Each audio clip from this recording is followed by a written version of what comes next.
Welcome to our channel. We hope you enjoy our narrated stories. The Law and the Lady by Wilkie Collins. Chapter 1.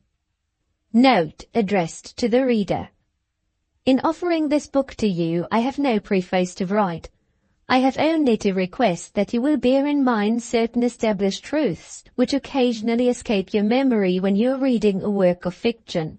Be pleased then to remember, first, that the actions of human beings are not invariably governed by the laws of pure reason.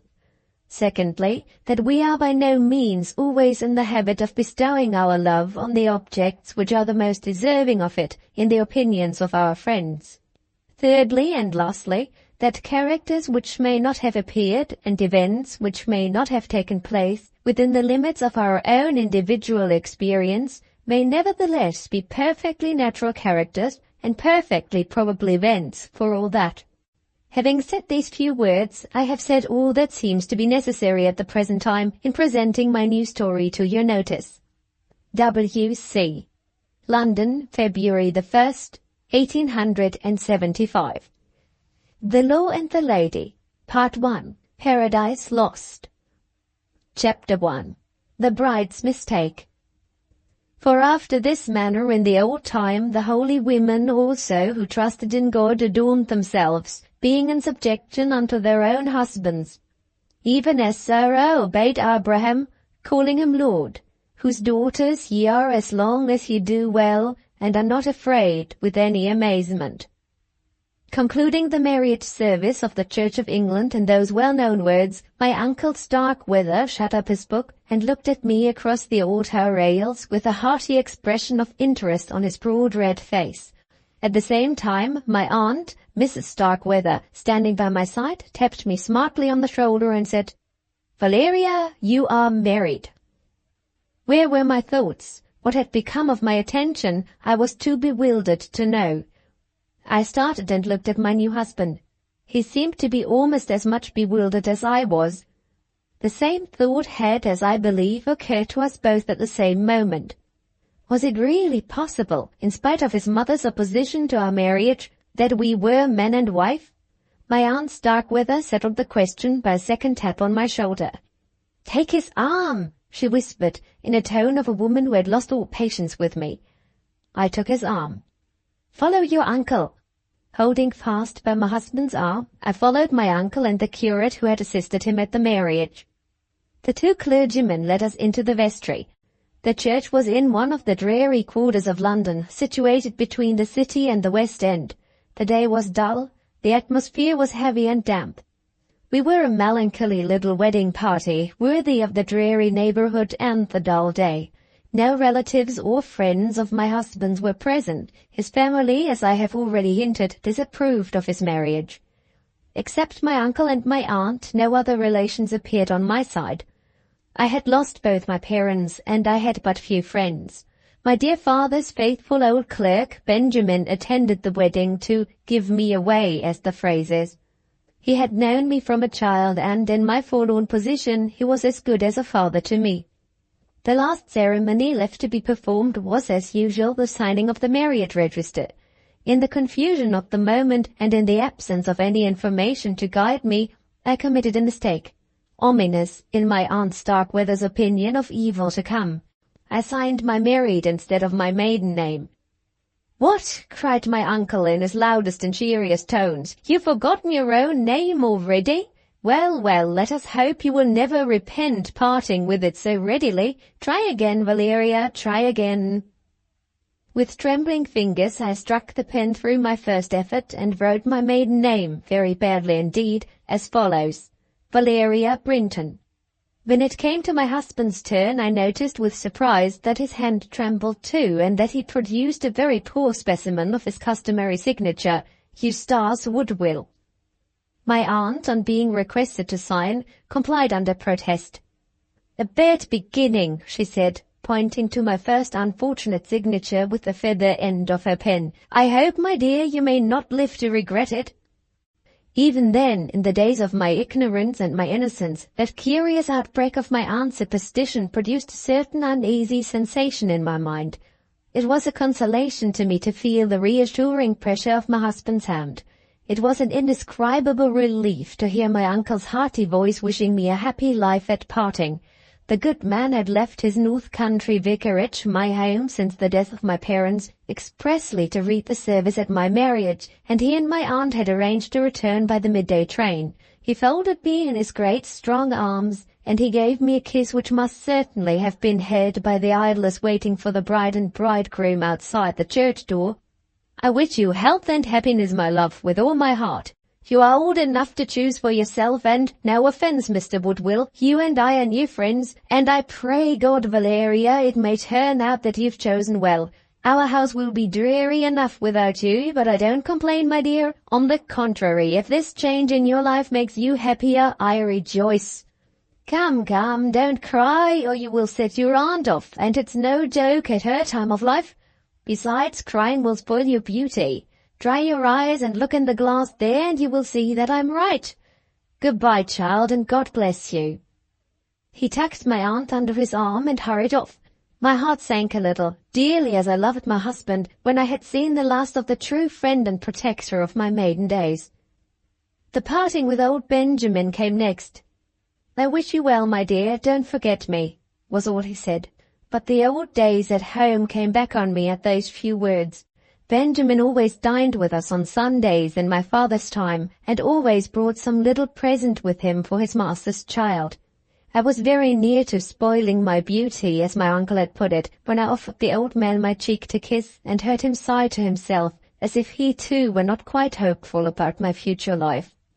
My husband's voice roused me, and turned my mind to happier thoughts. "Shall we go, Valeria?" he asked. I stopped him on our way out to take advantage of my uncle's advice, in other words, to see how I looked in the glass over the vestry fireplace. "What does the glass show me?"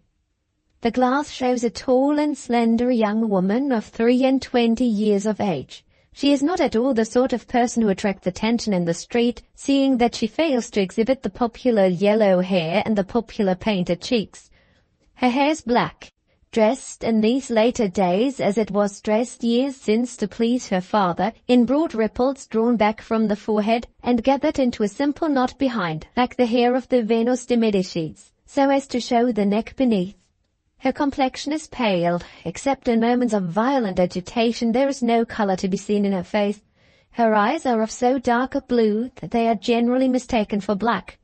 Her eyebrows are well enough in form, but they are too dark and too strongly marked. Her nose just inclines toward the aquiline bend, and is considered a little too large by persons difficult to please in the matter of noses. The mouth, her best feature, is very delicately shaped and is capable of presenting great varieties of expression. As to the face in general, it is too narrow and too long at the lower part, too broad and too low in the higher regions of the eyes and the head. The whole picture, as reflected in the glass, represents a woman of some elegance, rather too pale and rather too sedate and serious in her moments of silence and repose. In short, a person who fails to strike the ordinary observer at first sight, but who gains in general estimation on the second and sometimes on a third view. As for her dress, it studiously conceals instead of proclaims that she has been married that morning. She wears a grey cashmere tunic trimmed with grey silk, and having a skirt of the same material and colour beneath it. On her head is a bonnet to match, relieved by a quilling of white muslin with one deep red rose as a morsel of positive colour to complete the effect of the whole dress. Have I succeeded or failed in describing the picture of myself which I see in the glass? It is not for me to say. I have done my best to keep clear of the two vanities, the vanity of depreciating and the vanity of praising my own personal appearance. For the rest, well written or badly written, thank heaven it's done. And whom do I see in the glass standing by my side? I see a man who is not quite so tall as I am, and who has the misfortune of looking older than his years. His forehead is prematurely bald. His big chestnut-coloured beard and his long overhanging moustache are prematurely streaked with grey. He has the colour in the face which my face wants, and the firmness in his figure which my figure wants. He looks at me with the tenderest and gentlest eyes of a light brown that I ever saw in the countenance of a man. His smile is rare and sweet. His manner, perfectly quiet and retiring, has yet a latent persuasiveness in it which is, to women, irresistibly winning. He just halts a little in his walk, from the effect of an injury received in past years when he was a soldier serving in India, and he carries a thick bamboo cane with a curious crutch handle, an old favorite, to help himself along whenever he gets on his feet indoors or out. With his own little drawback, if it is a drawback, there is nothing infirm or old or awkward about him. His slight limp when he walks has, perhaps to my partial eyes, a certain quaint grace of its own, which is pleasanter to see than the unrestrained activity of other men. And last and best of all, I love him. I love him, I love him, and there is an end of my portrait of my husband on our wedding day. The glass has told me all I want to know. We leave the vestry at last. The sky, cloudy since the morning, has darkened while we have been in the church, and the rain is beginning to fall heavily. The idlers outside stare at us grimly under their umbrellas as we pass through their ranks and hasten into our carriage.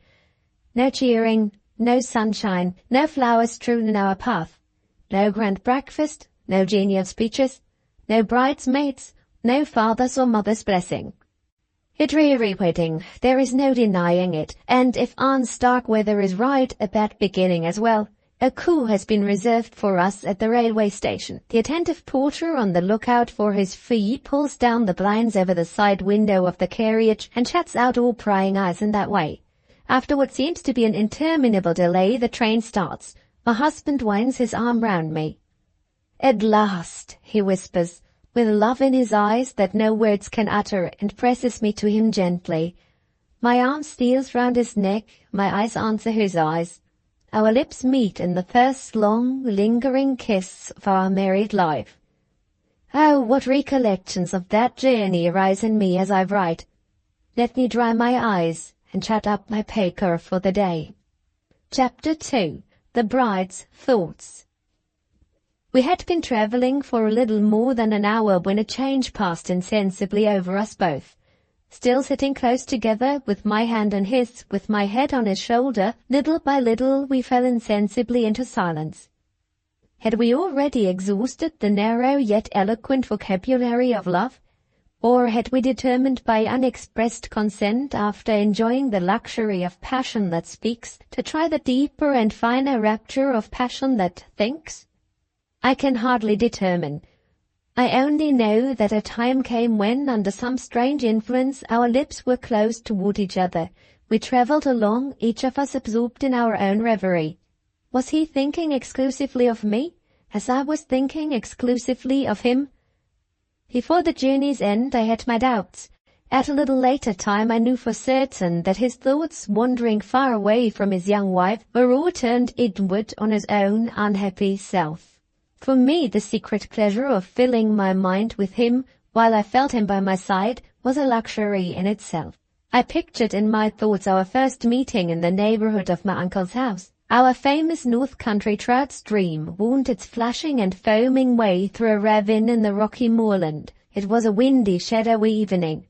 A heavily clouded sunset lay low and red in the west. A solitary angler stood casting his fly at a turn in the stream where the backwater lay still and deep under an overhanging bank. A girl, myself, standing on the bank, invisible to the fishermen beneath, waited eagerly to see the trout rise. The moment came. The fish took the fly. Sometimes on the little level strip of sand at the foot of the bank, sometimes when the stream turned again, in the shallower water rushing over its rocky bed, the angler followed the captured trout, now letting the line run out and now winding it in again, in the difficult and delicate process of playing the fish. Along the bank I followed to watch the contest of skill and cunning between the man and the trout. I had lived long enough with my Uncle Starkweather to catch some of his enthusiasm for field sports and to learn something especially of the angler's art. Still following the stranger with my eyes intently fixed on every movement of his rod and line, and with not so much as a chance fragment of my attention to spare for the rough path along which I was walking, I stepped by chance on the loose overhanging earth at the edge of the bank, and fell into the stream in an instant. The distance was trifling, the water was shallow, the bed of the river was, fortunately for me, of sand. Beyond the fright and the wetting, I had nothing to complain of. In a few moments I was out of the water and up again, very much ashamed of myself on the firm ground. Short as the interval was, it proved long enough to favour the escape of the fish. The angler had heard my first instinctive cry of alarm, had turned, and had thrown aside his rod to help me. We confronted each other for the first time, I on the bank and he in the shallow water below. Our eyes encountered, and I verily believe our hearts encountered at the same moment.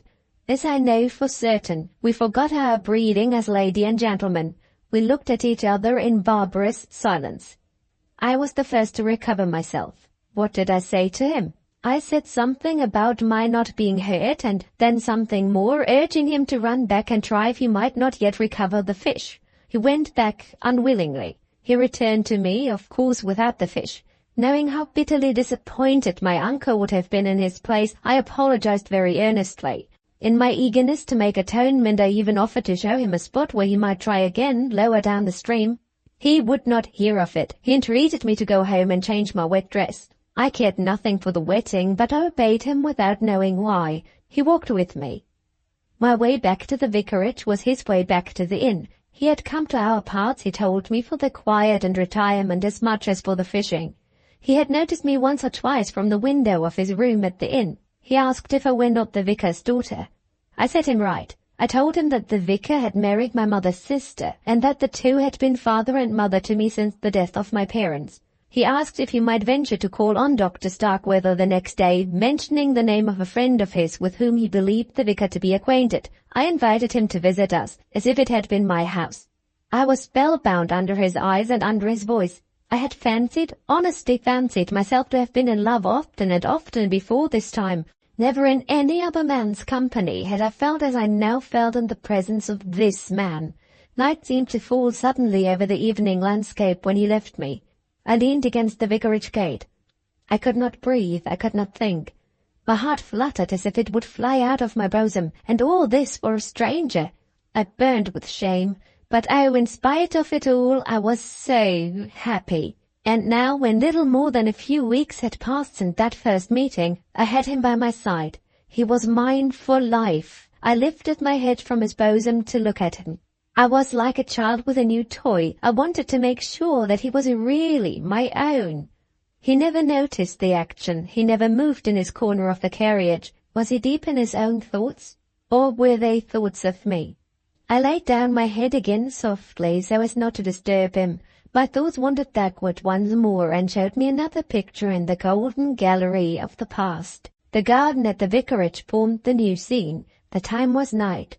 We had met together in secret. We were walking slowly to and fro out of sight of the house, now in the shadowy paths of the shrubbery, now in the lovely moonlight on the open lawn. We had long since owned our love and devoted our lives to each other. Already our interests were one. Already we shared the pleasures and the pains of life. I had gone out to meet him that night with a heavy heart, to seek comfort in his presence and to find encouragement in his voice. He noticed that I sighed when he first took me in his arms, and he gently turned my head towards the moonlight to read my trouble in my face. How often he had read my happiness there in the earlier days of our love. "You bring bad news, my angel," he said, lifting my hair tenderly from my forehead as he spoke. "I see the lines here which tell me of anxiety and distress. I almost wish I loved you less dearly, Valeria." "Why?" "I might give you back your freedom. I have only to leave this place, and your uncle would be satisfied, and you would be relieved from all the cares that are pressing on you now." "Don't speak of it, Eustace. If you want me to forget my cares, say you love me more dearly than ever." He said it in a kiss. We had a moment of exquisite forgetfulness of the hard ways of life, a moment of delicious absorption in each other. I came back to realities fortified and composed, rewarded for all that I had gone through, ready to go through it all over again for another kiss. Only give a woman love, and there is nothing she will not venture, suffer, and do. No, they have done with objecting. They have remembered at last that I am of age and that I can choose for myself. They have been pleading with me, Eustace, to give you up. My aunt, whom I thought rather a hard woman, has been crying, for the first time in my experience of her. My uncle, always kind and good to me, has been kinder and better than ever. He has told me that if I persist in becoming your wife, I shall not be deserted on my wedding day. Wherever we may marry, he will be there to read the service, and my aunt will go to the church with me. But he entreats me to consider seriously what I am doing, to consent to separation from you for a time, to consult other people on my position toward you if I am not satisfied with his opinion. Oh, my darling, they are as anxious to part us as if you were the worst instead of the best of men. Has anything happened since yesterday to increase their distrust of me? He asked. Yes. What is it? You remember referring my uncle to a friend of yours and of his? Yes, to Major Fitz-David. My uncle has written to Major Fitz-David. Why? He pronounced that one word in a tone so utterly unlike his natural tone that his voice sounded quite strange to me. You won't be angry, Eustace, if I tell you, I said. My uncle, as I understood him, had several motives for writing to the Major. One of them was to inquire if he knew your mother's address. Eustace suddenly stood still. I paused at the same moment, feeling that I could venture no further without the risk of offending him. To speak the truth, his conduct when he first mentioned our engagement to my uncle had been, so far as appearances went, a little flighty and strange. The vicar had naturally questioned him about his family. He had answered that his father was dead, and he had consented, though not very readily, to announce his contemplated marriage to his mother. Informing us that she too lived in the country, he had gone to see her without more particularly mentioning her address. In 2 days he had returned to the vicarage with a very startling message. His mother intended no disrespect to me or my relatives, but she disapproved so absolutely of her son's marriage that she and the members of her family, who all agreed with her, would refuse to be present at the ceremony if Mr. Woodville persisted in keeping his engagement with Dr. Starkweather's niece. Being asked to explain this extraordinary communication, Eustace had told us that his mother and his sisters were bent on his marrying another lady, and that they were bitterly mortified and disappointed by his choosing a stranger to the family. This explanation was enough for me. It implied, so far as I was concerned, a compliment to my superior influence over Eustace, which a woman always receives with pleasure. But it failed to satisfy my uncle and my aunt. The vicar expressed to Mr. Woodville a wish to write to his mother or to see her on a subject of her strange message. Eustace obstinately declined to mention his mother's address, on the ground that the vicar's interference would be utterly useless. My uncle at once drew the conclusion that the mystery about the address indicated something wrong.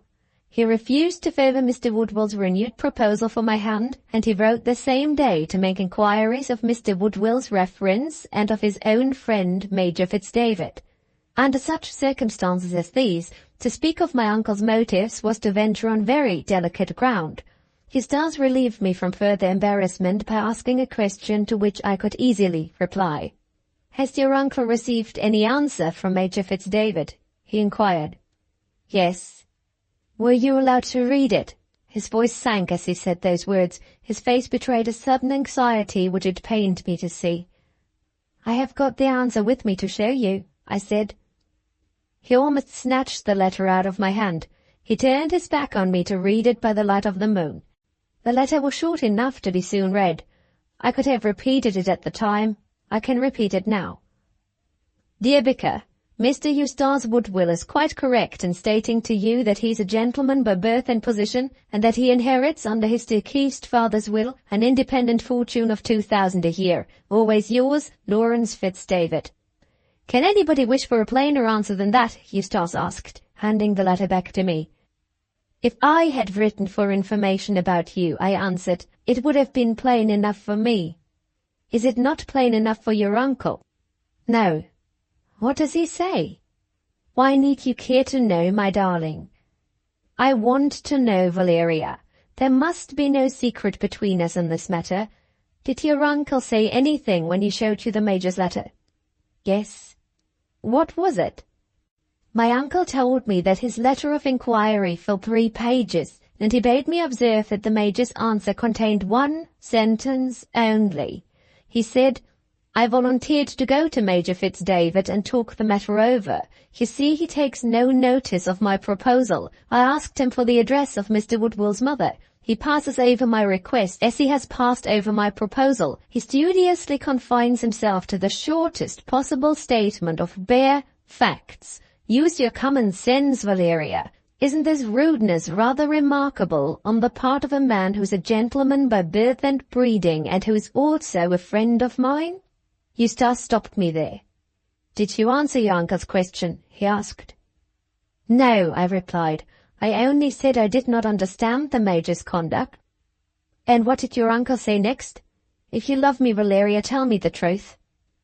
He used very strong language, Eustace. He's an old man, you must not be offended with him. I am not offended. What did he say? He said, mark my words, there is something under the surface in connection with Mr. Woodville, or with his family, to which Major Fitzdavid is not at liberty to allude. Properly interpreted, Valeria, that letter is a warning. Show it to Mr. Woodville and tell him, if you like, what I have just told you. Eustace stopped me again. You are sure your uncle said those words? He asked, scanning my face attentively in the moonlight. Quite sure, but I don't say what my uncle says. Pray don't think that. He suddenly pressed me to his bosom and fixed his eyes on mine. His look frightened me. Goodbye, Valeria, he said. Try and think kindly of me, my darling, when you are married to some happier man. He attempted to leave me. I clung to him in an agony of terror that shook me from head to foot. What do you mean? I asked as soon as I could speak. I am yours and yours only. What have I said, what have I done to deserve those dreadful words? We must part, my angel, he answered sadly. The fault is none of yours. The misfortune is all mine. My Valeria, how can you marry a man who is an object of suspicion to your nearest and dearest friends? I have led a dreary life. I have never found in any other woman the sympathy with me, the sweet comfort and companionship that I find in you. Oh, it is hard to lose you. It is hard to go back again to my unfriended life. I must make the sacrifice, love, for your sake. I know no more why that letter is what it is than you do. Will your uncle believe me? Will your friends believe me? One last kiss, Valeria. Forgive me for having loved you, passionately, devotedly loved you. Forgive me and let me go. I held him desperately, recklessly. His eyes put me beside myself. His words filled me with a frenzy of despair. Go where you may, I said. I go with you. Friends, reputation, I care nothing who I lose or what I lose. Oh, Eustace, I am only a woman. Don't madden me. I can't live without you. I must and will be your wife. Those wild words were all I could say before the misery and madness in me forced their way outward in a burst of sobs and tears. He yielded. He soothed me with his charming voice. He brought me back to myself with his tender caresses. He called the bright heaven above us to witness that he devoted his whole life to me. He vowed, oh, in such solemn, such eloquent words, that his one thought night and day should be to prove himself worthy of such love as mine.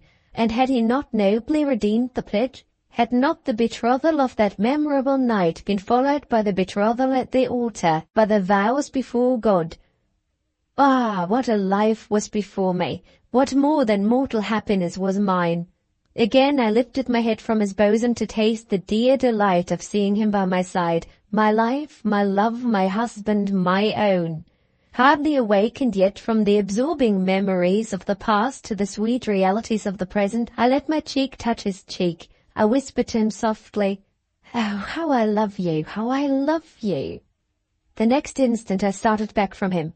My heart stood still. I put my hand up to my face. What did I feel on my cheek?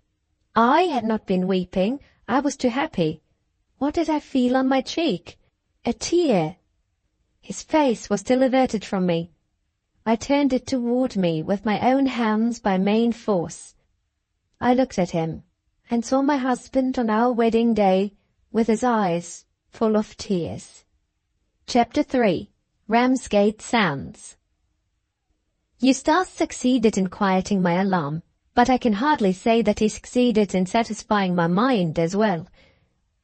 He had been thinking, he told me, of the contrast between his past and his present life. Bitter remembrance of the years that had gone had risen in his memory, and had filled him with melancholy misgivings of his capacity to make my life with him a happy one. He had asked himself if he had not met me too late, if he were not already a man soured and broken by the disappointments and disenchantments of the past.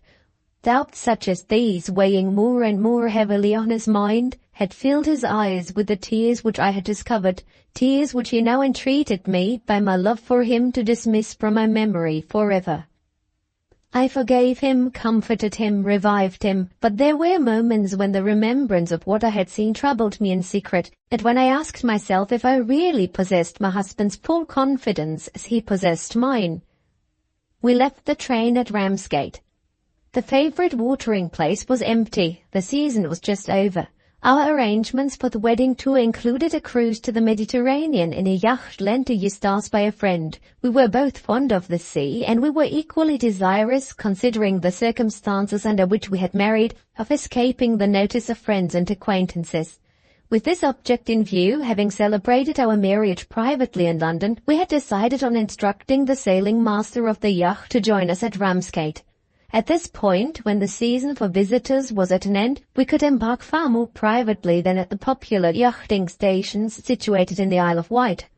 3 days passed, days of delicious solitude, of exquisite happiness, never to be forgotten, never to be lived over again, to the end of our lives.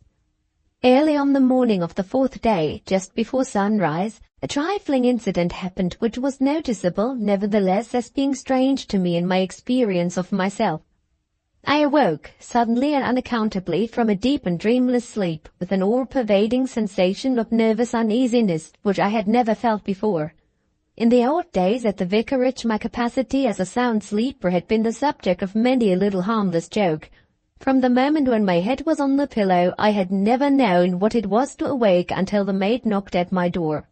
At all seasons and times, the long and uninterrupted repose of a child was the repose that I enjoyed. And now I had awakened, without any assignable cause, hours before my usual time. I tried to compose myself to sleep again. The effort was useless. Such a restlessness possessed me that I was not even able to lie still in the bed. My husband was sleeping soundly by my side. In the fear of disturbing him, I rose, and put on my dressing gown and slippers. I went to the window. The sun was just rising over the calm grey sea. For a while the majestic spectacle before me exercised a tranquilizing influence on the irritable condition of my nerves. But ere long the old restlessness returned upon me. I walked slowly to and fro in the room until I was weary of the monotony of the exercise. I took up a book and laid it aside again. My attention wandered. The author was powerless to recall it. I got on my feet once more and looked at Eustace, and admired him and loved him in his tranquil sleep. I went back to the window and wearied of the beautiful morning. I sat down before the glass and looked at myself. How haggard and worn I was already, through awakening before my usual time. I rose again, not knowing what to do next. The confinement to the 4 walls of the room began to be intolerable to me. I opened the door that led into my husband's dressing-room, and entered it, to try if the change would relieve me. The first object that I noticed was his dressing-case, open on the toilet table. I took out the bottles and pots and brushes and combs, the knives and scissors in one compartment, the writing materials in another. I smelled the perfumes and pomatums. I busily cleaned and dusted the bottles with my handkerchief as I took them out. Little by little I completely emptied the dressing-case. It was lined with blue velvet. In one corner I noticed a tiny slip of loose blue silk. Taking it between my finger and thumb and drawing it upward, I discovered that there was a false bottom to the case, forming a secret compartment for letters and papers. In my strange condition, capricious, idle, inquisitive, it was an amusement to me to take out the papers, just as I had taken out everything else. I found some receipted bills which failed to interest me, some letters which it is needless to say I laid aside after only looking at the addresses, and under all a photograph, face downward, with writing on the back of it. I looked at the writing and saw these words: "To my dear son, Eustace." His mother, the woman who had so obstinately and mercilessly opposed herself to our marriage. I eagerly turned the photograph, expecting to see a woman with a stern, ill-tempered, forbidding countenance. To my surprise, The face showed the remains of great beauty. The expression, though remarkably firm, was yet winning, tender and kind. The grey hair was arranged in rows of little quaint old-fashioned curls on either side of the head under a plain lace cap. At one corner of the mouth there was a mark, apparently a mole, which added to the characteristic peculiarity of the face. I looked and looked, fixing the portrait thoroughly in my mind. This woman, who had almost insulted me and my relatives, was, beyond all doubt or dispute, so far as appearances went, a person possessing unusual attractions, a person whom it would be a pleasure and a privilege to know. I fell into deep thought. The discovery of the photograph quieted me as nothing had quieted me yet. The striking of a clock downstairs in the hall warned me of the flight of time. I carefully put back all the objects in the dressing-case, beginning with the photograph, exactly as I had found them, and returned to the bedroom. As I looked at my husband, still sleeping peacefully, the question forced itself into my mind. What had made that genial, gentle mother of his so sternly bent on parting us, so harshly and pitilessly resolute in asserting her disapproval of our marriage? Could I put my question openly to Eustace when he awoke? No, I was afraid to venture that length.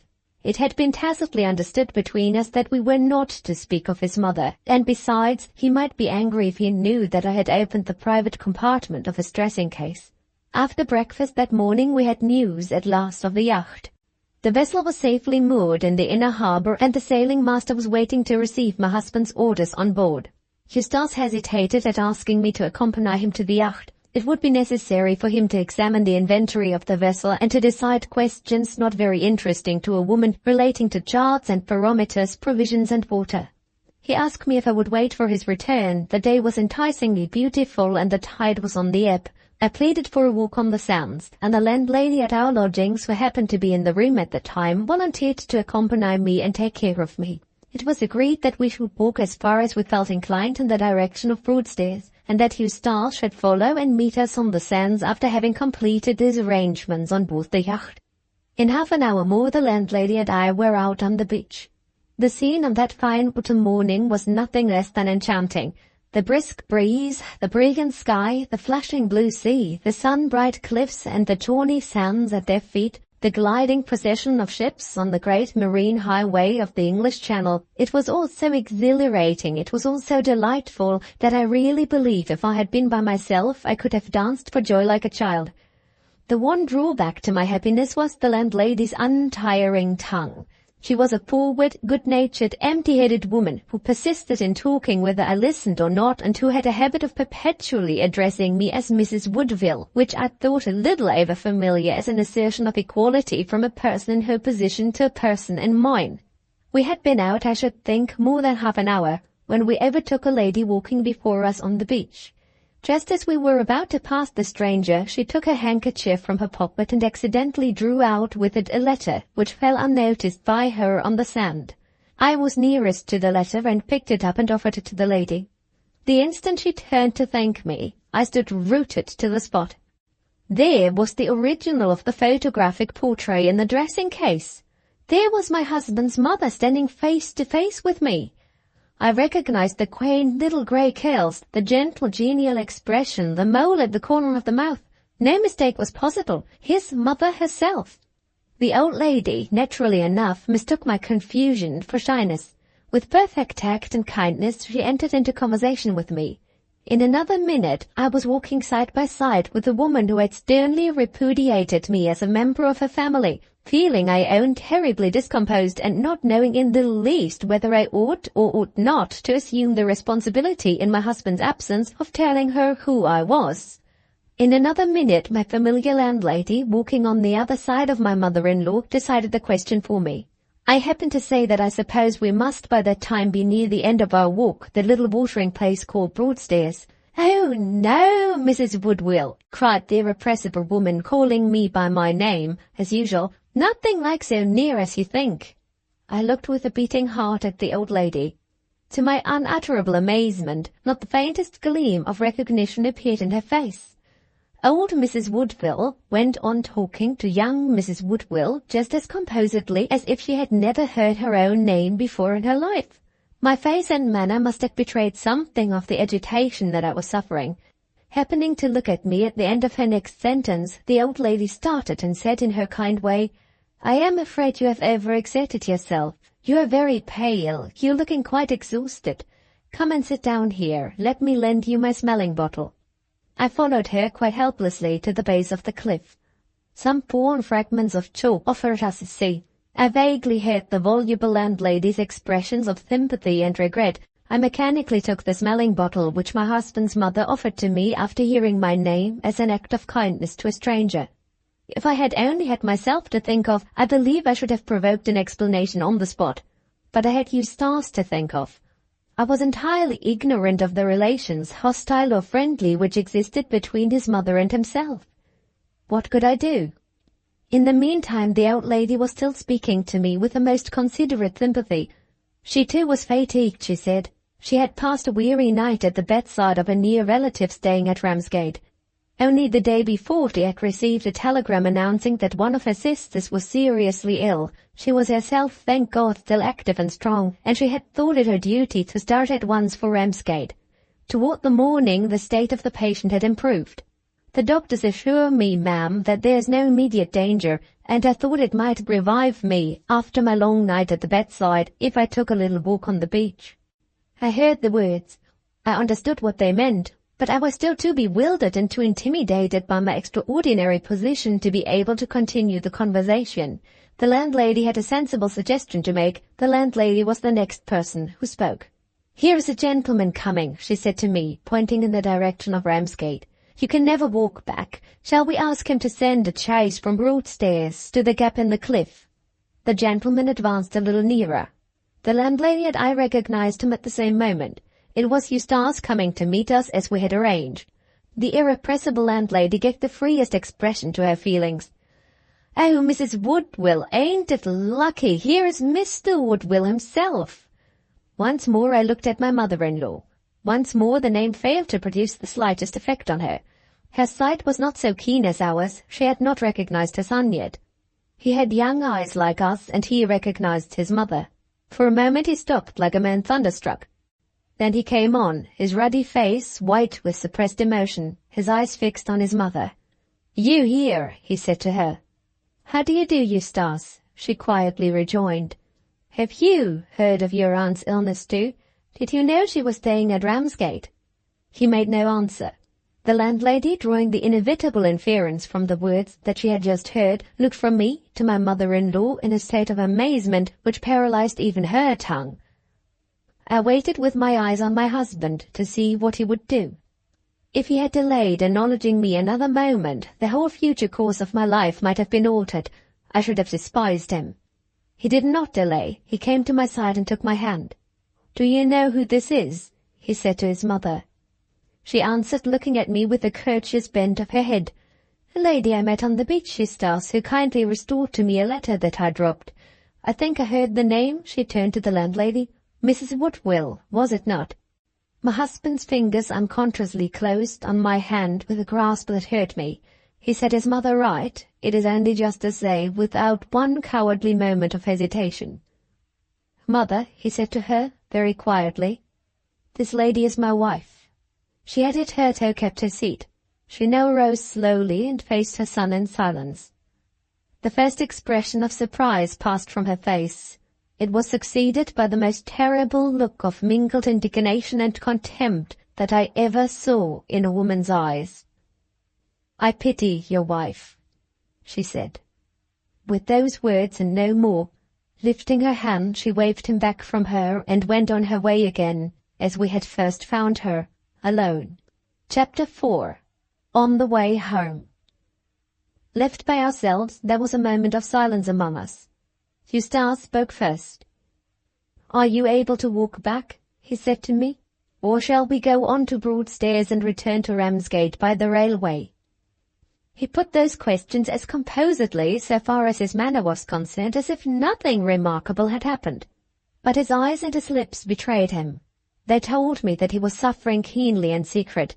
The extraordinary scene that had just passed, far from depriving me of the last remains of my courage, had strung up my nerves and restored my self-possession.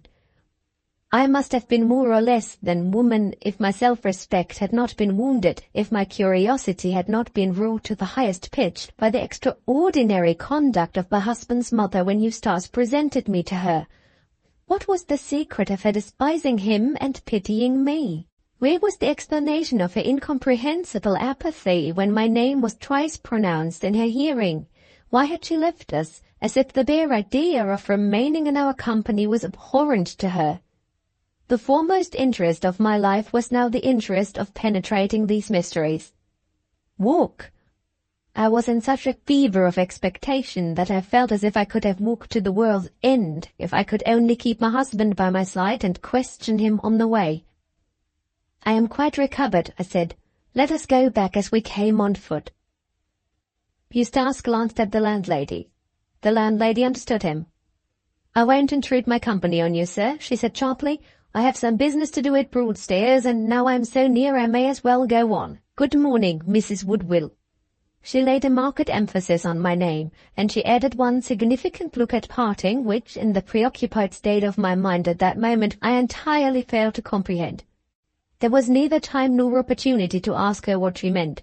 With a stiff little bow addressed to Eustace, she left us as his mother had left us, taking the way to Broadstairs, and walking rapidly. At last we were alone. I lost no time in beginning my inquiries. I wasted no words in prefatory phrases. In the plainest terms I put the question to him. What does your mother's conduct mean? Instead of answering, he burst into a fit of laughter, loud, coarse, hard laughter, so utterly unlike any sound I had ever yet heard issue from his lips, so strangely and shockingly foreign to his character as I understood it, that I stood still on the sounds and openly remonstrated with him. Eustace, you're not like yourself, I said. You almost frightened me. He took no notice.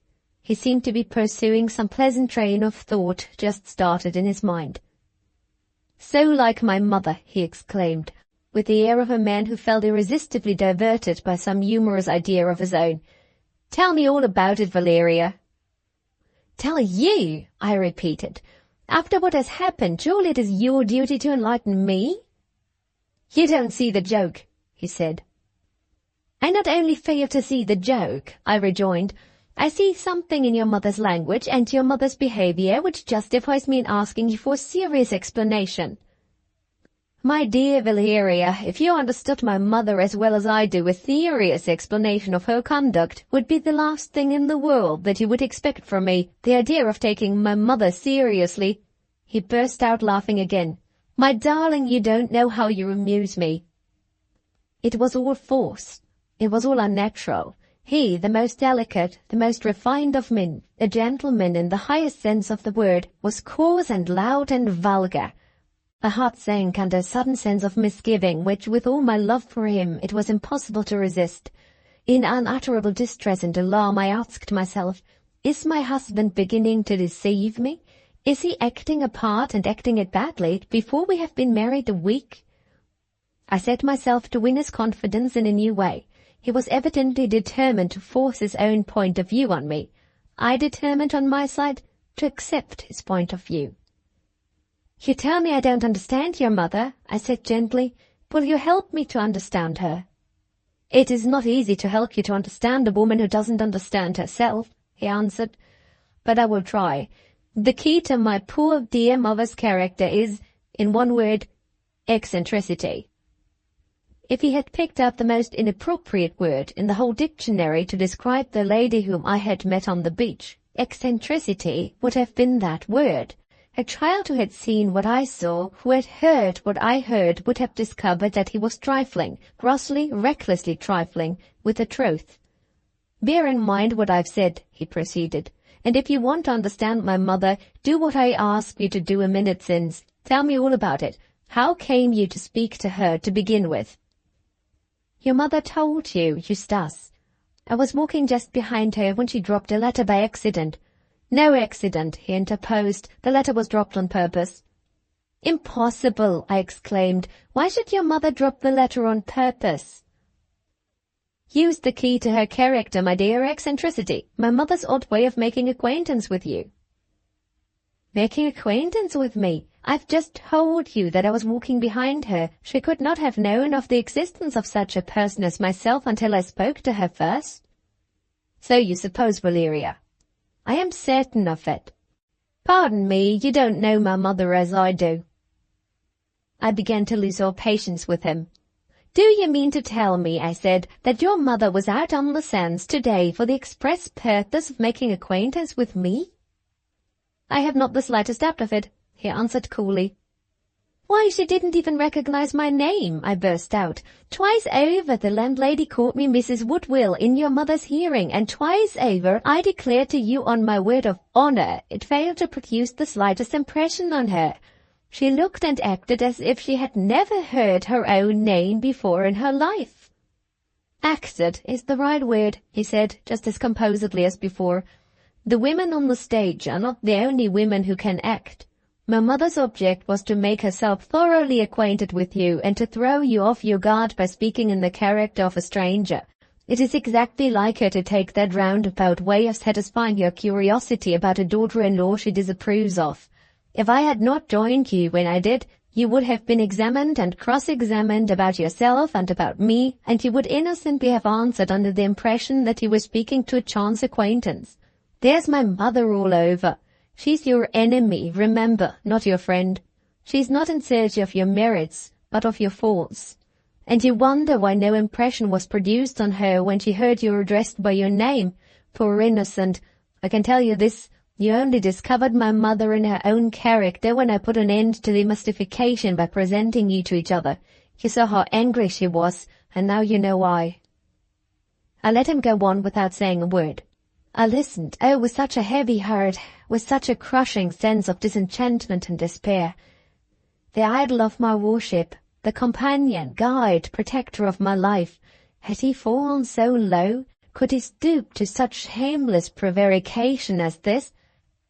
Was there one word of truth in all that he said to me? Yes. If I had not discovered his mother's portrait, it was certainly true that I should not have known, not even have vaguely suspected who she really was. Apart from this, the rest was lying, clumsy lying, which said one thing at least for him, that he was not accustomed to falsehood and deceit. Good heavens! If my husband was to be believed, his mother must have tracked us to London, tracked us to the church, tracked us to the railway station, tracked us to Ramsgate. To assert that she knew me by my side as the wife of Eustace, and that she had waited at the sand and dropped her letter for the express purpose of making acquaintance with me, was also to assert every one of these monstrous probabilities to be facts that had actually happened. I could say no more. I walked by his side in silence, feeling the miserable conviction that there was an abyss in the shape of a family secret between my husband and me. In the spirit, if not in the body, we were separated after a married life of barely 4 days. Valeria, he asked, have you nothing to say to me? Nothing? Are you not satisfied with my explanation? I detected a slight tremor in his voice as he put that question. The tone was, for the first time since we had spoken together, a tone that my experience associated with him in certain moods of his which I had already learned to know well. Among the 100,000 mysterious influences which a man exercises over a woman who loves him, I doubt that there's one more irresistible to her than the influence of his voice. I am not one of those women who shed tears on the smallest provocation. It is not in my temperament, I suppose.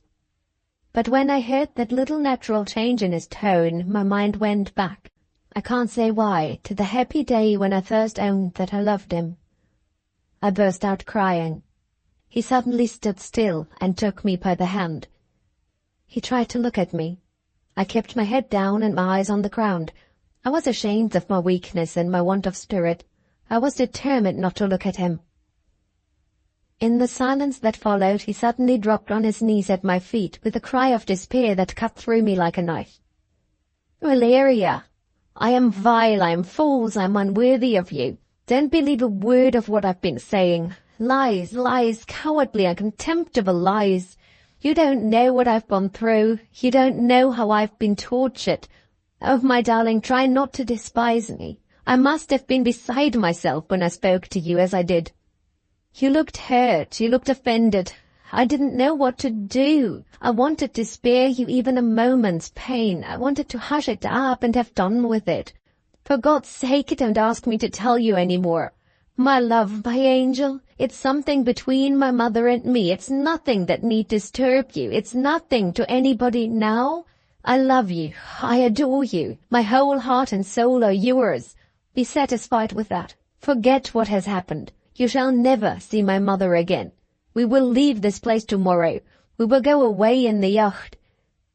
Does it matter where we live so long as we live for each other? Forgive and forget. Oh, Valeria, Valeria, forgive and forget. Unutterable misery was in his face. Unutterable misery was in his voice. Remember this, and remember that I loved him. It is easy to forgive, I said sadly. For your sake, Eustace, I will try to forget. I raised him gently as I spoke. He kissed my hands with the air of a man who was too humble to venture on any more familiar expression of his gratitude than that. The sense of embarrassment between us as we slowly walked on again was so unendurable that I actually cast about in my mind for a subject of conversation, as if I had been in the company of a stranger. In mercy to him, I asked him to tell me about the yacht. He seized on the subject as a drowning man seizes on the hand that rescues him. On that one poor little topic of the yacht he talked as if his life depended upon his not being silent for an instant on the rest of the way back. To me it was dreadful to hear him. I could estimate what he was suffering by the violence which he, ordinarily a silent and thoughtful man, was now doing to his true nature and to the prejudices and habits of his life. With the greatest difficulty I preserved my self-control until we reached the door of our lodgings. There I was obliged to plead fatigue, and ask him to let me rest for a little while in the solitude of my own room. "Shall we sail tomorrow?" he called after me suddenly, as I ascended the stairs. Sail with him to the Mediterranean the next day. Pass weeks and weeks absolutely alone with him, in the narrow limits of a vessel, with his horrible secret parting us in sympathy further and further from each other day by day. I shuddered at the thought of it. "Tomorrow is rather a short notice," I said. "Will you give me a little longer time to prepare for the voyage?" "Oh, yes. Take any time you like," he answered, not as I thought very willingly. "While you're resting, there are still one or two little things to be settled. I think I will go back to the yacht. Is there anything I can do for you, Valeria, before I go?" "Nothing, thank you, Eustace." He hastened away to the harbour. Was he afraid of his own thoughts, if he were left by himself in the house? Was the company of the sailing master and the steward better than no company at all? It was useless to ask. What did I know about him or his thoughts? I locked myself into my room. Chapter 5. The Landlady's Discovery. I sat down and tried to compose my spirits. Now or never was the time to decide what it was my duty to my husband and my duty to myself to do next. The effort was beyond me. Worn out in mind and body alike, I was perfectly incapable of pursuing any regular train of thought. I vaguely felt, if I felt things as they were, that I could never hope to remove the shadow which now rested on the married life that had begun so brightly. We might live together so as to save appearances, but to forget what had happened or to feel satisfied with my position was beyond the power of my will. My tranquillity as a woman, perhaps my dearest interests as a wife, depended absolutely on penetrating the mystery of my mother-in-law's conduct and on discovering the true meaning of the wild words of penitence and self-reproach which my husband had addressed to me on our way home. So far I could advance toward realizing my position, and no further. When I asked myself what was to be done next, hopeless confusion, maddening doubt filled my mind and transformed me into the most listless and helpless of living women. I gave up the struggle. In dull, stupid, obstinate despair, I threw myself on my bed and fell from sheer fatigue into a broken, uneasy sleep. I was awakened by a knock at the door of my room. Was it my husband? I started to my feet as the idea occurred to me. Was some new trial of my patience and my fortitude at hand? Half nervously, half irritably, I asked who was there. The landlady's voice answered me. "Can I speak to you for a moment, if you please?" I opened the door. There is no disguising it, though I loved him so dearly, though I had left home and friends for his sake, it was a relief to me at that miserable time to know that Eustace had not returned to the house. The landlady came in and took a seat, without waiting to be invited, close by my side. She was no longer satisfied with merely asserting herself as my equal. Ascending another step on the social ladder, she took her stand on the platform of patronage, and charitably looked down on me as an object of pity. "I have just returned from Broadstairs," she began. "I hope you will do me the justice to believe that I sincerely regret what has happened." I bowed and said nothing. "As a gentlewoman myself," proceeded the landlady, "reduced by family misfortune to let lodgings, but still a gentlewoman, I feel sincere sympathy with you. I will even go further than that. I will take it on myself to say that I don't blame you. No, I noticed that you were as much shocked and surprised at your mother-in-law's conduct as I was, and that's saying a great deal indeed. However, I have a duty to perform. It is disagreeable, but it is not the less a duty on that account. I am a single woman. Not from want of opportunities of changing my condition, I beg you will understand that, but from choice. Situated as I am, I receive only the most respectable persons into my house. There must be no mystery about the positions of my lodgers. Mystery in the position of a lodger carries with it, shall I say, I don't wish to offend you, I will say, a certain taint. Very well. Now I put it to your own common sense. Can a person in my position be expected to expose herself to taint? I make these remarks in a sisterly and Christian spirit. As a lady yourself, I will even go the lengths of saying a cruelly used lady, you will, I am sure, understand. I could endure it no longer. I stopped her there. I understand, I said, that you wish to give us notice to quit your lodgings. When do you want us to go? The landlady held up a long, lean red hand in a sorrowful and sisterly protest. No, she said, not that tone, not those looks. It's natural you should be annoyed, it's natural you should be angry, but do please try and control yourself. I put it to your own common sense. We will say a week for the notice to quit. Why not treat me like a friend? You don't know what a sacrifice, what a cruel sacrifice I have made entirely for your sake. You, I exclaimed. What sacrifice? What sacrifice? Repeated the landlady. I have degraded myself as a gentlewoman. I have forfeited my own self-respect. She paused for a moment and suddenly seized my hand in a perfect frenzy of friendship. Oh, my poor dear, cried this intolerable person. I have discovered everything. A villain has deceived you. You are no more married than I am. I snatched my hand out of hers and rose angrily from my chair. Are you mad? I asked. The landlady raised her eyes to the ceiling with the air of a person who had deserved martyrdom and who submitted to it cheerfully. Yes, she said, I begin to think I am mad to have devoted myself to an ungrateful woman, to a person who doesn't appreciate a sisterly and Christian sacrifice of self. Well, I won't do it again. Heaven forgive me, I won't do it again. Do what again? I asked. Follow your mother-in-law, cried the landlady, suddenly dropping the character of a martyr and assuming the character of a vixen in its place. I blush when I think of it. I followed that most respectable person every step of the way to her own home. Thus far my pride had held me up. It sustained me no longer. I dropped back again into my chair in undisguised dread of what was coming next. I gave you a look when I left you on the beach, pursued the landlady, growing louder and redder as she went on.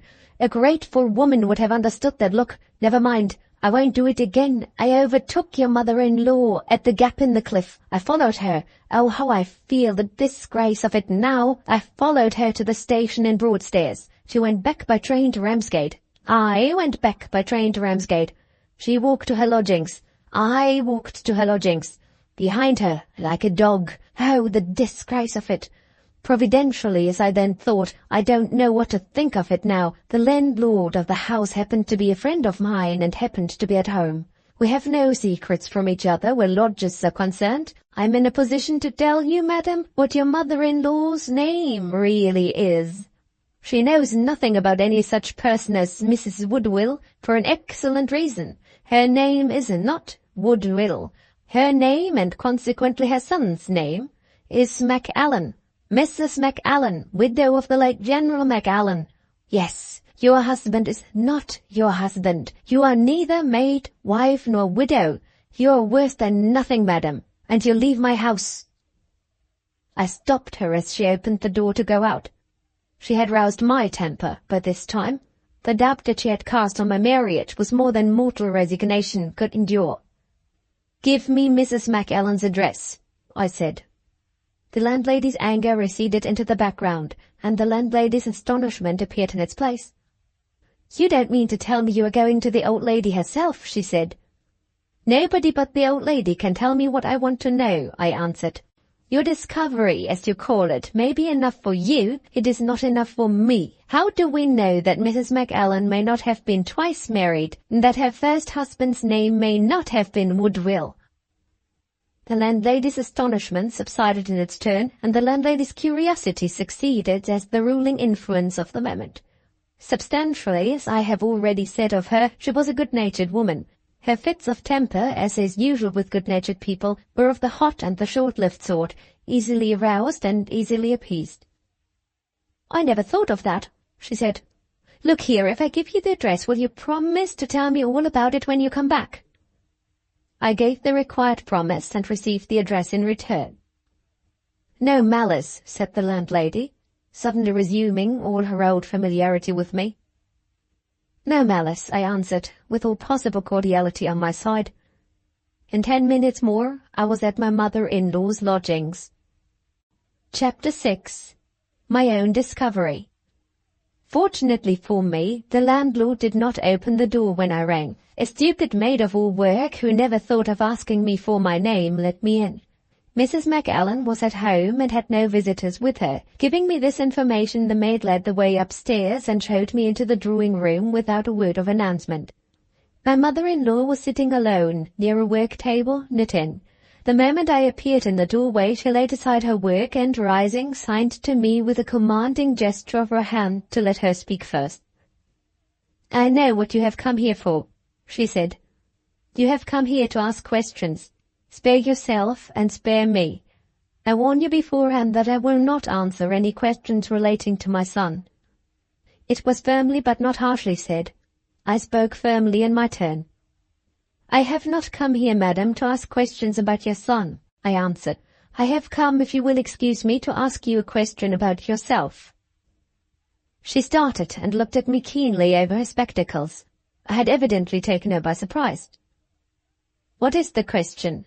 she inquired.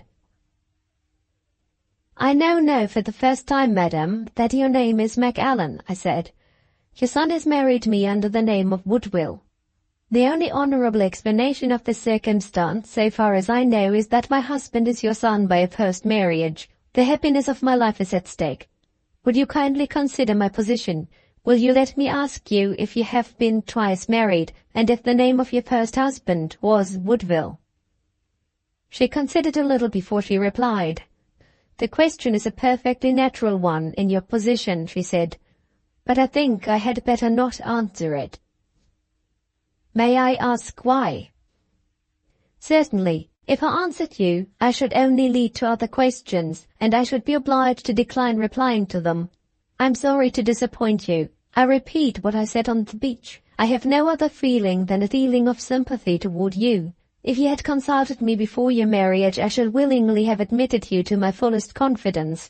It is now too late. You are married. I recommend you to make the best of your position and to rest satisfied with things as they are."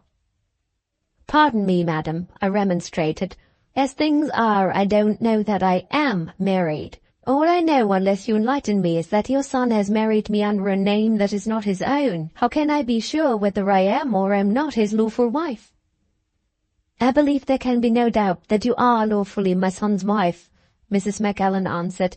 At any rate, it is easy to take a legal opinion on the subject. If the opinion is that you are not lawfully married, my son, whatever his faults and failings may be, is a gentleman. He is incapable of wilfully deceiving a woman who loves and trusts him. He will do you justice. On my side, I will do you justice too. If the legal opinion is adverse to your rightful claims, I will promise to answer any question which you may choose to put to me.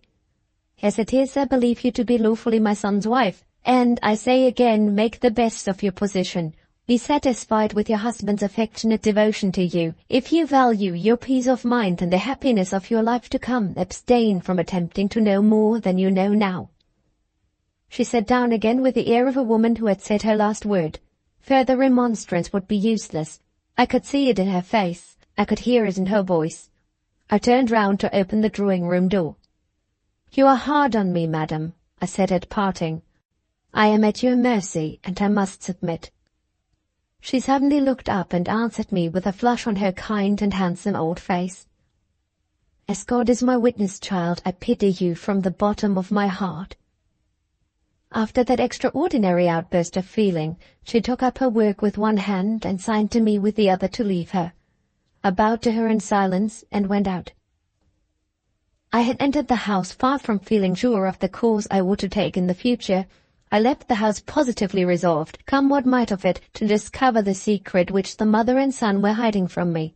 As to the question of the name, I saw it now in the light in which I ought to have seen it from the first.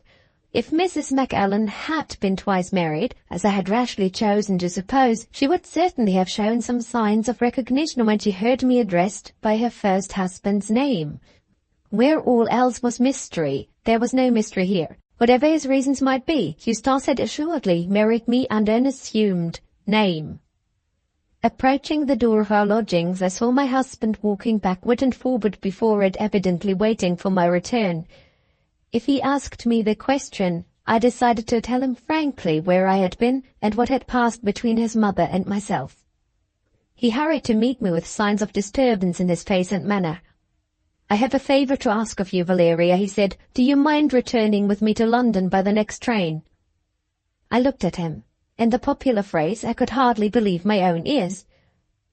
"It's a matter of business," he went on, "of no interest to any one but myself, and it requires my presence in London. You don't wish to sail just yet, as I understand? I can't leave you here by yourself. Have you any objection to going to London for a day or two?" I made no objection. I too was eager to go back. In London I could obtain the legal opinion which would tell me whether I were lawfully married to Eustace or not. In London I should be within reach of the help and advice of my father's faithful old clerk. I could confide in Benjamin as I could confide in no one else. Dearly as I loved my Uncle Starkweather, I shrank from communicating with him in my present need. His wife had told me that I made a bad beginning when I signed the wrong name in the marriage register. Shall I own it? My pride shrank from acknowledging before the honeymoon was over that his wife was right. In 2 hours more we were on the railway again. Ah, what a contrast that second journey presented to the first! On our way to Ramsgate everybody could see that we were a newly wedded couple. On our way to London nobody noticed us. Nobody would have doubted that we had been married for years. We went to a private hotel in the neighbourhood of Portland Place. After breakfast the next morning Eustace announced that he must leave me to attend to his business. I had previously mentioned to him that I had some purchases to make in London. He was quite willing to let me go out alone on the condition that I should take a carriage provided by the hotel. My heart was heavy that morning. I felt the unacknowledged estrangement that had grown up between us very keenly. My husband opened the door to go out and came back to kiss me before he left me by myself. That little afterthought of tenderness touched me. Acting on the impulse of the moment, I put my arm round his neck and held him to me gently. "My darling," I said, "give me all your confidence. I know that you love me. Show that you can trust me too." He sighed bitterly and drew back from me, in sorrow, not in anger. "I thought we had agreed, Valeria, not to return to that subject again," he said. "You only distress yourself and distress me." He left the room abruptly, as if he dare not trust himself to say more. It is better not to dwell on what I felt after this last repulse. I ordered the carriage at once. I was eager to find a refuge from my own thoughts in movement and change. I drove to the shops first and made the purchases which I had mentioned to Eustace by way of giving a reason for going out.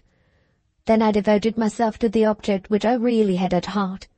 I went to old Benjamin's little villa in the byways of St. John's Wood. As soon as he had got over the first surprise of seeing me, he noticed that I looked pale and careworn.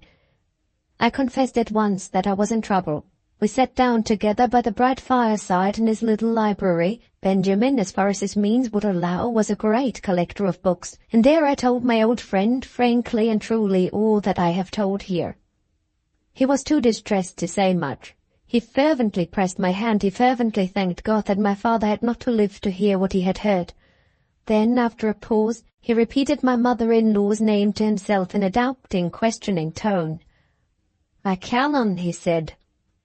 "MacAllan, where have I heard that name? Why does it sound as if it wasn't strange to me?" He gave up pursuing the lost recollection and asked very earnestly what he could do for me. I answered that he could help me in the first place to put an end to the doubt, an unendurable doubt to me, whether I were lawfully married or not. His energy of the old days when he had conducted my father's business showed itself again the moment I said those words. "Your carriage is at the door, my dear," he answered. "Come with me to my own lawyer without wasting another moment." We drove to Lincoln's Inn Fields. At my request, Benjamin put my case to the lawyer as the case of a friend in whom I was interested. The answer was given without hesitation. I had married, honestly believing my husband's name to be the name under which I had known him. The witnesses to my marriage, my uncle, my aunt, and Benjamin, had acted as I had acted in perfect good faith. Under these circumstances, there was no doubt about the law. I was legally married. Valeria Woodville, I was his wife. This decisive answer relieved me of a heavy anxiety. I accepted my old friend's invitation to return with him to St. John's Wood and to make my luncheon at his early dinner. On our way back I reverted to the one other subject which was now uppermost in my mind. I reiterated my resolution to discover why Eustace had not married me under the name that was really his own.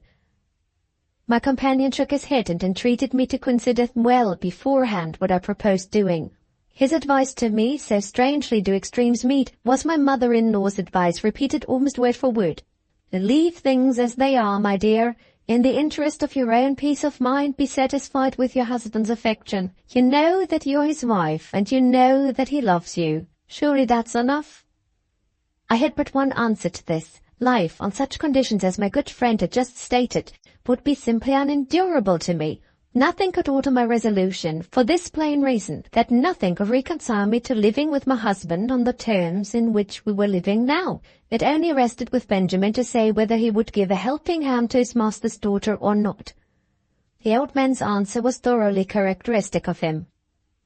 "Mention what you want of me, my dear," was all he said. We were then passing a street in the neighbourhood of Portman Square.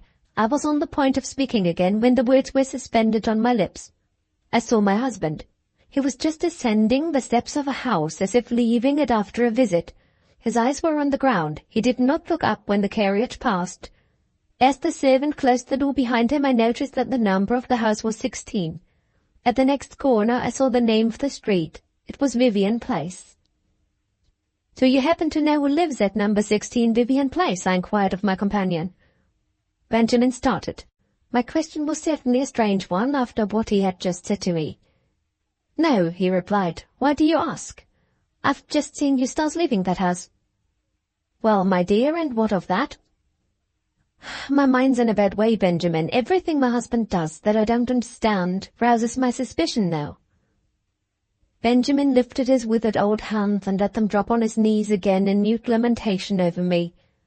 "I tell you again," I went on, "my life is unendurable to me. I won't answer for what I may do if I am left much longer to live in doubt of the one man on earth whom I love. You have had experience of the world. Suppose you were shut out from Eustace's confidence as I am. Suppose you were as fond of him as I am, and felt your position as bitterly as I feel it. What would you do?" The question was plain. Benjamin met it with a plain answer. "I think I should find my way, my dear, to some intimate friend of your husband's," he said, "and make a few discreet inquiries in that quarter first." Some intimate friend of my husband's? I considered with myself. There was but one friend of his whom I knew of, my uncle's correspondent, Major Fitzdavid. My heart beat fast as the name recurred to my memory. Suppose I followed Benjamin's advice? Suppose I applied to Major Fitzdavid? Even if he, too, refused to answer my questions, my position would not be more helpless than it was now. I determined to make the attempt. The only difficulty in the way, so far, was to discover the Major's address. I had given back his letter to Dr. Starkweather at my uncle's own request. I remembered that the address from which the Major wrote was somewhere in London, and I remembered no more. "Thank you, old friend, you've given me an idea already," I said to Benjamin. "Have you got a directory in your house?" "No, my dear," he rejoined, looking very much puzzled, "but I can easily send out and borrow one." We returned to the villa. The servant was sent at once to the nearest station to borrow a directory. She returned with a book just as we sat down to dinner. Searching for the Major's name under the letter F, I was startled by a new discovery. "Benjamin," I said, "this is a strange coincidence. Look here." He looked where I pointed. Major Fitzdavid's address was number 16, Vivian Place, the very house which I had seen my husband leaving as we passed in the carriage. Chapter 7. On the way to the Major. "Yes," said Benjamin, "it is a coincidence, certainly. Still—" He stopped and looked at me. He seemed a little doubtful how I might receive what he had it in his mind to say to me next. "Go on," I said. "Still, my dear, I see nothing suspicious in what has happened," he resumed. "To my mind it's quite natural that your husband, being in London, should pay a visit to one of his friends, and it's equally natural that we should pass through Vivian Place on our way back here. This seems to be the reasonable view. What do you say?" "I have told you already that my mind is in a bad way about Eustace," I answered. "I say there is some motive at the bottom of his visit to Major Fitzdavid. It is not an ordinary call. I am firmly convinced it is not an ordinary call." "Suppose we get on with our dinner," said Benjamin resignedly. "Here is a loin of mutton, my dear, an ordinary loin of mutton. Is there anything suspicious in that? Very well, then. Show me you have confidence in the mutton. Please eat. There's the wine again. No mystery, Valeria, in that claret. I'll take my oath it's nothing but innocent juice of the grape. If we can't believe in anything else, let's believe in juice of the grape. Your good health, my dear." I adapted myself to the old man's genial humour as readily as I could. We ate and we drank and we talked of bygone days. For a little while I was almost happy in the company of my fatherly old friend. Why was I not old too? Why had I not done with love, with its certain miseries, its transient delights, its cruel losses, its bitterly doubtful gains? The last autumn flowers in the window basked brightly in the last of the autumn sunlight. Benjamin's little dog digested his dinner in perfect comfort on the hearth. The parrot in the next house screeched his vocal accomplishments cheerfully. I don't doubt that it is a great privilege to be a human being, but may it not be the happier destiny to be an animal or a plant? The brief respite was soon over. All my anxieties came back. I was once more a doubting, discontented, depressed creature when I rose to say good-bye. "Promise, my dear, you will do nothing rash," said Benjamin as he opened the door for me. "Is it rash to go to Major Fitzdavid?" I asked. "Yes, if you go by yourself. You don't know what sort of man he is. You don't know how he may receive you. Let me try first and pave the way, as the saying is. Trust my experience, my dear. In matters of this sort, there is nothing like paving the way." I considered a moment. It was due my good friend to consider before I said no. Reflection decided me on taking the responsibility, whatever it might be, upon my own shoulders. Good or bad, compassionate or cruel, the Major was a man. A woman's influence was the safest influence to trust with him, where the end to be gained was such an end as I had in view. It was not easy to say this to Benjamin without the danger of mortifying him. I made an appointment with the old man to call on me the next morning at the hotel and talk the matter over again. Is it very disgraceful to me to add that I privately determined, if the thing could be accomplished, to see Major Fitzdavid in the interval? "Do nothing rash, my dear. In your own interest, do nothing rash." Those were Benjamin's last words when we parted for the day. I found Eustace waiting for me in our sitting room at the hotel. His spirits seemed to have revived since I had seen him last. He advanced to meet me cheerfully with an open sheet of paper in his hand. "My business is settled, Valeria, sooner than I had expected," he began gaily. "Are your purchases all completed, fair lady? Are you free to?" I had learned already, God help me, to distrust his fits of gaiety. I asked cautiously, "Do you mean free for today?" "Free for today, and tomorrow, and next week, and next month, and next year too, for all I know to the contrary," he answered, putting his arm boisterously round my waist. "Look here." He lifted the open sheet of paper which I had noticed in his hand and held it for me to read. It was a telegram to the sailing master of the yacht, informing him that we had arranged to return to Ramsgate that evening, and that we should be ready to sail for the Mediterranean with the next tide. "I only waited for your return," said Eustace, "to send the telegram to the office." He crossed the room as he spoke to ring the bell. I stopped him. "I am afraid I can't go to Ramsgate today," I said. "Why not?" he asked, suddenly changing his tone and speaking sharply. "I dare say it will seem ridiculous to some people, but it is really true that he shook my resolution to go to Major Fitz-David when he put his arm round me. Even a mere passing caress from him stole away my heart and softly tempted me to yield. But the ominous alteration in his tone made another woman of me. I felt once more, and felt more strongly than ever, that in my critical position it was useless to stand still and worse than useless to draw back. "I am sorry to disappoint you," I answered.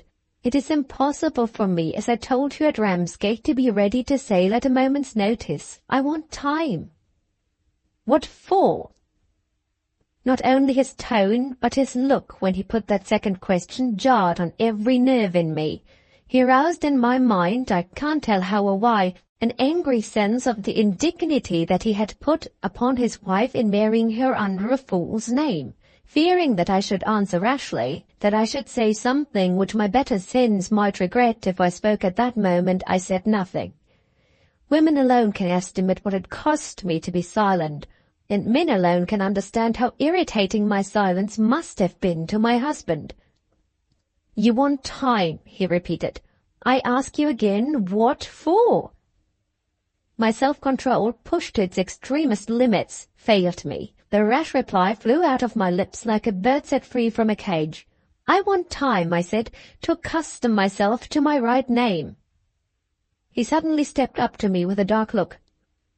"What do you mean by your right name?"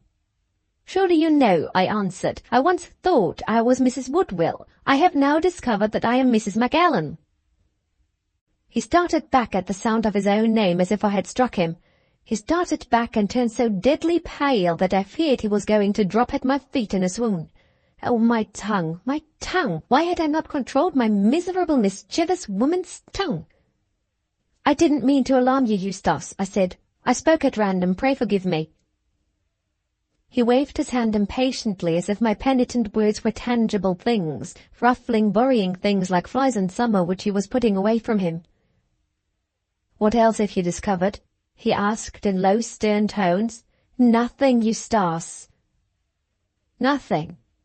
He paused as he repeated the word and passed his hand over his forehead in a weary way. "Nothing, of course," he resumed, speaking to himself, "or she would not be here."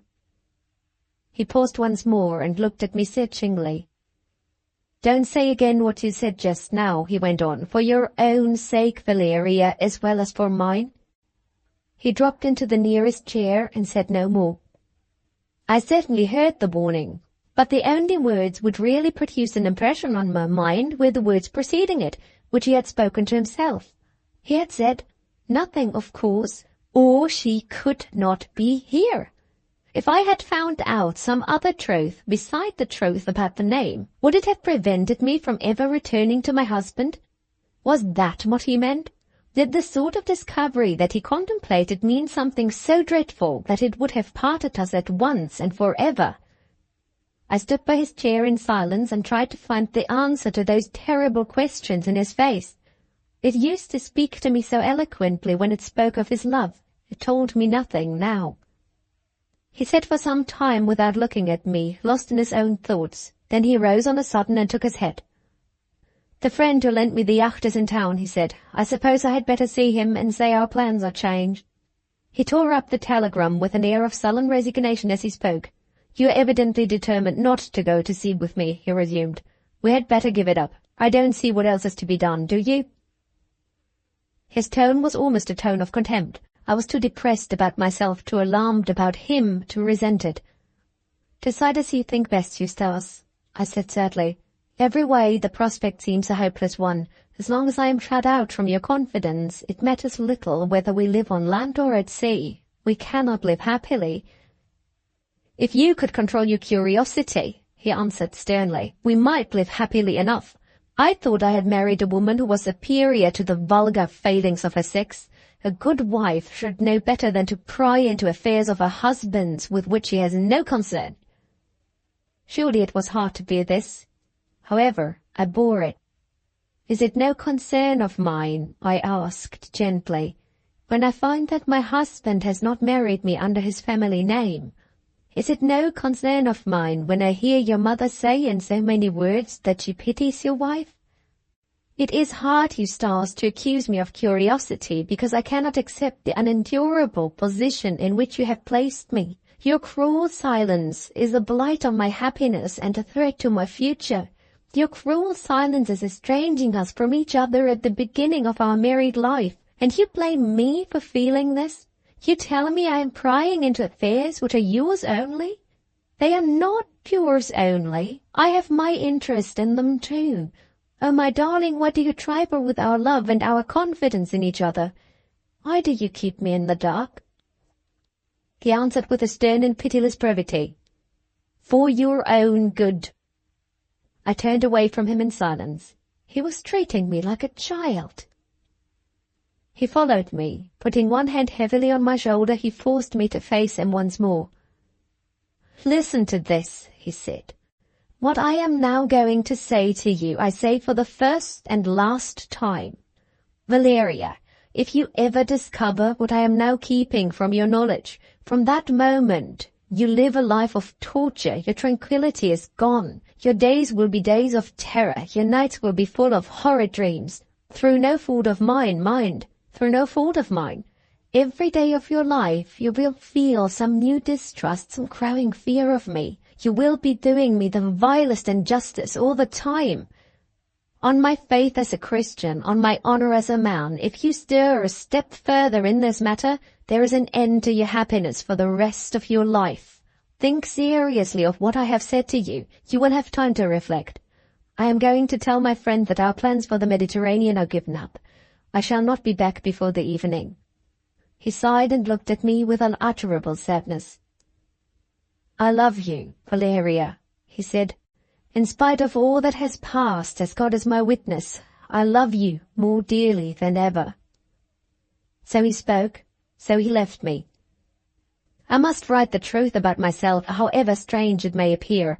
I don't pretend to be able to analyze my own motives. I don't pretend even to guess how other women might have acted in my place. It is true of me that my husband's terrible warning, all the more terrible in its mystery and its vagueness, produced no deterrent effect on my mind. It only stimulated my resolution to discover what he was hiding from me. He had not been gone 2 minutes before I rang the bell and ordered the carriage to take me to Major Fitzdavid's house in Vivian Place. Walking to and fro while I was waiting, I was in such a fever of excitement that it was impossible for me to sit still. I accidentally caught sight of myself in the glass. My own face startled me. It looked so haggard and so wild. Could I present myself to a stranger? Could I hope to produce the necessary impression in my favor, looking as I looked at that moment? For all I knew to the contrary, my whole future might depend upon the effect which I produced on Major Fitzdavid at first sight. I rang the bell again and sent a message to one of the chambermaids to follow me to my room. I had no maid of my own with me. The stewardess of the yacht would have acted as my attendant if we had held to our first arrangement. It mattered little so long as I had a woman to help me. The chambermaid appeared. I can give no better idea of the disordered and desperate condition of my mind at that time than by owning that I actually consulted this perfect stranger on the question of my personal appearance. She was a middle-aged woman with a large experience of the world and its wickedness written legibly in her manner and on her face. I put money into the woman's hand, enough of it to surprise her. She thanked me with a cynical smile, evidently placing her own evil interpretation on my motive for bribing her.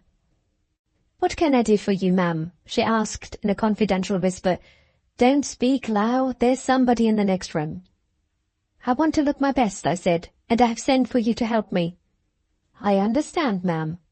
"What do you understand?" She nodded her head significantly and whispered to me again. "Lord bless you, I'm used to this," she said. "There's a gentleman in the case. Don't mind me, ma'am. It's a way I have. I mean no harm." She stopped and looked at me critically.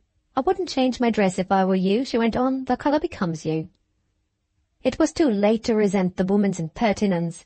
There was no help for it but to make use of her. Besides, she was right about the dress. It was of a delicate maize color, prettily trimmed with lace. I could wear nothing which suited me better.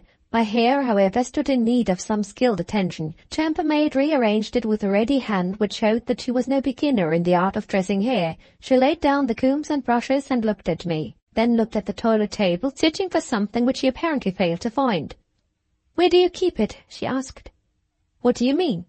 "Look at your complexion, man. You will frighten him if you see you like that. A touch of color you must have. Where do you keep it?" "What, you haven't got it? You never use it. Dear, dear, dear me." For a moment, surprise fairly deprived her of her self-possession. Recovering herself, she begged permission to leave me for a minute. I let her go, knowing what her errand was. She came back with a box of paint and powders, and I said nothing to check her. I saw in the glass my skin take a fool's fairness, my cheeks a fool's color, my eyes a fool's brightness, and I never shrank from it. No, I let the odious conceit go on. I even admired the extraordinary delicacy and dexterity with which it was all done. Anything, I thought to myself, in the madness of that miserable time, so long as it helps me win the Major's confidence. Anything so long as I discover what those last words of my husband really mean. The transformation of my face was accomplished. The chambermaid pointed with her wicked forefinger in the direction of the glass.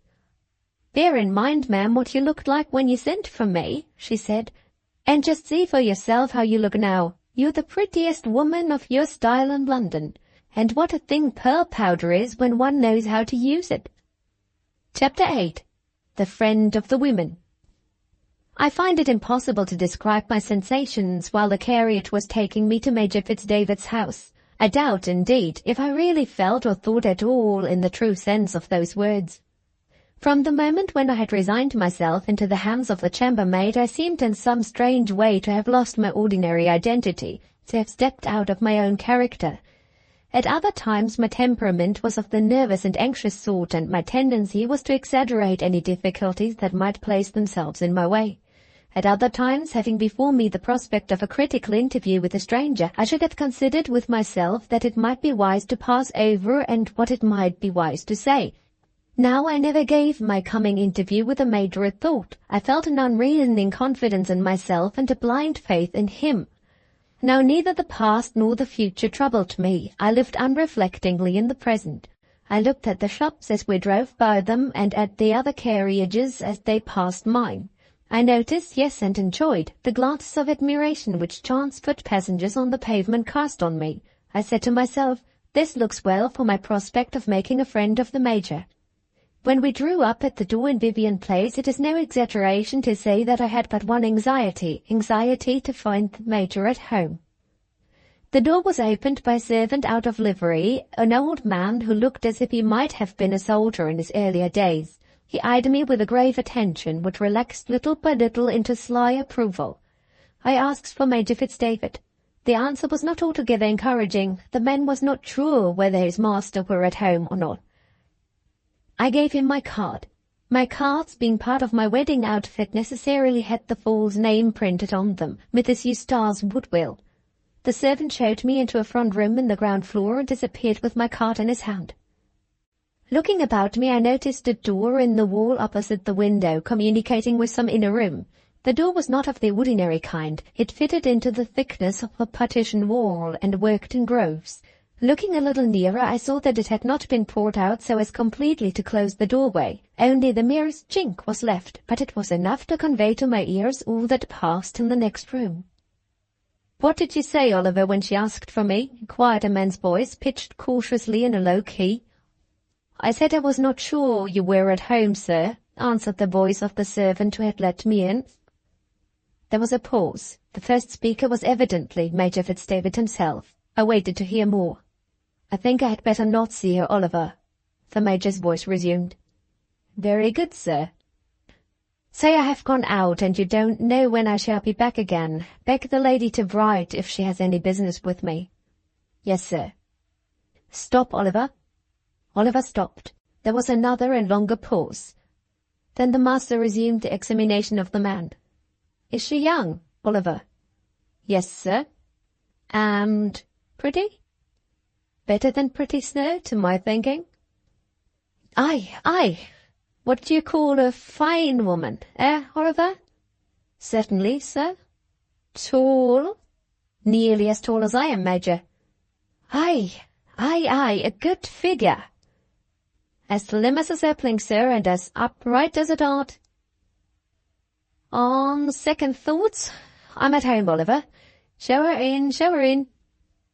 So far one thing at least seemed to be clear. I had done well in sending for the chambermaid. What would Oliver's report of me have been if I had presented myself to him with my colourless cheeks and my ill-dressed hair?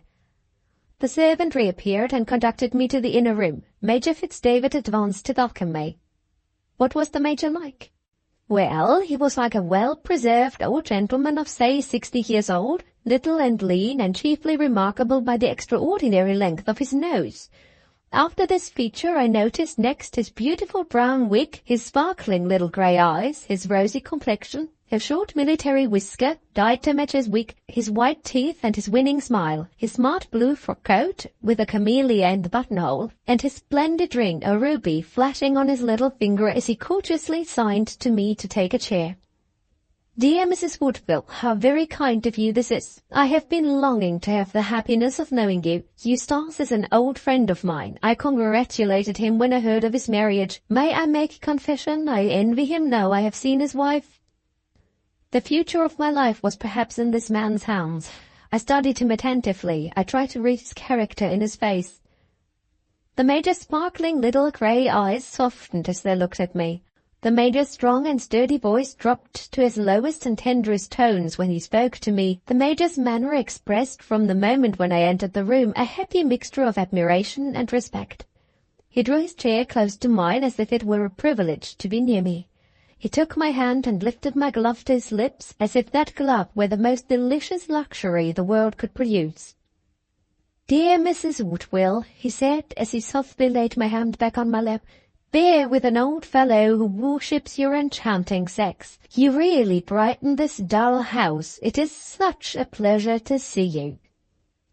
There was no need for the old gentleman to make his little confession. Women, children, and dogs proverbially know by instinct who the people are who really like them. The women had a warm friend, perhaps at one time a dangerously warm friend, in Major Fitzdavid. I knew as much of him as that before I had settled myself in my chair and opened my lips to answer him. "Thank you, Major, for your kind reception and your pretty compliment," I said, matching my host's easy tone as closely as the necessary restraints on my side would permit. "You have made your confession. May I make mine?" Major Fitzdavid lifted my hand again from my lap and drew his chair as close as possible to mine. I looked at him gravely and tried to release my hand. Major Fitzdavid declined to let go of it and proceeded to tell me why. "I have just heard you speak for the first time," he said. "I am under the charm of your voice. Dear Mrs. Woodville, bear with an old fellow who is under the charm. Don't grudge me my innocent little pleasures. Lend me, I wish I could say give me, this pretty hand. I'm such an admirer of pretty hands. I can listen so much better with a pretty hand than mine. The ladies indulge my weakness. Please indulge me too. Yes? And what were you going to say?" "I was going to say, Major, that I felt particularly sensible of your kind welcome because, as it happens, I have a favour to ask of you." I was conscious while I spoke that I was approaching the object of my visit a little too abruptly, but Major Fitzdavid's admiration rose from one climax to another with such alarming rapidity that I felt the importance of administering a practical check to it.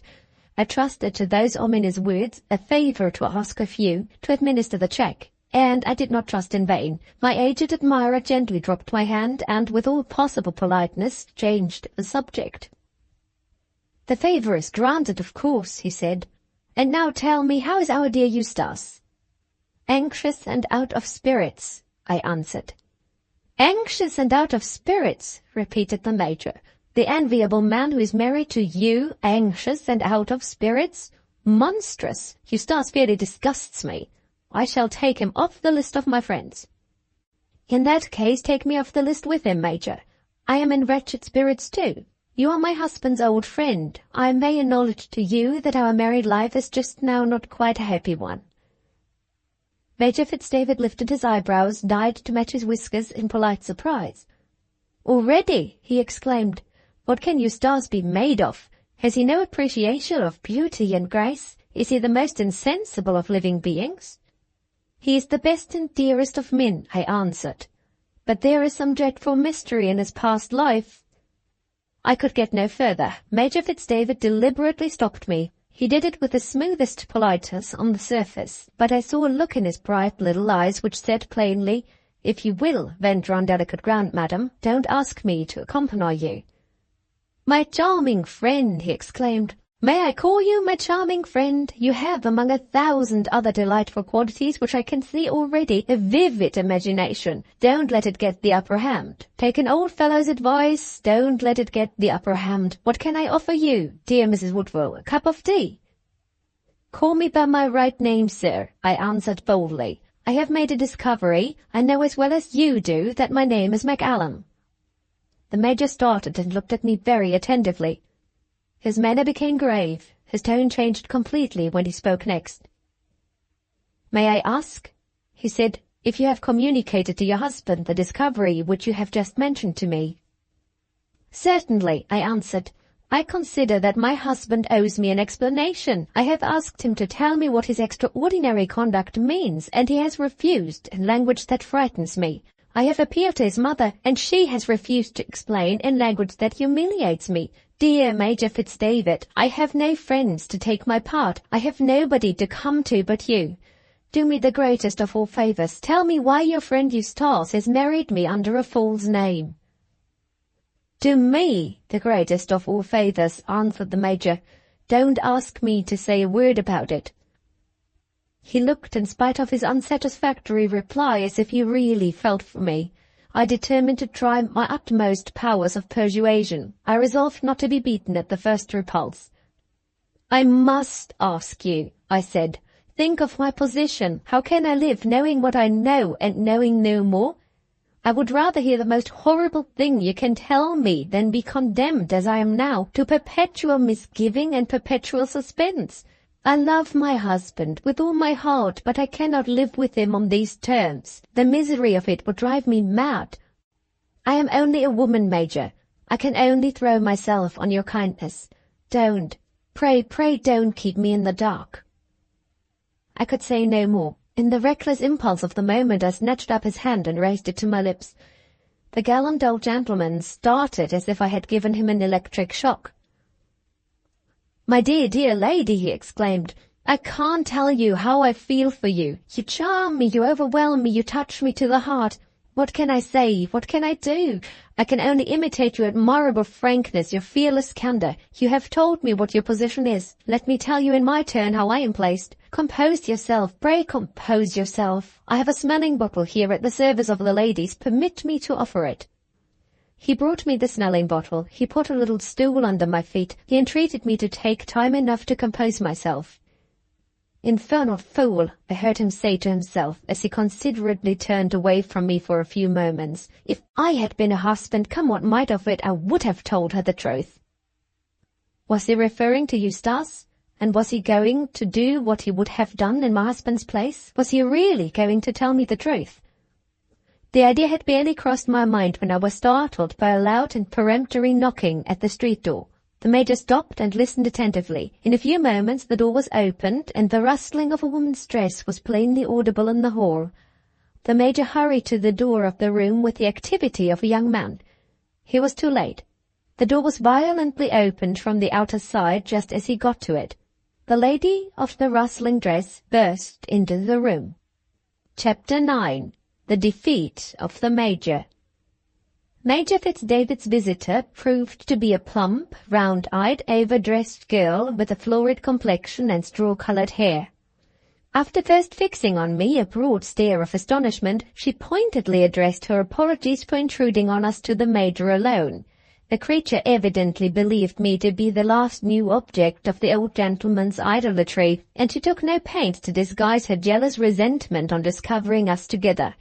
Major Fitzdavid set matters right in his own irresistible way. He kissed the hand of the overdressed girl as devotedly as he had kissed mine. He told her she was looking charmingly. Then he led her, with his happy mixture of admiration and respect, back to the door by which she had entered, a second door communicating directly with the hall. "No apology is necessary, my dear," he said.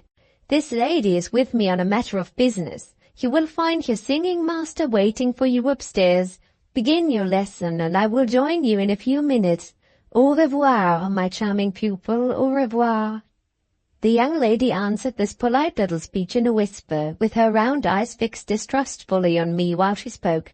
The door closed on her. Major Fitzdavid was at liberty to set matters right with me in my turn. "I call that young person one of my happy discoveries," said the old gentleman complacently. "She possesses, I don't hesitate to say, the finest soprano voice in Europe.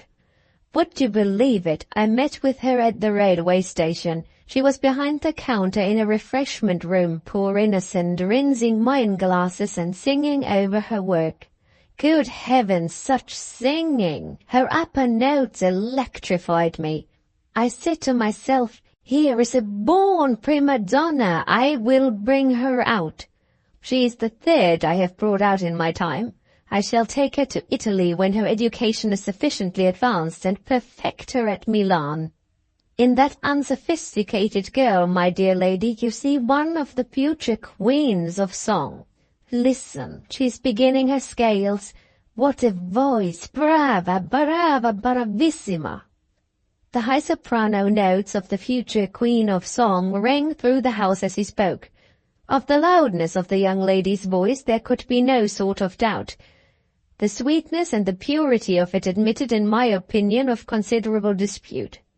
Having said the polite words which the occasion rendered necessary, I ventured to recall Major Fitzdavid to the subject in discussion between us when his visitor had entered the room. The Major was very unwilling to return to the perilous topic on which we had just touched when the interruption occurred. He bet time with his forefinger to the singing upstairs. He asked me about my voice, and whether I sang. He remarked that life would be intolerable to him without love and art. A man in my place would have lost all patience, and would have given up the struggle in disgust. Being a woman, and having my end in view, my resolution was invincible.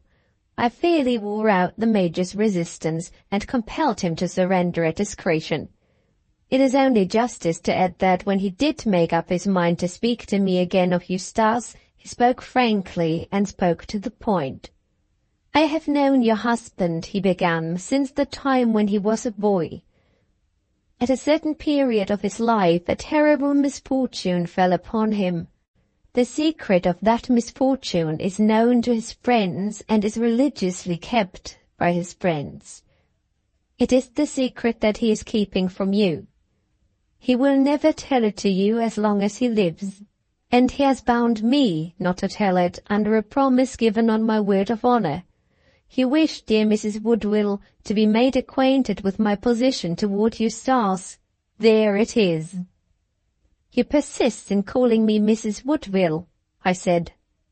"Your husband wishes me to persist," the Major answered. "He assumed the name of Woodville, fearing to give his own name when he first called at your uncle's house. He will now acknowledge no other. Remonstrance is useless. You must do what we do. You must give way to an unreasonable man. The best fellow in the world in other respects, in this one matter as obstinate and self-willed as he can be. If you ask me my opinion, I tell you honestly that I think he was wrong in courting and marrying you under his false name. He trusted his honor and his happiness to your keeping in making you his wife. Why should he not trust the story of his troubles to you as well?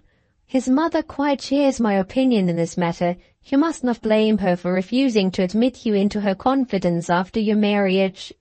It was then too late. Before your marriage she did all she could do, without betraying secrets which as a good mother she was bound to respect, to induce her son to act justly toward you. I commit no indiscretion when I tell you that you refused to sanction your marriage mainly for the reason that Eustace refused to follow her advice and to tell you what his position really was. On my part I did all I could to support Mrs. Macallan in the course that she took. When Eustace wrote to tell me that he had engaged himself to marry a niece of my good friend Dr. Starkweather, and that he had mentioned me as his reference, I wrote back to warn him that I would have nothing to do with the affair unless he revealed the whole truth about himself to his future wife. He refused to listen to me, as he had refused to listen to his mother, and he held me at the same time to my promise to keep a secret. When Starkweather wrote to me, I had no choice but to involve myself in a deception of which I thoroughly disapproved, or to answer in a tone so guarded and so brief as to stop the correspondence at the outset. I chose the last alternative, and I fear I have offended my good old friend. You now see the painful position in which I am placed. To add to the difficulties of that situation, Eustace came here this very day to warn me to be on my guard in case of your addressing to me the very request which you have just made. He told me that you had met with his mother by an unlucky accident, and that you had discovered the family name. He declared that he had travelled to London for the express purpose of speaking to me personally on this serious subject. I know your weakness, he said, where women are concerned. Valeria is aware that you are my old friend. She will certainly write to you. She may even be bold enough to make her way into your house. Renew your promise to keep the great calamity of my life a secret, on your honor and on your oath. Those were his words, as nearly as I can remember them. I tried to treat the thing lightly. I ridiculed the absurdly theatrical notion of renewing my promise and all the rest of it. Quite useless. He refused to leave me. He reminded me of his unmerited sufferings, poor fellow, in the past time. It ended in his bursting into tears. You love him, and so do I. Can you wonder that I let him have his way? The result is that I am doubly bound to tell you nothing, by the most sacred promise that a man can give. My dear lady, I cordially side with you in this matter. I long to relieve your anxieties, but what can I do? He stopped and waited, gravely waited, to hear my reply. I had listened from beginning to end without interrupting him. The extraordinary change in his manner and in his way of expressing himself while he was speaking of Eustace alarmed me as nothing had alarmed me yet. How terrible, I thought to myself, must this untold story be, if the mere act of referring to it makes light-hearted Major Fitz-David speak seriously and sadly, never smiling, never paying me a compliment, never even noticing the singing upstairs. My heart sank in me as I drew that startling conclusion. For the first time since I had entered the house, I was at the end of my resources. I knew neither what to say nor what to do next. And yet I kept my seat. Never had the resolution to discover what my husband was hiding from me been more firmly rooted in my mind than it was at that moment. I cannot account for the extraordinary inconsistency in my character which this confession implies. I can only describe the facts as they really were. The singing went on upstairs. Major Fitz-David still waited impenetrably to hear what I had to say, to know what I resolved on doing next. Before I had decided what to say or what to do, another domestic incident happened. In plain words, another knocking announced a new visitor at the house door. On this occasion there was no rustling of a woman's dress in the hall. On this occasion only the old servant entered the room, carrying a magnificent nosegay in his hand. With Lady Clarinda's kind regards, to remind Major Fitz-David of his appointment. Another lady, this time a lady with a title, a great lady who sent her flowers and her messages without condescending to concealment. The Major, first apologizing to me, wrote a few lines of acknowledgment and sent them out to the messenger. When the door was closed again, he carefully selected one of the choicest flowers in the nosegay. "May I ask," he said, presenting the flower to me with his best grace, "whether you now understand the delicate position in which I am placed between your husband and yourself?" The little interruption caused by the appearance of the nosegay had given a new impulse to my thoughts, and had thus helped in some degree to restore me to myself. I was able at last to satisfy Major Fitz-David that his considerate and courteous explanation had not been thrown away upon me. "I thank you most sincerely, Major," I said. "You have convinced me that I must not ask you to forget on my account the promise which you have given to my husband. It is a sacred promise, which I too am bound to respect. I quite understand that." The Major drew a long breath of relief and patted me on the shoulder in high approval of what I had said to him. "Admirably expressed," he rejoined, recovering his light-hearted looks and his lover-like ways all in a moment.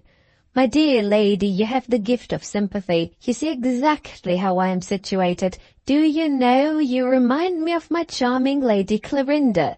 She has the gift of sympathy, and sees exactly how I am situated. I shall so enjoy introducing you to each other," said the Major, plunging his long nose ecstatically into Lady Clorinda's flowers.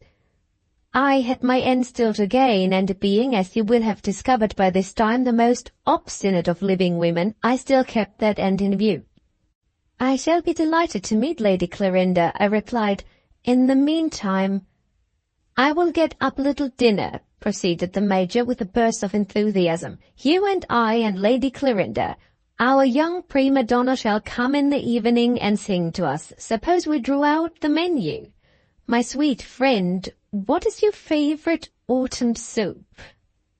"In the meantime," I persisted, "to return to what we were speaking of just now." The Major's smile vanished. The Major's hand dropped the pen destined to immortalize the name of my favorite autumn soup. "Must we return to that?" he asked piteously. "Only for a moment," I said. "You remind me," pursued Major Fitz-David, shaking his head sadly, "of another charming friend of mine, a French friend, Madame Mirliflor. You are a person of prodigious tenacity of purpose. Madame Mirliflor is a person of prodigious tenacity of purpose. She happens to be in London. Shall we have her at our little dinner?" The Major brightened at the idea and took up the pen again. "Do tell me," he said, "what is your favorite autumn soup?" "Pardon me," I began. "We were speaking just now—" "Oh, dear me," cried Major Fitz-David, "is this the other subject?" "Yes, this is the other subject." The Major put down his pen for the second time and regretfully dismissed from his mind Madame Mirliflor and the autumn soup. "Yes," he said, with a patient bow and a submissive smile. "You were going to say—" "I was going to say," I rejoined, "that your promise only pledges you not to tell the secret which my husband is keeping from me. You have given no promise not to answer me if I venture to ask you one or two questions."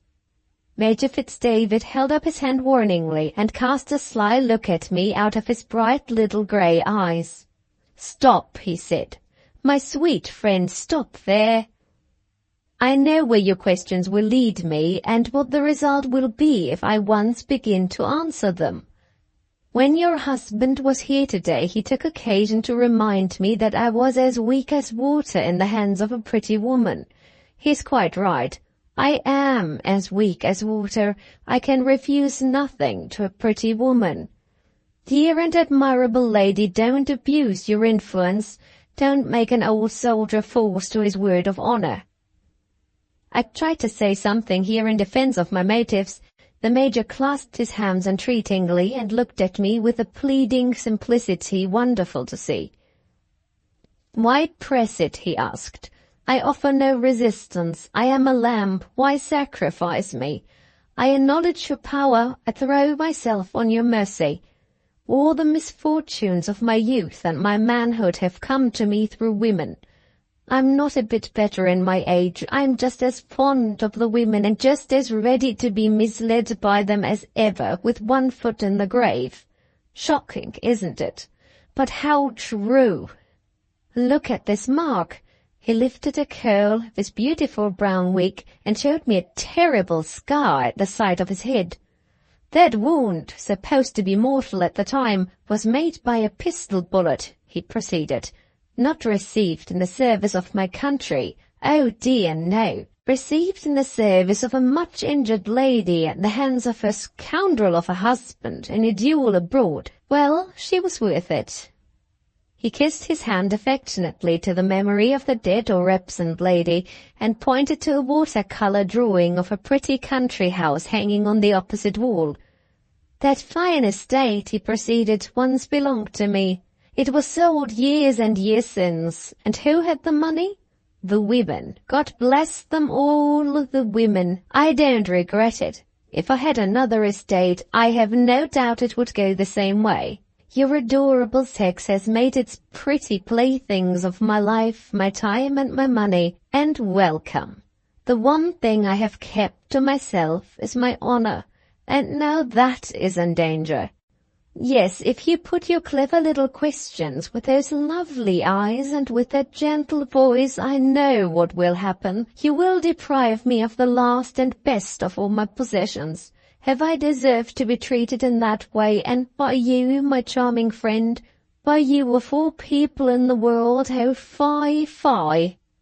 He paused and looked at me as before, the picture of artless entreaty, with his head a little on one side.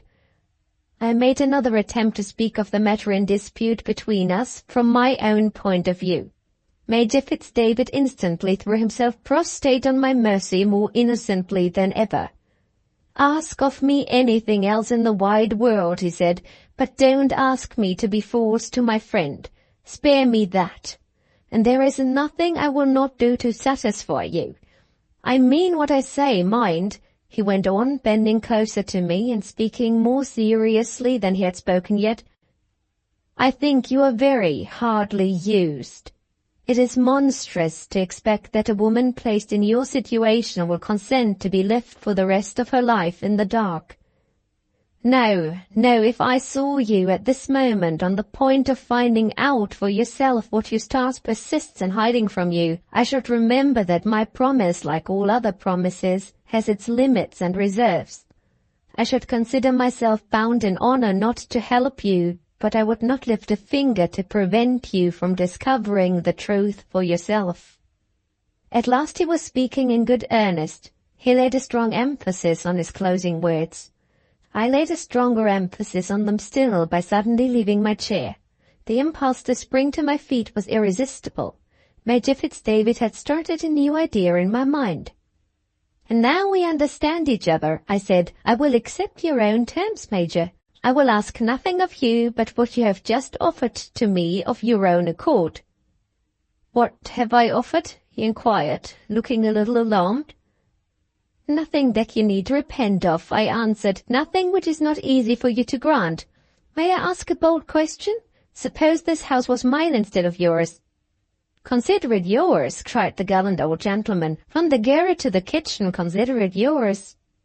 "1,000 thanks, Major. I will consider it mine for the moment. You know, everybody knows that one of a woman's many weaknesses is curiosity. Suppose my curiosity led me to examine everything in my new house?"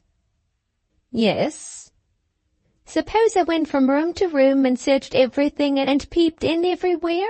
Do you think there would be any chance—" The quick-witted Major anticipated the nature of my question. He followed my example. He too started to his feet with a new idea in his mind. "Would there be any chance," I went on, "of my finding my own way to my husband's secret in this house? One word of reply, Major Fitz-David, only one word, yes or no." "Don't excite yourself," cried the Major. "Yes or no," I repeated more vehemently than ever. "Yes," said the Major, after a moment's consideration. It was the reply I had asked for, but it was not explicit enough. Now I had got it to satisfy me. I felt the necessity of leading him, if possible, into details. "Does 'yes' mean that there is some sort of clue to the mystery?" I asked. "Something, for instance, which my eyes might see and my hands might touch if I could only find it?" He considered again. I saw that I had succeeded in interesting him in some way unknown to myself, and I waited patiently until he was prepared to answer me. "The thing you mention," he said, "the clue, as you call it, might be seen and might be touched, supposing you could find it." "In this house?" I asked. The Major advanced a step nearer to me and answered, "In this room." My head began to swim. My heart throbbed violently. I tried to speak. It was in vain. The effort almost choked me. In the silence I could hear the music lesson still going on in the room above. The future prima donna had done practicing her scales and was trying her voice now in selections from Italian operas. At the moment when I first heard her, she was singing the beautiful air from the Somnambula, Camper me sereno. I never hear that delicious melody to this day without being instantly transported in imagination to the fatal back room in Vivian Place. The Major, strongly affected himself by this time, was the first to break the silence. "Sit down again," he said, "and pray take the easy chair. You are very much agitated. You want rest." He was right. I could stand no longer. I dropped into the chair. Major Fitzdavid rang the bell and spoke a few words to the servant at the door. "I have been here a long time," I said faintly. "Tell me if I am in the way." "In the way," he repeated with his irresistible smile. "You forget that you are in your own house." The servant returned to us, bringing with him a tiny bottle of champagne and a plate full of delicate little sugared biscuits. "I have had this wine bottled expressly for the ladies," said the Major. "The biscuits come to me direct from Paris. As a favor to me, you must take some refreshment, and then—" He stopped and looked at me very attentively. "And then," he resumed, "shall I go to my young prima donna upstairs and leave you here alone?" It was impossible to hint more delicately at the one request which I now had it in my mind to make to him. I took his hand and pressed it gratefully. "The tranquillity of my whole life to come is at stake," I said. "When I am left here by myself, does your generous sympathy permit me to examine everything in the room?" He signed to me to drink the champagne and eat a biscuit before he gave his answer. "This is serious," he said. "I wish you to be in perfect possession of yourself. Restore your strength, and then I will speak to you." I did as he bade me. In a minute from the time when I drank it, the delicious sparkling wine had begun to revive me. "Is it your express wish," he resumed, "that I should leave you here by yourself to search the room?" "It is my express wish," I answered. "I take a heavy responsibility on myself in granting your request, but I grant it for all that because I sincerely believe, as you believe, that the tranquillity of your life to come depends on you discovering the truth." Saying those words, he took 2 keys from his pocket. "You will naturally feel a suspicion," he went on, "of any locked doors that you may find here. The only locked places in the room are the doors of the cupboards under the long bookcase, and the door of the Italian cabinet in that corner. The small key opens the bookcase cupboards, the long key opens the cabinet door." With that explanation he laid the keys before me on the table. "Thus far," he said, "I have rigidly respected the promise which I made to your husband. I shall continue to be faithful to my promise, whatever may be the result of your examination of the room. I am bound in honor not to assist you by word or deed. I am not even at liberty to offer you the slightest hint. Is that understood?" "Certainly." "Very good. I have now a last word of warning to give you, and then I have done. If you do by any chance succeed in laying your hand on the clue, remember this: The discovery which follows will be a terrible one. If you have any doubt about your capacity to sustain a shock which will strike you to the soul, for God's sake give up the idea of finding out your husband's secret at once and forever. I thank you for your warning, Major. I must face the consequences of making the discovery, whatever they may be. You are positively resolved. Positively. Very well. Take any time you please. The house and every person in it are at your disposal. Ring the bell once if you want the manservant. Ring twice if you wish the housemaid to wait on you. From time to time I shall look in myself to see how you are going on. I am responsible for your comfort and security, you know, while you honor me by remaining under my roof. He lifted my hand to his lips and fixed a last attentive look on me. I hope I am not running too great a risk, he said, more to himself than to me. The women have led me into many a rash action in my time. Have you led me, I wonder, into the rashest action of all? With those ominous last words he bowed gravely and left me alone in the room. Chapter 10. The Search. The fire burning in the grate was not a very large one, and the outer air, as I had noticed on my way to the house, had something of a wintry sharpness in it that day. Still, my first feeling when Major Fitzdavid left me was a feeling of heat and oppression, with its natural result a difficulty in breathing freely. The nervous agitation of the time was, I suppose, answerable for these sensations. I took off my bonnet and mantle and gloves and opened the window for a little while.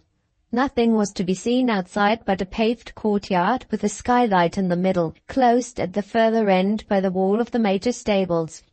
A few minutes at the window cooled and refreshed me. I shut it down again and took my first step on the way of discovery. In other words, I began my first examination of the four walls around me and of all that they enclosed.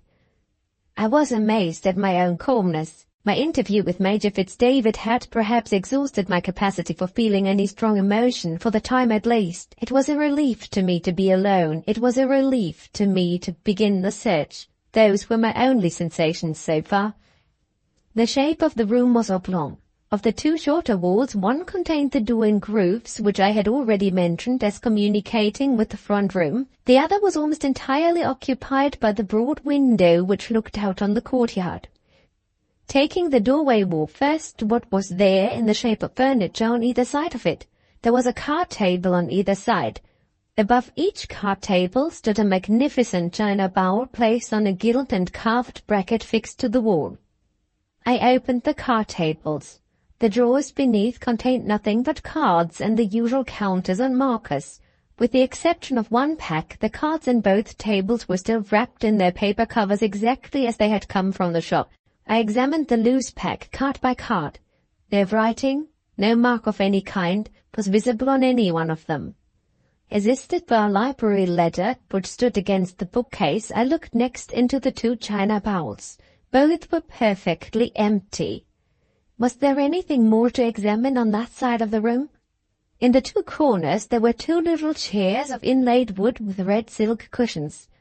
I turned them up and looked under the cushions, and still I made no discoveries. When I had put the chairs back in their places, my search on one side of the room was complete. So far I had found nothing. I crossed to the opposite wall, the wall which contained the window.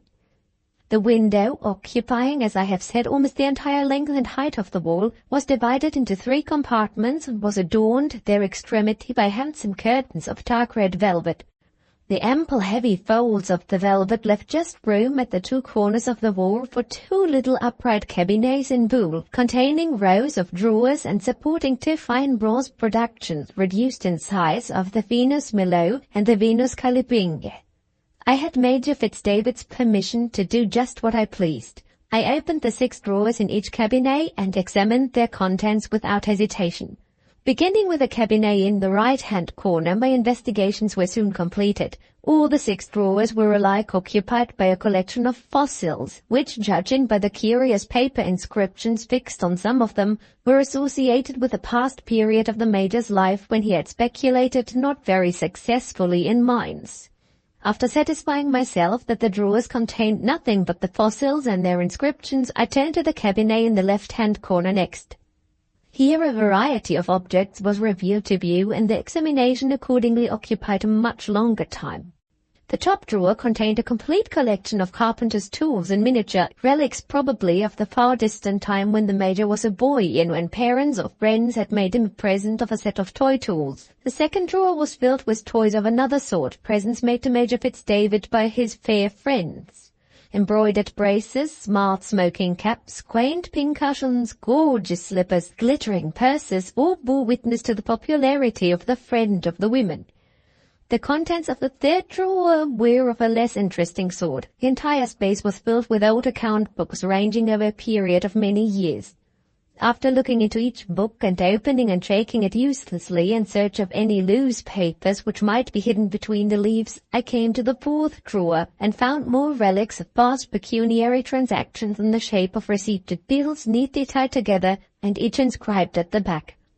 Among the bills I found nearly a dozen loose papers, all equally unimportant. The fifth drawer was in sad confusion. I took out first a loose bundle of ornamental cards, each containing the list of dishes at past banquets given or attended by the Major in London or Paris. Next, a box full of delicately tinted quill pens, evidently a lady's gift. Next, a quantity of old invitation cards. Next, some dog's-eared French plays and books of the opera. Next, a pocket corkscrew, a bundle of cigarettes, and a bunch of rusty keys. Lastly, a passport, a set of luggage labels, a broken silver snuff-box, 2 cigar cases, and a torn map of Rome. Nothing anywhere to interest me, I thought, as I closed the fifth and opened the sixth and last drawer.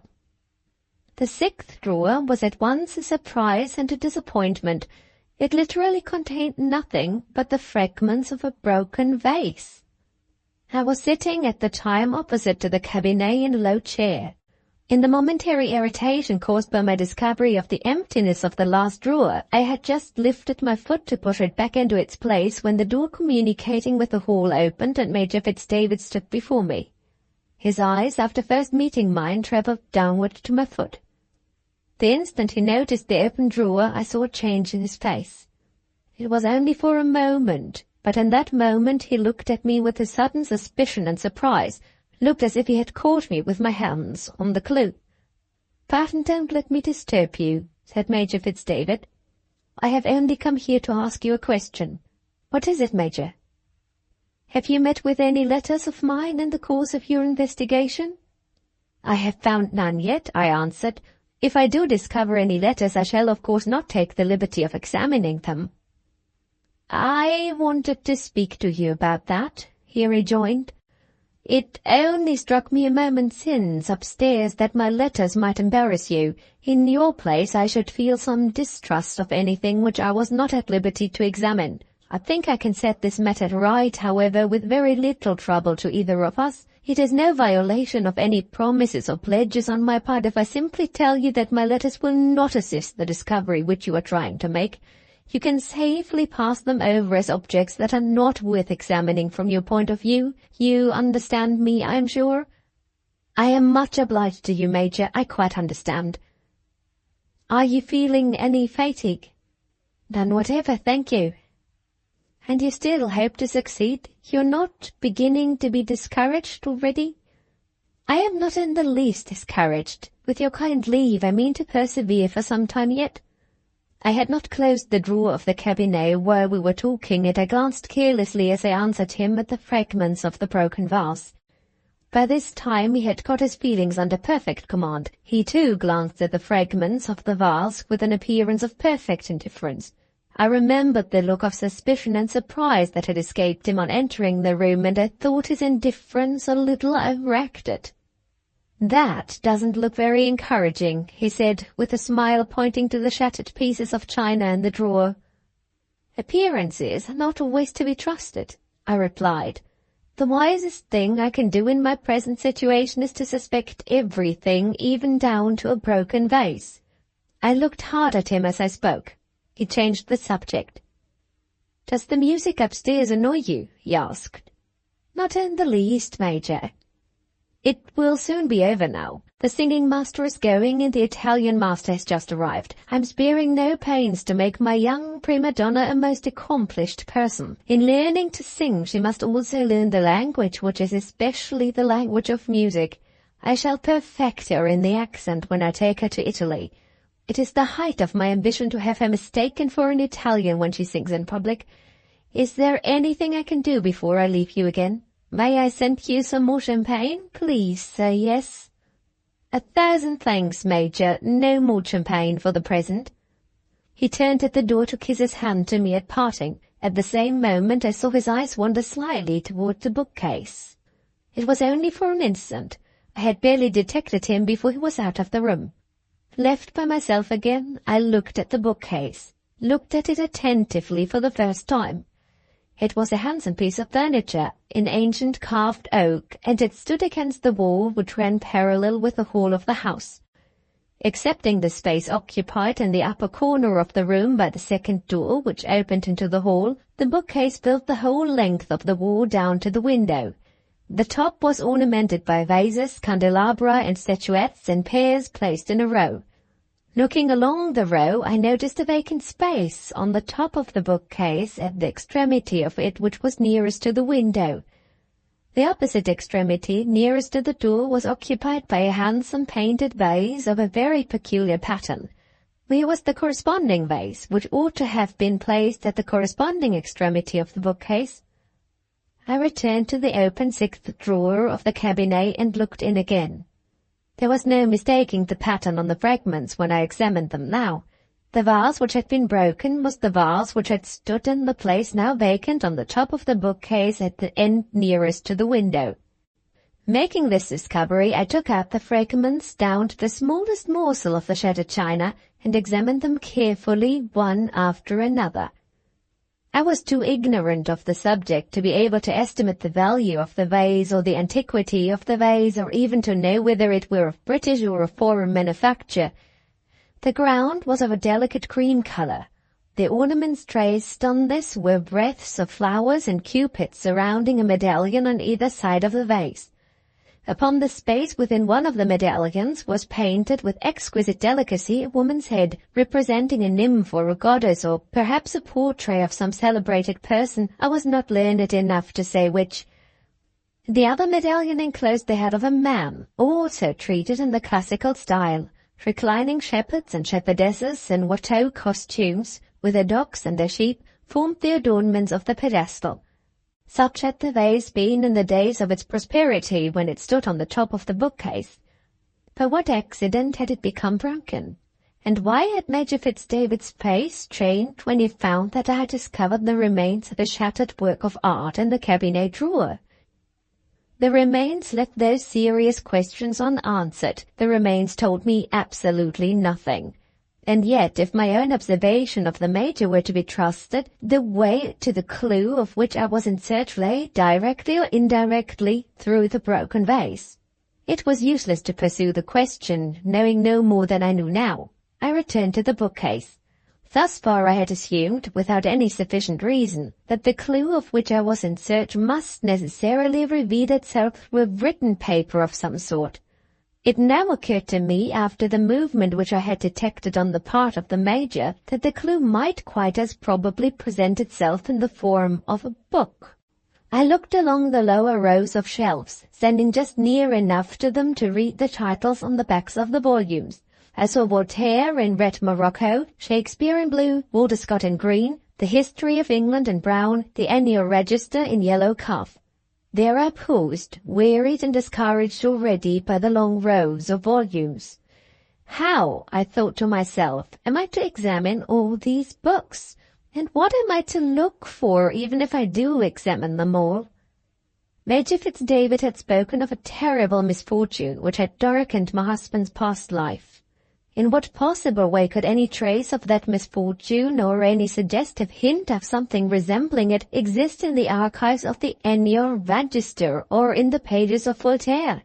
The bare idea of such a thing seemed absurd. The mere attempt to make a serious examination in this direction was surely a wanton waste of time. And yet the Major had certainly stolen a look at the bookcase, and again the broken vase had once stood on the bookcase. Did these circumstances justify me in connecting the vase and the bookcase as twin landmarks on the way that led to discovery? The question was not an easy one to decide on the spur of the moment. I looked up at the higher shelves. Here the collection of books exhibited a greater variety. The volumes were smaller and were not so carefully arranged as on the lower shelves. Some were bound in cloth, some were only protected by paper covers. One or two had fallen and lay flat on the shelves. Here and there I saw empty spaces from which books had been removed and not replaced. In short, there was no discouraging uniformity in these higher regions of the bookcase. The untidy top shelves looked suggestive of some lucky accident which might unexpectedly lead the way to success. I decided if I did examine the bookcase at all to begin at the top. Where was the library ladder? I had left it against the partition wall which divided the back room from the room in front.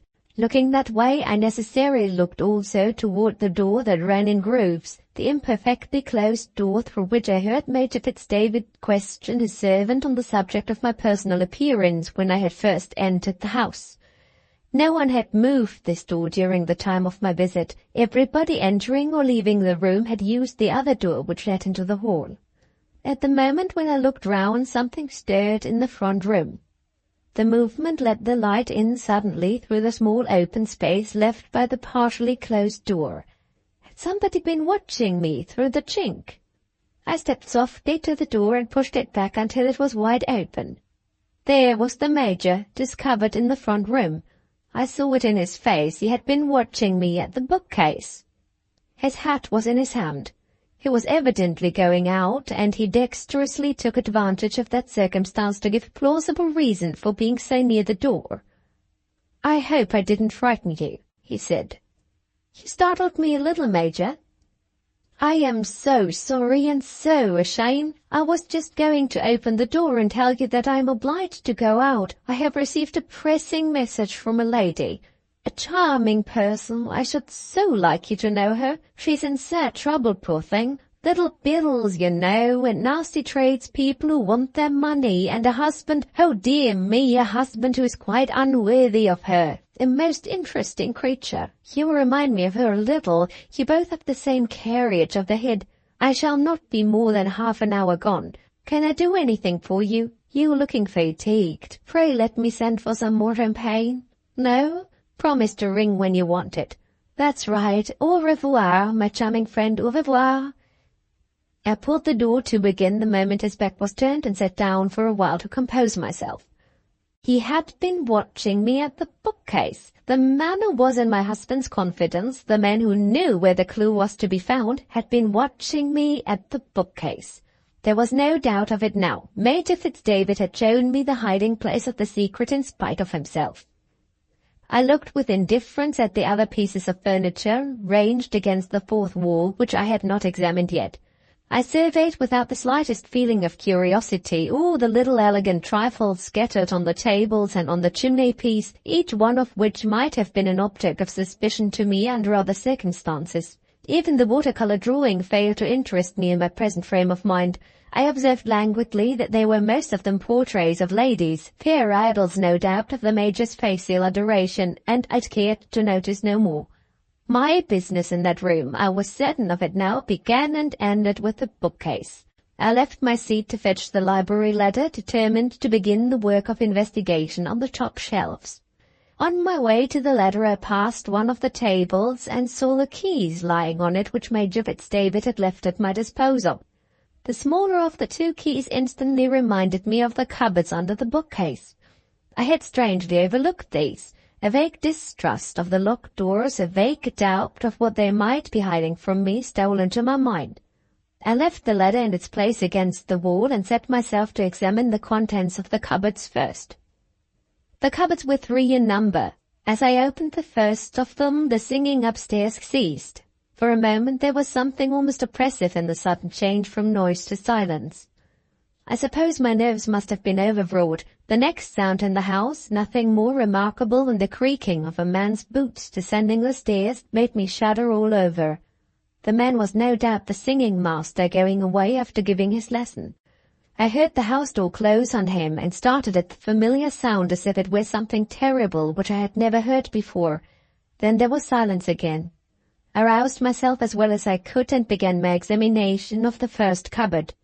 It was divided into 2 compartments. The top compartment contained nothing but boxes of cigars, ranged in rows one on another. The under compartment was devoted to a collection of shells. They were all huddled together anyhow, the Major evidently setting a far higher value on his cigars than on his shells. I searched this lower compartment carefully for any object interesting to me which might be hidden in it. Nothing was to be found in any part of it besides the shells. As I opened the second cupboard, it struck me that the light was beginning to fail. I looked at the window. It was hardly evening yet. The darkening of the light was produced by gathering clouds. Raindrops pattered against the glass. The autumn wind whistled mournfully in the corners of the courtyard. I mended the fire before I renewed my search. My nerves were in fault again, I suppose. I shivered when I went back to the bookcase. My hands trembled. I wondered what was the matter with me. The second cupboard revealed in the upper division of it some really beautiful cameos, not mounted but laid on cotton wool and neat cardboard trays. In one corner, half hidden under one of the trays, there peeped out the white leaves of a little manuscript. I pounced on it eagerly, only to meet with a new disappointment. The manuscript proved to be a descriptive catalogue of the cameos, nothing more.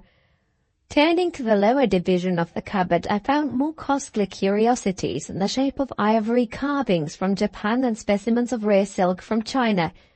I began to feel weary of disinterring the Major's treasures. The longer I searched, the farther I seemed to remove myself from the one object that I had it at heart to attain. After closing the door of the second cupboard, I almost doubted whether it would be worth my while to proceed farther and open the third and last door. A little reflection convinced me that it would be as well, now that I had begun my examination of the lower regions of the bookcase, to go on with it to the end. I opened the last cupboard. On the upper shelf there appeared in solitary grandeur one object only, a gorgeously bound book. It was of a larger size than usual, judging of it by comparison with the dimensions of modern volumes. The binding was of blue velvet, with clasps of silver worked in beautiful arabesque patterns, and with a lock of the same precious metal to protect the book from prying eyes. When I took it up, I found that the lock was not closed. Had I any right to take advantage of this accident and open the book? I have put the question since to some of my friends of both sexes. The women all agree that I was perfectly justified, considering the serious interest that I had at stake in taking an advantage of any book in the Major's house. The men differ from this view and declare that I ought to have put back the volume in blue velvet unopened, carefully guarding myself from any after temptation to look at it again by locking the cupboard door. I dare say the men are right. Being a woman, however, I opened the book without a moment's hesitation. The leaves were of the finest vellum, with tastefully designed illustrations all around them. And what did these highly ornamented pages contain? To my unutterable amazement and disgust, they contained locks of hair, let neatly into the center of each page with inscriptions beneath, which proved them to be love tokens from various ladies who had touched the Major's susceptible heart at different periods of his life. The inscriptions were written in other languages besides English, but they appeared to be all equally devoted to the same curious purpose, namely to remind the Major of the dates at which his various attachments had come to an untimely end. Thus the first page exhibited a lock of the lightest flaxen hair with these lines beneath: "My adored Madeline, eternal constancy, Alice, July 22nd, 1839. The next page was adorned by a darker shade of hair, with a French inscription under it: Clémence, étoile de mon âme, toujours fidèle, et la 10e avril 1840. A lock of red hair followed, with a lamentation in Latin under it, a note being attached to the date of dissolution of partnership, in this case stating that the lady was descended from the ancient Romans, and was therefore mourned appropriately in Latin by her devoted Fitzdavid. More shades of hair and more inscriptions followed, until I was weary of looking at them. I put down the book, disgusted with the creatures who had assisted in filling it, and then took it up again by an afterthought. Thus far, I had thoroughly searched everything that had presented itself to my notice. Agreeable or not agreeable, it was plainly of serious importance to my own interests to go on as I had begun and thoroughly to search the book. I turned over the pages until I came to the first blank leaf. Seeing that they were all blank leaves from this place to the end, I lifted the volume by the back and, as a last measure of precaution, shook it so as to dislodge any loose papers or cards which might have escaped my notice between the leaves. This time my patience was rewarded by a discovery which indescribably irritated and distressed me. A small photograph mounted on a card fell out of the book. A first glance showed me that it represented the portraits of two persons. One of the persons I recognized as my husband. The other person was a woman. Her face was entirely unknown to me. She was not young. The picture represented her seated on a chair with my husband standing behind and bending over her, holding one of her hands in his. The woman's face was hard-featured and ugly, with the marking lines of strong passions and resolute self-will plainly written on it. Still, ugly as she was, I felt a pang of jealousy as I noticed the familiarly affectionate action by which the artist, with the permission of his sitters of course, had connected the two figures in a group. Eustace had briefly told me in the days of our courtship that he had more than once fancied himself to be in love before he met with me. Could this very unattractive woman have been one of the early objects of his admiration? Had she been near enough and dear enough to him to be photographed with her hand in his? I looked and looked at the portraits until I could endure them no longer. Women are strange creatures, mysteries even to themselves. I threw the photograph from me into a corner of the cupboard. I was savagely angry with my husband. I hated, yes, hated with all my heart and soul, the woman who had got his hand in hers, the unknown woman with a self-willed, hard-featured face. All this time the lower shelf of the cupboard was still waiting to be looked over. I knelt down to examine it, eager to clear my mind if I could of the degrading jealousy that had got possession of me. Unfortunately, the lower shelf contained nothing but relics of the Major's military life, comprising his sword and pistols, his epaulettes, his sash, and other minor accoutrements. None of these objects excited the slightest interest in me. My eyes wandered back to the upper shelf, and like the fool I was, there is no milder word that can fitly describe me at that moment, I took the photograph out again and enraged myself uselessly by another look at it. This time I observed, what I had not noticed before, that there were some lines of writing in a woman's hand on the back of the portraits. The lines ran thus: To Major Fitzdavid with 2 vases, from his friends, S and E M. Was one of those 2 vases the vase that had been broken? And was the change that I had noticed in Major Fitzdavid's face produced by some past association in connection with it, which in some way affected me? It might or might not be so. I was little disposed to indulge in speculation on this topic, while the far more serious question of the initials confronted me on the back of the photograph. S and E M? Those last 2 letters might stand for the initials of my husband's name, his true name, Eustace McAllen. In this case, the first letter, S, in all probability indicated her name. What right had she to associate herself with him in that manner? I considered a little. My memory exerted itself. I suddenly called to mind that Eustace had sisters. He had spoken of them more than once in the time before our marriage. Had I been mad enough to torture myself with jealousy of my husband's sister? It might well be so. S might stand for his sister's Christian name. I felt heartily ashamed of myself as this new view of the matter dawned on me. What a wrong I had done to them both in my thoughts. I turned the photograph sadly and penitently to examine the portraits again with a kinder and truer appreciation of them. I naturally looked now for a family likeness between the 2 faces. There was no family likeness. On the contrary, they were as unlike each other in form and expression as faces could be. Was she his sister, after all? I looked at her hands, as represented in the portrait. Her right hand was clasped by Eustace. Her left hand lay on her lap. On the 3rd finger, distinctly visible, There was a wedding ring. Were any of my husband's sisters married? I had myself asked him the question when he mentioned them to me, and I perfectly remembered that he had replied in the negative. Was it possible that my first jealous instinct had led me to the right conclusion after all? If it had, what did the association of the 3 initial letters mean? What did the wedding ring mean? Good heavens! Was I looking at the portrait of a rival in my husband's affections? And was that rival his wife? I threw the photograph from me with a cry of horror. For one terrible moment I felt as if my reason was giving away. I don't know what would have happened or what I should have done next if my love for Eustace had not taken the uppermost place among the contending emotions that tortured me. That faithful love steadied my brain. That faithful love roused the reviving influence of my better and nobler sense. Was the man whom I had enshrined in my heart of hearts capable of such base wickedness as the bare idea of his marriage to another woman implied? No. Mine was the baseness, mine the wickedness, in having even for a moment thought it of him.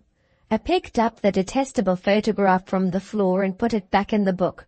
I hastily closed the cupboard door, fetched the library ladder, and set it against the bookcase. My one idea now was the idea of taking refuge in employment of any sort from my own thoughts. I felt the hateful suspicion that had degraded me coming back again in spite of my efforts to repel it.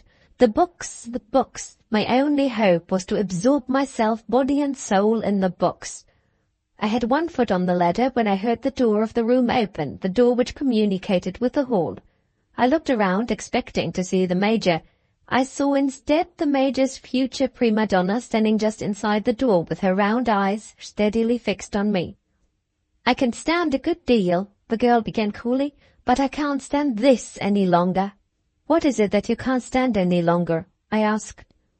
"If you have been here a minute, you have been here 2 good hours," she went on, "all by yourself in the Major's study. I am of a jealous disposition, I am, and I want to know what it means." She advanced a few steps nearer to me with a heightened color and a threatening look. "Is he going to bring you out on the stage?" she asked sharply. "Certainly not." "He ain't in love with you, is he?" Under other circumstances I might have told her to leave the room. In my position at that critical moment, the mere presence of a human creature was a positive relief to me. Even this girl, with her coarse questions and her uncultivated manners, was a welcome intruder on my solitude. She offered me a refuge from myself. "Your question is not very civilly put," I said. "However, I excuse you. You are probably not aware that I am a married woman." "What has that got to do with it?" she retorted. "Married or single, it's all one to the Major. That brazen-faced hussy who calls herself Lady Clorinda is married, and she sends him nosegays 3 times a week. Not that I care, mind you, about the old fool, but I've lost my situation at the railway, and I've got my own interests to look after, and I don't know what may happen if I let other women come between him and me. That's where the shoe pinches, don't you see? I'm not easy in my mind when I see him leaving your mistress here to do just what you like. No offence. I speak out, I do. I want to know what you are about all by yourself in this room. How did you pick up with the Major? I never heard him speak of you before today." Under all the surface selfishness and coarseness of this strange girl, there was a certain frankness and freedom which pleaded in her favour, to my mind at any rate. I answered frankly and freely on my side. "Major Fitzdavid is an old friend of my husband's," I said, "and he is kind to me for my husband's sake. He has given me permission to look in this room." I stopped at a loss how to describe my employment in terms which should tell her nothing and which should at the same time successfully set her distrust of me at rest. "To look about in this room for what?" she asked. Her eyes fell on the library ladder beside which I was still standing. "For a book," she resumed. "Yes," I said, taking the hint, "for a book." "Haven't you found it yet?" "No." She looked hard at me, undisguisedly considering with herself whether I were or were not speaking the truth. "You seem to be a good sort," she said, making up her mind at last. "There's nothing stuck up about you. I'll help you if I can. I have rummaged among the books here over and over again, and I know more about them than you do. What book do you want?" As she put that awkward question, she noticed for the first time Lady Clorinda's nosegay lying on the side table where the Major had left it. Instantly forgetting me and my book, this curious girl pounced like a fury on the flowers and actually trampled them under her feet. "There," she cried, "if I had Lady Clarinda here I'd serve her in the same manner." "What will the Major say?" I asked. "What do I care? Do you suppose I'm afraid of him? Only last week I broke one of his fine gimcracks up there and all through Lady Clarinda and her flowers." She pointed to the top of the bookcase, to the empty space on it close by the window. My heart gave a sudden bound as my eyes took the direction indicated by her finger. She had broken the vase. Was the way to discovery about to reveal itself to me through this girl? Not a word would pass my lips. I could only look at her. "Yes," she said, "the thing stood there. He knows how I hate her flowers, and he put her nosegay in the vase out of my way. There was a woman's face painted on the china, and he told me it was the living image of her face. It was no more like her than I am. I was in such a rage that I up with the book I was reading at the time and shied it at the painted face. Over the vase went, bless your heart, crashed to the floor. Stop a bit. I wonder whether that's the book you have been looking after? Are you like me? Do you like reading trials?" Trials? Had I heard her right? Yes, she'd say trials. I answered by an affirmative motion of my head. I was still speechless. The girl sauntered in a cool way to the fireplace and, taking up the tongs, returned with them to the bookcase. "Here's where the book fell," she said, "in the space between the bookcase and the wall. I'll have it out in no time." I waited without moving a muscle, without uttering a word. She approached me with the tongs in one hand and with a plainly bound volume in the other.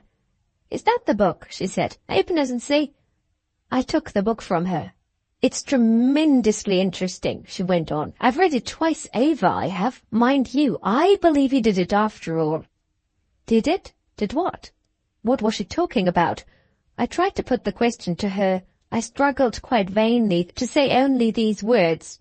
"What are you talking about?" She seemed to lose all patience with me. She snatched the book out of my hand and opened it before me on the table by which we were standing side by side. "I declare you're as helpless as a baby," she said contemptuously. "There, is that the book?" I read the first lines on the title page. "A complete report of the trial of Eustace MacAllan." I stopped and looked up at her. She started back from me with a scream of horror. I looked down again at the title page and read the next lines. "For the alleged poisoning of his wife." There God's mercy remembered me. There the black blank of a swoon swallowed me up. Chapter 11. The Return to Life. My first remembrance when I began to recover my senses was the remembrance of pain. Agonizing pain, as if every nerve in my body were being twisted and torn out of me. My whole being writhed and quivered under the dumb and dreadful protest of nature against the effort to recall me to life.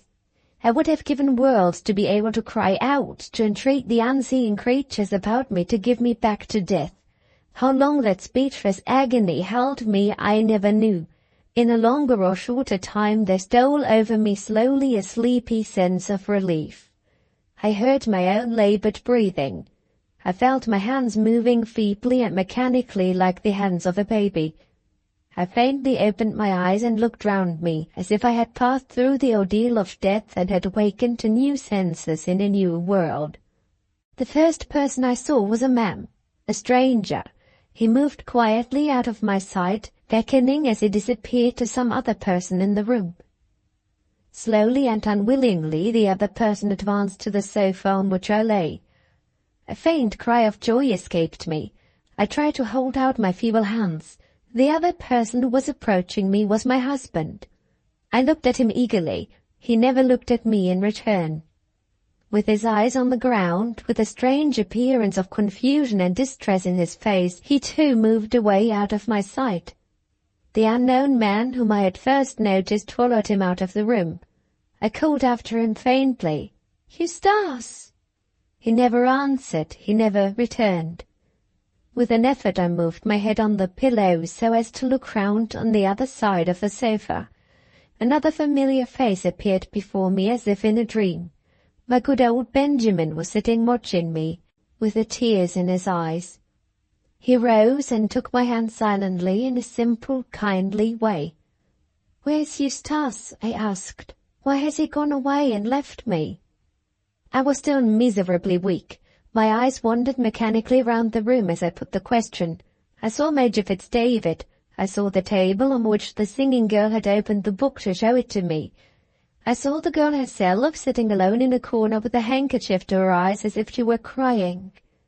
In one mysterious moment my memory recovered its powers. The recollection of that fatal title page came back to me in all its horror. The one feeling that it roused in me now was a longing to see my husband, to throw myself into his arms and tell him how firmly I believed in his innocence, how truly and dearly I loved him. I seized on Benjamin with feeble trembling hands. "Bring him back to me," I cried wildly. "Where is he? Help me to get up." A strange voice answered, firmly and kindly. "Compose yourself, madam. Mr. Woodville is waiting until you have recovered in a room close by." I looked at him and recognized the stranger who had followed my husband out of the room. Why had he returned alone? Why was Eustace not with me like the rest of them? I tried to raise myself and get on my feet. The stranger gently pressed me back again on the pillow. I attempted to resist him, quite uselessly, of course. His firm hand held me as gently as ever in my place. "You must rest a little," he said. "You must take some wine. If you exert yourself now, you will faint again." Old Benjamin stooped over me and whispered a word of explanation. "It's the doctor, my dear. You must do as he tells you." The doctor! They had called the doctor in to help them. I began dimly to understand that my fainting fit must have presented symptoms far more serious than the fainting fits of women in general. I appealed to the doctor in a helpless, querulous way to account to me for my husband's extraordinary absence. "Why did you let him leave the room?" I asked. "If I can't go to him, why don't you bring him here to me?" The doctor appeared to be at a loss how to reply to me. He looked at Benjamin and said, "Will you speak to Mrs. Woodville?" Benjamin in his turn looked at Major Fitzdavid and said, "Will you?" The Major signed to them both to leave us. They arose together and went into the front room, pulling the door to after them in its grooves. As they left us, the girl who had so strangely revealed my husband's secret to me rose in her corner and approached the sofa. "I suppose I had better go too," she said, addressing Major Fitzdavid. "If you please," the Major answered. He spoke, as I thought, rather coldly. She tossed her head and turned her back on him in high indignation. "I must say a word for myself," cried this strange creature with a hysterical outbreak of energy. "I must say a word or I shall burst." With that extraordinary preface, she suddenly turned my way and poured out a perfect torrent of words at me. "You hear how the Major speaks to me," she began. "He blames me, poor me, for everything that has happened. I'm as innocent as the newborn babe. I acted for the best. I thought you wanted the book. I don't know what made you faint dead away when I opened it, and the Major blames me, as if it was my fault. I am not one of the fainting sort myself, but I feel it, I can tell you. Yes, I feel it, though I don't faint about it. I come of respectable parents, I do. My name's Hoyty, Miss Hoyty. I have my own self-respect and it's wounded. I say my self-respect's wounded when I find myself blamed without deserving it. You deserve it if anybody does. Didn't you tell me you were looking for a book? And didn't I present it to you promiscuously with the best intentions? I think you might say so yourself, now the doctor's brought you to again. I think you might speak up for a poor girl who's worked to death with singing and languages and what-not, a poor girl who has nobody else to speak for her. I'm as respectable as you are, if you come to that. My name's Hoyty, my parents are in business, and my mamma has seen better days, and mixed in the best of company." There Miss Hoyty lifted her handkerchief again to her face and burst modestly into tears behind it. It was certainly hard to hold her responsible for what had happened. I answered as kindly as I could, and I attempted to speak to Major Fitzdavid in her defence. He knew what terrible anxieties were oppressing me at that moment, and considerately refusing to hear a word, he took the task of consoling his young prima donna entirely on himself. What he said to her I neither heard nor cared to hear. He spoke in a whisper. It ended in his pacifying Miss Hoyty by kissing her hand and leading her as he might have led a duchess out of the room. "I hope that foolish girl has not annoyed you at such a time as this," he said very earnestly when he returned to the sofa. "I can't tell you how grieved I am at what has happened. I was careful to warn you, as you may remember. Still, if I could only have foreseen—" I let him proceed no further. No human forethought could have provided against what had happened. Besides, dreadful as the discovery had been, I would rather have made it and suffered under it as I was suffering now than have been kept in the dark.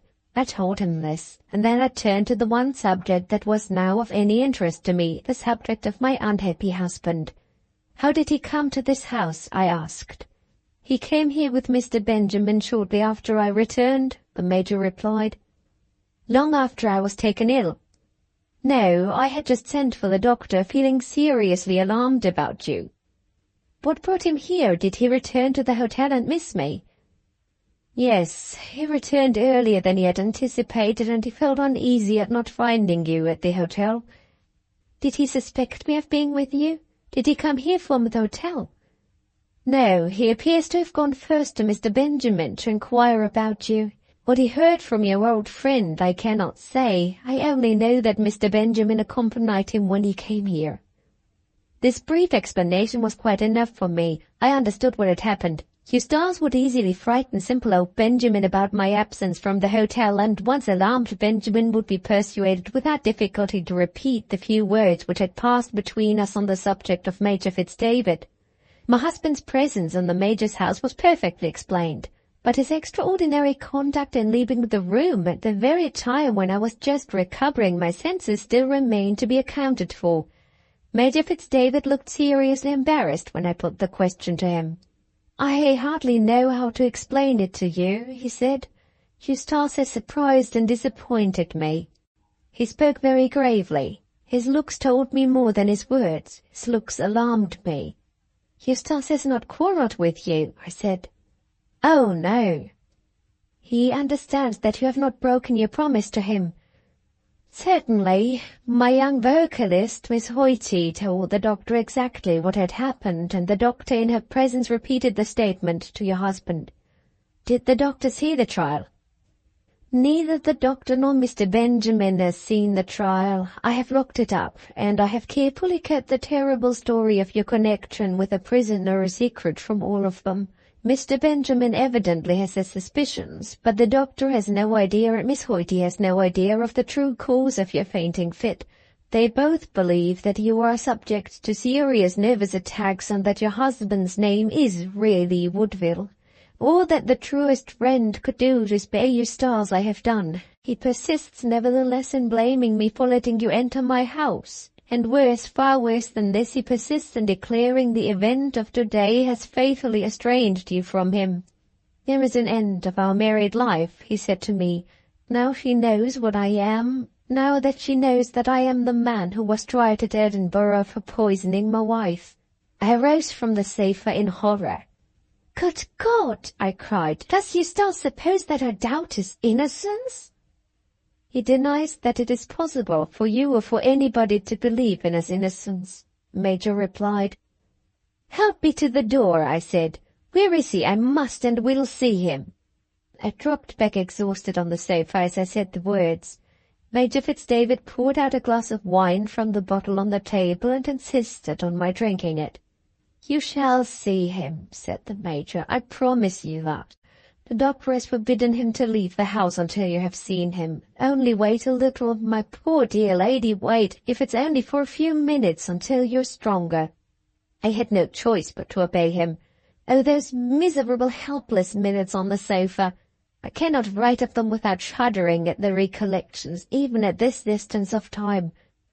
"Bring him here," I said. "Pray, pray bring him here." "Who is to persuade him to come back?" asked the Major sadly. How can anybody prevail with a madman, as I had almost said, who could leave you at the moment when you first opened your eyes on him? I saw Eustace alone in the next room while the doctor was in attendance on you. I tried to shake his obstinate distrust of your belief in his innocence and of my belief in his innocence by every argument and every appeal that an old friend could address to him. He had but one answer to give me. Reason as I might and plead as I might, he still persisted in referring me to the Scotch verdict. "The Scotch verdict?" I repeated. "What is that?" The Major looked surprised at the question. "Have you really never heard of the trial?" he said. "Never." "I thought it strange," he went on, "when you told me you had found out your husband's true name, that the discovery appeared to have suggested no painful association in your mind. It is not more than 3 years since all England was talking of your husband. One can hardly wonder at his taking refuge, poor fellow, in an assumed name. Where could you have been at the time?" "Did you say it was 3 years ago?" I asked. "Yes."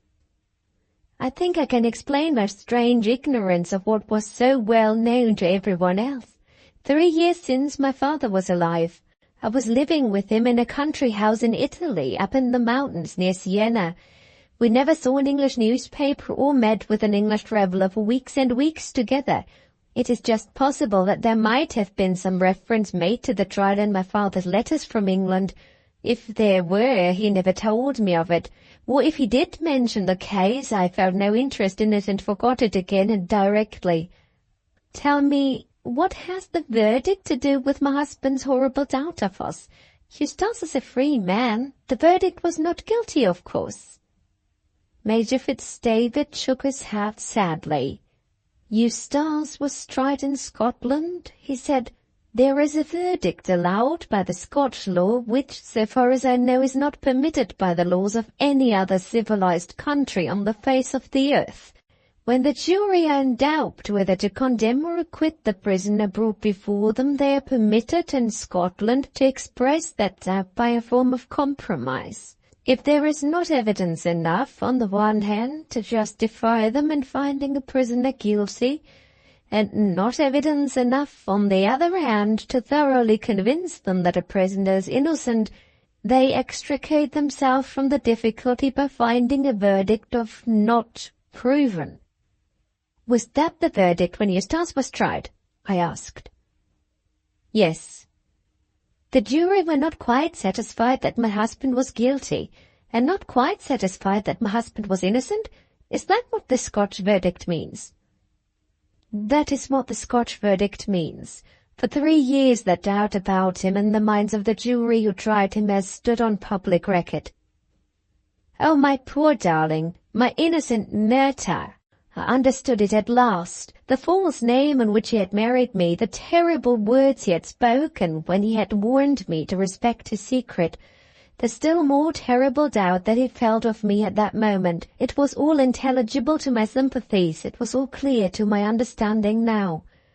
I got up again from the sofa, strong in a daring resolution which the Scotch verdict had suddenly kindled in me, a resolution at once too sacred and too desperate to be confided in the first instance to any other than my husband's ear.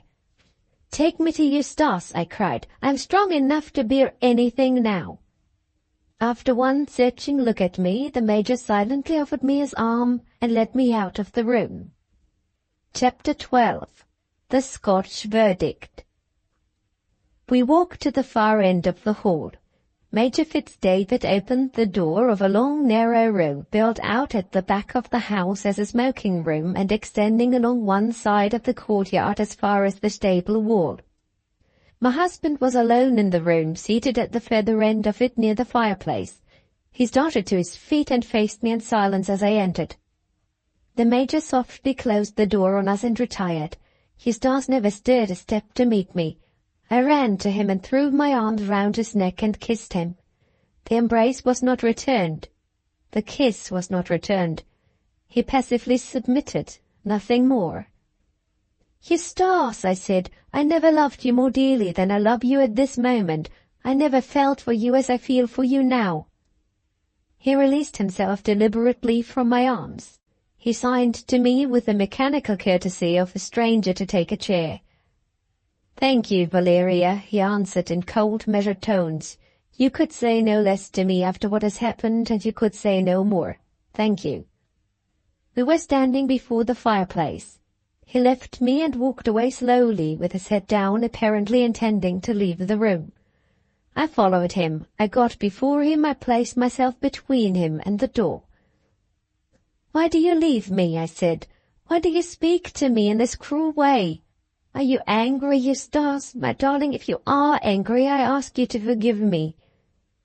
"It is I who ought to ask your pardon," he replied. "I beg you to forgive me, Valeria, for having made you my wife." He pronounced those words with a hopeless, heartbreaking humility dreadful to see. I laid my hand on his bosom. I said, "Eustace, look at me." He slowly lifted his eyes to my face, eyes cold and clear and tearless, looking at me in steady resignation, in immovable despair.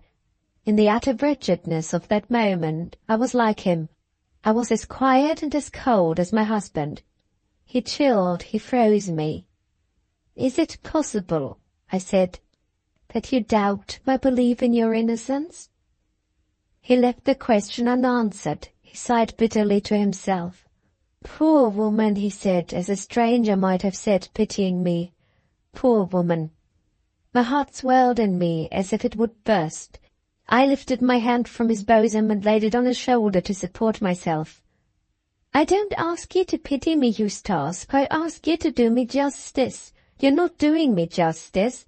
If you had trusted me with the truth in the days when we first knew that we loved each other, if you had told me all and more than all that I know now, as God is my witness, I would still have married you. Now do you doubt that I believe you're an innocent man?"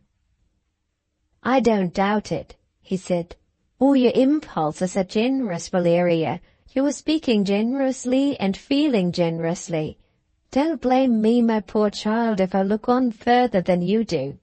If I see what is to come, too surely to come in the cruel future." "The cruel future," I repeated. "What do you mean?" "You believe in my innocence, Valeria. The jury who tried me doubted it, and have left their doubt on record. What reason have you for believing in the face of the verdict that I am an innocent man?" "I want no reason. I believe in spite of the jury, in spite of the verdict." "Will your friends agree with you? When your uncle and aunt know what has happened, and sooner or later they must know it, what will they say?" "They will say—" He began badly. He concealed from our niece that he has been wedded to a first wife. He married our niece under a false name. He may say he is innocent, but we have only his word for it. When he was put on his trial, the verdict was not proven. Not proven won't do for us, and the jury have done him an injustice. If he is innocent, let him prove it. That is what the world thinks and says of me. That is what your friends will think and say of me. The time is coming, Valeria, when you, even you, will feel that friends have reason to appeal to on their side, and that you have no reason on yours." "That time will never come," I answered warmly. "You wrong me, you insult me in thinking it possible." He put my hand from him and drew back a step with a bitter smile. "We have only been married a few days, Valeria. Your love for me is new and young. Time which wears away all things will wear away the first fervor of that love." "Never, never!" He drew back from me a little further still. "Look at the world around you," he said. "The happiest husbands and wives have their occasional misunderstandings and disagreements. The brightest married life has its passing clouds. When those days come for us, the doubts and fears that you don't feel now will find their way to you then. When the clouds rise in our married life, when I say my first harsh word, when you make your first hasty reply, then in the solitude of your own room, in the stillness of the wakeful night, who will think of my first wife's miserable death? You will remember that I was held responsible for it and that my innocence was never proved. You will say to yourself, did it begin in her time with a harsh word from him and with a hasty reply from her? Will it one day end with me as the jury half feared that it ended with her? hideous questions for a wife to ask herself. You will stifle them, you will recoil from them like a good woman with horror. But when we meet the next morning you will be on your guard, and I shall see it, and know in my heart of hearts what it means. Embittered by that knowledge, my next harsh word may be harsher still. Your next thoughts of me may remind you more vividly and more boldly that your husband was once tried as a poisoner, and that the question of his first wife's death was never properly cleared up. Do you see what materials for domestic hell are mingling for us here? Was it for nothing that I warned you, solemnly warned you, to draw back when I found you bent on discovering the truth? Can I ever be at your bedside now, when you're ill, and not remind you in the most innocent things I do of what happened at that other bedside in the time of that other woman whom I married first? If I pour out your medicine, I commit a suspicious action. They say I poisoned her in her medicine. If I bring you a cup of tea, I revive the remembrance of a horrid doubt. They say I put the arsenic in her cup of tea. If I kiss you when I leave the room, I remind you that the prosecution accused me of kissing her to save appearances and produce an effect on the nurse. Can we live together on such terms as these? No mortal creatures could support the misery of it. This very day I said to you, if you stir a step further in this matter, there is an end of your happiness for the rest of your life. You have taken that step, and the end has come to your happiness and to mine. The blight that cankers and kills is on you and on me for the rest of our lives. So far I had forced myself to listen to him. At those last words the picture of the future that he was placing before me became too hideous to be endured. I refused to hear more. You are talking horribly, I said. At your age and at mine, have we done with love and done with hope? It is blasphemy to love and hope to say it. Wait till you have read the trial, he answered. You mean to read it, I suppose. Every word of it, with a motive, Eustace, which you have yet to know. No motive of yours, Valeria, no love and hope of yours can alter the inexorable facts. My first wife died poisoned, and the verdict of the jury has not absolutely acquitted me of the guilt of causing her death. As long as you were ignorant of that, the possibilities of happiness were always within our reach. Now you know it. I say again, our married life is at an end. No, I said, now I know it, our married life has begun. Begun with a new object for your wife's devotion, with a new reason for your wife's love. What do you mean? I went near to him again and took his hand. What did you tell me the world has said of you? I asked. What did you tell me my friends would say of you? Not proven won't do for us. If the jury have done him an injustice, if he is innocent, let him prove it. Those were the words you put into the mouths of my friends. I adopt them for mine. I say, not proven won't do for me. Prove you're right, Eustace, to a verdict of not guilty. Why have you let 3 years pass without doing it? Shall I guess why? You have waited for your wife to help you. Here she is, my darling, ready to help you with all her heart and soul. Here she is with one object in life, to show the world and to show the Scotch jury that her husband is an innocent man. I had roused myself, my pulses were throbbing, my voice rang through the room. Had I roused him? What was his answer? Read the trial. That was his answer. I seized him by the arm. In my indignation and my despair, I shook him with all my strength. God forgive me, I could almost have struck him for the tone in which he had spoken and the look that he had cast on me.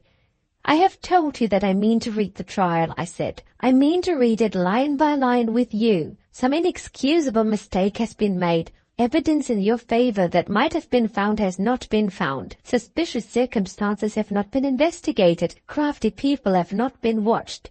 Eustace, the conviction of some dreadful oversight committed by you or by the persons who helped you is firmly settled in my mind. The resolution to set that vile verdict right was the first resolution that came to me when I first heard of it in the next room. We will set it right. We must set it right. For your sake, for my sake, for the sake of our children if we are blessed with children. Oh, my own love, don't look at me with those cold eyes. Don't answer me in those hard tones. Don't treat me as if I were talking ignorantly and madly of something that can never be. Still I never roused him. His next words were spoken compassionately rather than coldly. That was all. My defense was undertaken by the greatest lawyers in the land, he said. After such men have done their utmost and have failed, my poor Valeria, what can you, what can I do? We can only submit. Never, I cried. The greatest lawyers are mortal men. The greatest lawyers have made mistakes before now. You can't deny that. Read the trial. For the third time he said those cruel words and said no more. In utter despair of moving him, feeling keenly, bitterly, if I must own it, his merciless superiority to all that I had said to him in the honest fervour of my devotion and my love, I thought of Major Fitz-David as a last resort. In the disordered state of my mind at that moment, it made no difference to me that the Major had already tried to reason with him and had failed. In the face of the facts, I had a blind belief in the influence of his old friend, if his old friend could only be prevailed upon to support my view. Wait for me one moment, I said. I want you to hear another opinion besides mine. I left him and returned to the study. Major Fitz-David was not there. I knocked at the door of communication with the front room. It was opened instantly by the Major himself. The doctor had gone away. Benjamin still remained in the room. "Will you come and speak to Eustace?" I began. "If you will only say what I want you to say—" Before I could add a word more, I heard the house door opened and closed. Major Fitz-David and Benjamin heard it too. They looked at each other in silence. I ran back before the Major could stop me to the room in which I had seen Eustace. It was empty. My husband had left the house. Chapter 13. The Man's Decision. My first impulse was the reckless impulse to follow Eustace openly through the streets. The Major and Benjamin both opposed this hasty resolution on my part. They appealed to my own sense of self-respect, without, so far as I remember it, producing the slightest effect on my mind. They were more successful when they entreated me next to be patient for my husband's sake. In mercy to Eustace, they begged me to wait half an hour. If he failed to return in that time, they pledged themselves to accompany me in search of him to the hotel. In mercy to Eustace, I consented to wait. Where I suffered under the forced necessity of remaining passive at that crisis in my life, no words of mine can tell. It will be better if I go on with my narrative. Benjamin was the first to ask me what had passed between my husband and myself. "You may speak freely, my dear," he said. "I know what has happened since you have been in Major Fitz-David's house. No one has told me about it. I found it out for myself. If you remember, I was struck by the name of Macallan when you first mentioned it to me at my cottage. I couldn't guess why at the time. I know why now." Hearing this, I told them both unreservedly what I had said to Eustace and how he had received it.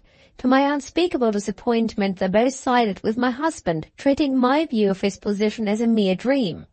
They said it as he said it. "You have not read the trial." I was really enraged with them. "The facts are enough for me," I said. "We know he is innocent. Why is his innocence not proved? It ought to be, it must be, it shall be. If the trial tell me it can't be done, I refuse to believe the trial. Where is the book, Major? Let me see for myself if his lawyers have left nothing for his wife to do. Did they love him as I love him? Give me the book." Major Fitz-David looked at Benjamin. "It will only additionally shock and distress her if I give her the book," he said. "Don't you agree with me?" I interposed before Benjamin could answer. "If you refuse my request," I said, "you will oblige me, Major, to go to the nearest bookseller and tell him to buy the trial for me. I am determined to read it." This time Benjamin sided with me. "Nothing can make matters worse than they are, sir," he said. "If I may be permitted to advise, let her have her own way." The Major rose and took the book out of the Italian cabinet to which he had consigned it for safekeeping. "My young friend tells me that she informed you of her regrettable outbreak of temper a few days since," he said as he handed me the volume. I was not aware at the time what book she had in her hand when she so far forgot herself as to destroy the vase. When I left you in the study, I supposed the report of the trial to be in its customary place on the top shelf of the bookcase, and I own I felt some curiosity to know whether you would think of examining that shelf. Broken vase? It is needless to conceal it from you now, was one of a pair presented to me by your husband and his first wife only a week before the poor woman's terrible death. I felt my first presentiment that you were on the brink of discovery when I found you looking at the fragments, and I fancy I betrayed to you that something of the sort was disturbing me. You looked as if you noticed it. I did notice it, Major, and I too had a vague idea that I was on the way to discovery. Will you look at your watch? Have we waited half an hour yet? My impatience had misled me. The ordeal of the half-hour was not yet at an end.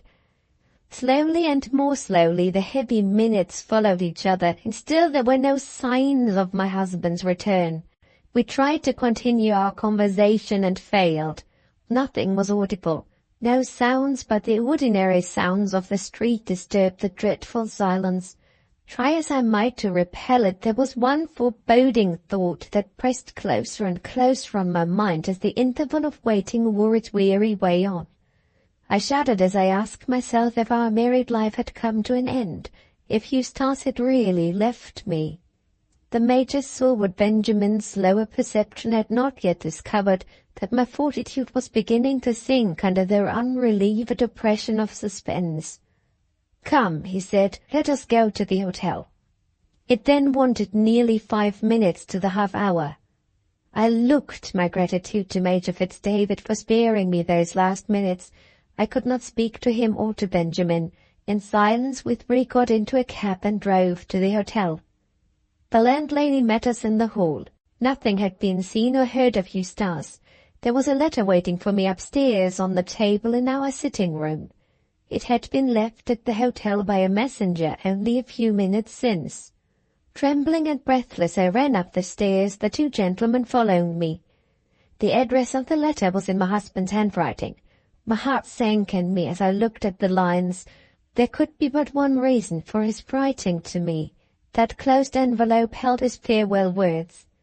I sat with the letter on my lap, stupefied, incapable of opening it. Kind-hearted Benjamin attempted to comfort and encourage me. The Major, with his larger experience of women, warned the old man to be silent. "Wait," I heard him whisper. "Speaking to her will do no good now. Give her time." Acting on a sudden impulse, I held out the letter to him as he spoke. Even moments might be of importance if Eustace had indeed left me. To give me time might be to lose the opportunity of recalling him. "You are his old friend," I said. "Open his letter, Major, and read it for me." Major Fitzdavid opened the letter and read it through to himself. When he had done, he threw it on the table with a gesture which was almost a gesture of contempt. "There's but one excuse for him," he said. "The man is mad." Those words told me all. I knew the worst, and knowing it I could read the letter. It ran thus. "My beloved Valeria, when you read these lines, you read my farewell words. I return to my solitary, unfriended life, my life before I knew you. My darling, you have been cruelly treated. You have been entrapped into marrying a man who has been publicly accused of poisoning his first wife, and who has not been honorably and completely acquitted of the charge. And you know it. Can you live on terms of mutual confidence and mutual esteem with me when I have committed this fraud, and when I stand toward you in this position? It was possible for you to live with me happily while you were in ignorance of the truth. It is not possible, now you know all. No, the one atonement I can make is to leave you. Your one chance of future happiness is to be disassociated at once and forever from my dishonored life. I love you, Valeria, truly, devotedly, passionately, but the spectre of the poisoned woman rises between us. It makes no difference that I am innocent even of the thought of harming my first wife. My innocence has not been proved. In this world my innocence can never be proved. You are young and loving and generous and hopeful. Bless others, Valeria, with your rare attractions and your delightful gifts. They are of no avail with me. The poisoned woman stands between us. If you live with me now, you will see her as I see her. That torture shall never be yours. I love you. I leave you. Do you think me hard and cruel? Wait a little and time will change that way of thinking. As the years go on, you will say to yourself, basely as he deceived me, there was some generosity in him. He was man enough to release me of his own free will. Yes, Valeria, I freely release you. If it be possible to annul our marriage, let it be done. Recover your liberty by any means that you may be advised to employ, and be assured beforehand of my entire and implicit submission. My lawyers have the necessary instructions on the subject. Your uncle has only to communicate with them, and I think he will be satisfied of my resolution to do you justice. The one interest that I have now left in life is my interest in your welfare and your happiness in the time to come. Your welfare and your happiness are no longer to be found in your union with me. I can write no more. This letter will wait for you at the hotel. It will be useless to attempt to trace me. I know my own weakness. My heart is all yours. I might yield to you if I let you see me again. Show these lines to your uncle and to any friend whose opinions you may value. I have only to sign my dishonored name, and everyone will understand and applaud my motive for writing as I do. The name amply justifies the letter. Forgive and forget me. Farewell. Eustace MacAllan. In those words he took his leave of me. We had then been married 6 days. Chapter 14. The Woman's Answer. Thus far I have written of myself with perfect frankness, and I think I may fairly add with some courage as well. My frankness fails me, and my courage fails me, when I look back to my husband's farewell letter and try to recall the storm of contending passions that it roused in my mind. No, I cannot tell the truth about myself. I dare not tell the truth about myself at that terrible time. Men, consult your observation of women and imagine what I felt. Women, look into your own hearts and see what I felt for yourselves.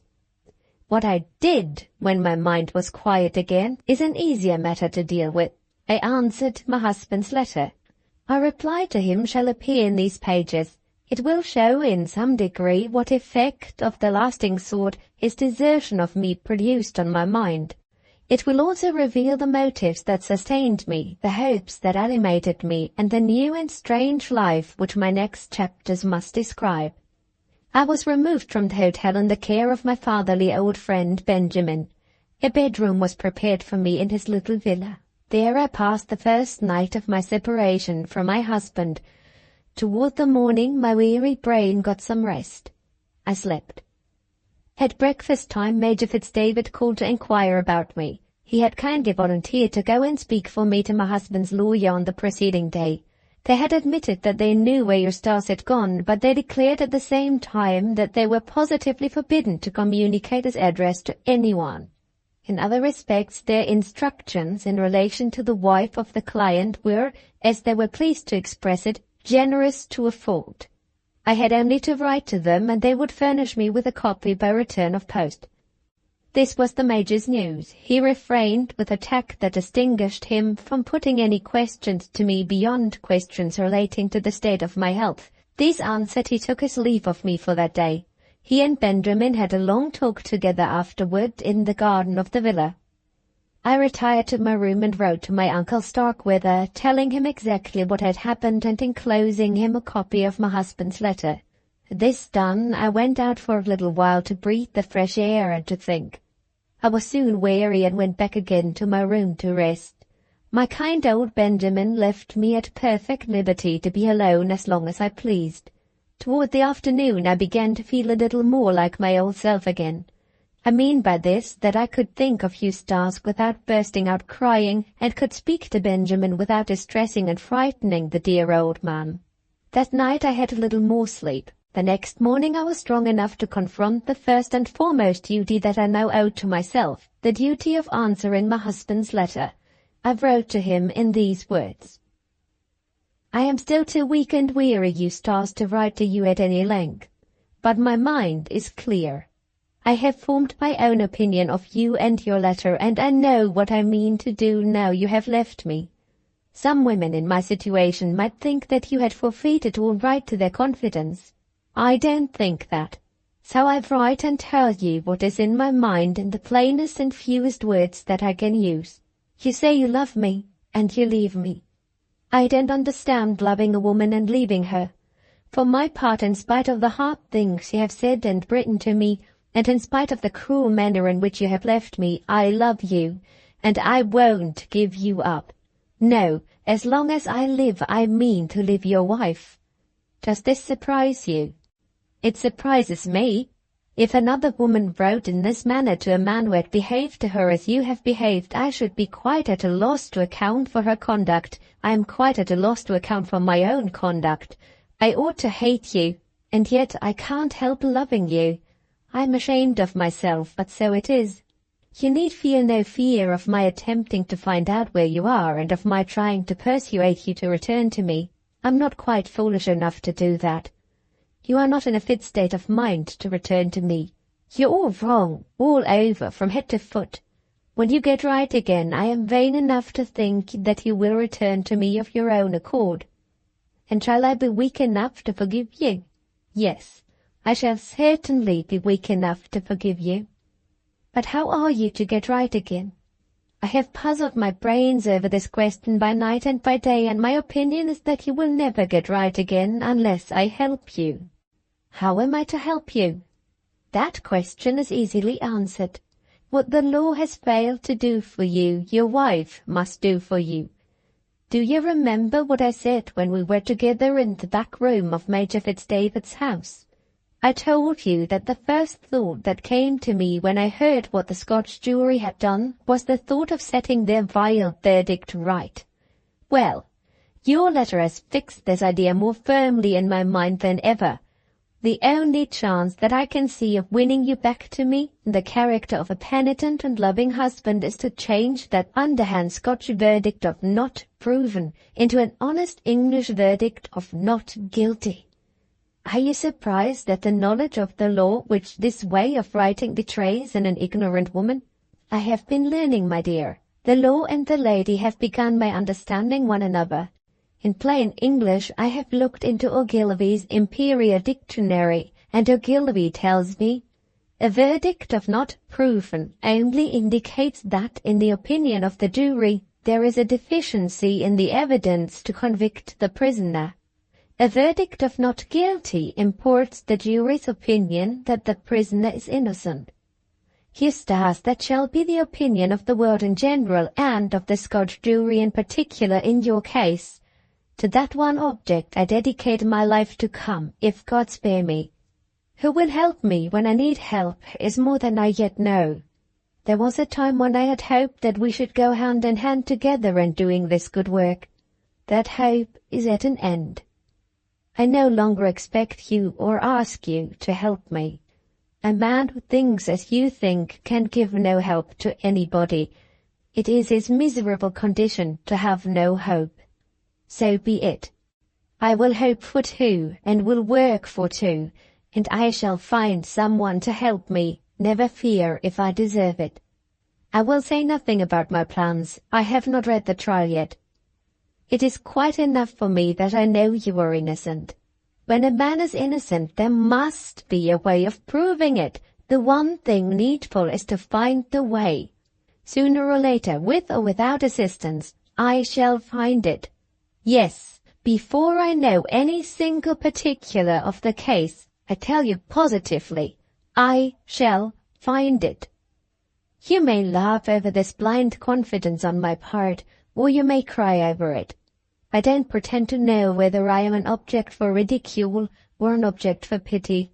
Of one thing only I am certain.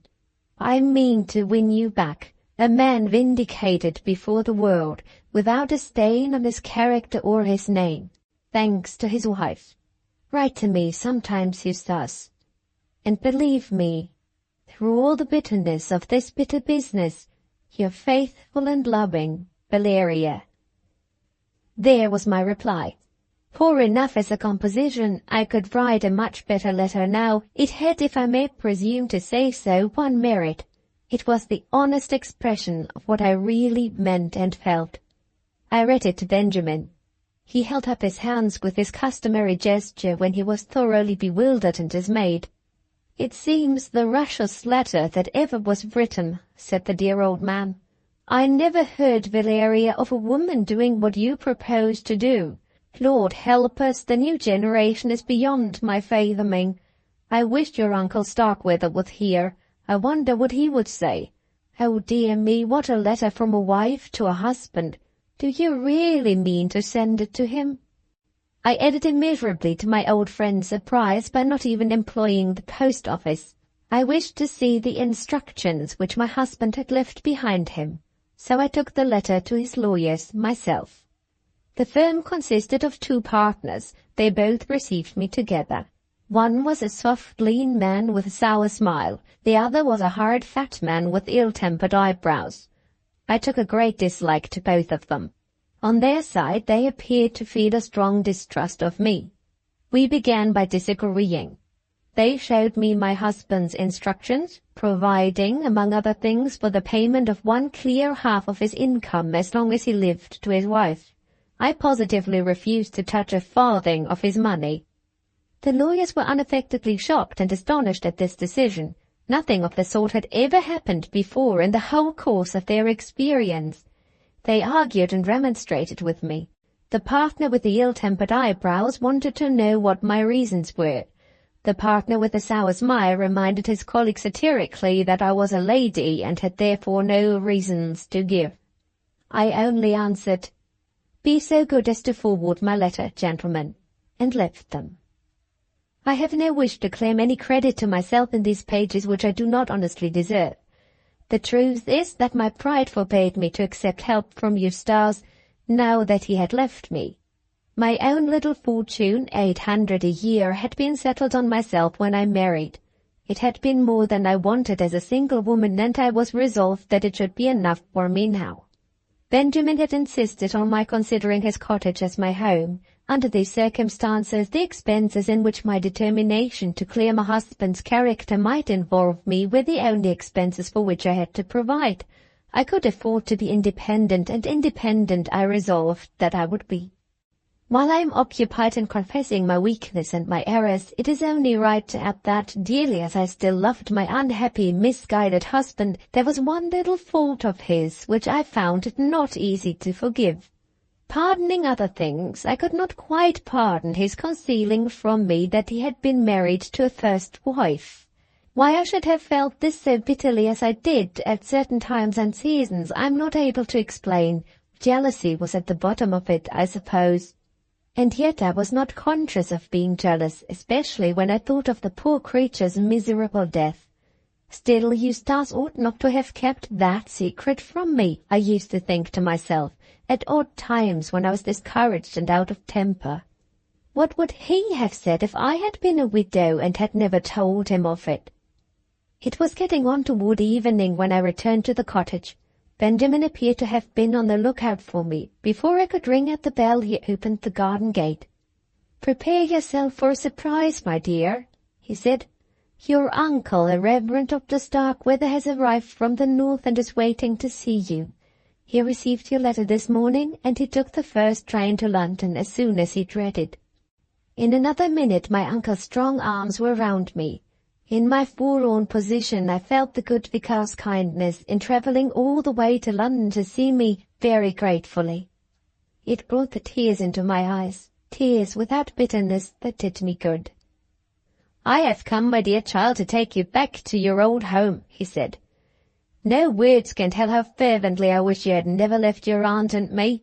Well, well, we won't talk about it. The mischief is done, and the next thing is to mend it as well as we can. If I could only get within arm's length of that husband of yours, Valeria. There, God forgive me, I'm forgetting that I'm a clergyman. What shall I forget next, I wonder? By the by, your aunt sends you her dearest love. She's more superstitious than ever. This miserable business doesn't surprise her a bit. She says it all began with your making that mistake about your name and signing the church register. You remember? Was there ever such stuff? Ah, she's a foolish woman, that wife of mine. But she means well, a good soul at bottom. She would have travelled all the way here along with me if I would have let her. I said, no, you stop at home and look after the house and the parish, and I'll bring the child back.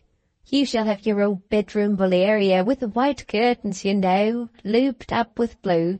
We will return to the vicarage if you can get up in time by the 9:40 train tomorrow morning. Return to the vicarage? How could I do that? How could I hope to gain what was now the one object of my existence if I buried myself in a remote north country village? It was simply impossible for me to accompany Dr. Starkweather on his return to his own house. I thank you, uncle, with all my heart, I said, but I am afraid I can't leave London for the present. You can't leave London for the present, he repeated. What does this girl mean, Mr. Benjamin? Benjamin evaded a direct reply. She is kindly welcome here, Dr. Starkweather, he said, as long as she chooses to stay with me. That's no answer, retorted my uncle in his rough and ready way. He returned to me. What's there to keep you in London? He asked. You used to hate London. I suppose there's some reason? It was only due to my good guardian and friend that I should take him into my confidence sooner or later.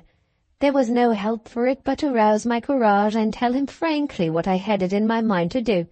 The vicar listened in breathless dismay. He turned to Benjamin with distress as well as surprise in his face when I had done. God help her, cried the worthy man. The poor thing's troubles have turned her brain. I thought you would disapprove of it, sir, said Benjamin in his mild and moderate way. I confess I disapprove of it myself. Disapprove of it isn't the word, retorted the vicar. Don't put it in that feeble way, if you please. An act of madness, that's what it is if she really mean what she says. He turned my way and looked as he used to look at the afternoon service when he was catechizing an obstinate child. You don't mean it, he said, do you? I am sorry to forfeit your good opinion, uncle, I replied, but I must own that I do certainly mean it. In plain English, retorted the vicar, you are conceited enough to think that you can succeed where the greatest lawyers in Scotland have failed. They couldn't prove this man's innocence all working together, and you are going to prove it single-handed. Upon my word, you are a wonderful woman, cried my uncle, suddenly descending from indignation to irony. May a plain country parson who isn't used to lawyers in petticoats be permitted to ask how you mean to do it? I mean to begin by reading the trial, uncle. Nice reading for a young woman. You will be wanting a batch of nasty French novels next. Well, and when you have read the trial, what then? Have you thought of that? Yes, uncle, I have thought of that. I shall first try to form some conclusion after reading the trial as to the guilty person who really committed the crime. Then I shall make out a list of witnesses who spoke in my husband's defense. I shall go to those witnesses and tell them who I am and what I want. I shall ask all sorts of questions which grave lawyers might think it beneath their dignity to put. I shall be guided in what I do next by the answers I receive, and I shall not be discouraged no matter what difficulties are thrown in my way. Those are my plans, uncle, so far as I know them now. The vicar and Benjamin looked at each other as if they doubted the evidence of their own senses. The vicar spoke. Do you mean to tell me, he said, that you are going roaming about the country to throw yourself on the mercy of strangers and to risk whatever rough reception you may get in the course of your travels? You, a young woman, deserted by your husband, with nobody to protect you? Mr. Benjamin, do you hear her, and can you believe your ears? I declare to heaven I don't know whether I'm awake or dreaming.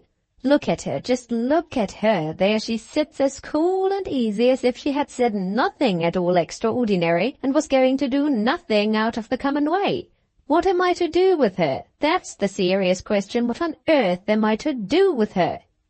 Let me try my experiment, uncle, rash as it may look to you, I said. Nothing else will comfort and support me, and God knows I want comfort and support. Don't think me obstinate. I'm ready to admit that there are serious difficulties in my way." The vicar resumed his ironical tone. "Oh," he said, "you admit that, do you? Well, there is something gained at any rate."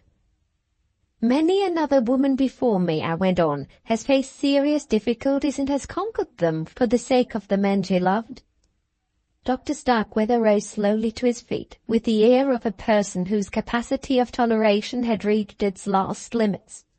"Am I to understand that you are still in love with Mr. Eustace McAllen?" he asked. "Yes," I answered.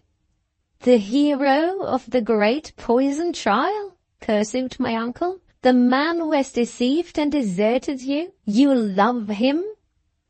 "I love him more dearly than ever."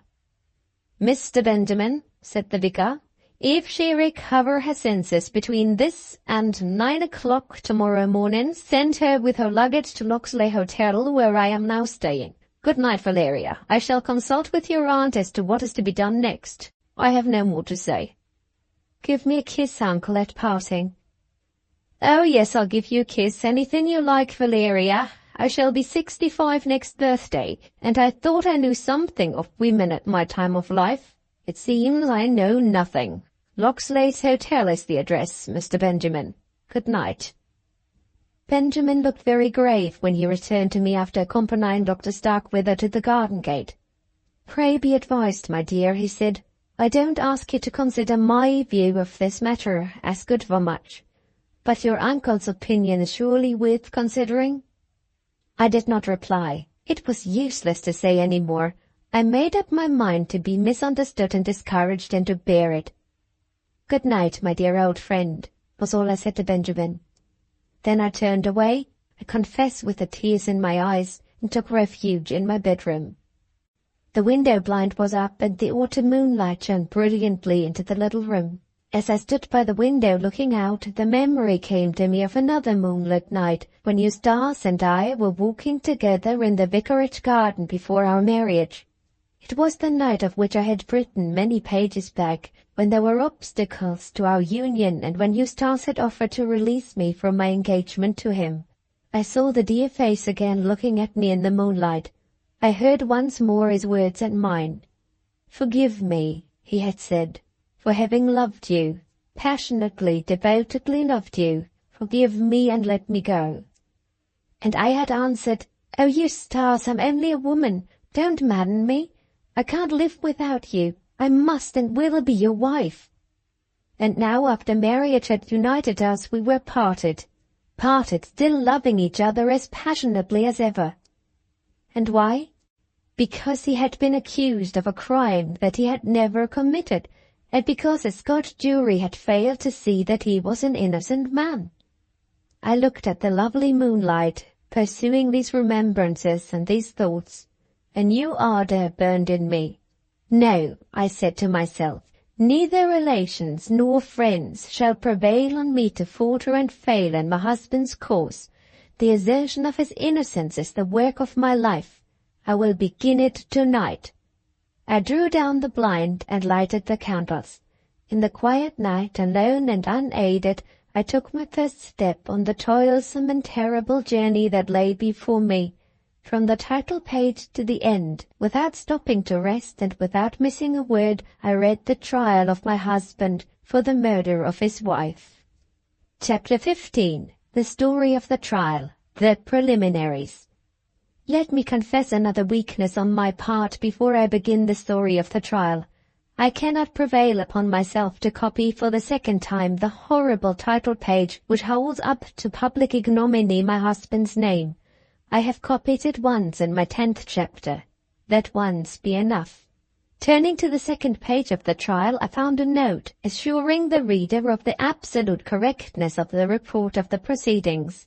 The compiler described himself as having enjoyed certain special privileges. Thus, the presiding judge had himself revised his charge to the jury, and again the chief lawyers of the prosecution and the defense, following the judge's example, had revised their speeches for and against the prisoner. Lastly, particular care had been taken to secure literally correct report of the evidence given by the various witnesses. It was some relief to me to discover this note and to be satisfied at the outset that the story of the trial was, in every particular, fully and truly given. The next page interested me more nearly still.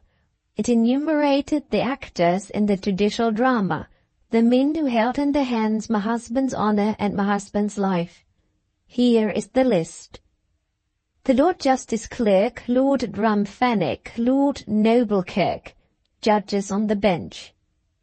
The Lord Advocate, Mintlaw, Donald Drew, Esquire, Advocate Deputy, Counsel for the Crown. Mr. James Airless, W.S., Agent for the Crown. The Dean of Faculty, Farmichael, Counsel for the Panel. Alexander Crockett, Esquire, Advocate, otherwise the prisoner. Mr. Thornybank, W.S., Mr. Playmore, W.S., agents for the panel. The indictment against the prisoner then followed. I shall not copy the uncouth language full of needless repetitions, and if I know anything of the subject, not guiltless of bad grammar as well, in which my innocent husband was solemnly and falsely accused of poisoning his first wife. The less there is of that false and hateful indictment on this page, the better and truer the page will look to my eyes. To be brief then, Eustace Macallan was indicted and accused, at the instance of David Mintlaw, Esquire, Her Majesty's Advocate, for Her Majesty's interest, of the murder of his wife by poison at his residence called Gleninch in the country of Midlothian.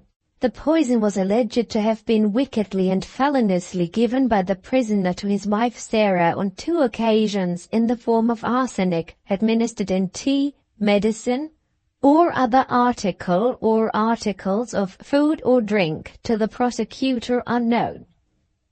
It was further declared that the prisoner's wife had died of the poison thus administered by her husband on one or other or both of the stated occasions, and that she was thus murdered by her husband. The next paragraph asserted that the said Eustace Macallan, taken before John Daviot, Esquire, Advocate, Sheriff Substitute of Midlothian, did in his presence at Edinburgh on a given date, the 29th of October, subscribe a declaration stating his innocence of the alleged crime, this declaration being reserved in the indictment, together with certain documents, papers, and articles enumerated in an inventory, to be used in evidence against the prisoner. The indictment concluded by declaring that in the event of the offence charged against the prisoner being found proven by the verdict, he, the said Eustace Macallan, ought to be punished with the pains of the law to deter others from committing like crimes in all time coming. So much for the indictment. I have done with it, and I am rejoiced to be done with it. An inventory of papers, documents, and articles followed at great length on the next 3 pages. This, in its turn, was succeeded by the list of the witnesses and by the names of the jurors, 15 in number, balloted for to try the case. And then, at last, the report of the trial began. It resolved itself, to my mind, into 3 great questions, as it appeared to me at the time, so let me present it here. Chapter 16. First question. Did the woman die poisoned?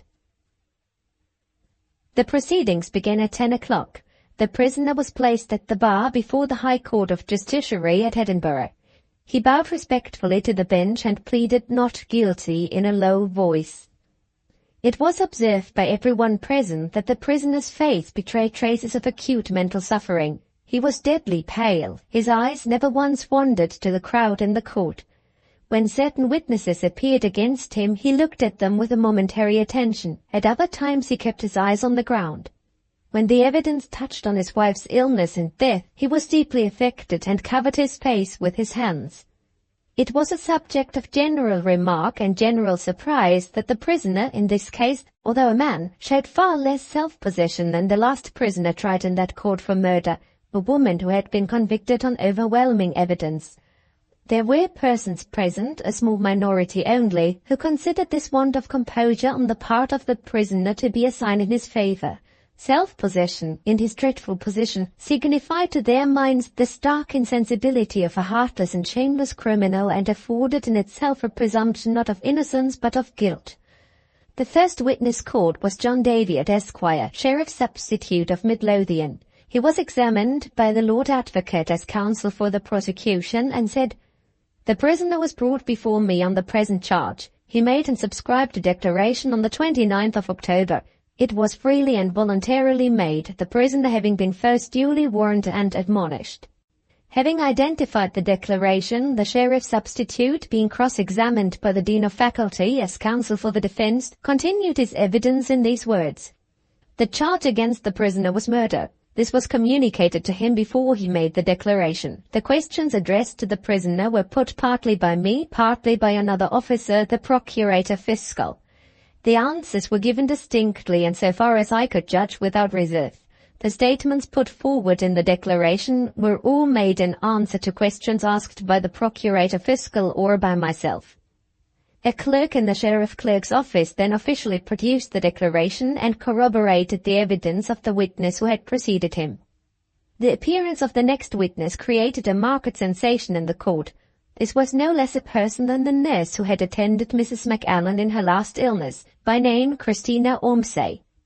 After the first formal answers, the nurse, examined by the Lord Advocate, proceeded to say, "I was first sent for to attend the deceased lady on the 7th of October. She was then suffering from a severe cold, accompanied by a rheumatic affection of the left knee joint.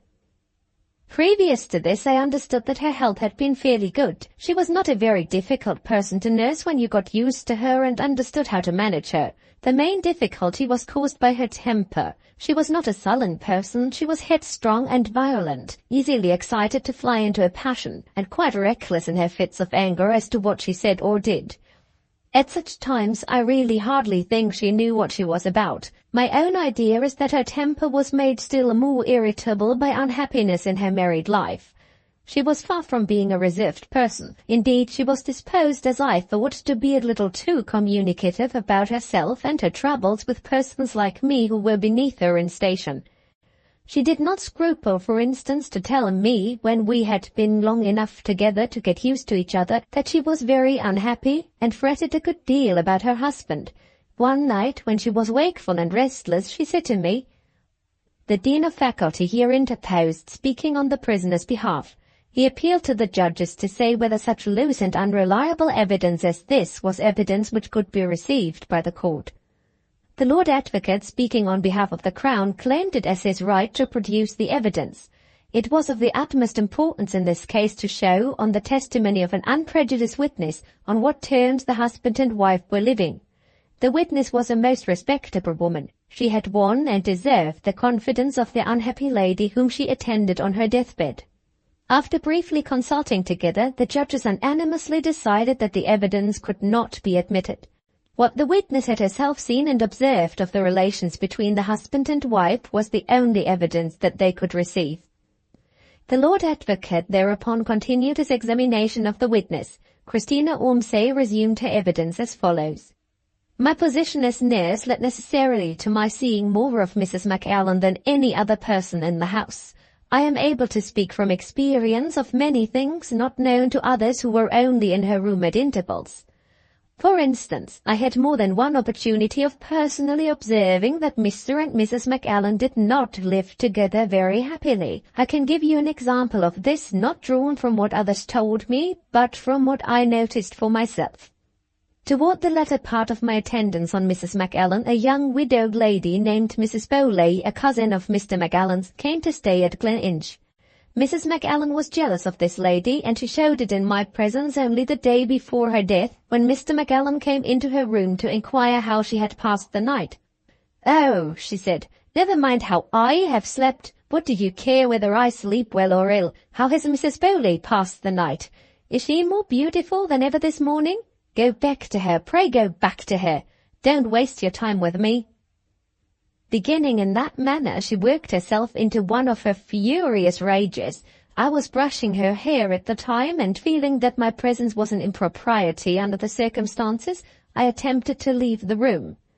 She forbade me to go. Mr. McAllen felt as I did that my duty was to withdraw, and he said so in plain words. Mrs. McAllen insisted on my staying in language so insolent to her husband that he said, "If you cannot control yourself, either the nurse leaves the room or I do." She refused to yield even then. "A good excuse," she said, "for getting back to Mrs. Bowley. Go." He took her at her word and walked out of the room. He had barely closed the door before she began reviling him to me in the most shocking manner. She declared, among other things she said of him, that the news of all others which he would be most glad to hear would be the news of her death. I ventured quite respectfully on remonstrating with her. She took up the hairbrush and threw it at me, and then and there dismissed me from my attendance on her. I left her and waited below until her fit of passion had worn itself out. Then I returned to my place at the bedside, and for a while things went on again as usual.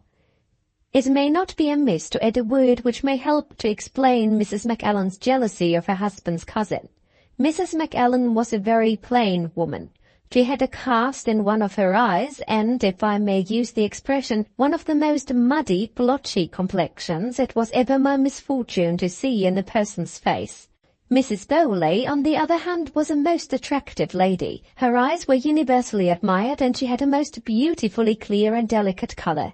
Poor Mrs. McAllen said of her, most untruly, that she painted. No, the defects in the complexion of the deceased lady were not in any way attributable to her illness. I should call them born and bred defects in herself.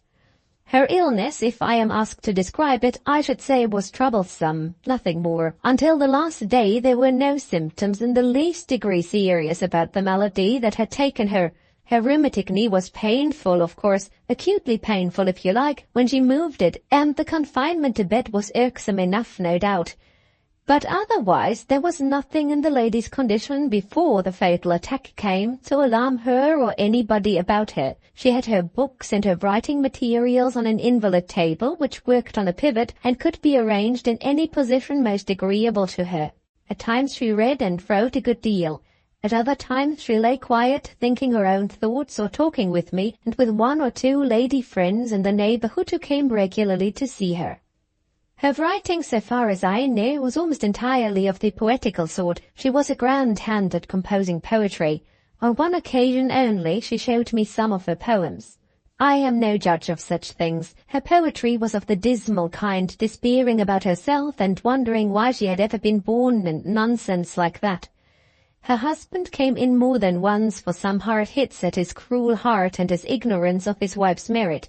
In short, she vented her discontent with her pen as well as with her tongue. There were times, and pretty often too, when an angel from heaven would have failed to have satisfied Mrs. McAllen. Throughout the period of her illness, the deceased lady occupied the same room, a large bedroom situated, like all the best bedrooms, on the first floor of the house.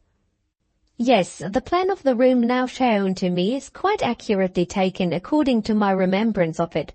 One door led into the great passage or corridor on which all the doors opened. A second door at one side, marked B on the plan, led to Mr. McAllen's sleeping room. A third door on the opposite side, marked C on the plan, communicated with a little study or book room used, as I was told, by Mr. McAllen's mother when she was staying at Gleninch, but seldom or never entered by anyone else. Mr. McAllen's mother was not at Gleninch while I was there. The door between the bedroom and this study was locked, and the key was taken out. I don't know who had the key or whether there were more keys than one in existence. The door was never opened to my knowledge. I only got into the study to look at it along with the housekeeper by entering through a second door that opened onto the corridor. I beg to say that I can speak from my own knowledge positively about Mrs. McAllen's illness and about the sudden change which ended in her death. By the doctor's advice, I made notes at the time of dates and hours and such like. I looked at my notes before coming here. From the 7th of October, when I was first called in to nurse her, to the 20th of the same month, she slowly but steadily improved in health. Her knee was still painful, no doubt, but the inflammatory look of it was disappearing. As to the other symptoms, except weakness from lying in bed and irritability of temper, there was really nothing the matter with her. She slept badly, I ought perhaps to add. but we remedied this by means of composing draughts prescribed for that purpose by the doctor. On the morning of the 21st, at a few minutes past 6, I got my first alarm that something was going wrong with Mrs. McAllen. I was awoke at the time I have mentioned by the ringing of the hand-bell which she kept on her bed-table. Let me say for myself that I had only fallen asleep on the sofa in the bedroom at past 2 in the morning from sheer fatigue. Mrs. McAllen was then awake. She was in one of her bad humours with me. I had tried to prevail on her to let me remove her dressing-case from her bed-table after she had used it in making her toilet for the night. It took up a great deal of room, and she could not possibly want it again before the morning. But no, she insisted on my letting it be. There was a glass inside the case, and plain as she was, she never wearied of looking at herself in that glass. I saw that she was in a bad state of temper, so I gave her her way and let the dressing-case be. Finding that she was too sullen to speak to me after that and too obstinate to take her composing draught from me when I offered it, I laid me down on the sofa at her bed foot and fell asleep, as I have said. The moment her bell rang, I was up and at the bedside, ready to make myself useful. I asked what was the matter with her. She complained of faintness and depression and said she felt sick. I inquired if she had taken anything in the way of physic or food while I had been asleep. She answered that her husband had come in about an hour since, and finding her still sleepless, had himself administered the composing draught. Mr. McAllen, sleeping in the next room, joined us while she was speaking. He too had been aroused by the bell. He heard what Mrs. McAllen said to me about the composing draught and made no remark upon it. It seemed to me that he was alarmed at his wife's faintness. I suggested that she should take a little wine or brandy and water. She answered that she could swallow nothing so strong as wine or brandy, having a burning pain in her stomach already. I put my hand on her stomach, quite lightly. She screamed when I touched her.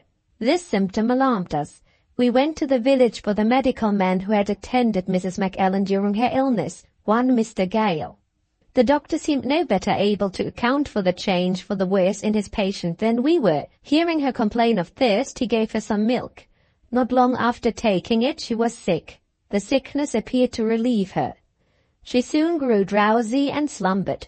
Mr. Gale left us with strict injunctions to send for him instantly if she was taken ill again. Nothing of the sort happened. No change took place for the next 3 hours or more. She roused up toward 9:30 and inquired about her husband. I informed her that he had returned to his own room and asked if I should send for him. She said no. I asked next if she would like anything to eat or drink. She said no, again, in rather a vacant, stupefied way, and then told me to go downstairs and get my breakfast. On my way down I met the housekeeper. She invited me to breakfast with her in her room, instead of in the servants' hall as usual. I remained with the housekeeper but a short time, certainly not more than half an hour. Coming upstairs again, I met the under-housemaid sweeping on one of the landings. The girl informed me that Mrs. McAllen had taken a cup of tea during my absence in the housekeeper's room. Mr. McAllen's valet had ordered the tea for his mistress by his master's direction. The under-housemaid made it and took it upstairs herself to Mrs. McAllen's room. Her master, she said, opened the door when she knocked and took the teacup from her with his own hand. He opened the door widely enough for her to see into the bedroom and to notice that nobody was with Mrs. McAllen but himself. After a little talk with the under-housemaid, I returned to the bedroom. No one was there. Mrs. McAllen was lying perfectly quiet, with her face turned away from me on the pillow. Approaching the bedside, I kicked against something on the floor. It was a broken teacup.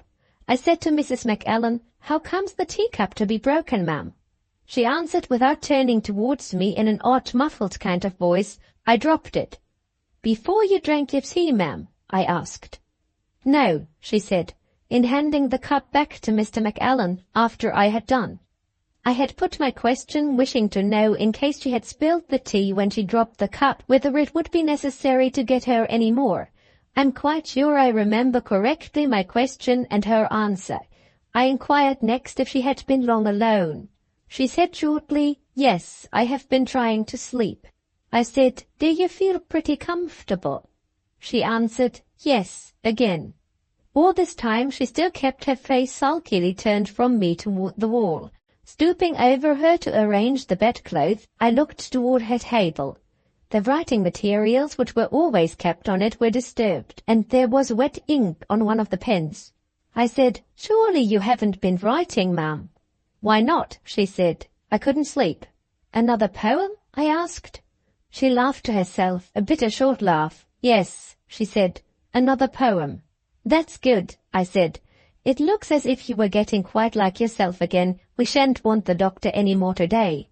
She made no answer to this except an impatient sign with her hand. I didn't understand the sign. Upon that she spoke again, and crossly enough too. "I want to be alone. Leave me." I had no choice but to do as I was told.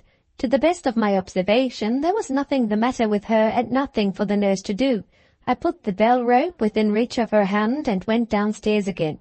Half an hour more, as well as I can guess it, passed. I kept within hearing of the bell, but it never rang.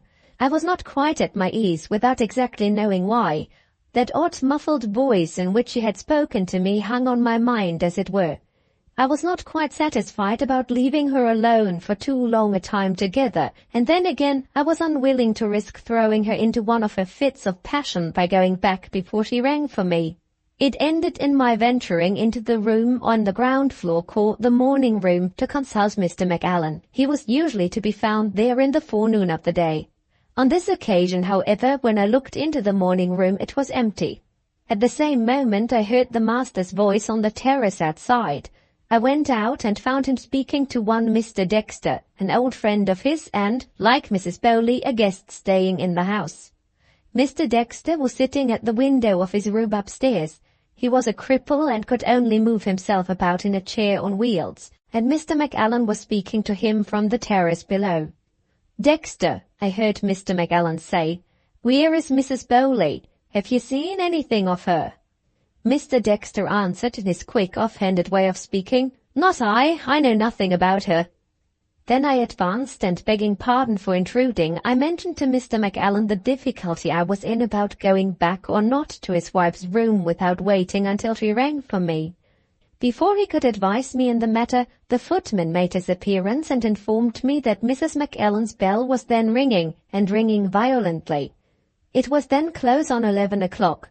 As fast as I could mount the stairs, I hastened back to the bedroom. Before I opened the door, I heard Mrs. McAllen groaning. She was in dreadful pain, feeling a burning heat in the stomach and in the throat, together with the same sickness which had troubled her in the early morning. Though no doctor, I could see in her face that this second attack was of a far more serious nature than the first. After ringing the bell for a messenger to send to Mr. McAllen, I ran to the door to see if any of the servants happened to be within call. The only person I saw in the corridor was Mrs. Bowley. She was on her way from her own room, she said, to inquire after Mrs. McAllen's health. I said to her, "Mrs. McAllen is seriously ill again, ma'am. Would you please tell Mr. McAllen and send for the doctor?" She ran downstairs at once to do as I told her. I had not been long back at the bedside when Mr. McAllen and Mrs. Bowley both came in together. Mrs. McAllen cast a strange look on them, a look I cannot at all describe, and bade them leave her. Mrs. Bowley, looking very much frightened, withdrew immediately. Mr. McAllen advanced a step or two nearer to the bed. His wife looked at him again in the same strange way, and cried out, half as if she was threatening him, half as if she was entreating him, "Leave me with the nurse, go!" He only waited to say to me in a whisper, "The doctor is sent for," and then he left the room. Before Mr. Gale arrived, Mrs. McAllen was violently sick.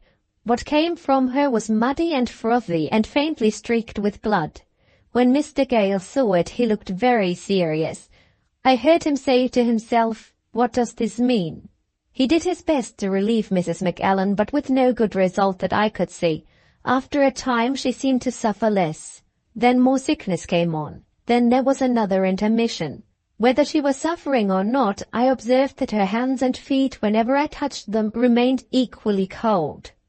Also, the doctor's report of her pulse was always the same, very small and feeble. I said to Mr. Gale, "What is to be done, sir?" And Mr. Gale said to me, "I won't take the responsibility on myself any longer. I must have a physician from Edinburgh." The fastest horse in the stables at Gleninch was put into a dog-cart, and the coachman drove away full speed to Edinburgh to fetch the famous Dr. Jerome. While we were waiting for the physician, Mr. McAllen came into his wife's room with Mr. Gale. Exhausted as she was, she instantly lifted her hand and signed to him to leave her. He tried by soothing words to persuade her to let him stay. No, she still insisted on sending him out of her room. He seemed to feel it at such a time and in the presence of the doctor. Before she was aware of him, he suddenly stepped up to the bedside and kissed her on the forehead. She shrank from him with a scream. Mr. Gale interfered and let him out of the room. In the afternoon, Dr. Jerome arrived. The great physician came just in time to see her seized with another attack of sickness. He watched her attentively without speaking a word. In the interval when the sickness stopped, he still studied her, as it were, in perfect silence. I thought he would never have done examining her. When he was at last satisfied, he told me to leave him alone with Mr. Gale. "We will ring," he said, "when we want you here again." It was a long time before they rang for me. The coachman was sent for before I was summoned back to the bedroom. He was dispatched to Edinburgh for the second time with a written message from Dr. Jerome to his head servant, saying that there was no chance of his returning to the city and to his patients for some hours to come. Some of us thought this looked badly for Mrs. McAllen. Others said it might mean that the doctor had hopes of saving her, but expected to be a long time in doing it. At last I was sent for. On my presenting myself in the bedroom, Dr. Jerome went out to speak to Mr. McAllen, leaving Mr. Gale along with me. From that time, as long as the poor lady lived, I was never left alone with her. One of the two doctors was always in her room. Refreshments were prepared for them, but still they took it in turns to eat their meal, one relieving the other at the bedside. If they had administered remedies to their patient, I should not have been surprised by this proceeding. But they were at the end of their remedies. Their only business then seemed to be to keep watch. I was puzzled to account for this. Keeping watch was the nurse's business.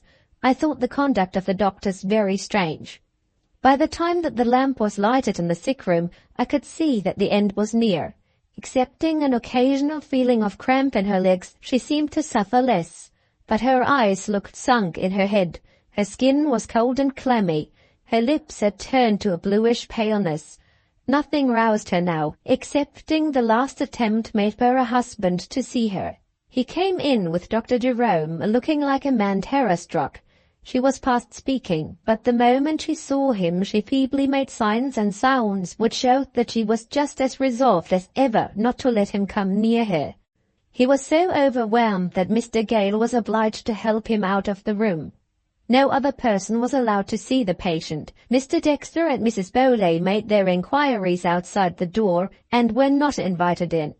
As the evening drew on, the doctor sat on either side of the bed, silently watching her, silently waiting for her death. Toward 8 o'clock she seemed to have lost the use of her hands and arms. They lay helpless outside the bedclothes.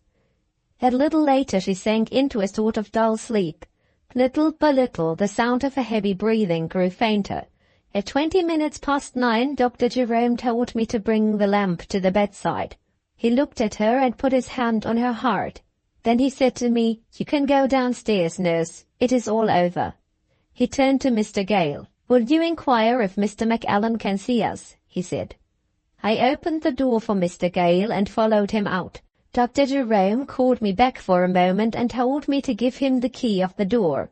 I did so, of course, but I thought it also very strange. When I got down to the servants' hall, I found there was a general feeling that something was wrong. We were all uneasy, without knowing why. A little later the two doctors left the house. Mr. McAllen had been quite incapable of receiving them and hearing what they had to say. In this difficulty they had spoken privately with Mr. Dexter as Mr. McAllen's old friend and the only gentleman then staying at Gleninch. Before bedtime, I went upstairs to prepare the remains of the deceased lady for a coffin. The room in which she lay was locked, the door leading into Mr. McAllen's room being secured, as well as the door leading into the corridor. The keys had been taken away by Mr. Gale. 2 of the men servants were posted outside the bedroom to keep watch. They were to be relieved at 4 in the morning. That was all they could tell me. In the absence of any explanations or directions, I took the liberty of knocking at the door of Mr. Dexter's room. From his lips I first heard the startling news. Both the doctors had refused to give the usual certificate of death. There was to be a medical examination of the body in the morning. There the examination of the nurse Christina Ormsay came to an end. Ignorant as I was of the law, I could see what impression the evidence so far was intended to produce on the minds of the jury. After first showing that my husband had had 2 opportunities of administering the poison, once in the medicine and once in the tea, the counsel for the Crown led the jury to infer that the prisoner had taken those opportunities to rid himself of an ugly and jealous wife, whose detestable temper he could no longer endure. Having directed his examination to the attainment of this object, the Lord Advocate had done with the witness. The Dean of Faculty, acting in the prisoner's interest, then rose to bring out the favourable side of the wife's character by cross-examining the nurse. If he succeeded in this attempt, the jury might reconsider the conclusion that the wife was a person who had exasperated her husband beyond endurance. In that case, where so far was the husband's motive for poisoning her, and where was the presumption of the prisoner's guilt? Pressed by the skilful lawyer, the nurse was obliged to exhibit my husband's first wife under an entirely new aspect. Here is the substance of what the Dean of Faculty extracted from Christina Ormsay. I persist in declaring that Mrs. Macallan had a most violent temper, but she was certainly in the habit of making amends for the offence that she gave by her violence. When she was quiet again, she always made her excuses to me, and she made them with a good grace. Her manners were engaging at such times as these. She spoke and acted like a well-bred lady. Then again, as to her personal appearance, plain as she was in face, she had a good figure. Her hands and feet, I was told, had been modelled by a sculptor. She had a very pleasant voice, and she was reported when in health to sing beautifully. She was also, if her maid's account was to be trusted, a pattern on the matter of dressing for the other ladies in the neighbourhood. Then, as to Mrs. Bowley, though she was certainly jealous of the beautiful young widow, she had shown at the same time that she was capable of controlling that feeling. It was through Mrs. Macallan that Mrs. Bowley was in the house. Mrs. Bowley had wished to postpone her visit on account of the state of Mrs. Macallan's health. It was Mrs. Macallan herself, not her husband, who decided that Mrs. Bowley should not be disappointed and should pay her visit to Gleninch then and there. Further, Mrs. Macallan, in spite of her temper, was popular with her friends and popular with her servants. There was hardly a dry eye in the house when it was known she was dying. And further still, in those little domestic disagreements at which the nurse had been present, Mr. Macallan had never lost his temper and had never used harsh language. He seemed to be more sorry than angry when the quarrels took place. Morale for the jury: was this the sort of woman who would exasperate a man into poisoning her, and was this the sort of man who would be capable of poisoning his wife? Having produced this salutary counter-impression, the Dean of Faculty sat down, and the medical witnesses were called next. Here the evidence was simply irresistible. Dr. Jerome and Mr. Gale positively swore that the symptoms of the illness were the symptoms of poisoning by arsenic. The surgeon who had performed the post-mortem examination followed. He positively swore that the appearance of the internal organs proved Dr. Jerome and Mr. Gale to be right in declaring that their patient had died poisoned. Lastly, to complete this overwhelming testimony, 2 analytical chemists actually produced in court the arsenic which they had found in the body, in a quantity admittedly sufficient to have killed 2 persons instead of 1. In the face of such evidence as this, cross-examination was a mere form. The first question raised by the trial, did the woman die poisoned, was answered in the affirmative and answered beyond the possibility of doubt. The next witnesses called were witnesses concerned with the question that now followed, the obscure and terrible question, who poisoned her? Chapter 17. Second question, who poisoned her? The evidence of the doctors and the chemists closed the proceedings on the first day of the trial. On the second day, the evidence to be produced by the prosecution was anticipated with a general feeling of curiosity and interest. The court was now to hear what had been seen and done by the persons officially appointed to verify such cases of suspected crime as the case which had occurred at Gleninch. The procurator fiscal, being the person officially appointed to direct the preliminary investigations of the law, was the first witness called on the second day of the trial. Examined by the Lord Advocate, the fiscal gave his evidence as follows. On the 26th of October, I received a communication from Dr. Jerome of Edinburgh and from Mr. Alexander Gale, medical practitioner residing in the village or hamlet of Dingdovie near Edinburgh. The communication related to the death under circumstances of suspicion of Mrs. Eustace McAllen at her husband's house, hard by Dingdovie, called Gleninch. They were also forwarded to me, enclosed in the document just mentioned, two reports. One described the results of a post-mortem examination of the deceased lady, and the other stated the discoveries made after a chemical analysis of certain of the interior organs of her body. The result in both instances proved to demonstration that Mrs. Eustace McAllen had died of poisoning by arsenic. Under these circumstances, I set in motion a search and inquiry in the house at Gleninch and elsewhere, simply for the purpose of throwing light on the circumstances which had attended the lady's death. No criminal charge in connection with the death was made at my office against any person, either in the communication which I received from the medicum bin or in any other form. The investigations at Gleninch and elsewhere, beginning on the 26th of October, were not completed until the 28th. Upon this latter date, acting on certain discoveries which were reported to me and on my own examination of letters and other documents brought to my office, I made a criminal charge against the prisoner and obtained a warrant for his apprehension. He was examined before the sheriff on the 29th of October and was committed for trial before this court. The fiscal having made his statement and having been cross-examined on technical matters only, the persons employed in his office were called next. These men had a story of startling interest to tell. Theirs were the fatal discoveries which had justified the fiscal in charging my husband with the murder of his wife. The first of the witnesses was a sheriff's officer. He gave his name as Isaiah Schoolcraft. Examined by Mr. Drew, Advocate Deputy and Counsel for the Crown with the Lord Advocate, Isaiah Schoolcraft said, I got a warrant on the 26th of October to go to the country house near Edinburgh called Gleninch. I took with me Robert Lorry, assistant to the fiscal. We first examined the room in which Mrs. Eustace McAllen had died. On the bed and on a movable table which was attached to it, we found books and writing materials and a paper containing some unfinished verses in manuscript, afterwards identified as being in the handwriting of the deceased. We enclosed these articles in paper and sealed them up. We next opened an Indian cabinet in the bedroom. Here we found many more verses on many more sheets of paper in the same handwriting. We also discovered first some letters and next a crumpled piece of paper thrown aside in a corner of one of the shelves. On closer examination, a chemist's printed label was discovered on this morsel of paper. We also found in the folds of it a few scattered grains of some white powder. The paper and the letters were carefully enclosed and sealed up as before. Further investigation of the room revealed nothing which could throw any light on the purpose of our inquiry. We examined the clothes, jewellery and books of the deceased. These were left under lock and key. We also found her dressing case, which we protected by seals, and took away with us to the fiscal's office along with all the other articles that we had discovered in the room. The next day we continued our examination in the house, having received in the interval fresh instructions from the fiscal. We began our work in the bedroom communicating with the room in which Mrs. McAllen had died. It had been kept locked since the death.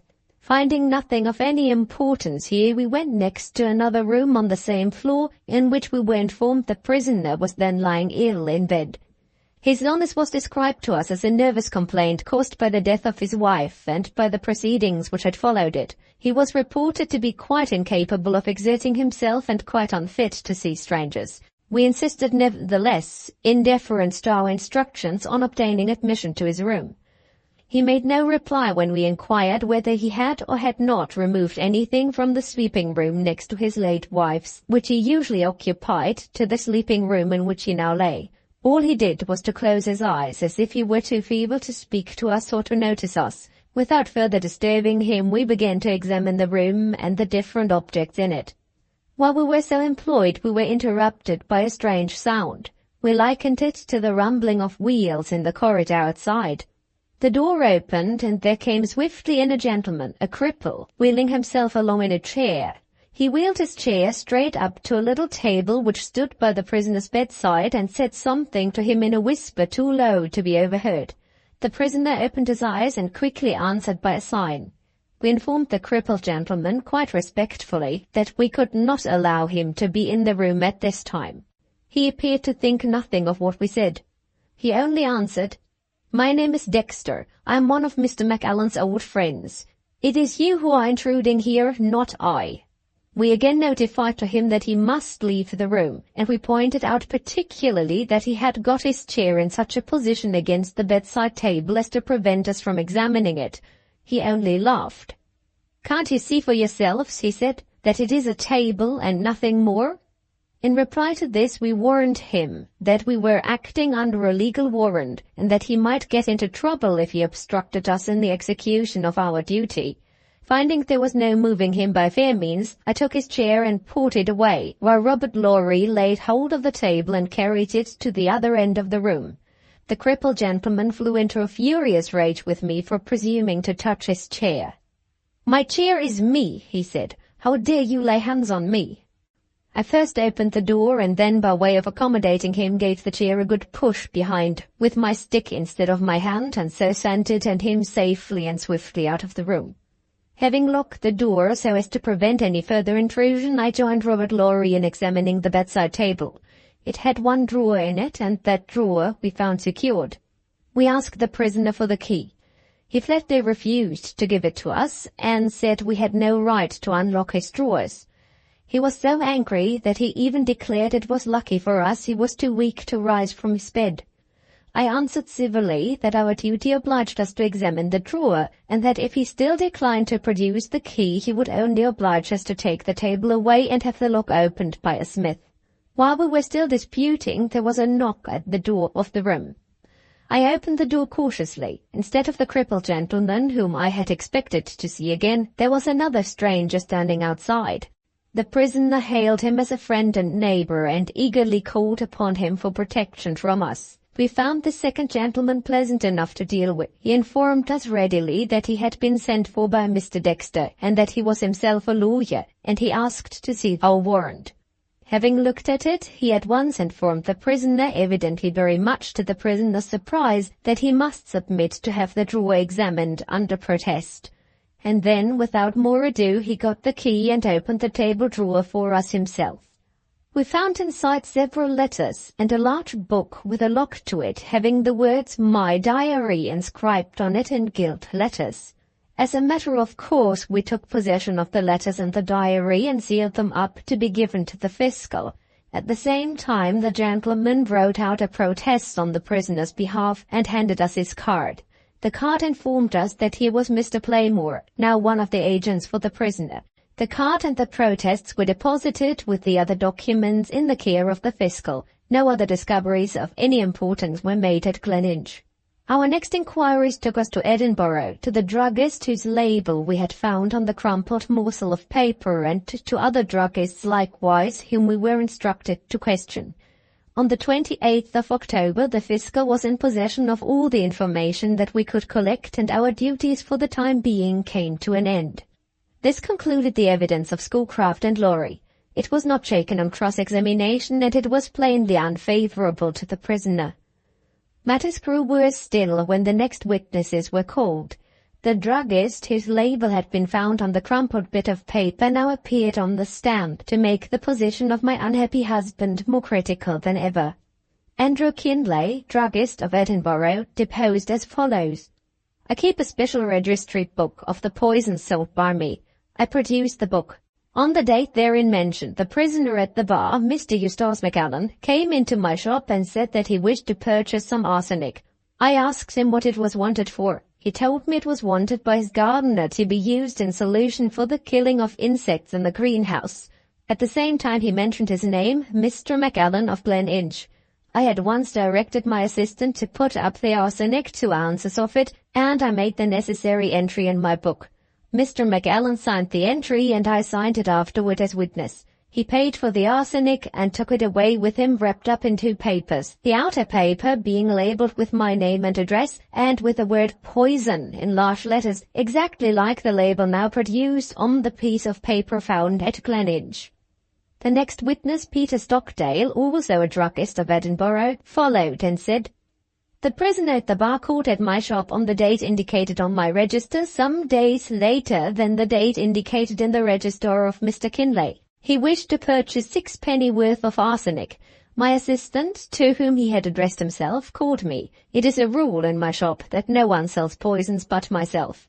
I asked the prisoner what he wanted the arsenic for. He answered that he wanted it for killing rats at his house, called Gleninch. I said, "Have I the honor of speaking to Mr. McAllen of Gleninch?" He said that was his name. I sold him the arsenic, about 1.5 ounces, and labelled the bottle in which I put it with the word poison in my own handwriting. He signed the register and took the arsenic away with him after paying for it. The cross-examination of the 2 men succeeded in asserting certain technical objections to their evidence, but the terrible fact that my husband himself had actually purchased the arsenic in both cases remained unshaken. The next witnesses, the gardener and the cook at Gleninch, wound the chain of hostile evidence around the prisoner more mercilessly still. On examination, the gardener said on his oath, "I never received any arsenic from the prisoner or from anyone else at the date to which you refer or at any other date. I never used any such thing as a solution of arsenic or ever allowed the men working under me to use it in the conservatories or in the garden at Gleninch. I disapprove of arsenic as a means of destroying noxious insects infesting flowers and plants." The cook, being called next, spoke as positively as the gardener. "Neither my master nor any other person gave me any arsenic to destroy rats at any time. No such thing was wanted. I declare on my oath that I never saw any rats in or about the house, or ever heard of any rats infesting it." Other household servants at Gleninch gave similar evidence. Nothing could be extracted from them on cross-examination except that there might have been rats in the house, though they were not aware of it. The possession of the poison was traced directly to my husband and to no one else. That he had bought it was actually proved, and that he had kept it was the one conclusion that the evidence justified. The witnesses who came next did their best to press the charge against the prisoner home to him. Having the arsenic in his possession, what had he done with it? The evidence led the jury to infer what he had done with it. The prisoner's valet deposed that his master had rung for him at 20 minutes to 10 on the morning of the day on which his mistress died, and had ordered a cup of tea for her. The man had received the order at the open door of Mrs. McAllen's room, and could positively swear that no other person but his master was there at the time. The under-housemaid, appearing next, said that she had made the tea and had herself taken it upstairs before 10 o'clock to Mrs. McAllen's room. Her master had received it from her at the open door. She could look in and could see that he was alone in her mistress's room. The nurse, Christina Ormsay, being recalled, repeated what Mrs. McAllen had said to her on the day when that lady was first taken ill. She had said, speaking to the nurse at 6 o'clock in the morning, "Mr. McAllen came in about an hour since. He found me still sleepless and gave me my composing draught." This was at 5 o'clock in the morning, while Christina Ormsay was asleep on the sofa. The nurse further swore that she had looked at the bottle containing the composing mixture and had seen by the measuring marks on the bottle that a dose had been poured out since the dose previously given administered by herself. On this occasion, special interest was excited by the cross-examination. The closing questions put to the under-housemaid and the nurse revealed for the first time what the nature of the defense was to be. Cross-examining the under-housemaid, the Dean of Faculty said, "Did you ever notice when you were setting Mrs. Eustace McAllen's room to rights whether the water left in the basin was of a blackish or bluish color?" The witness answered, "I'd never noticed anything of the sort." The Dean of Faculty went on, "Did you ever find under the pillow of the bed or in any other hiding place in Mrs. McAllen's room any books or pamphlets telling of remedies used for improving a bad complexion?"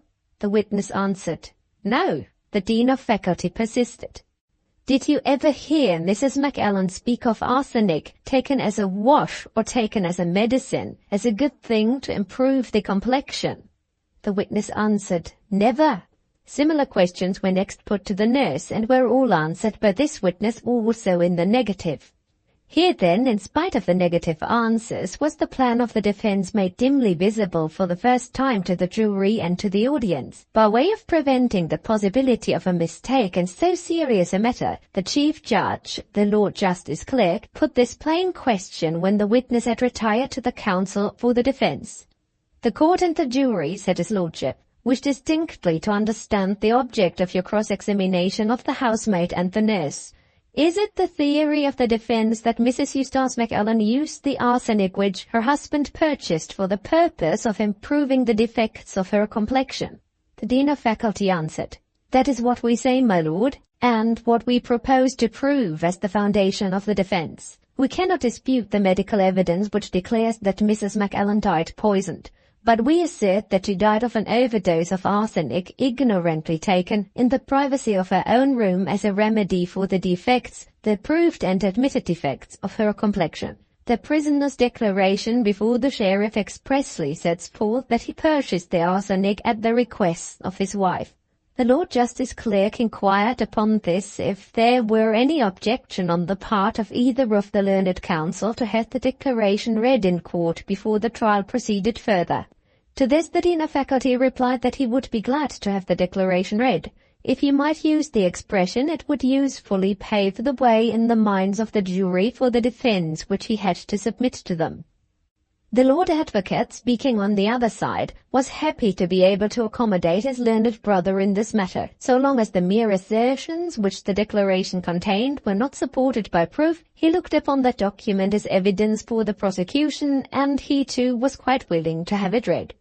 Thereupon the prisoner's declaration of his innocence on being charged before the sheriff with the murder of his wife was read in the following terms.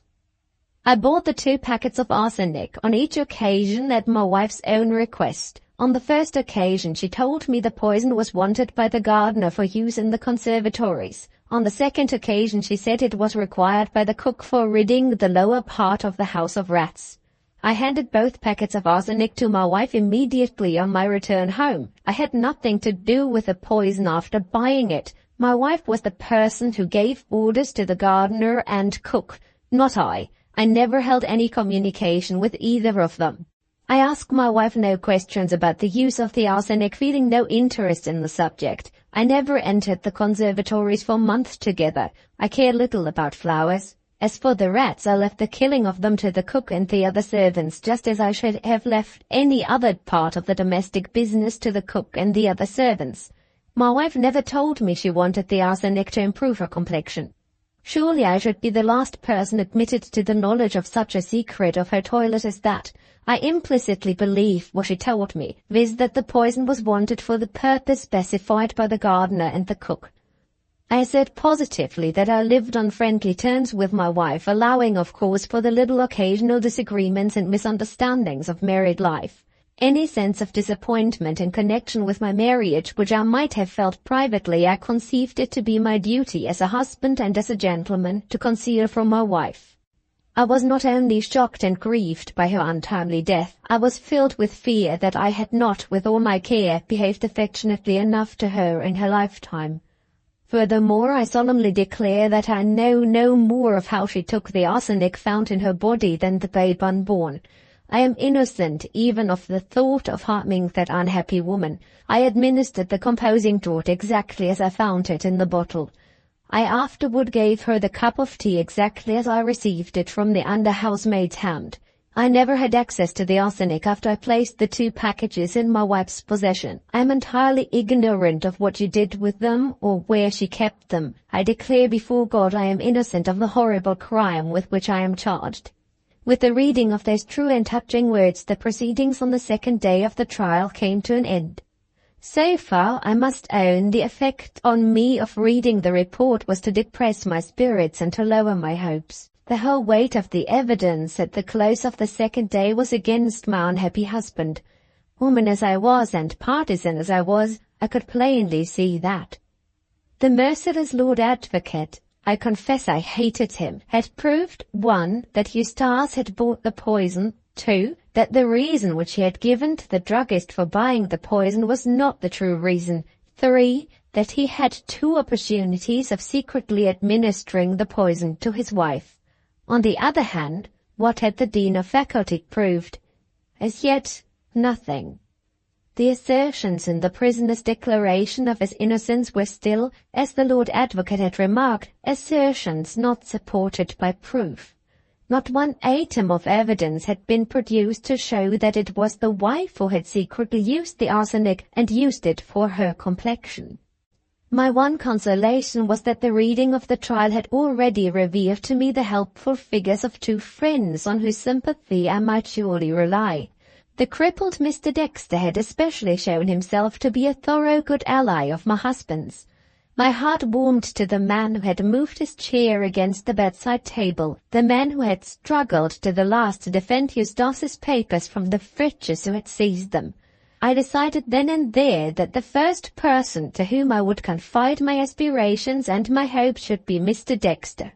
If he felt any difficulty about advising me, I would then apply next to the agent, Mr. Playmore, the second good friend who had formerly protested against the seizure of my husband's papers. Fortified by this resolution, I turned the page and read the history of the third day of the trial. Chapter 18. Third question. What was his motive? The first question, did the woman die poisoned, had been answered positively. The second question, who poisoned her, had been answered apparently. There now remained the third and final question. What was his motive? The first evidence called in answer to that inquiry was the evidence of relatives and friends of the dead wife. Lady Bridehaven, widow of Rear Admiral Sir George Bridehaven, examined by Mr. Drew, counsel for the Crown with the Lord Advocate, gave evidence as follows. The deceased lady, Mrs. Eustace MacAllan, was my niece. She was the only child of my sister, and she lived under my roof after the time of her mother's death. I objected to her marriage on grounds which were considered purely fanciful and sentimental by her other friends. It is extremely painful to me to state the circumstances in public, but I am ready to make the sacrifice if the ends of justice require it. The prisoner at the bar, at the time of which I am now speaking, was staying as a guest in my house. He met with an accident while he was out riding, which caused a serious injury to one of his legs. The leg had been previously hurt while he was serving with the army in India. This circumstance tended greatly to aggravate the injury received in the accident. He was confined to a recumbent position on the sofa for many weeks together, and the ladies in the house took it in turns to sit with him, and while away the weary time by reading to him and talking to him. My niece was foremost among those volunteer nurses. She played admirably on the piano, and the sick man happened, most unfortunately as the event proved, to be fond of music. The consequences of the perfectly innocent intercourse thus begun were deplorable consequences for my niece. She became passionately attached to Mr. Eustace MacAllan, without awakening any corresponding affection on his side. I did my best to interfere, delicately and usefully, while it was still possible to interfere with advantage. Unhappily, my niece refused to place any confidence in me. She persistently denied that she was actuated by any warmer feeling toward Mr. MacAllan than a feeling of friendly interest. This made it impossible for me to separate them without openly acknowledging my reason for doing so, and thus producing a scandal which might have affected my niece's reputation. My husband was alive at that time, and the one thing I could do under the circumstances was the thing I did. I requested him to speak privately to Mr. MacAllan and to appeal to his honour to help us out of the difficulty without prejudice to my niece. Mr. MacAllan behaved admirably. He was still helpless, but he made an excuse for leaving us, which it was impossible to dispute. In 2 days after my husband had spoken to him, he was removed from the house. The remedy was well intended, but it came too late, and it utterly failed. The mischief was done. My niece pined away visibly. Neither medical help nor change of air and scene did anything for her. In course of time, after Mr. MacAllan had recovered from the effects of his accident, I found that she was carrying on a clandestine correspondence with him by means of her maid. His letters, I am bound to say, were most considerately and carefully written. Nevertheless, I felt it my duty to stop the correspondence. My interference, what else could I do but interfere, brought matters to a crisis.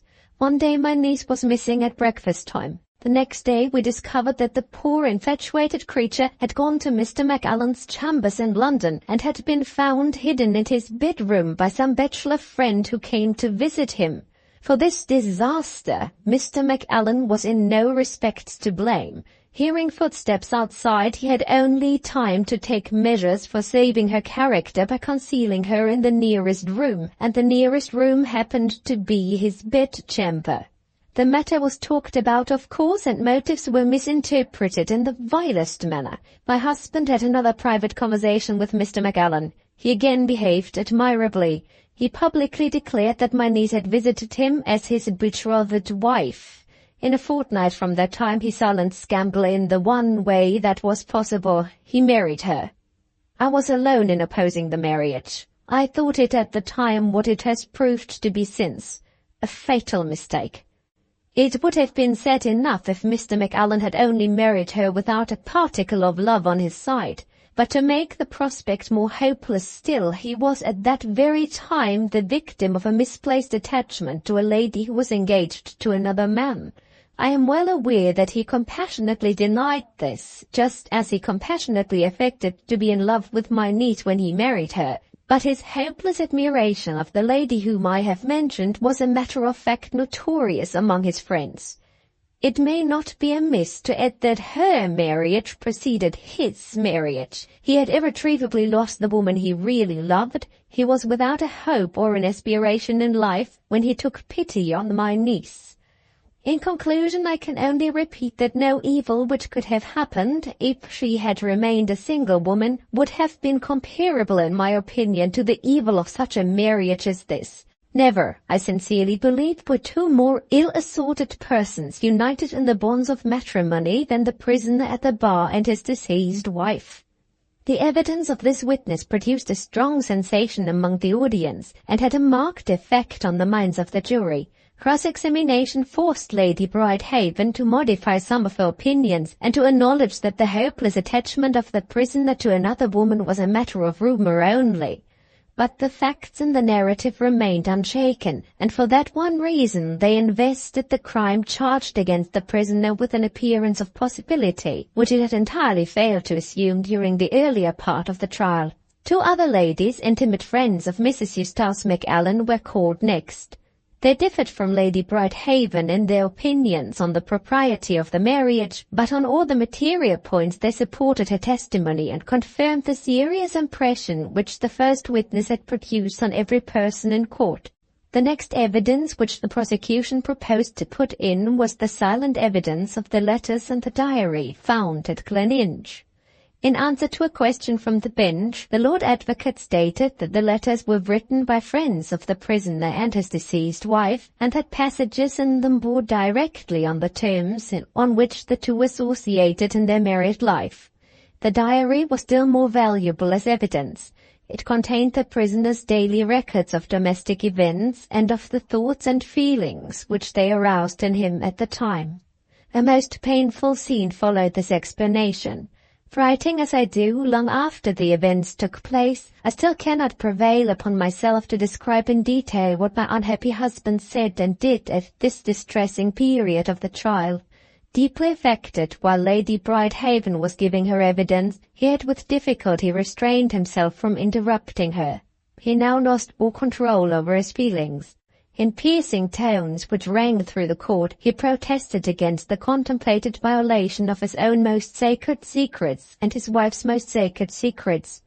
"Hang me, innocent as I am," he cried, "but spare me that!" The effect of this terrible outbreak on the audience is reported to have been indescribable. Some of the women present were in hysterics. The judges interfered from the bench, but with no good result. Quiet was at length restored by the Dean of Faculty, who succeeded in soothing the prisoner and who then addressed the judges, pleading for indulgence to his unhappy client in most touching and eloquent language. The speech, a masterpiece of impromptu oratory, concluded with a temperate yet strongly urged protest against the reading of the papers discovered at Gleninch. The three judges retired to consider the legal questions submitted to them. The sitting was suspended for more than half an hour. As usual in such cases, the excitement in the court communicated itself to the crowd outside in the street. The general opinion here, led as it was supposed by one of the clerks or other inferior persons connected with the legal proceedings, was decidedly adverse to the prisoner's chance of escaping a sentence of death. "If the letters on the diary are read," said the brutal spokesman of the mob, "the letters on the diary will hang him." On the return of the judges into court, it was announced that they had decided by a majority of 2 to 1 on permitting the documents in dispute to be produced in evidence. Each of the judges in turn gave his reasons for the decision at which he had arrived. This done, the trial proceeded. The reading of the extracts from the letters and the extracts from the diary began. The first letters produced were the letters found in the Indian cabinet in Mrs. Eustace Macallan's room. They were addressed to the deceased lady by intimate female friends of her, with whom she was accustomed to correspond. 3 separate extracts from letters written by 3 different correspondents were selected to be read in court. First correspondent: "I despair, my dearest Sarah, of being able to tell you how your last letter has distressed me. Pray forgive me if I own up to thinking that your very sensitive nature exaggerates or misinterprets, quite unconsciously of course, the neglect that you experience at the hands of your husband. I cannot say anything about his peculiarities of character, because I am not well enough acquainted with him to know what they are. But, my dear, I am much older than you, and I have had a much longer experience than yours of what somebody calls the lights and shadows of married life. Speaking from that experience, I must tell you what I have observed. Young married women, like you, who are devotedly attached to their husbands, are apt to make one very serious mistake. As a rule, they all expect too much from their husbands. Men, my poor Sarah, are not like us. Their love, even when it is quite sincere, is not like our love. It does not last as it does with us. It is not the one hope and one thought of their lives, as it is with us. We have no alternative, even when we most truly respect and love them, but to make allowances for this difference between the man's nature and the woman's. I do not for one moment excuse your husband's coldness. He is wrong, for example, in never looking at you when he speaks to you, and in never noticing the efforts that you make to please him. He's worse than wrong. He is really cruel, if you like, in never returning your kiss when you kiss him. But, my dear, are you quite sure that he is always designedly cold and cruel? May not his conduct be sometimes the result of troubles and anxieties which weigh on his mind, and which are troubles and anxieties that you cannot share?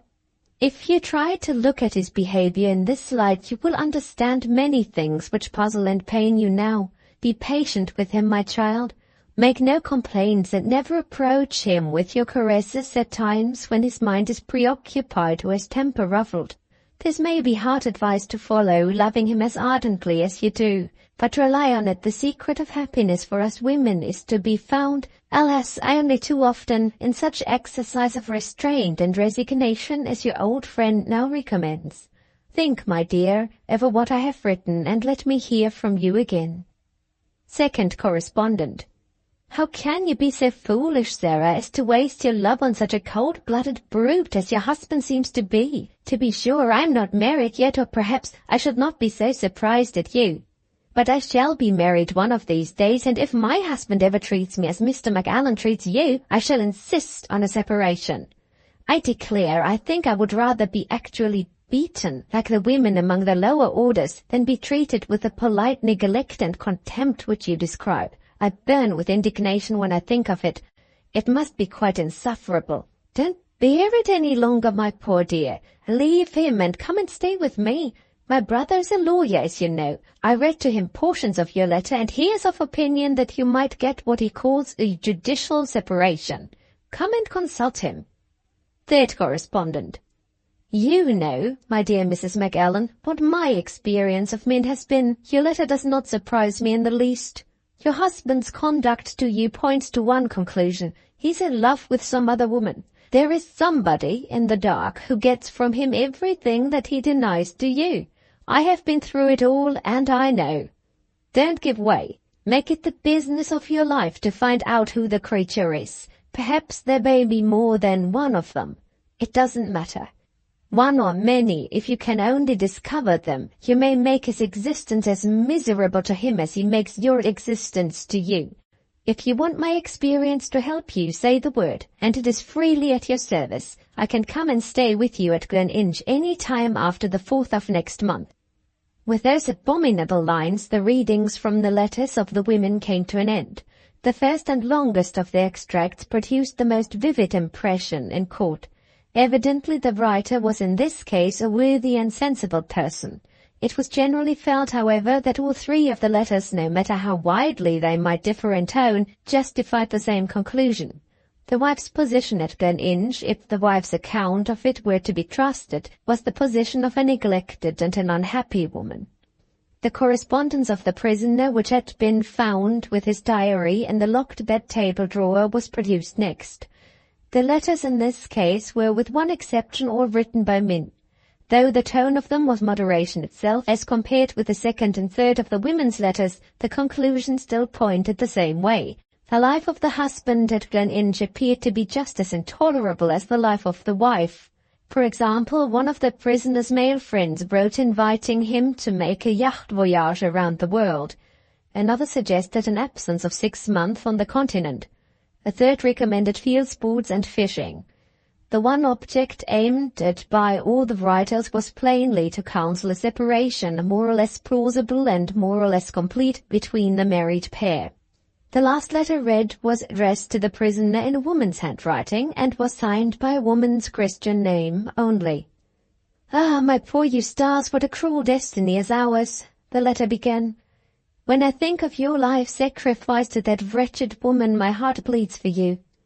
If we had been man and wife, if it had been my unutterable happiness to love and cherish the best, the dearest of men, what a paradise of our own we might have lived in, what delicious hours we might have known. But regret is vain. We are separated in this life, separated by ties which we both mourn, and yet which we must both respect. My Eustace, there is a world beyond this. There our souls will fly to meet each other and mingle in one long heavenly embrace, in a rapture forbidden to us on earth. The misery described in your letter, oh, why did you marry her, has wrung this confession of feeling from me. Let it comfort you, but let no other eyes see it. Burn my rashly written lines, and look as I look to the better life which you may yet share with your own Helena." The reading of this outrageous letter provoked a question from the bench. One of the judges asked if the writer had attached any date or address to the letter. In answer to this, the Lord Advocate stated that neither the one nor the other appeared. The envelope showed that the letter had been posted in London. "We propose," the learned counsel continued, "to read certain passages from the prisoner's diary in which the name signed at the end of the letter occurs more than once, and we may possibly find other means of identifying the writer to the satisfaction of your lordship before the trial is over." The promised passages from my husband's private diary were now read. The first extract related to a period of nearly a year before the date of Mrs. Eustace McAllen's death. It was expressed in these terms: "News by this morning's post which has quite overwhelmed me. Helena's husband died suddenly 2 days since of heart disease. She is free. My beloved Helena is free. And I am fettered to a woman with whom I have not a single feeling in common.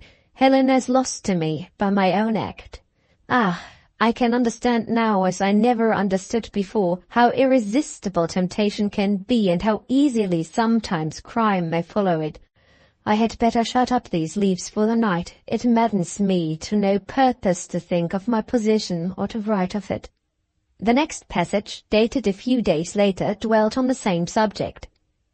"Of all the follies that a man can commit, the greatest is acting on impulse.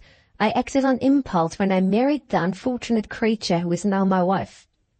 Helena was then lost to me, as I too hastily supposed. She had married the man to whom she rashly engaged herself before she met with me. She was younger than I, and to all appearance heartier and stronger than I. So far as I could see, my fate was sealed for life. Helena had written her farewell letter, taking leave of me in this world for good. My prospects were closed, my hopes had ended. I had not an aspiration left. I had no necessity to stimulate me to take refuge in work. A chivalrous action, an exertion of noble self-denial, seemed to be all that was left to me, and that I was fit for. The circumstances of the moment adapted themselves with a fatal facility to this idea. The ill-fated woman who had become attached to me, heaven knows without so much as the shadow of encouragement on my part, had just at that time rashly placed her reputation at the mercy of the world. It rested with me to silence the scandalous tongues that reviled her. With Helena lost to me, happiness was not to be expected. All women were equally indifferent to me. A generous action would be the salvation of this woman. Why not perform it? I married her on that impulse, married her just as I might have jumped into the water and saved her if she had been drowning, just as I might have knocked a man down if I had seen him ill-treating her in the street. And now the woman for whom I have made this sacrifice stands between me and my Helena. My Helena, free to pour out all the treasures of her love on the man who adores the earth that she touches with her foot. Fool, madman, why don't I dash out my brains against the wall that I see opposite to me while I write these lines? My gun is there in the corner. I have only to tie a string to the trigger and to put the muzzle to my mouth. No, my mother is alive, my mother's love is sacred. I have no right to take the life which she gave me. I must suffer and submit. Oh, Helena, Helena! The third extract, one among many similar passages, had been written about 2 months before the death of the prisoner's wife. More reproaches addressed to me. There never was such a woman for complaining. She lives in a perfect atmosphere of ill-temper and discontent. My new offences are 2 in number. I never ask her to play to me now, and when she puts on a new dress expressly to please me, I never notice it. Notice it! Good heavens, the effort of my life is not to notice her in anything she does or says. How could I keep my temper unless I kept as much as possible out of the way of private interviews with her? And I do keep my temper. I am never hard on her. I never use hard language to her. She has a double claim on my forbearance. She's a woman, and the law has made her my wife. I remember this, but I am human. The less I see of her except when visitors are present, the more certain I can feel of preserving my self-control. I wonder what it is that makes her so utterly distasteful to me. She's a plain woman, but I have seen uglier women than she whose caresses I could have endured without the sense of shrinking that comes over me when I'm obliged to submit to her caresses. I keep the feeling hidden from her. She loves me, poor thing, and I pity her. I wish I could do more. I wish I could return in the smallest degree the feeling with which she regards me. But no, I can only pity her. If she would be content to live on friendly terms with me and never to exact demonstrations of tenderness, we might get on pretty well. But she wants love. Unfortunate creature, she wants love. Oh, my Helena, I have no love to give her. My heart is yours. I dreamed last night that this unhappy wife of mine was dead. The dream was so vivid that I actually got out of my bed and opened the door of her room and listened. Her calm, regular breathing was distinctly audible in the stillness of the night. She was in a deep sleep. I closed the door again and lighted my candle and read. Helena was in all my thoughts. It was hard work to fix my attention on the book, but anything was better than going to bed again and dreaming perhaps for the second time that I too was free. What a life mine is! What a life my wife's is! If the house were to take fire, I wonder whether I should make an effort to save myself or to save her.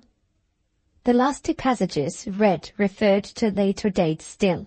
A gleam of brightness has shone over this dismal existence of mine at last. Helena is no longer condemned to the seclusion of widowhood. Time enough has passed to permit of her mixing again in society. She is paying visits to friends in our part of Scotland, and as she and I are cousins, it is universally understood that she cannot leave the north without also spending a few days at my house. She writes me word that the visit, however embarrassing it may be to us privately, is nevertheless a visit that must be made for the sake of appearances. Blessings on appearances. I shall see this angel in my purgatory, and all because society in Midlothian would think it strange that my cousin should be visiting in my part of Scotland and not visit me. But we are to be very careful, Helena says in so many words. I come to see you, Eustace, as a sister. You must receive me as a brother, or not receive me at all. I shall write to your wife to propose the day for my visit. I shall not forget. Do you not forget that it is by your wife's permission that I enter your house? Only let me see her. I will submit to anything to obtain the unutterable happiness of seeing her. The last extract followed and consisted of these lines only. A new misfortune. My wife has fallen ill. She has taken to her bed with a bad rheumatic cold just at the time appointed for Helena's visit to Gleninch, but on this occasion I gladly own it, she has behaved charmingly. She has written to Helena to say that her illness is not serious enough to render a change necessary in the arrangements, and make it her particular request that my cousin's visit shall take place upon the day originally decided on. This is a great sacrifice made to me on my wife's part. Jealous of every woman under 40 who comes near me, she is of course jealous of Helena, and she controls herself and trusts me. I am bound to show my gratitude for this, and I will show it. From this day forth I vow to live more affectionately with my wife. I tenderly embraced her this very morning, and I hope, poor soul, she did not discover the effort that it cost me. There the readings from the diary came to an end. The most unpleasant page in the whole report of the trial were, to me, the pages which contained the extract from my husband's diary. There were expressions here and there which not only pained me, but which almost shook Eustace's position in my estimation. I think I would have given everything I possessed to have had the power of annihilating certain lines in the diary. As for his passionate expressions of love for Mrs. Bowley, every one of them went through me like a sting. He had whispered words quite as warm into my ears in the days of his courtship. I had no reason to doubt that he truly and dearly loved me, but the question was, had he just as truly and dearly loved Mrs. Bowley before me? Had she or I won the first love of his heart? He had declared to me over and over again that he had only fancied himself to be in love before the day when we met. I had believed him then. I determined to believe him still. I did believe him, but I hated Mrs. Bowley.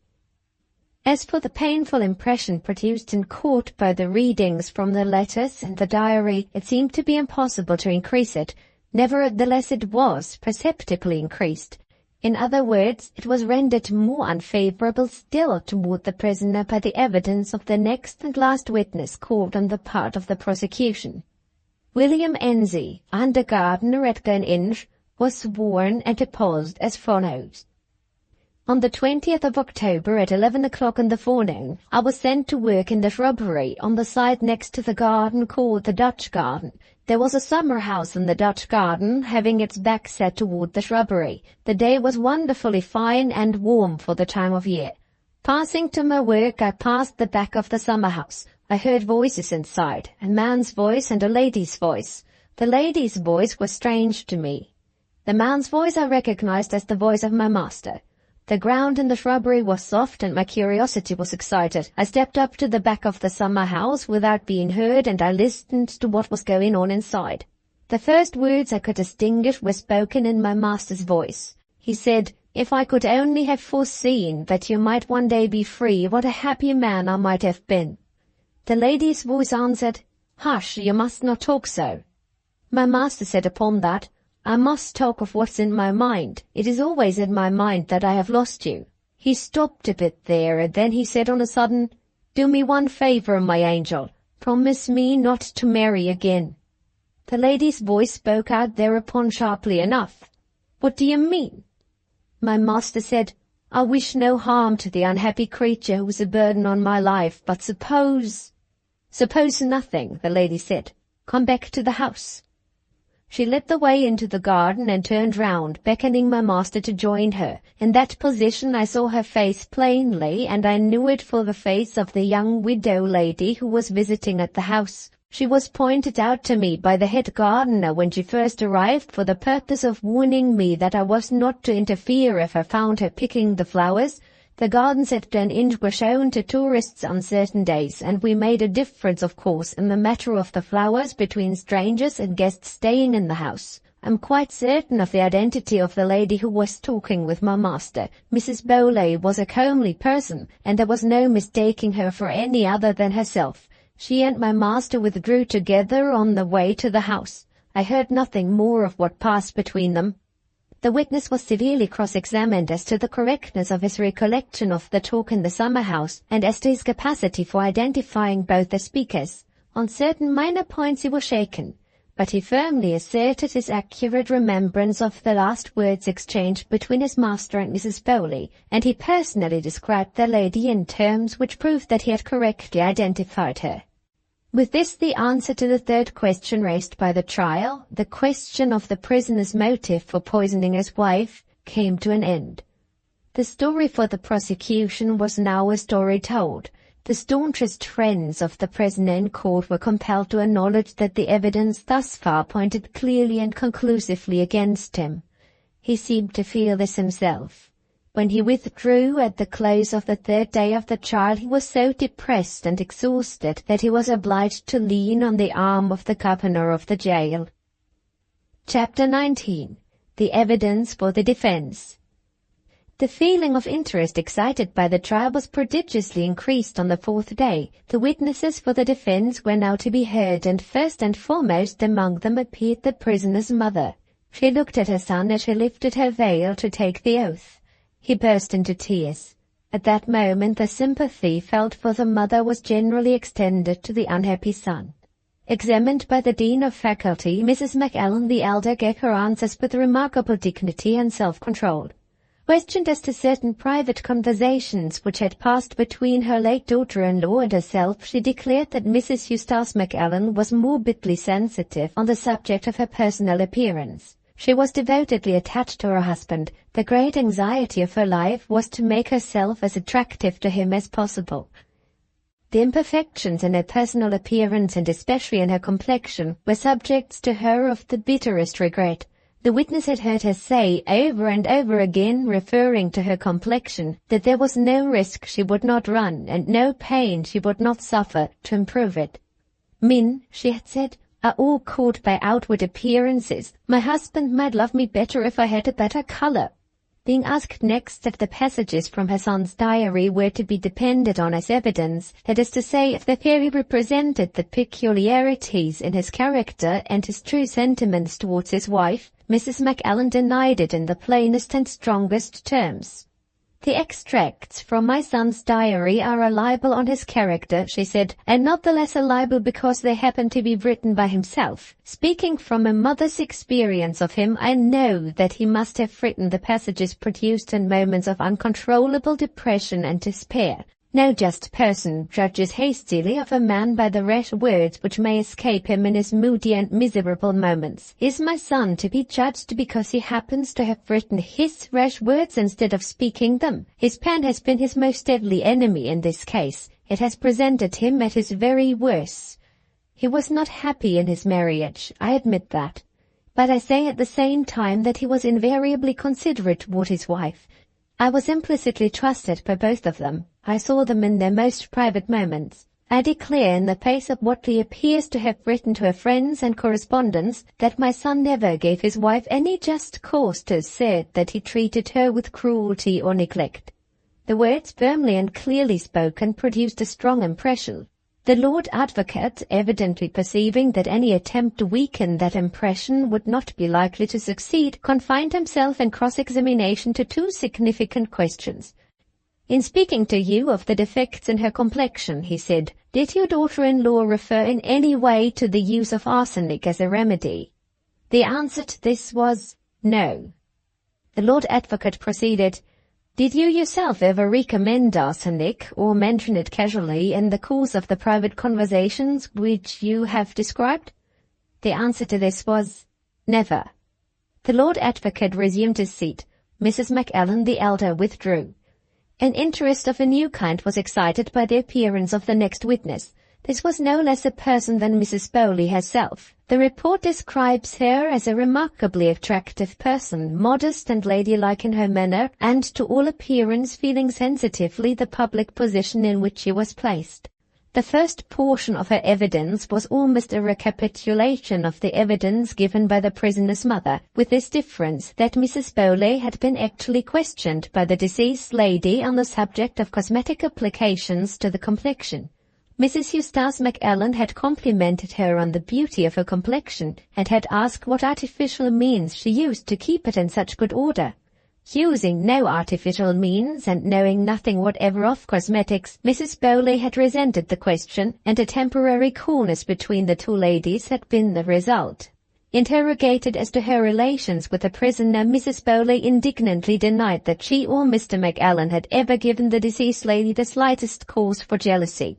It was impossible for Mrs. Bowley to leave Scotland after visiting at the houses of her cousin's neighbours without also visiting at her cousin's house. To take any other course would have been an act of downright rudeness and would have excited remark. She did not deny that Mr. Macallan had admired her in the days when they were both single people, but there was no further expression of that feeling when she had married another man, and when he had married another woman. From that time their intercourse was the innocent intercourse of a brother and sister. Mr. Macallan was a gentleman. He knew what was due to his wife and to Mrs. Bowley. She would not have entered the house if experience had not satisfied her of that. As for the evidence of the under-gardener, it was little better than pure invention. The greater part of the conversation which he had described himself as overhearing had never taken place. The little that was really said, as the man reported it, was said jestingly, and she had checked it immediately, as the witness had himself confessed. For the rest, Mr. Macallan's behaviour toward his wife was invariably kind and considerate. He was constantly devising means to alleviate her sufferings from the rheumatic affection which confined her to her bed. He had spoken of her not once but many times in terms of the sincerest sympathy. When she ordered her husband and witness to leave the room on the day of her death, Mr. Macallan said to witness afterwards, "We must bear with her jealousy, poor soul. We know that we don't deserve it." In that patient manner he submitted to her infirmities of temper from first to last. The main interest in the cross-examination of Mrs. Bowley centred in a question which was put at the end. After reminding her that she had given her name, on being sworn, as Helena Bowley, the Lord Advocate said, "A letter addressed to the prisoner and signed Helena has been read in court. Look at it if you please. Are you the writer of that letter?" Before the witness could reply, the Dean of Faculty protested against the question. The judges allowed the protest and refused to permit the question to be put. Mrs. Bowley thereupon withdrew. She had betrayed a very perceptible agitation on hearing the letter referred to and on having it placed in her hands. This exhibition of feeling was variously interpreted among the audience. Upon the whole, however, Mrs. Bowley's evidence was considered to have aided the impression which the mother's evidence had produced in the prisoner's favour. The next witnesses, both ladies and both school friends of Mrs. Eustace Macallan, created a new feeling of interest in court. They supplied the missing link in the evidence for the defence. The first of the ladies declared that she had mentioned arsenic as a means of improving the complexion in conversation with Mrs. Eustace Macallan. She had never used it herself, but she had read of the practice of eating arsenic among the Styrian peasantry for the purpose of clearing the colour and of producing a general appearance of plumpness and good health. She positively swore that she had related this result of her reading to the deceased lady exactly as she now related it in court. The second witness, present at the conversation already mentioned, corroborated the first witness in every particular, and added that she had procured the book relating to the arsenic-eating practices of the Styrian peasantry, and their results, at Mrs. Eustace Macallan's own request. The book she had herself dispatched by post to Mrs. Eustace Macallan at Gleninch. There was but one assailable point in this otherwise conclusive evidence. The cross-examination discovered it.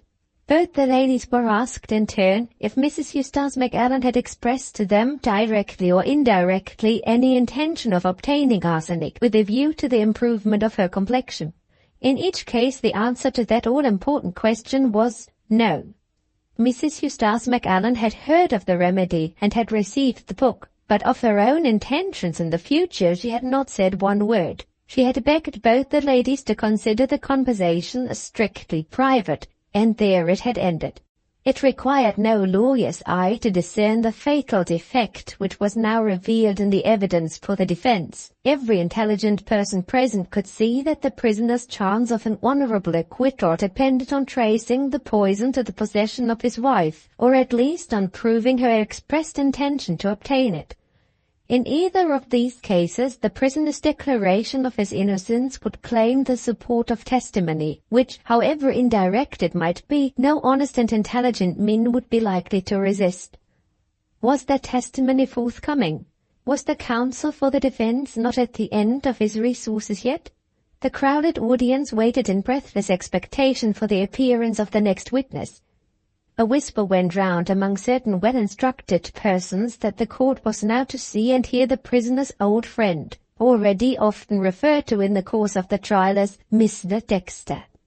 After a brief interval of delay, there was a sudden commotion among the audience, accompanied by suppressed exclamations of curiosity and surprise.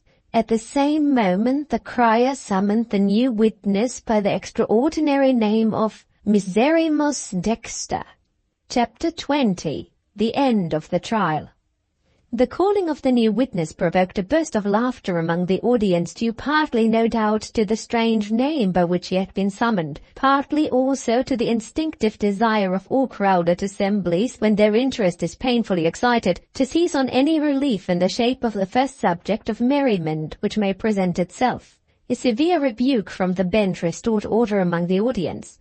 The Lord Justice Clerk declared that he would clear the court if the interruption to the proceedings were renewed. During the silence which followed this announcement, the new witness appeared, gliding self-propelled in his chair on wheels through the opening made for him among the crowd. A strange and startling creature, literally the half of a man, revealed himself to the general view. A coverlet which had been thrown over his chair had fallen off during his progress through the throng. The loss of it exposed to the public curiosity the head, the arms, and the trunk of a living human being, absolutely deprived of the lower limbs. To make his deformity all the more striking and all the more terrible, the victim of it was, as to his face and his body, an unusually handsome and an unusually well-made man. His long silky hair of a bright and beautiful chestnut color fell over shoulders that were the perfection of strength and grace. His face was bright with vivacity and intelligence. His large, clear blue eyes and his long, delicate white hands were like the eyes and hands of a beautiful woman. He would have looked effeminate but for the manly proportions of his throat and chest, aided in their effect by his flowing beard and long moustache, of a lighter chestnut shade than the color of his hair. Never had a magnificent head and body been more hopelessly ill bestowed than in this instance. Never had nature committed a more careless or a more cruel mistake than in the making of this man. He had sworn, seated of course in his chair. Having given his name, he bowed to the judges and requested their permission to preface his evidence with a word of explanation. "People generally laugh when they first hear my strange Christian name," he said, in a low, clear, resonant voice which penetrated to the remotest corners of the court. "I may inform the good people here that many names still common among us have their significations, and that mine is one of them. Alexander, for instance, means in the Greek, a helper of men. David means in Hebrew, well-beloved. Francis means in German, free. My name, Miserrimus, means in Latin, most unhappy. It was given to me by my father in allusion to the deformity which you all see, the deformity with which it was my misfortune to be born. You won't laugh at Miserrimus again, will you?" He turned to the Dean of Faculty, waiting to examine him for the defense. "Mr. Dean, I am at your service. I apologize for delaying even for a moment the proceedings of the court." He delivered his little address with perfect grace and good humor. Examined by the Dean, he gave his evidence clearly, without the slightest appearance of hesitation or reserve. "I was staying at Gleninch as a guest in the house at the time of Mrs. Eustace Magellan's death," he began. "Dr. Jerome and Mr. Gale desired to see me at a private interview, the prisoner being then in a state of prostration which made it impossible for him to attend to his duties as master of the house. At this interview, the two doctors astonished and horrified me by declaring that Mrs. Eustace Macallan had died poisoned. They left it to me to communicate their dreadful news to her husband, and they warned me that a post-mortem examination must be held on the body. If the fiscal had seen my old friend when I communicated the doctor's message, I doubt if he would have ventured to charge the prisoner with the murder of his wife. To my mind, the charge was nothing less than an outrage. I resisted the seizure of the prisoner's diary and letters animated by that feeling. Now that the diary has been produced, I agree with the prisoner's mother in denying that it is fair evidence to bring against him. A diary, when it extends beyond a bare record of facts and dates, is nothing but an expression of the poorest and weakest side in the character of the person who keeps it. It is, in 9 cases out of 10, the more or less contemptible outpouring of vanity and conceit which the writer dare not exhibit to any mortal but himself. I am the prisoner's oldest friend. I solemnly declare that I never knew he could write downright nonsense until I heard his diary read in this court. He kill his wife. He treat his wife with neglect and cruelty. I venture to say from 20 years' experience of him that there's no man in this assembly who is constitutionally more incapable of crime and more incapable of cruelty than the man who stands at the bar. While I am about it, I go further still. I even doubt whether a man capable of crime and capable of cruelty could have found it in his heart to do evil to the woman whose untimely death is the subject of this inquiry. I have heard what the ignorant and prejudiced nurse Christina Ormsay has said of the deceased lady. From my own personal observation, I contradict every word of it. Mrs. Eustace Macallan, granting her personal defects, was nevertheless one of the most charming women I ever met with. She was highly bred, in the best sense of the word. I never saw in any other person so sweet a smile as hers, or such grace and beauty of movement as hers. If you liked music, she sang beautifully, and few professed musicians had such a touch on the piano as hers. If you prefer talking, I never yet met with the man or even the woman which is saying a great deal more, whom her conversation could not charm. To say that such a wife as this could be first cruelly neglected and then barbarously murdered by the man, no, by the martyr, who stands there, is to tell me that the sun never shines at noonday, and that the heaven is not above the earth. Oh yes, I know that the letters of her friends show that she wrote to them in bitter complaint of her husband's conduct to her. But remember what one of those friends, the wisest and the best of them, says in reply. I own to thinking, she writes, that your sensitive nature exaggerates or misinterprets the neglect that you experience at the hands of your husband. There, in that one sentence, is the whole truth. Mrs. Eustace Macallan's nature was the imaginative, self-tormenting nature of a poet. No mortal love could ever have been refined enough for her. Trifles that women of a coarser moral fibre would have passed over without notice were causes of downright agony to this exquisitely sensitive temperament. There are persons born to be unhappy. That poor lady was one of them. When I have said this, I have said all. No, there is one word more still to be added. It may be as well to remind the prosecution that Mrs. Eustace Macallan's death was in the pecuniary sense a serious loss to her husband. He had insisted on having the whole of her fortune settled on herself and on her relatives after her when he married. Her income from that fortune helped to keep in splendor the house and grounds at Gleninch. The prisoner's own resources, aided even by his mother's jointure, were quite inadequate fitly to defray the expenses of living at his splendid country seat. Knowing more the circumstances, I can positively assert that the wife's death has deprived the husband of 2/3 of his income, and the prosecution, viewing him as the basest and cruelest of men, declares that he deliberately killed her, with all his pecuniary interests pointing to the preservation of her life. It is useless to ask me whether I noticed anything in the conduct of the prisoner or Mrs. Bowley which might justify a wife's jealousy. I never observed Mrs. Bowley with any attention, and I never encouraged the prisoner in talking to me about her. He was a general admirer of pretty women, so far as I know, in a perfectly innocent way. That he could prefer Mrs. Bowley to his wife is inconceivable to me unless he were out of his senses. I never had any reason to believe that he was out of his senses. As to the question of the arsenic, I mean the question of tracing that poison to the possession of Mrs. Eustace Macallan, I am able to give evidence which may perhaps be worthy of the attention of the court. I was present in the fiscal's office during the examination of the papers and of the other objects discovered at Greenwich.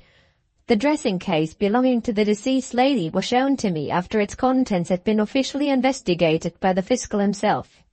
I happen to have a very sensitive sense of touch. In handling the lid of the dressing case, on the inner side, I felt something at a certain place which induced me to examine the whole structure of the lid very carefully.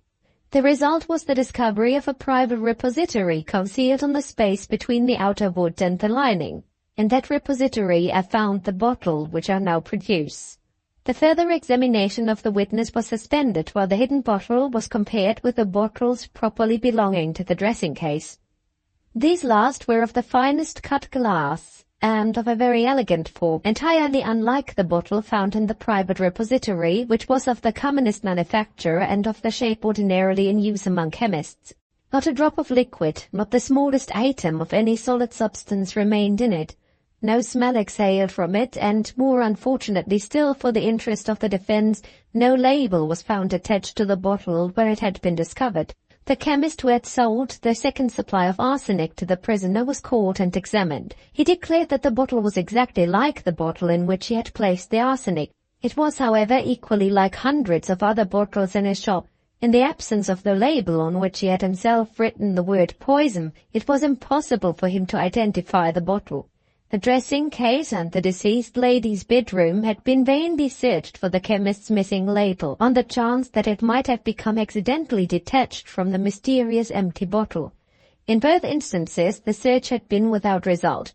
Morally, it was a fair conclusion that this might be really the bottle which had contained the poison. Legally, there was not the slightest proof of it. Thus ended the last effort of the defence to trace the arsenic purchased by the prisoner to the possession of his wife. The book relating the practices of the Styrian peasantry found in the deceased lady's room had been produced. But could the book prove that she had asked her husband to buy arsenic for her? The crumpled paper with the grains of powder left in it had been identified by the chemist and had been declared to contain grains of arsenic. But where was the proof that Mrs. Eustace Macallan's hand had placed the packet in the cabinet and had emptied it of its contents?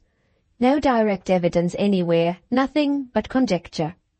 The renewed examination of Miserrimus Dexter touched on matters of no general interest. The cross-examination resolved itself in substance into a mental trial of strength between the witness and the Lord Advocate, the struggle terminating, according to the general opinion, in favour of the witness. One question and one answer only I will repeat here.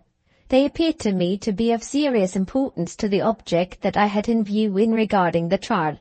"I believe, Mr. Dexter," the Lord Advocate remarked in his most ironical manner, "that you have a theory of your own which makes the death of Mrs. Eustace Macallan no mystery to you." "I may have my own ideas on that subject as on other subjects," the witness replied. "But let me ask their lordships, the judges, am I here to declare theories or to state facts?" I made a note of that answer. Mr. Dexter's ideas were the ideas of a true friend to my husband and of a man of far more than average ability.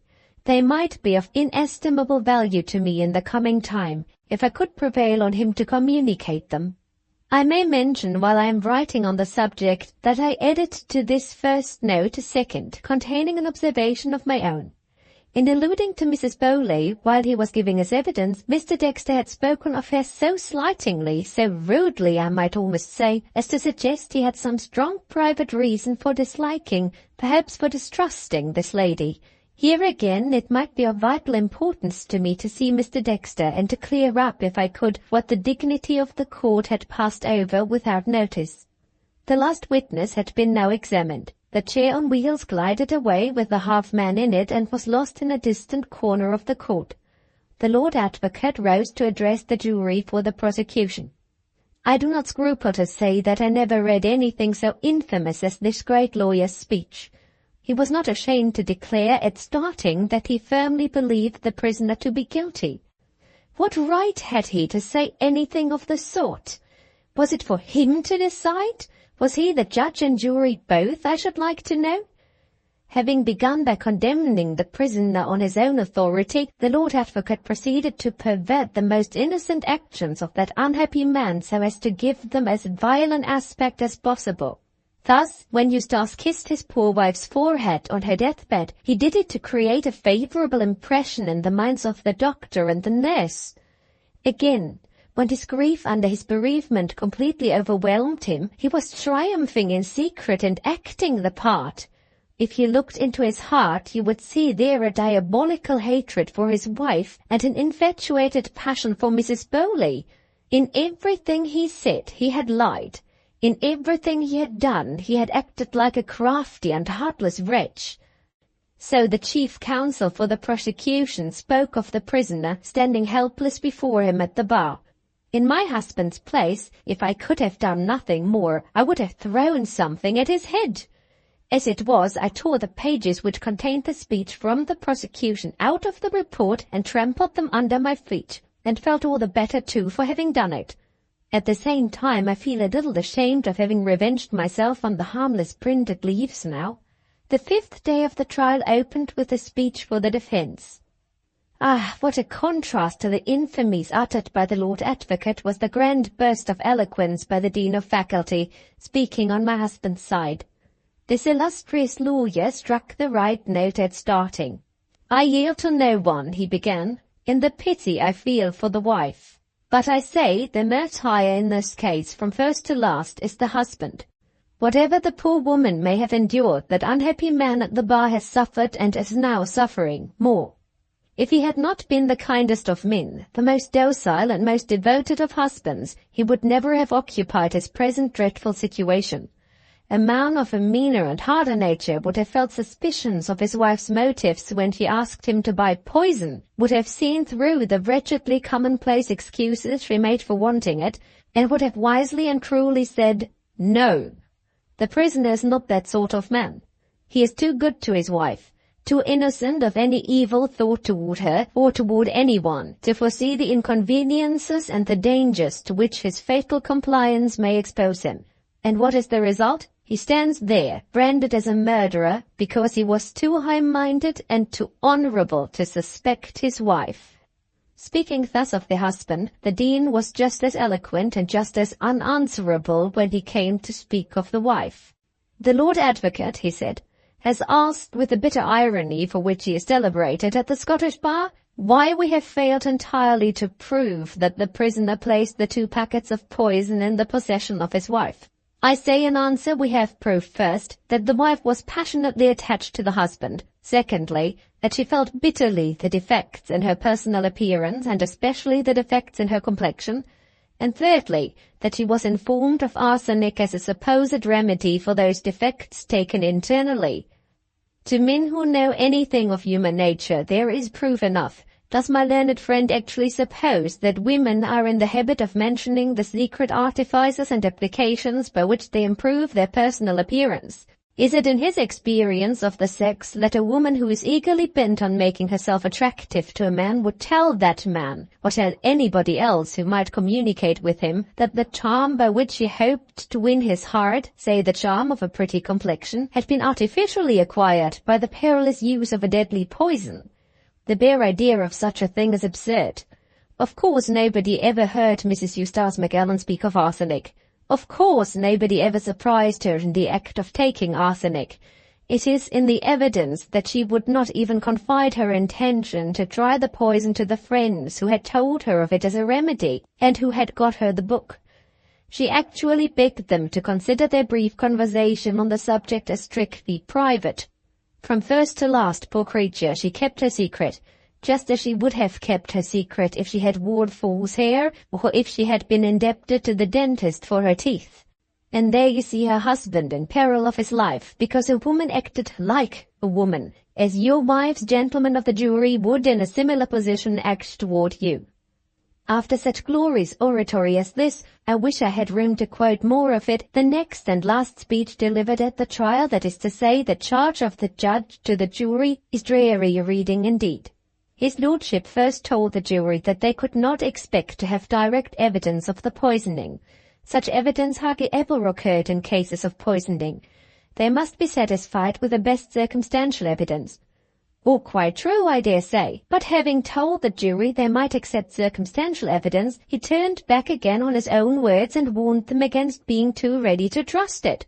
You must have evidence satisfactory and convincing to your own minds, he said, in which you find no conjectures, but only irresistible and just inferences.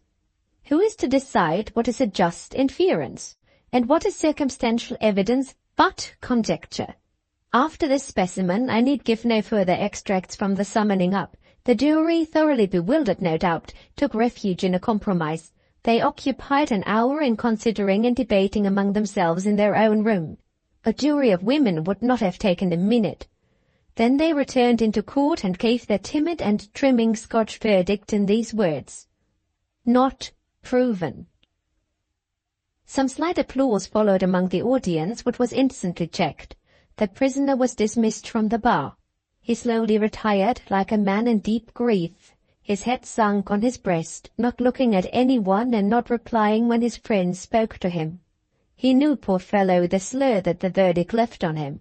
We don't say you are innocent of the crime charged against you, we only say there is not evidence enough to convict you.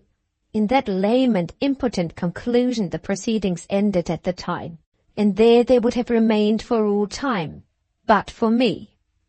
Chapter 21. I see my way. In the grey light of the new morning I closed the report of my husband's trial for the murder of his first wife. No sense of fatigue overpowered me. I had no wish after my long hours of reading and thinking to lay down and sleep. It was strange, but it was so. I felt as if I had slept and had now just awakened, a new woman with a new mind. I could now at last understand Eustace's desertion of me. To a man of his refinement it would have been a martyrdom to meet his wife after she had read the things published of him to all the world in the report. I felt that as he would have felt it. At the same time I thought he might have trusted me to make amends to him for the martyrdom, and might have come back. Perhaps it might yet end in his coming back. In the meanwhile, and in that expectation, I pitied and forgave him with my whole heart. One little matter only dwelt on my mind disagreeably in spite of my philosophy. Did Eustace still secretly love Mrs. Bowley, or had I extinguished that passion in him? To what order of beauty did this lady belong? Were we by any chance the least in the world like one another? The window of my room looked to the east. I drew up the blind and saw the sun rising grandly in the clear sky. The temptation to go out and breathe the fresh morning air was irresistible. I put on my hat and shawl and took the report of the trial under my arm. The bolts of the back door were easily drawn. In another minute I was out in Benjamin's pretty little garden. Composed and strengthened by the inviting solitude and the delicious air, I found courage enough to face the serious question that now confronted me, the question of the future. I had read the trial. I had vowed to devote my life to the sacred object of vindicating my husband's innocence. A solitary, defenseless woman, I stood pledged to myself to carry that desperate resolution through to an end. How was I to begin? The bold way of beginning was surely the wise way in such a position as mine. I had good reasons, founded, as I have already mentioned, on the important part played by this witness at the trial, for believing that the fittest person to advise and assist me was Miserrimus Dexter. He might disappoint the expectations that I had fixed on him, or he might refuse to help me, or, like my uncle Starkweather, he might think I had taken leave of my senses. All these events were possible. Nevertheless, I held to my resolution to try the experiment. If he were in the land of the living, I decided that my first step at starting should take me to the deformed man with a strange name. Supposing he received me, sympathized with me, understood me, what would he say? The nurse in her evidence had reported him as speaking in an off-hand manner. He would say in all probability, "What do you mean to do, and how can I help you to do it?" Had I answers ready if those two plain questions were put to me? Yes, if I dared own to any human creature what was at that very moment secretly fermenting in my mind. Yes, if I could confide to a stranger a suspicion roused in me by the trial, which I have been thus far afraid to mention even in these pages, it must nevertheless be mentioned now. My suspicion led to results which are part of my story and part of my life. Let me own, then, to begin with, that I closed the record of the trial actually agreeing in one important particular with the opinion of my enemy and my husband's enemy, the Lord Advocate. He had characterized the explanation of Mrs. Eustace Macallan's death offered by the defense as a clumsy subterfuge in which no reasonable being could discern the smallest fragment of probability. Without going quite so far as this, I too could see no reason whatever in the evidence for assuming that the poor woman had taken an overdose of the poison by mistake. I believed that she had the arsenic secretly in her possession, and that she had tried or intended to try the use of it internally for the purpose of improving her complexion. But further than this I could not advance. The more I thought of it, the more plainly justified the lawyers for the prosecution seemed to me to be in declaring that Mrs. Eustace Macallan had died by the hand of a poisoner, although they were entirely and certainly mistaken in charging my husband with the crime. My husband being innocent, somebody else on my own showing must be guilty. Who among the persons inhabiting the house at the time had poisoned Mrs. Eustace Macallan? My suspicion in answering that question pointed straight to a woman, and the name of that woman was Mrs. Bowley. Yes, to that startling conclusion I had arrived. It was, to my mind, the inevitable result of reading the evidence. Look back for a moment to the letter produced in court, signed Helena, and addressed to Mr. Macallan. No reasonable person can doubt, though the judges excused her from answering the question, that Mrs. Bowley was the writer. Very well. The letter offers, as I think, trustworthy evidence to show the state of the woman's mind when she paid her visit to Gleninch. Writing to Mr. Macallan at a time when she was married to another man, a man to whom she had engaged herself before she met with Mr. Macallan, what does she say? She says, "When I think of your life sacrificed to that wretched woman, my heart bleeds for you." And again she says, "If it had been my unutterable happiness to love and cherish the best, the dearest of men, what a paradise of our own we might have lived in, what delicious hours we might have known." If this is not the language of a woman shamelessly and furiously in love with a man, not her husband, what is? She is so full of him that even her idea of another world, see the letter, is the idea of embracing Mr. Macallan's soul. In this condition of mind and morals, the lady one day finds herself and her embraces free through the death of her husband. As soon as she can decently visit, she goes visiting, and in due course of time she becomes the guest of the man whom she adores. His wife is ill in bed. The one other visitor at Gleninch is a cripple who can only move in his chair on wheels. The lady has the house and the one beloved object in it all to herself. No obstacle stands between her and the unutterable happiness of loving and cherishing the best, the dearest of men, but a poor, sick, ugly wife, for whom Mr. Macallan never has felt and never can feel the smallest particle of love. Is it perfectly absurd to believe that such a woman as this, impelled by these motives and surrounded by these circumstances, would be capable of committing a crime if the safe opportunity offered itself? What does her own evidence say? She admits that she had a conversation with Mrs. Eustace Macallan, in which that lady questioned her on the subject of cosmetic applications to the complexion. Did nothing else take place at that interview? Did Mrs. Bowley make no discoveries afterwards turn to fatal account of the dangerous experiment which her hostess was then trying to improve her ugly complexion? All we know is that Mrs. Bowley said nothing about it. What does the under-gardener say? He heard a conversation between Mr. Macallan and Mrs. Bowley, which shows that the possibility of Mrs. Bowley becoming Mrs. Eustace Macallan had certainly presented itself to that lady's mind, and was certainly considered by her to be too dangerous a topic of discourse to be pursued. Innocent Mr. Macallan would have gone on talking. Mrs. Bowley is discreet and stops him. And what does the nurse, Christina Ormsay, tell us? On the day of Mrs. Eustace Macallan's death, the nurse is dismissed from attendance and is sent downstairs. She leaves the sick woman, recovered from her first attack of illness and able to amuse herself with writing. The nurse remains away for half an hour and then gets uneasy at not hearing the invalid's bell. She goes to the morning room to consult Mr. McAllen, and there she hears that Mrs. Bowley is missing. Mr. McAllen doesn't know where she is and asks Mr. Dexter if he has seen her. Mr. Dexter had not set eyes on her. At what time does the disappearance of Mrs. Bowley take place? At the very time when Christina Ormsay had left Mrs. Eustace McAllen alone in her room. Meanwhile the bell rings at last, rings violently. The nurse goes back to the sick room at 5 minutes to 11 or thereabouts and finds that the bad symptoms of the morning have returned in a gravely aggravated form. A second dose of poison, larger than the dose administered in the early morning, has been given during the absence of the nurse, and observe, during the disappearance also of Mrs. Bowley. The nurse, looking out into the corridor for help, encounters Mrs. Bowley herself, innocently on her way from her own room, just up, we are to suppose, at 11 in the morning, to inquire after the sick woman. A little later, Mrs. Bowley accompanies Mr. McAllen to visit the invalid. The dying woman casts a strange look at both of them and tells them to leave her.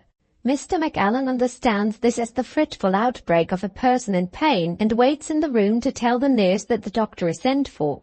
What does Mrs. Bowley do? She runs out panic-stricken the instant Mrs. Eustace McAllen looks at her. Even Mrs. Bowley, it seems, has a conscience. Is there nothing to justify suspicion in such circumstances as these? Circumstances sworn to on the oaths of the witnesses? To me the conclusion is plain. Mrs. Bowley's hand gave that second dose of poison. Admit this, and the inference follows that she also gave the first dose in the early morning. How could she do it? Look again at the evidence. The nurse admits that she was asleep from past 2 in the morning to 6. She also speaks of a locked door of communication with the sick room, the key of which had been removed, nobody knew by whom. Some person must have stolen that key. Why not Mrs. Bowley? One word more, and all that I had in my mind at that time will be honestly revealed. Miserrimus Dexter, under cross-examination, had indirectly admitted that he had ideas of his own on the subject of Mrs. Eustace McAllen's death. At the same time he had spoken of Mrs. Bowley in a tone which plainly betrayed that he was no friend to that lady. Did he suspect her too? My chief motive in deciding to ask his advice before I applied to anyone else was to find an opportunity of putting that question to him. If he really thought of her as I did, my course was clear before me. The next step to take would be carefully to conceal my identity and then to present myself in the character of a harmless stranger to Mrs. Bowley. There were difficulties, of course, in my way. The first and greatest difficulty was to obtain an introduction to Miserrimus Dexter. The composing influence of the fresh air in the garden had by this time made me readier to lie down and rest than to occupy my mind in reflecting on my difficulties. Little by little I grew too drowsy to think, then too lazy to go on walking. My bed looked wonderfully inviting as I passed by the open window of my room. In 5 minutes more I had accepted the invitation of the bed and had said farewell to my anxieties and my troubles. In 5 minutes more I was fast asleep. A discreetly gentle knock at my door was the first sound that aroused me. I heard the voice of my good old Benjamin speaking outside. "My dear, I am afraid you will be starved if I let you sleep any longer. It is 1:30, and a friend of yours has come to lunch with us." A friend of mine? What friends had I? My husband was far away, and my uncle Starkweather had given me up in despair. "Who is it?" I cried out from my bed through the door. "Major Fitzdavid," Benjamin answered by the same medium. I sprang out of bed.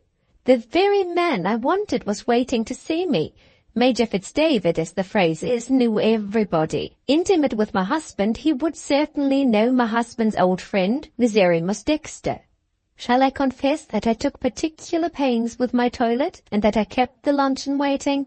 The woman doesn't live who would have done otherwise when she had a particular favor to ask of Major Fitzdavid. Chapter 22.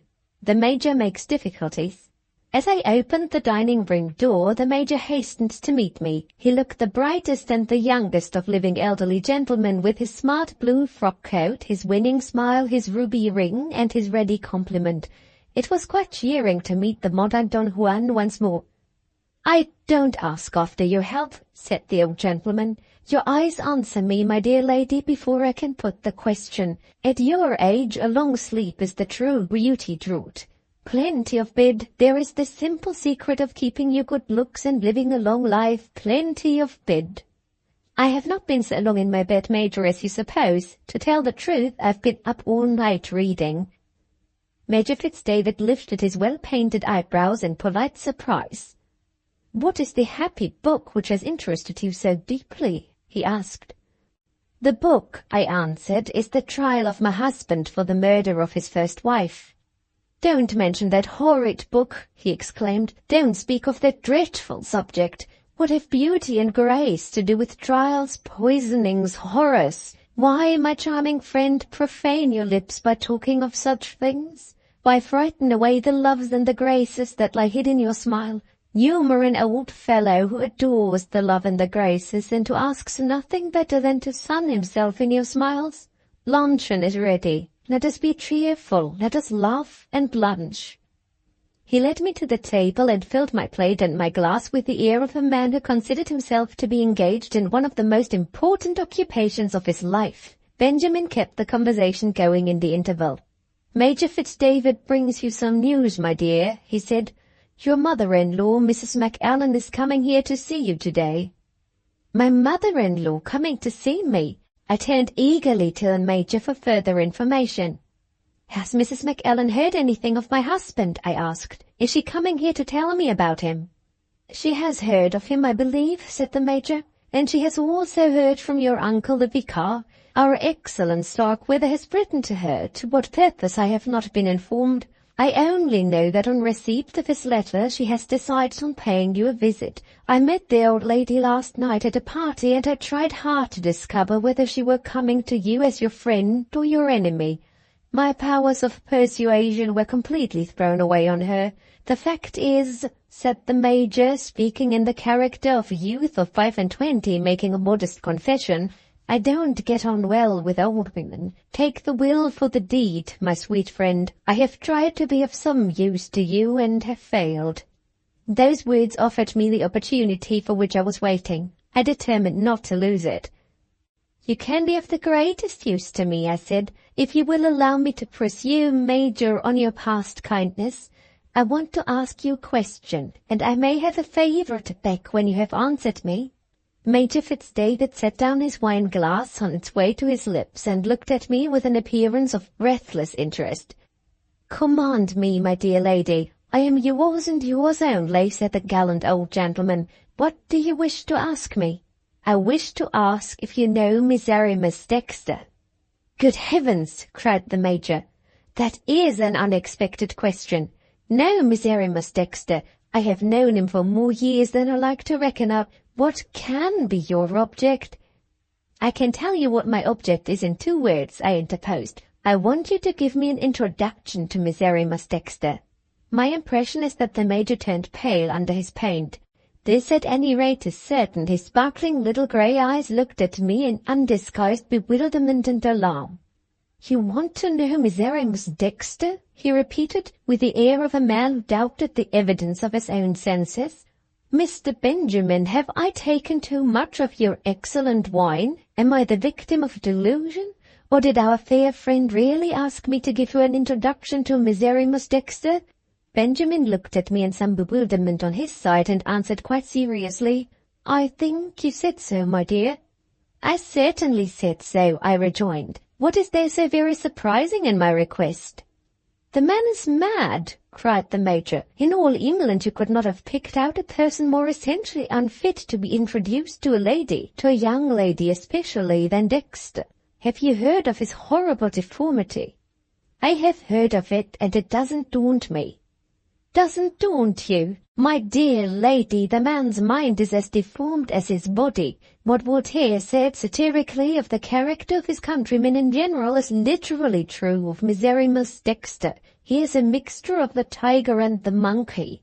At one moment he would frighten you, and at the next he would set you screaming with laughter. I don't deny that he is clever in some respects, brilliantly clever, I admit, and I don't say that he has ever committed any acts of violence or ever willingly injured anybody. But for all that, he is mad, if ever a man were mad yet. Forgive me if the inquiry is impertinent. What can your motive possibly be for wanting an introduction to Miserrimus Dexter? I want to consult him. May I ask on what subject? On the subject of my husband's trial. Major Fitzdavid groaned and sought a momentary consolation in his friend Benjamin's claret. "That dreadful subject again," he exclaimed. "Mr. Benjamin, why does she persist in dwelling on that dreadful subject?" "I must dwell on what is now the one employment and the one hope of my life," I said.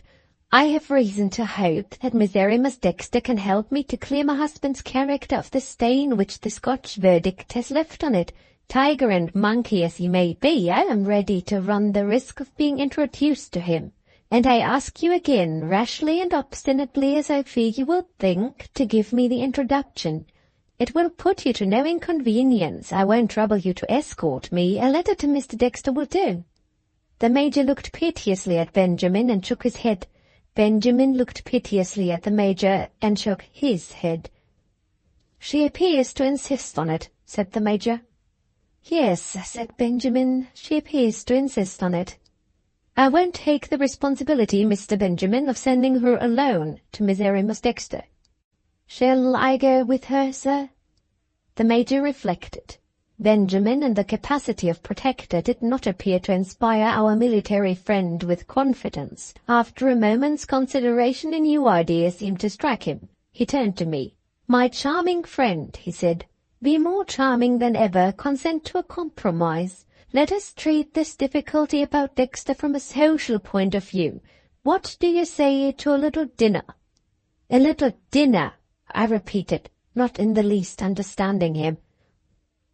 "A little dinner," the Major reiterated, "at my house. You insist on my introducing you to Dexter, and I refuse to trust you alone with that correct-brained personage. The only alternative under the circumstances is to invite him to meet you and to let you form your own opinion of him under the protection of my roof."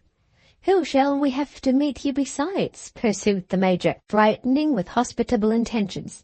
"We want a perfect galaxy of beauty around the table as a species of compensation when we have got Miserrimus Dexter as one of the guests. Madame Mirlifleur is still in London. You would be sure to like her. She is charming. She possesses your firmness, your extraordinary tenacity of purpose. Yes, we will have Madame Mirlifleur. Who else? Shall we say Lady Clarinda? Another charming person, Mr. Benjamin. You would be sure to admire her. She is so sympathetic. She resembles in so many respects our fair friend here. Yes, Lady Clarinda shall be one of us, and you shall sit next to her, Mr. Benjamin, as a proof of my sincere regard for you. Shall we have my young prima donna to sing to us in the evening? I think so. She is pretty. She will assist in obscuring the deformity of Dexter. Very well, there's our party complete. I will shut myself up this evening and approach the question of dinner with my cook. Shall we say this day week? Asked the Major, taking out his pocket-book. At 8 o'clock? I consented to the proposed compromise, but not very willingly. With a letter of introduction, I might have seen Miserrimus Dexter that afternoon. As it was, the little dinner compelled me to wait in absolute inaction through a whole week. However, there was no help for it but to submit. Major Fitzdavid, in his polite way, could be as obstinate as I was. He had evidently made up his mind, and further opposition on my part would be of no service to me. "Punctually at 8, Mr. Benjamin," reiterated the Major. "Put it down in your book." Benjamin obeyed, with a side look at me, which I was at no loss to interpret. My good old friend did not relish meeting a man at dinner who was described as half tiger, half monkey, and the privilege of sitting next to Lady Clarinda rather daunted than delighted him. It was all my doing, and he too had no choice but to submit. "Punctually at 8, sir," said poor old Benjamin, obediently recording his formidable engagement. "Please to take another glass of wine." The Major looked at his watch and rose, with fluent apologies for abruptly leaving the table. "It is later than I thought," he said. "I have an appointment with a friend, a female friend, a most attractive person. You a little remind me of her, my dear lady. You resemble her in complexion, the same creamy paleness. I adore creamy paleness. As I was saying, I have an appointment with my friend. She does me the honor to ask my opinion on some very remarkable specimens of old lace. I have studied old lace. I study everything that can make me useful or agreeable to your enchanting sex. You won't forget our little dinner?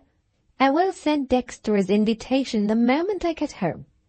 He took my hand and looked at it critically, with his head a little on one side. "A delicious hand," he said. "You don't mind me looking at it? You don't mind my kissing it, do you? A delicious hand is one of my weaknesses. Forgive my weaknesses. I promise to repent and amend one of these days." "At your age, Major, do you think you have much time to lose?" asked a strange voice speaking behind us. We all three looked around toward the door. There stood my husband's mother, smiling satirically, with Benjamin's shy little maid-servant waiting to announce her.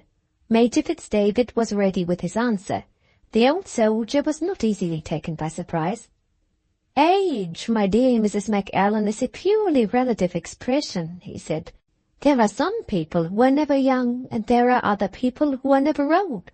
I am one of the other people. Au revoir." With that answer, the incorrigible Major kissed the tips of his fingers to us and walked out.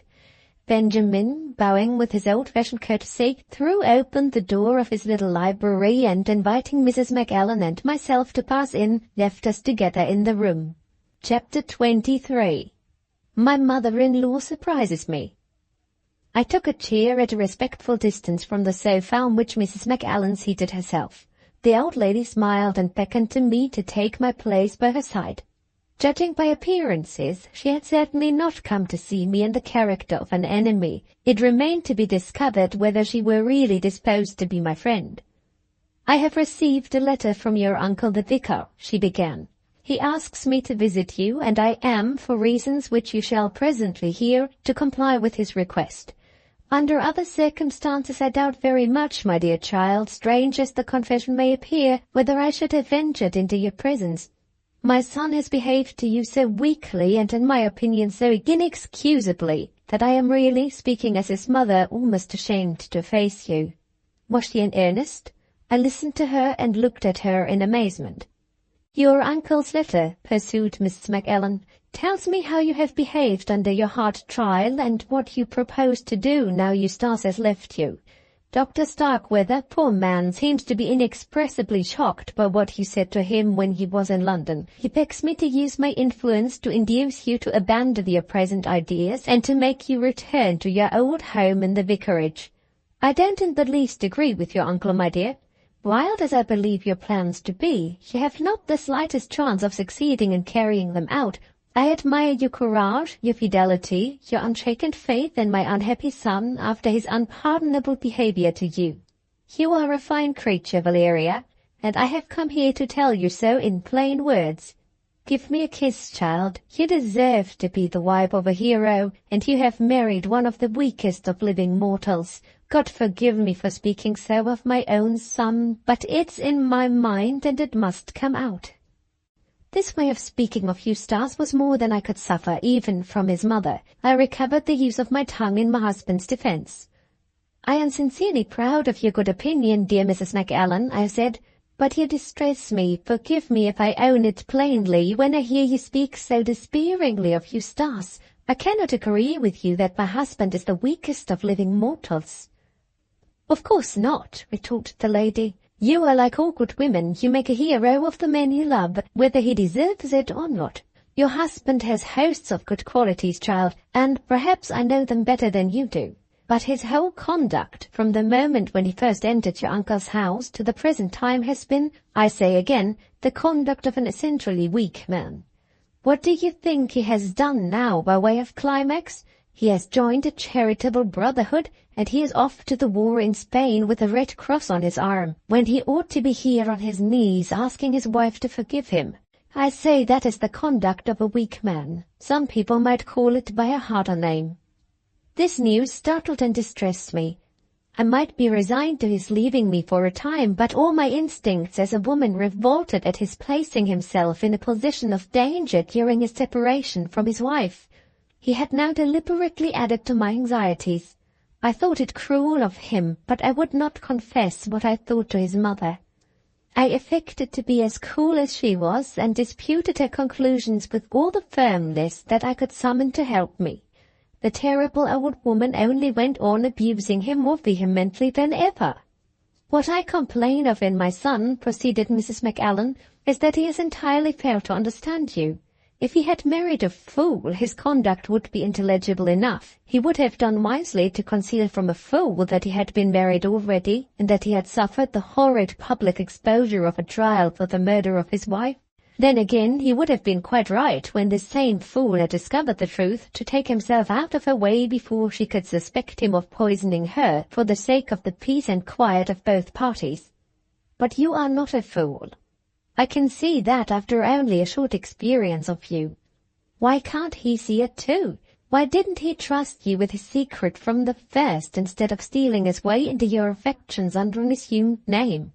Why did he plan, as he confessed to me, to take you away to the Mediterranean, and to keep you abroad, for fear of some officious friends at home betraying him to you as the prisoner of the famous trial? What is the plain answer to all these questions? What is the one possible explanation of this otherwise unaccountable conduct? There is only one answer and one explanation. My poor wretched son, he takes after his father, he isn't the least like me, is weak. Weak in his way of judging, weak in his way of acting, and, like all weak people, headstrong and unreasonable to the last degree. There is the truth. Don't get red and angry. I am as fond of him as you are. I can see his merits too. And one of them is that he has married a woman of spirit and resolution, so faithful and so fond of him that she won't even let his own mother tell her of his faults. Good child, I like you for hating me." "Dear madame, don't say that I hate you," I exclaimed, feeling very much as if I did hate her, though for all that. "I only presume to think that you are confusing a delicate-minded man with a weak-minded man. Our dear unhappy Eustace—" "He's a delicate-minded man," said the impenetrable Mrs. Macallan, finishing my sentence for me. "We will leave it there, my dear, and get on to another subject. I wonder whether we shall disagree about that too?" "What is the subject, madame?" "I won't tell you if you call me madame. Call me mother. Say—" "What is the subject, mother?" "Your notion of turning yourself into a court of appeal for a new trial of Eustace, and forcing the world to pronounce a just verdict on him. Do you really mean to try it?" "I do." Mrs. Macallan considered for a moment grimly with herself. "You know how heartily I admire your courage and your devotion to my unfortunate son," she said. "You know by this time that I don't count. But I cannot see you attempt to perform impossibilities. I cannot let you uselessly risk your reputation and your happiness without warning you before it is too late. My child, the thing you have got it in your head to do is not to be done by you or by anybody. Give it up." "I am deeply obliged to you, Mrs. Macallan." "Mother!" "I am deeply obliged to you, mother, for the interest that you take in me, but I cannot give it up. Right or wrong, risk or no risk, I must and I will try it." Mrs. Macallan looked at me very attentively, and sighed to herself. "Oh, youth, youth," she said to herself sadly. "What a grand thing it is to be young." She controlled the rising regret and turned on me suddenly, almost fiercely, with these words. "What in God's name do you mean to do?" At the instant when she put the question, the idea crossed my mind that Mrs. Macallan could introduce me, if she pleased, to Miserrimus Dexter. She must know him, and know him well, as a guest at Gleninch and an old friend of her son. "I mean to consult Miserrimus Dexter," I answered boldly. Mrs. Macallan started back from me with a loud exclamation of surprise. "Are you out of your senses?" she asked. I told her, as I had told Major Fitzdavid, that I had reason to think Mr. Dexter's advice might be of real assistance to me at starting. "And I," rejoined Mrs. Macallan, "have reason to think that the whole project is a mad one, and that in asking Dexter's advice on it you appropriately consult a madman. You needn't start, child. There is no harm in the creature. I don't mean that he will attack you or be rude to you. I only say that the last person whom a young woman placed in your painful and delicate position ought to associate herself with is Miserrimus Dexter." Strange. Here was the Major's warning repeated by Mrs. Macallan almost in the Major's own words. Well, it shared the fate of most warnings. It only made me more and more eager to have my own way. "You surprise me very much," I said. "Mr. Dexter's evidence given at the trial seems as clear and reasonable as evidence can be." "Of course it is," answered Mrs. Macallan. "The shorthand writers and reporters put his evidence into presentable language before they printed it. If you had heard what he really said, as I did, you would have been either very much disgusted with him or very much amused by him, according to your way of looking at things. He began fairly enough with a modest explanation of his absurd Christian name, which at once checked the merriment of the audience. But as he went on, the mad side of him showed itself. He mixed up sense and nonsense in the strangest confusion. He was called to order over and over again. He was even threatened with fine and imprisonment for contempt of court. In short, he was just like himself, a mixture of the strangest and the most opposite qualities. At one time perfectly clear and reasonable, as you said just now, at another breaking out into rhapsodies of the most outrageous kind, like a man in a state of delirium.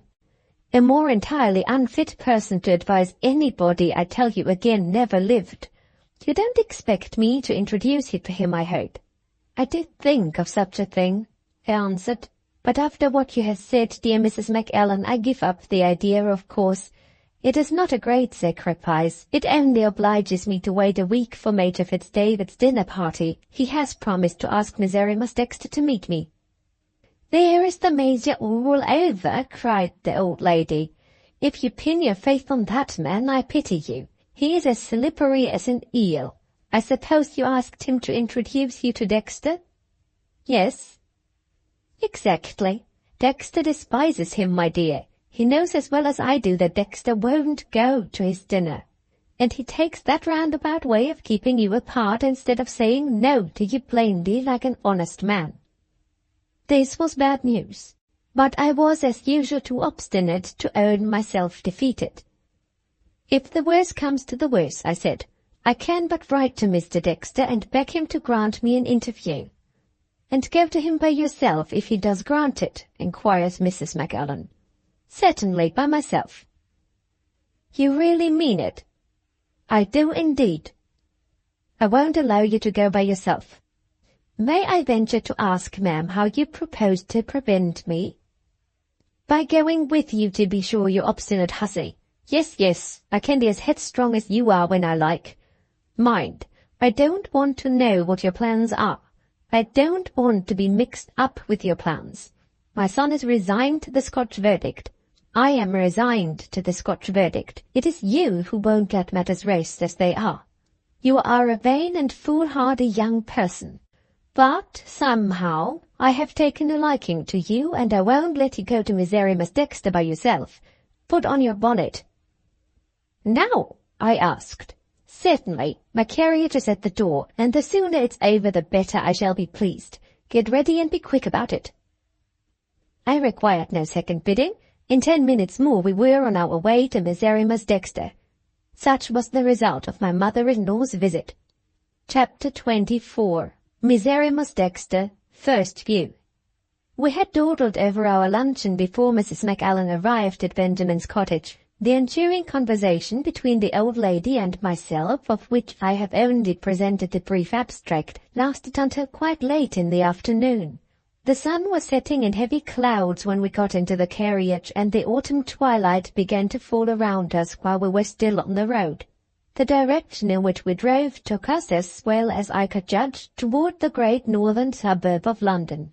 For more than an hour the carriage threaded its way through a dingy brick labyrinth of streets, growing smaller and smaller and dirtier the further we went. Emerging from the labyrinth, I noticed in the gathering darkness dreary patches of waste ground which seemed to be neither town nor country.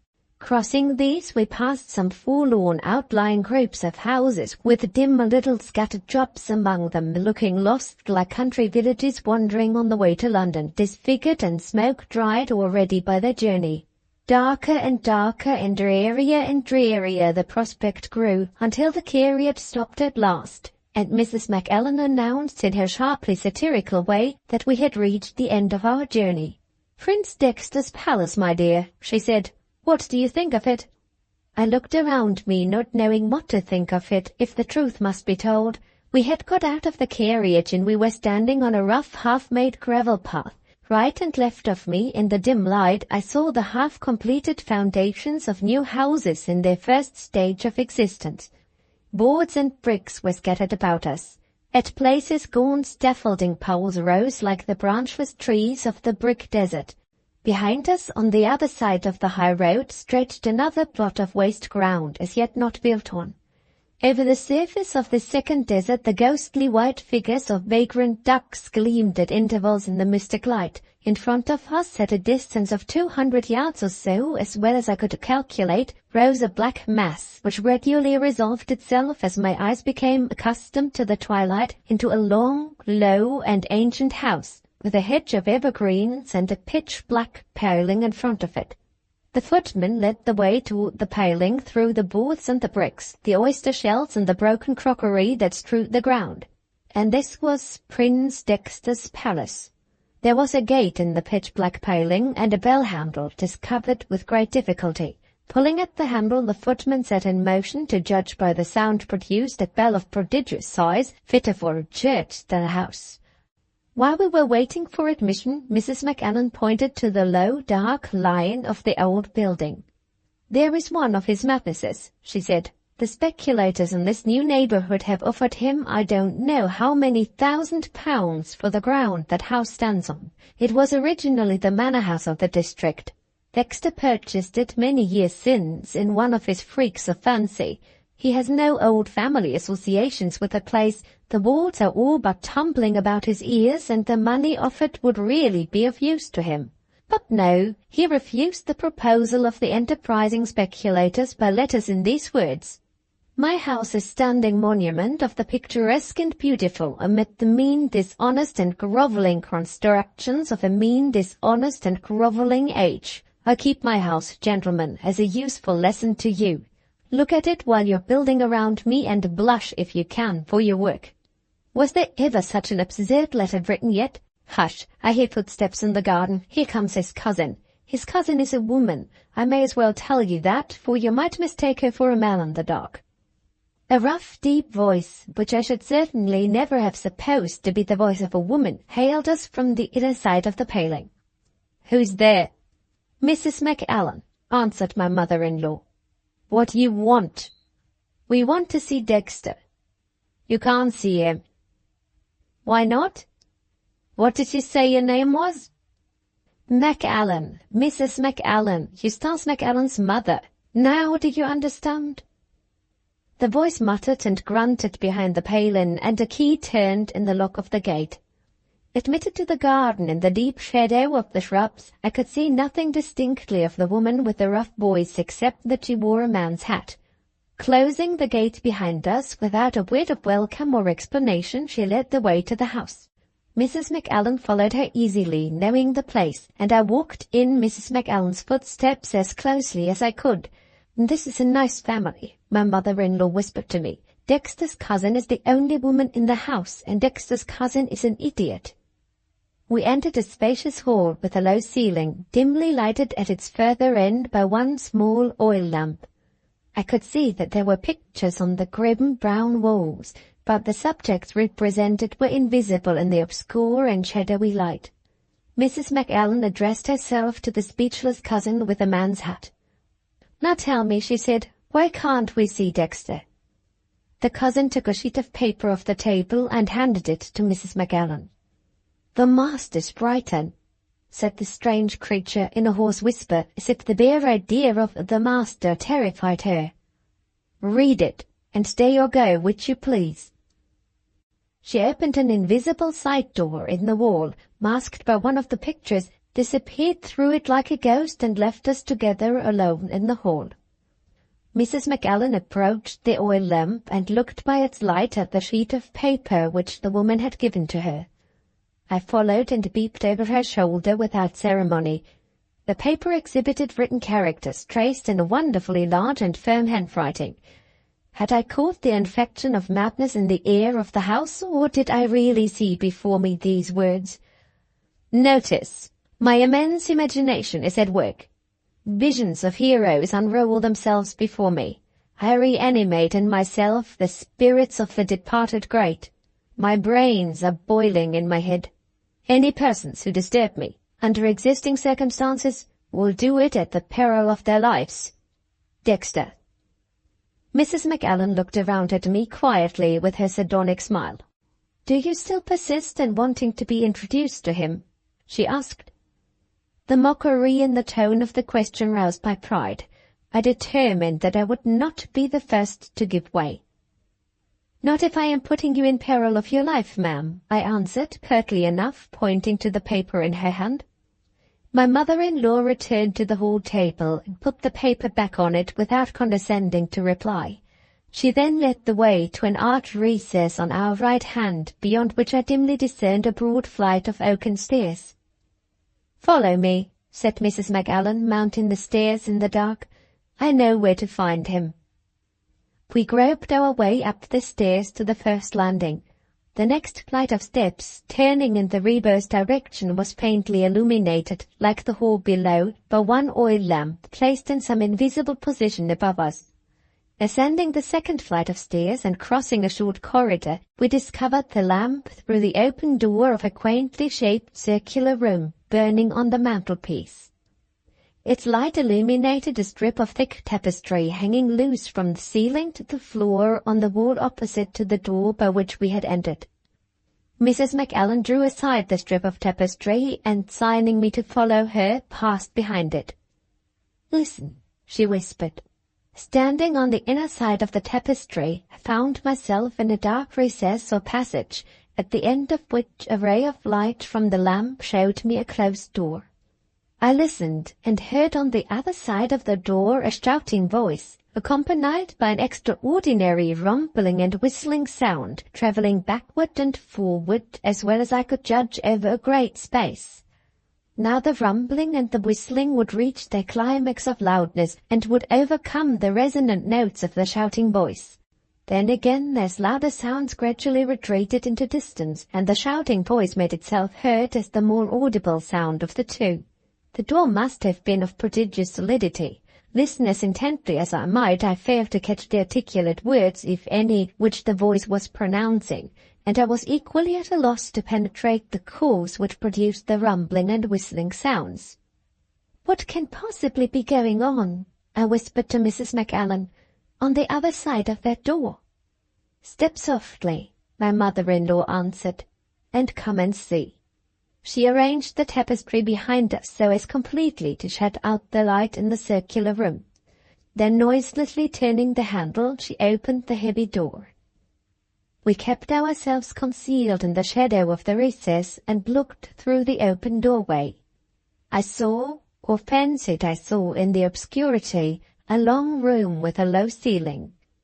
The dying gleam of an ill-kept fire formed the only light by which I could judge of objects and distances. Redly illuminating the central portion of the room, opposite to which we were standing, the firelight left the extremities shadowed in almost total darkness. I had barely time to notice this before I heard the rumbling and whistling sounds approaching me. A high chair on wheels moved by, through the field of red light, carrying a shadowy figure with floating hair and arms furiously raised and lowered, working the machinery that propelled the chair at its utmost rate of speed. "I am Napoleon at the sunrise of Austerlitz," shouted the man in the chair as he swept past me on his rumbling and whistling wheels in the red glow of the firelight. "I give the word, and thrones rock and kings fall, and nations tremble, and men by tens of thousands fight and bleed and die." The chair rushed out of sight, and the shouting man in it became another hero. "I am Nelson," the ringing voice cried now. "I am leading the fleet at Trafalgar. I issue my commands prophetically conscious of victory and death. I see my own apotheosis, my public funeral, my nation's tears, my burial in the glorious church. The ages remember me, and the poets sing my praise in immortal verse." The strident wheels turned at the far end of the room and came back. The fantastic and frightful apparition, man and machinery blended in one, the new centaur, half man, half chair, flew by me again in the dying light. "I am Shakespeare," cried the frantic creature now. "I am writing Lear, the tragedy of tragedies. Ancients and moderns, I am the poet who towers over them all. Light, light, the lines flow out like lava from the eruption of my volcanic mind. Light, light, for the poet of all time to write the words that live forever." He ground and tore his way back toward the middle of the room. As he approached the fireplace, a last morsel of unburned coal or wood burst into momentary flame and showed the open doorway. In that moment he saw us. The wheelchair stopped with a shock that shook the crazy old floor of the room, altered its course, and flew at us with the rush of a wild animal. We drew back just in time to escape it, against the wall of the recess. The chair passed on and burst aside the hanging tapestry. The light of the lamp in the circular room poured in through the gap. The creature in the chair checked his furious wheels and looked back over his shoulder with an impish curiosity horrible to see. "Have I run over them? Have I ground them to powder for presuming to intrude on me?" he said to himself. As the expression of this amiable doubt passed his lips, his eyes lighted on us. His mind instantly veered back again to Shakespeare and King Lear. "Goneril and Regan," he cried, "my two unnatural daughters, my she-devil children come to mock at me."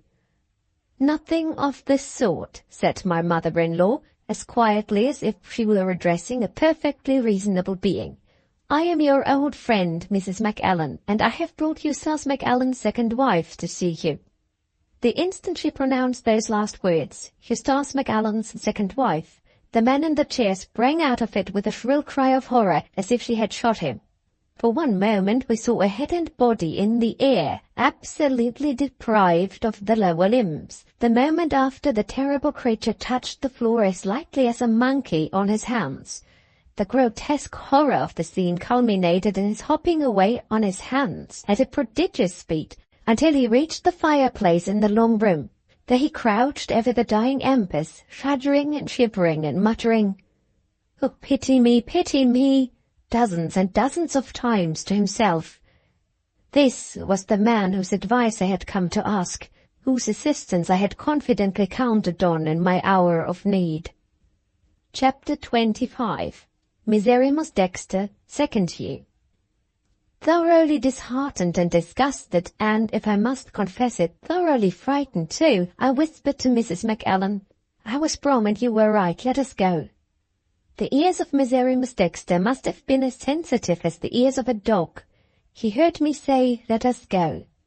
"No," he called out, "bring Eustace Macallan's second wife in here. I am a gentleman, I must apologize to her. I'm a student of human character. I wish to see her." The whole man appeared to have undergone a complete transformation. He spoke in the gentlest of voices, and he sighed hysterically when he had done, like a woman recovering from a burst of tears. Was it reviving courage or reviving curiosity? When Mrs. Macallan said to me, "The fit is over now, do you still wish to go away?" I answered, "No, I'm ready to go in." "Have you recovered your belief in him already?" asked my mother-in-law in her mercilessly satirical way. "I have recovered from my terror of him," I replied. "I am sorry I terrified you," said the soft voice at the fireplace. "Some people think I am a little mad at times. You came, I suppose, at one of the times, if some people are right. I admit that I am a visionary. My imagination runs away with me, and I say and do strange things. On those occasions, anybody who reminds me of that horrible trial throws me back again into the past and causes me unutterable nervous suffering. I am a very tender-hearted man. As the necessary consequence in such a world as this, I am a miserable wretch. Accept my excuses. Come in, both of you. Come in and pity me." A child would not have been frightened of him now. A child would have gone in and pitied him. The room was getting darker and darker.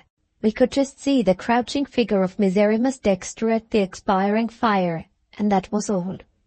"Are we to have no light?" asked Mrs. Macallan. "And is this lady to see you when the light comes out of your chair?" He lifted something bright and metallic hanging round his neck and blew on it a series of shrill, trilling, bird-like notes. After an interval he was answered by a similar series of notes sounding faintly in some distant region of the house. "Ariel is coming," he said. "Compose yourself, Mamma Macallan. Ariel will make me presentable to a lady's eyes." He hopped away on his hands into the darkness at the end of the room. "Wait a little," said Mrs. Macallan, "and you will have another surprise. You will see the delicate Ariel." We heard heavy footsteps in the circular room. "Ariel," sighed Miserrimus Dexter out of the darkness in his softest notes. To my astonishment, the coarse masculine voice of the cousin in the man's hat, the Caliban's rather than the Ariel's voice, answered, "Here." "My chair, Ariel."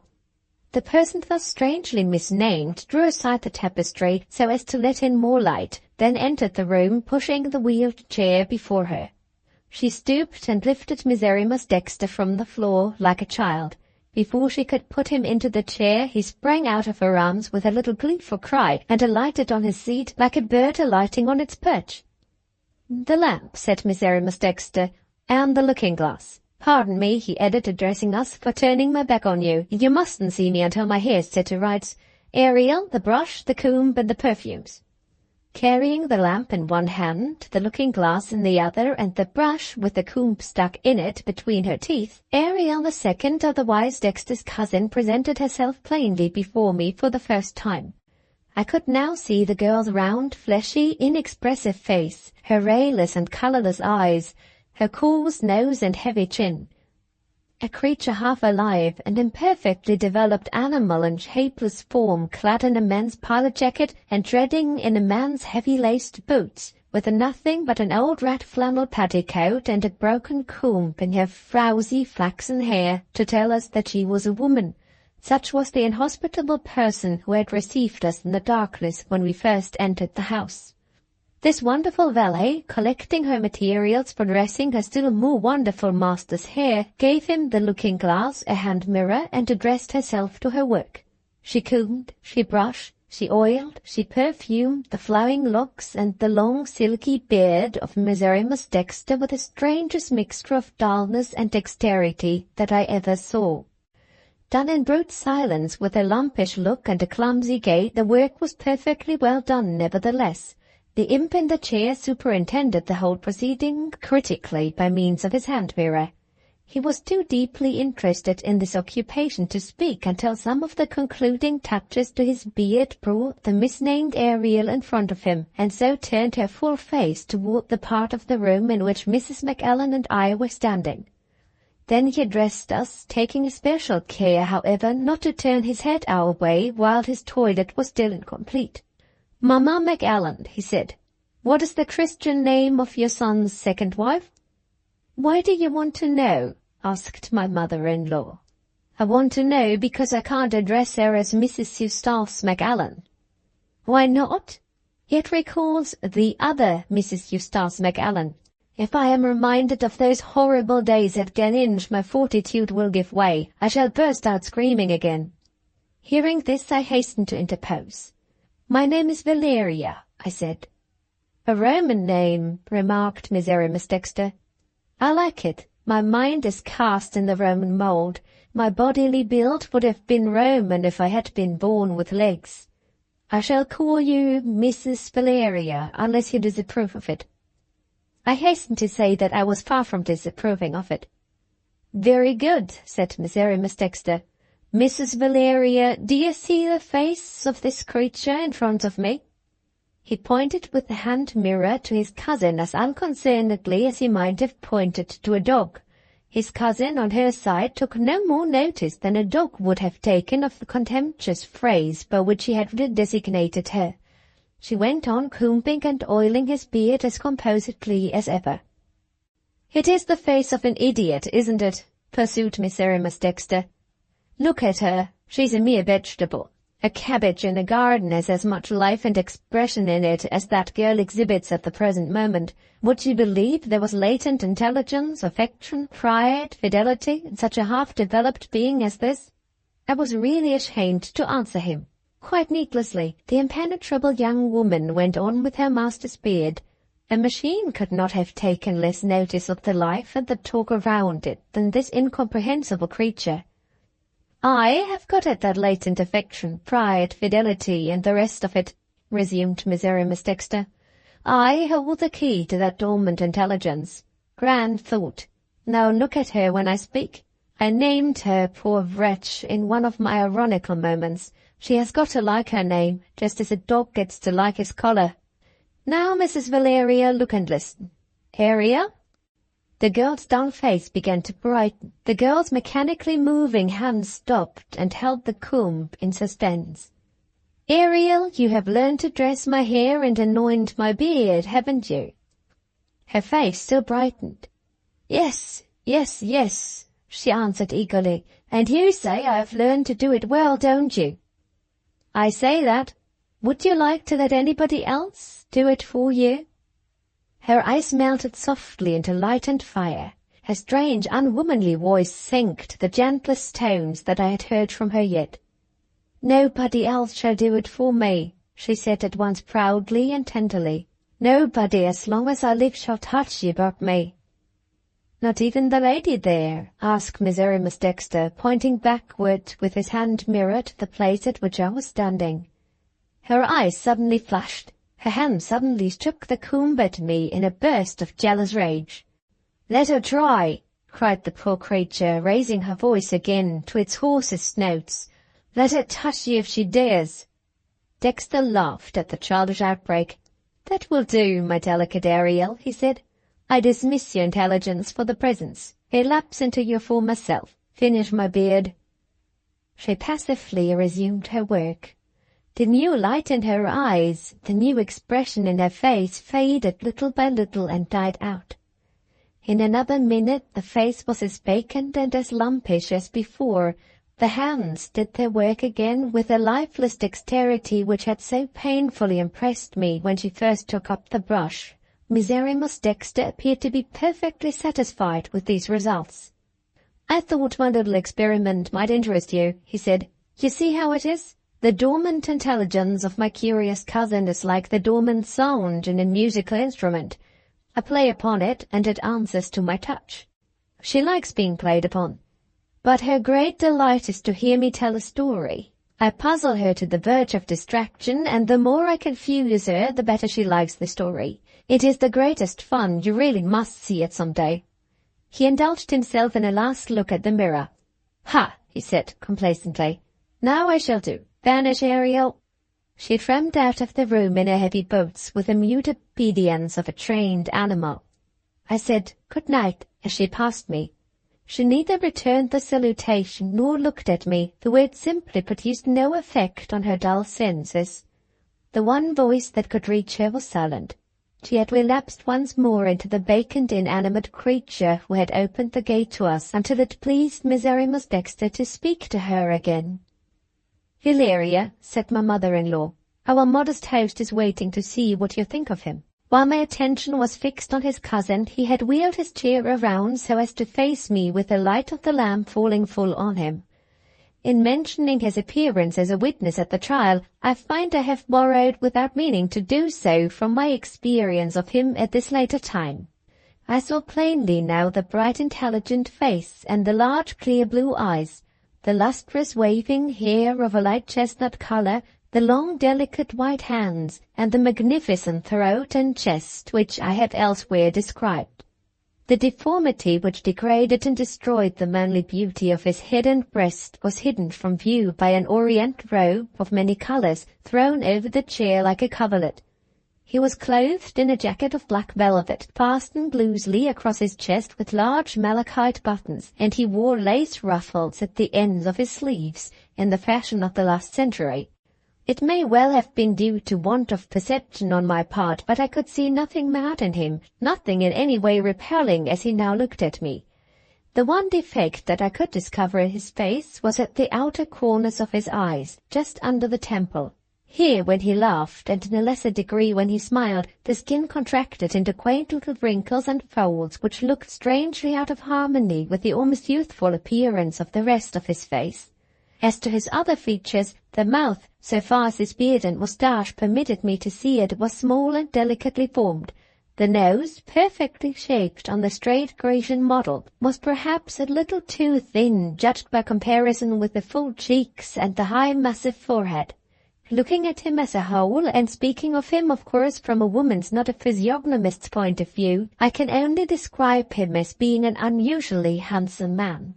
A painter would have revelled in him as a model for St. John, and a young girl, ignorant of what the oriental robe hid from view, would have said to herself the instant she looked at him, "Here is the hero of my dreams." His blue eyes, large as the eyes of a woman, clear as the eyes of a child, rested on me the moment I turned toward him with a strangely varying play of expression which at once interested and perplexed me.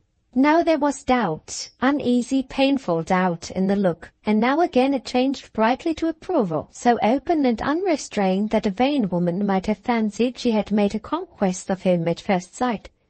Suddenly a new emotion seemed to take possession of him. His eyes sank, his head drooped. He lifted his hands with a gesture of regret. He muttered and murmured to himself, pursuing some secret and melancholy train of thought which seemed to lead him further and further away from present objects of interest, and to plunge him deeper and deeper in troubled recollections of the past. Here and there I caught some of the words. Little by little I found myself trying to fathom what was darkly passing in this strange man's mind. "A far more charming face," I heard him say, "but no, not a more beautiful figure." What figure was ever more beautiful than hers? Something, but not all, of her enchanting grace. Where is the resemblance which has brought her back to me? In the pose of the figure, perhaps. In the movement of the figure, perhaps. Poor martyred angel, what a life, and what a death, what a death! Was he comparing me with the victim of the poison, with my husband's first wife? His words seemed to justify the conclusion. If I were right, the dead woman had evidently been a favorite with him. There was no misinterpreting the broken tones of his voice when he spoke of her. He had admired her living, he mourned her dead. Supposing that I could prevail upon myself to admit this extraordinary person into my confidence, what would be the result? Should I be the gainer or the loser by the resemblance which he fancied he had discovered? Would the sight of me console him or pain him? I waited eagerly to hear more on the subject of the first wife. Not a word more escaped his lips. A new change came over him. He lifted his head with a start and looked about him as a weary man might look if he was suddenly disturbed in a deep sleep. "What have I done?" he said. "Have I been letting my mind drift again?" He shuddered and sighed. "Oh, that house of Gleninch," he murmured sadly to himself. "Shall I never get away from it in my thoughts? Oh, that house of Gleninch." To my infinite disappointment, Mrs. Macallan checked the further revelation of what was passing in his mind. Something in the tone and manner of his allusion to her son's country house seemed to have offended her. She interposed sharply and decisively. "Gently, my friend, gently," she said. "I don't think you quite know what you are talking about." His great blue eyes flashed at her fiercely. With one turn of his hand he brought his chair close at her side. The next instant he caught her by the arm and forced her to bend to him until he could whisper in her ear. He was violently agitated. His whisper was loud enough to make itself heard where I was sitting at the time. "I don't know what I am talking about," he repeated, with his eyes fixed attentively, not on my mother-in-law, but on me. "You short-sighted old woman. Where are your spectacles? Look at her. Do you see no resemblance? The figure, not the face. Do you see no resemblance there to Eustace's first wife?" "Pure fancy," rejoined Mrs. Macallan. "I see nothing of the sort." He shook her impatiently. "Not so loud," he whispered. "She will hear you." "I have heard you both," I said. You need have no fear, Mr. Dexter, of speaking before me. I know that my husband had a first wife, and I know how miserably she died. I have read the trial." "You have read the life and death of a martyr," cried Miserrimus Dexter. He suddenly wheeled his chair my way. He bent over me, his eyes filled with tears. "Nobody appreciated her at her true value," he said. "But me. Nobody but me. Nobody but me." Mrs. McAllen walked away impatiently to the end of the room. "When you are ready, Valeria, I am," she said. "We cannot keep the servants and the horses waiting much longer in this bleak place." I was too deeply interested in leading Miserrimus Dexter to pursue the subject on which he had touched to be willing to leave him at that moment. I pretended not to have heard Mrs. McAllen. I laid my hand as if by accident on the wheelchair to keep him near me. "You showed me how highly you esteemed that poor lady in your evidence at the trial," I said. "I believe, Mr. Dexter, you have ideas of your own about the mystery of her death." He had been looking at my hand resting on the arm of his chair until I ventured on my question. At that he suddenly raised his eyes and fixed them with a frowning and furtive suspicion on my face. "How do you know I have ideas of my own?" he asked sternly. "I know it from reading the trial," I answered. "The lawyer who cross-examined you spoke almost in the very words which I have just said. I had no intention of offending you, Mr. Dexter." His face cleared as rapidly as it had clouded. He smiled and laid his hand on mine. His touch struck me cold. I felt every nerve in me shivering under it. I drew my hand away quickly. "I beg your pardon," he said, "if I have misunderstood you. I have ideas of my own about that unhappy lady."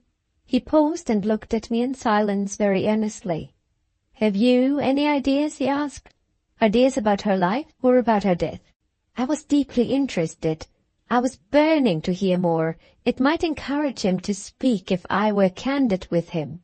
I answered, "Yes." "Ideas which you have mentioned to anyone?" he went on. "To no living creature," I replied, "as yet." "This very strange," he said, still earnestly reading my face. "What interest can you have in a dead woman whom you never knew? Why did you ask me that question just now? Have you any motive in coming here to see me?" I boldly acknowledged the truth. I said, "I have a motive." "Is it connected with Eustace McAllen's first wife?" "It is." "With anything that happened in her lifetime?" "No." "With her death?" "Yes." He suddenly clasped his hands with a wild gesture of despair, and then pressed them both on his head as if he were struck by some sudden pain. "I can't hear it tonight," he said. "I would give worlds to hear it, but I daren't. I should lose all hold over myself in the state I am in now. I'm not equal to raking up the horror and the mystery of the past. I have not courage enough to open the grave of the martyr dead. Did you hear me when you came here? I have an immense imagination. It runs riot at times. It makes an actor of me. I play the parts of all the heroes that ever lived. I feel their characters. I merge myself in their individualities. For the time I am the man I fancy myself to be. I can't help it. I am obliged to do it. If I restrained my imagination when the fit is on me, I should go mad. I let myself loose. It lasts for hours.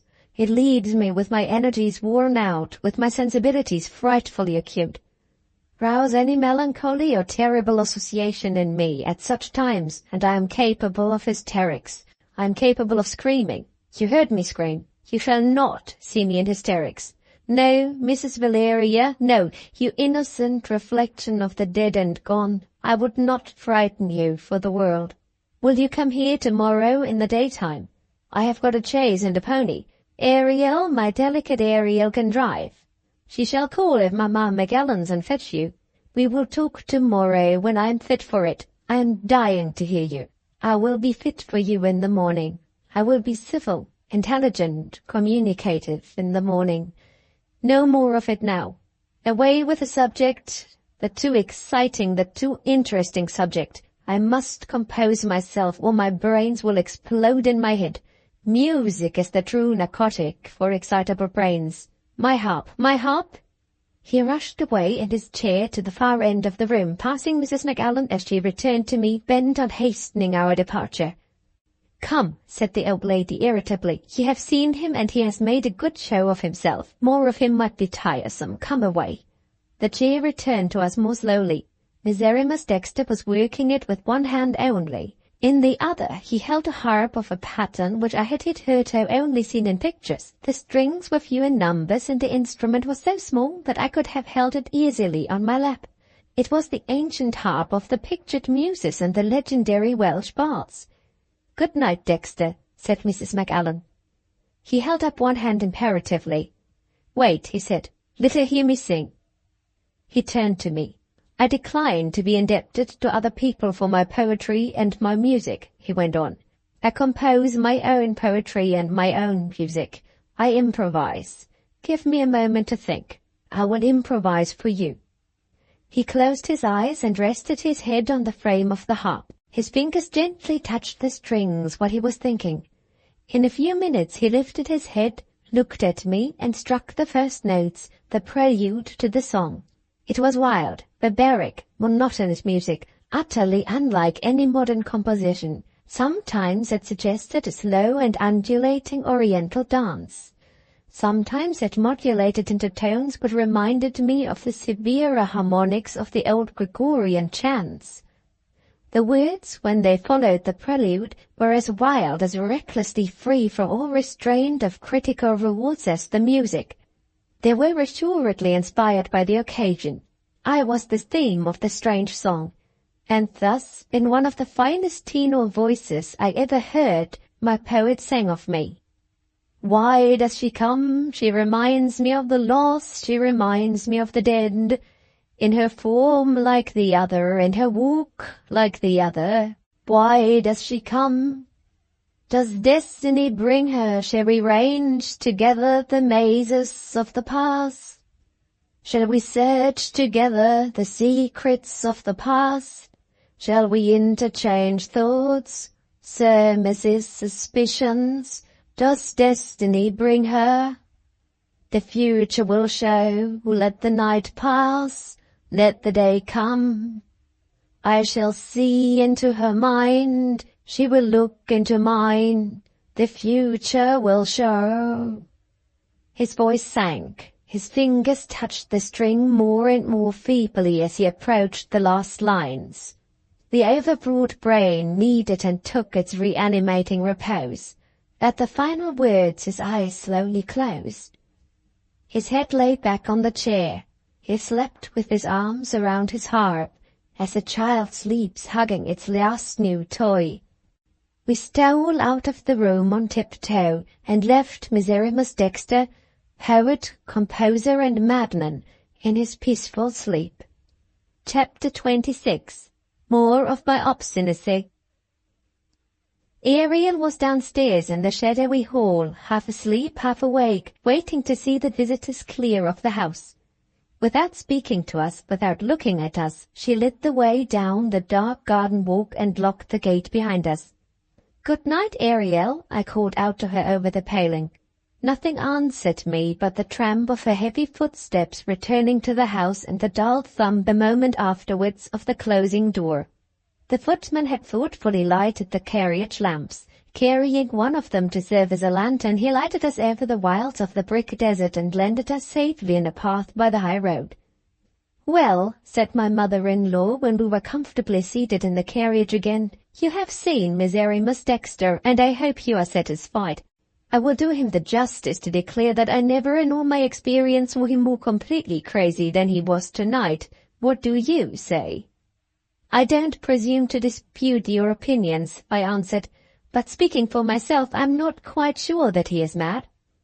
"Not mad!" cried Mrs. McAllen. "After those frantic performances in his chair? Not mad after the exhibition he made of his unfortunate cousin? Not mad after the song that he sang in your honor and the falling asleep by way of conclusion?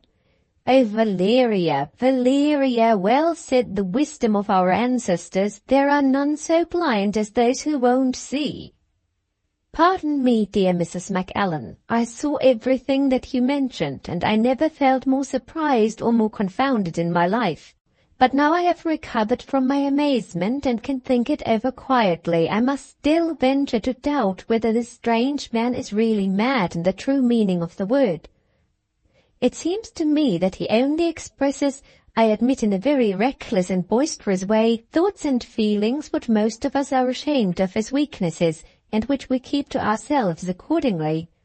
I confess I have often fancied myself transformed into some other person, and have felt a certain pleasure in seeing myself in my new character. One of our first amusements as children, if we have any imagination at all, is to get out of our own characters and to try the characters of other personages as a change, to fairies, to be queens, to be anything, in short, but what we really are. Mr. Dexter lets out the secret just as the child does, and if that is madness, he is certainly mad. But I noticed that when his imagination cooled down, he became Miserrimus Dexter again. He no more believed himself than we believed him to be Napoleon or Shakespeare. Besides, some allowance is surely to be made for the solitary, sedentary life that he leads. I'm not learned enough to trace the influence of that life in making him what he is, but I think I can see the result in an overexcited imagination, and I fancy I can trace his exhibiting his power over the poor cousin and his singing of that wonderful song to no more formidable cause than in ordinary self-conceit. I hope the confession will not lower me seriously in your good opinion, but I must say I have enjoyed my visit, and, worse still, Miserrimus Dexter really interests me. Does this learned discourse on Dexter mean that you are going to see him again? Asked Mrs. Macallan. I don't know how I may feel about it tomorrow morning, I said, but my impulse at this moment is decidedly to see him again. I had a little talk with him while you were away at the other end of the room, and I believe he really can be of use to me. Of use to you in what? Interposed my mother-in-law. In the one object which I have in view. The object, dear Mrs. Macallan, which I regret to say you do not approve. And you are going to take him into your confidence, to open your whole mind to such a man as the man we have just left? Yes, if I think of it tomorrow, as I think of it tonight. I dare say it is a risk, but I must run risks. I know I am not prudent, but prudence won't help a woman in my position with my end to gain. Mrs. Macallan made no further remonstrance in words. She opened a capacious pocket in front of the carriage and took from it a box of matches and a railway reading lamp. You provoke me, said the old lady, into showing you what your husband thinks of this new whim of yours. I have got his letter with me, his last letter from Spain. You shall judge for yourself, you poor deluded young creature, whether my son is worthy of the sacrifice, the useless and hopeless sacrifice, which you are bent on making of yourself for his sake. Strike a light. I willingly obeyed her. Ever since she had informed me of Eustace's departure to Spain, I had been eager for more news of him, for something to sustain my spirits, after so much that had disappointed and depressed me. Thus far I did not even know whether my husband thought of me sometimes in his self-imposed exile. As to his regretting already the rash act which had separated us, it was still too soon to begin hoping for that. The lamp having been lighted and fixed in its place between the two front windows of the carriage, Mrs. Macallan produced her son's letter. There is no folly like the folly of love. It cost me a hard struggle to restrain myself from kissing the paper on which the dear hand had rested. There, said my mother-in-law, begin on the second page, the page devoted to you. Read straight down to the last line at the bottom, and in God's name come back to your senses, child, before it is too late. I followed my instructions and read these words. Can I trust myself to write of Valeria? I must write of her. Tell me how she is, how she looks, what she is doing. I am always thinking of her. Not a day passes but I mourn the loss of her. Oh, if she had only been contented to let matters rest as they were. Oh, if she had never discovered the miserable truth. She spoke of reading the trial when I saw her last. Has she persisted in doing so? I believe, I say this seriously, mother, I believe the shame and the horror of it would have been the death of me if I had met her face to face when she first knew of the ignominy that I have suffered, of the infamous suspicion of which I have been publicly made the subject. Think of those pure eyes looking at a man who has been accused, and never wholly absolved, of the foulest and the vilest of all murders, and then think of what that man must feel if he had any heart and any sense of shame left in him. I sicken as I write of it. Does she still meditate that hopeless project, the offspring, poor angel, of her artless, unthinking generosity? Does she still fancy that it is in her powers to assert my innocence before the world? Oh, mother, if she does, use your utmost influence to make her give up the idea. Spare her the humiliation, the disappointment, the insult, perhaps to which she may innocently expose herself. For her sake, for my sake, leave no means untried to attain this righteous, this merciful end. I send her no message. I dare not do it. Say nothing when you see her which can recall me to her memory. On the contrary, help her to forget me as soon as possible. The kindest thing I can do, the one atonement I can make to her, is to drop out of her life. With those wretched words it ended. I handed his letter back to his mother in silence. She said but little on her side. "If this doesn't discourage you," she remarked, slowly folding up the letter, "nothing will. Let us leave it there and say no more." I made no answer. I was crying behind my veil. My domestic prospect looked so dreary. My unfortunate husband was so hopelessly misguided, so pitiably wrong. The one chance for both of us, and the one consolation for poor me, was to hold to my desperate resolution more firmly than ever. If I had wanted anything to confirm me in this view, and to arm me against the remonstrances of every one of my friends, Eustace's letter would have proved more than sufficient to answer the purpose. At least he had not forgotten me. He thought of me, and he mourned the loss of me every day of his life. That was encouragement enough for the present. If Ariel calls for me in the pony chaise tomorrow, I thought to myself, with Ariel I go. Mrs. Macallan set me down at Benjamin's door. I mentioned to her at parting, I stood sufficiently in awe of her to put it off till the last moment, that Miserrimus Dexter had arranged to send his cousin and his pony chaise to her residence on the next day, and I inquired thereupon whether my mother-in-law would permit me to call at her house to wait for the appearance of the cousin, or whether she would prefer sending the chaise on to Benjamin's cottage. I fully expected an explosion of anger to follow this bold avowal of my plans for the next day. The old lady agreeably surprised me. She proved that she had really taken a liking to me. She kept her temper. "If you persist in going back to Dexter, you certainly shall not go to him from my door," she said. "But I hope you will not persist. I hope you will awake a wiser woman tomorrow morning." The morning came. A little before noon the arrival of the pony chaise was announced at the door, and a letter was brought in to me from Mrs. Macallan. "I have no right to control your movements," my mother-in-law wrote. "I sent the chaise to Mr. Benjamin's house, and I sincerely trust that he will not take your place in it. I wish I could persuade you, Valeria, how truly I am your friend.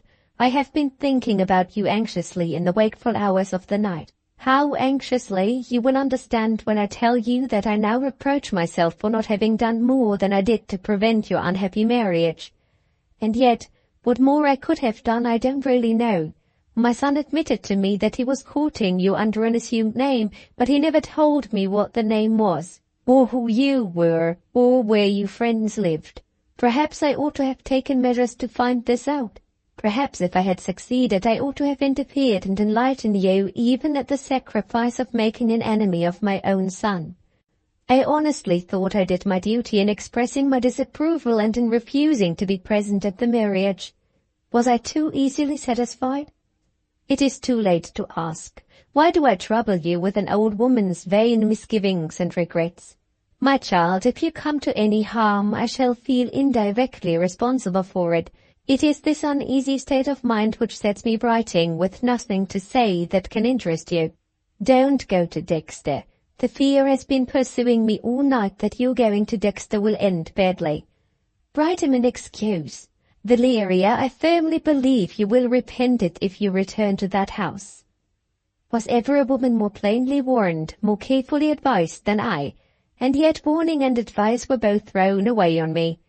Let me say for myself that I was really touched by the kindness of my mother-in-law's letter, though I was not shaken by it in the smallest degree. As long as I lived, moved, and thought, My one purpose now was to make Miserrimus Dexter confide to me his ideas on the subject of Mrs. Eustace Macallan's death. To those ideas I looked as my guiding stars along the dark way on which I was going. I wrote back to Mrs. Macallan as I really felt gratefully and penitently, and then I went out to the chase. Chapter 27. Mr. Dexter at Home. I found all the idle boys in the neighborhood collected around the pony chase, expressing in the occult language of slang their high enjoyment and appreciation of the appearance of Ariel in her man's jacket and hat. The pony was fidgety. He felt the influence of the popular uproar. His driver sat, whip in hand, magnificently impenetrable to the gibes and jests that were flying around her. I said good morning on getting into the chase. Ariel only said, "Gee up," and started the pony. I made up my mind to perform the journey to the distant northern suburb in silence. It was evidently useless for me to attempt to speak, and experience informed me that I need not expect to hear a word from the lips of my companion. Experience, however, is not always infallible. After driving for half an hour in stolid silence, Ariel astounded me by suddenly bursting into speech. "Do you know what we are coming to?" she asked, keeping her eyes straight between the pony's ears. "No," I answered. "I don't know the road. What are we coming to?" "We are coming to a canal." Well, I have half a mind to upset you in the canal." This formidable announcement appeared to require some explanation. I took the liberty of asking for it. "Why should you upset me?" I inquired. "Because I hate you," was the cool and candid reply. "What have I done to offend you?" I asked next. "What do you want with the master?" Ariel asked in her turn. "Do you mean Mr. Dexter?" "Yes." "I want to have some talk with Mr. Dexter." "You don't. You want to take my place. You want to brush his hair and oil his beard instead of me, you wretch." I now began to understand. The idea which Miserrimus Dexter had jestingly put into her head in exhibiting her to us on the previous night had been ripening slowly in that dull brain, and had found its way outward into words about 15 hours afterwards under the irritating influence of my presence. "I don't want to touch his hair or his beard," I said. "I leave that entirely to you." She looked around at me, her fat face flushing, her dull eyes dilating, with the unaccustomed effort to express herself in speech, and to understand what was said to her in return. "Say that again," she burst out, "and say it slower this time." I said it again, and I said it slower. "Swear it," she cried, getting more and more excited. I preserved my gravity, the canal was just visible in the distance, and swore it. "Are you satisfied now?" I asked. There was no answer. Her last resources of speech were exhausted. The strange creature looked back again straight between the pony's ears, emitted hoarsely a grunt of relief, and never more looked at me, never more spoke to me for the rest of the journey. We drove past the banks of the canal, and I escaped immersion. We rattled in our jingling little vehicle through the streets and across the waste patches of ground which I dimly remembered in the darkness, and which looked more squalid and more hideous than ever in the broad daylight. The chase turned down a lane too narrow for the passage of any larger vehicle, and stopped at a wall and a gate that were new objects to me. Opening the gate with her key and leading the pony, Ariel introduced me to the back garden and yard of Miserrimus Dexter's rotten and rambling old house. The pony walked off independently to his stable with the chase behind him. My silent companion led me through a bleak and barren kitchen and along a stone passage. Opening a door at the end, she admitted me to the back of the hall into which Mrs. Macallan and I had penetrated by the front entrance to the house. Here Ariel lifted a whistle which hung around her neck, and blew the shrill trilling notes with a sound of which I was already familiar as the means of communication between Miserrimus Dexter and his slave. The whistling over, the slave's unwilling lips struggled into speech for the last time. "Wait till you hear the master whistle," she said, "then go upstairs." So, I was to be whistled for like a dog. And worse still, there was no help for it but to submit like a dog. Had Ariel any excuses to make? Nothing of the sort. She turned her shapeless back on me and vanished into the kitchen region of the house. After waiting for a minute or two and hearing no signal from the floor above, I advanced into the broader and brighter part of the hall to look by daylight at the pictures which I had only imperfectly discovered in the darkness of the night. A painted inscription in many colors just under the cornice of the ceiling informed me that the works on the walls were the production of the all-accomplished Dexter himself. Not satisfied with being poet and composer, he was painter as well. On one wall the subjects were described as illustration of the passions, on the other as episodes in the life of the wandering Jew. Chance speculators, like myself, were gravely warned by means of the inscription to view the pictures as efforts of pure imagination. Persons who look for mere nature in works of art, the inscription announced, are persons to whom Mr. Dexter does not address himself with a brush. He relies entirely on his imagination. Nature puts him out. Taking due care to dismiss all ideas of nature from my mind, to begin with, I looked at the pictures which represented the passions first. Little as I knew critically of art, I could see that Miserrimus Dexter knew still less of the rules of drawing, color, and composition. His pictures were, in the strictest meaning of that expressive word, daubs. The diseased and riotous delight of the painter in representing horrors was, with certain exceptions to be hereafter mentioned, the only remarkable quality that I could discover in the series of his works. The first of the Passion pictures illustrated revenge. A corpse in fancy costume lay on the bank of a foaming river under the shade of a giant tree. An infuriated man, also in fancy costume, stood astride over the dead body, with his sword lifted to the lowering sky, and watched, with a horrid expression of delight, the blood of the man whom he had just killed, dripping slowly in a procession of big red drops down the broad blade of his weapon. The next picture illustrated cruelty in many compartments. In one I saw a disemboweled horse savagely spurred on by his rider at a bullfight. In another, an aged philosopher was dissecting a living cat and gloating over his work. In a third, two pagans politely congratulated each other on the torture of two saints. One saint was roasting on a gridiron, the other hung up to a tree by his heels, had been just skinned, and was not quite dead yet. Feeling no great desire, after these specimens, to look at any more of the illustrated passions, I turned to the opposite wall to be instructed in the career of the wandering Jew.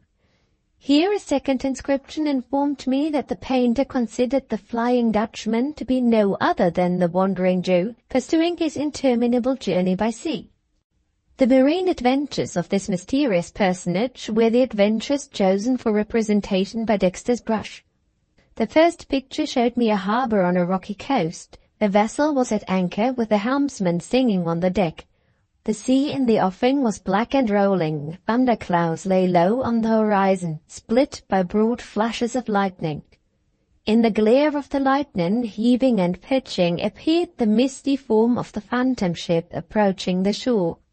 In this work, badly as it was painted, there were really signs of a powerful imagination and even of a poetical feeling for the supernatural.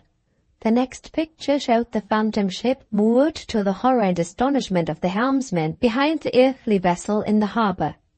The Jew had stepped on shore. His boat was on the beach. His crew, little men with stony white faces dressed in funeral black, sat in silent rows on the seats of the boat, with their oars in their lean long hands. The Jew, also in black, stood with his eyes and hands raised imploringly to the thunderous heaven. The wild creatures of land and sea, the tiger, the rhinoceros, the crocodile, the sea serpent, the shark, and the devilfish, surrounded the accursed wanderer in a mystic circle, daunted and fascinated at the sight of him. The lightning was gone. The sky and sea had darkened to a great black blank. A faint and lurid light lighted the scene, falling downward from a torch brandished by an avenging spirit that hovered over the Jew on outspread vulture wings. Wild as the picture might be in its conception, there was a suggestive power in it which I confess strongly impressed me. The mysterious silence on the house and my strange position at the moment no doubt had their effect on my mind. While I was still looking at the ghastly composition before me, the shrill trilling sound of the whistle upstairs burst on the stillness. For the moment my nerves were so completely upset that I started with a cry of alarm. I felt a momentary impulse to open the door and run out. The idea of trusting myself alone with the man who had painted those frightful pictures actually terrified me. I was obliged to sit down on one of the hall chairs. Some minutes passed before my mind recovered its balance and I began to feel like my own ordinary self again. The whistle sounded impatiently for the second time. I rose and ascended the broad flight of stairs which led to the first story. To draw back at the point which I had now reached would have utterly degraded me in my own estimation. Still, my heart did certainly beat faster than usual as I approached the door of the circular anteroom, and I honestly acknowledge that I saw my own imprudence just then in a singularly vivid light. There was a glass over the mantelpiece in the anteroom. I lingered for a moment, nervous as I was, to see how I looked in the glass. The hanging tapestry over the inner door had been left partially drawn aside. Softly as I moved, the dog's ears of Miserrimus Dexter caught the sound of my dress on the floor. The fine tenor voice, which I had last heard singing, called to me softly. "Is that Mrs. Valeria? Please don't wait there. Come in." I entered the inner room. The wheeled chair advanced to meet me so slowly and so softly that I hardly knew it again. Miserrimus Dexter languidly held out his hand. His head inclined pensively to one side, his large blue eyes looked at me piteously. Not a vestige seemed to be left of the raging, shouting creature of my first visit, who was Napoleon at one moment and Shakespeare at another. Mr. Dexter of the morning was a mild, thoughtful, melancholy man, who only recalled Mr. Dexter of the night by the inveterate oddity of his dress. His jacket on this occasion was of pink quilted silk. The coverlet which hid his deformity matched the jacket in pale sea-green satin, and to complete these strange vagaries of costume, his breasts were actually adorned with massive bracelets of gold, formed on the severely simple models which have descended to us from ancient times. "How good of you to cheer and charm me by coming here," he said, in his most mournful and most musical tones. "I have dressed expressly to receive you in the prettiest clothes I have. Don't be surprised. Except in this ignoble and material 19th century, men have always worn precious stuffs and beautiful colors as well as women. 100 years ago, a gentleman in pink silk was a gentleman properly dressed. 1500 years ago, the patricians of the classic times wore bracelets exactly like mine. I despise the brutish contempt for beauty and the mean dread of expense which degrade a gentleman's costume to black cloth and limit a gentleman's ornaments to a finger ring in the age I live in. I like to be bright and beautiful, especially when brightness and beauty come to see me. You don't know how precious your society is to me. This is one of my melancholy days. Tears rise unbidden to my eyes. I sigh and sorrow over myself. I languish for pity. Just think of what I am, a poor solitary creature cursed with a frightful deformity. How pitiable, how dreadful, my affectionate heart wasted, my extraordinary talents useless and misapplied. Sad, sad, sad. Please pity me." His eyes were positively filled with tears, tears of compassion for himself. He looked at me and spoke to me with the wailing, querulous entreaty of a sick child wanting to be nursed. I was utterly at a loss what to do. It was perfectly ridiculous, but I was never more embarrassed in my life.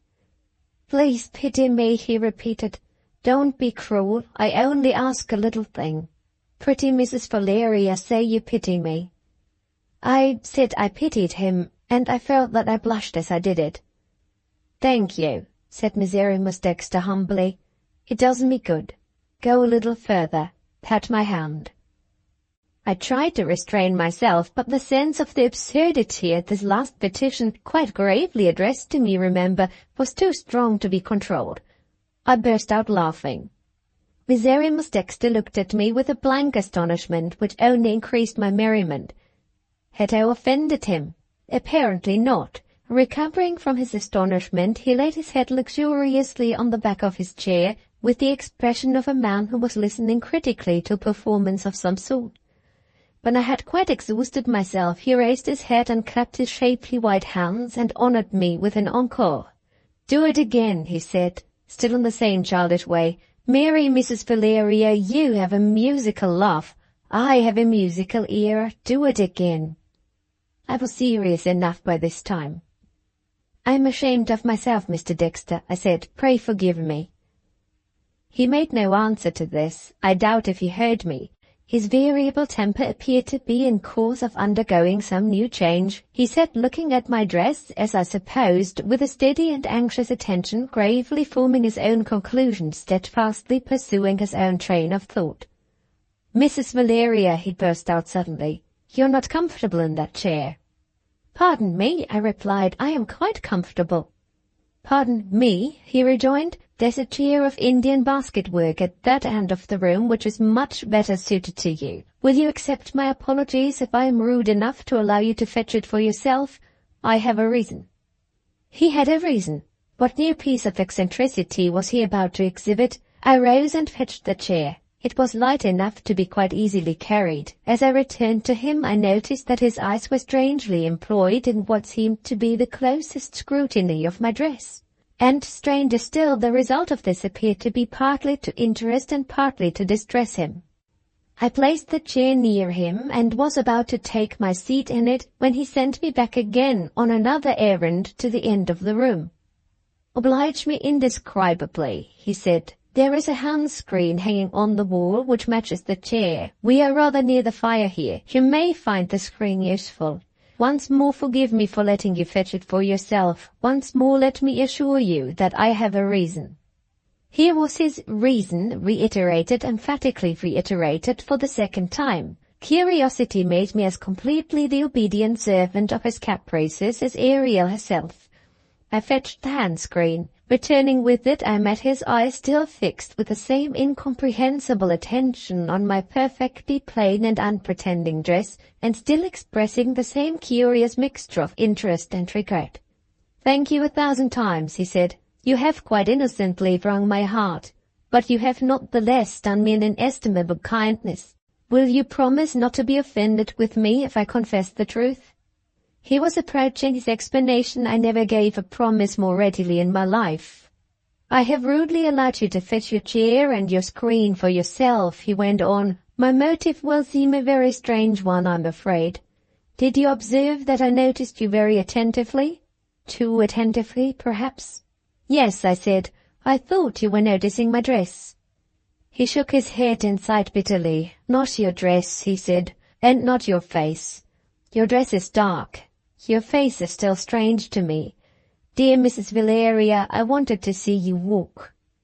To see me walk? What did he mean? Where was that erratic mind of his wandering to now?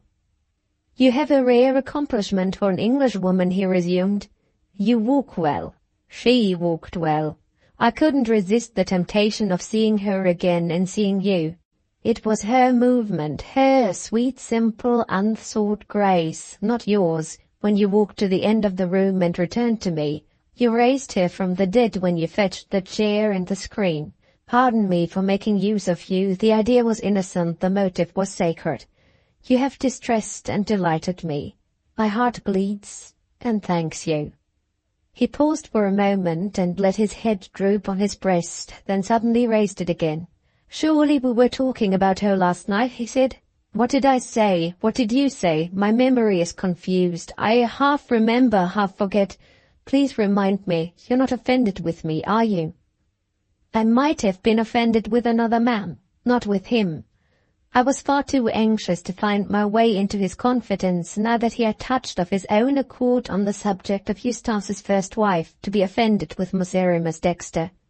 "We were speaking," I answered, "of Mrs. Eustace Macallan's death, and we were saying to one another—" He interrupted me, leaning forward eagerly in his chair. "Yes, yes," he exclaimed, "and I was wondering what interest you could have in penetrating the mystery of her death. Tell me, confide in me, I'm dying to know." "Not even you have a stronger interest in that subject than the interest that I feel," I said. "The happiness of my whole life to come depends on my clearing up the mystery." "Good God, why?" he cried. Stop, I'm exciting myself. I mustn't do that. I must have all my wits about me. I mustn't wander. The thing is too serious. Wait a minute. An elegant little basket was hooked onto one of the arms of his chair. He opened it and drew out a strip of embroidery partially finished with the necessary materials for working a complete. We looked at each other across the embroidery. He noticed my surprise. Women, he said, wisely compose their minds and help themselves to think quietly by doing needlework. Why are men such fools as to deny themselves the same admirable resource, the simple and soothing occupation which keeps the nerves steady and leaves the mind calm and free? As a man, I follow the woman's wise example, Mrs. Valeria. Permit me to compose myself. Gravely arranging his embroidery, this extraordinary being began to work with the patient and nimble dexterity of an accomplished needlewoman. "Now," said Miserrimus Dexter, "if you're ready, I am. You talk, I would. Please begin." I obeyed him and began. Chapter 28. In the Dark. With such a man as Miserrimus Dexter, and with such a purpose as I had in view, no half-confidences were possible. I must either risk the most unreserved acknowledgment of the interests that I really had at stake, or I must make the best excuse that occurred to me for abandoning my contemplated experiment at the last moment. In my present critical situation, no such refuge as a middle course lay before me, even if I had been inclined to take it. As things were, I ran risks, and plunged headlong into my own affairs at starting. "Thus far you know little or nothing about me, Mr. Dexter," I said. "You are, as I believe, quite unaware that my husband and I are not living together at the present time." "Is it necessary to mention your husband?" he asked coldly, without looking up from his embroidery and without pausing in his work. "It is absolutely necessary," I answered. "I can explain myself to you in no other way." He bent his head and sighed resignedly. "You and your husband are not living together at the present time," he resumed. "Does that mean that Eustace has left you?" "He has left me and has gone abroad." "Without any necessity for it?" "Without the least necessity." "Has he appointed no time for his return to you?" "If he persevere in his present resolution, Mr. Dexter, Eustace will never return to me." For the first time he raised his head from his embroidery with a sudden appearance of interest. "Is the quarrel so serious as that?" he asked. "Are you free of each other, pretty Mrs. Valeria, by common consent of both parties?" The tone in which he put the question was not at all to my liking. The look he fixed on me was a look which unpleasantly suggested that I had trusted myself alone with him, and that he might end in taking advantage of it. I reminded him quietly, by my manner more than by my words, of the respect which he owed to me. "You are entirely mistaken," I said.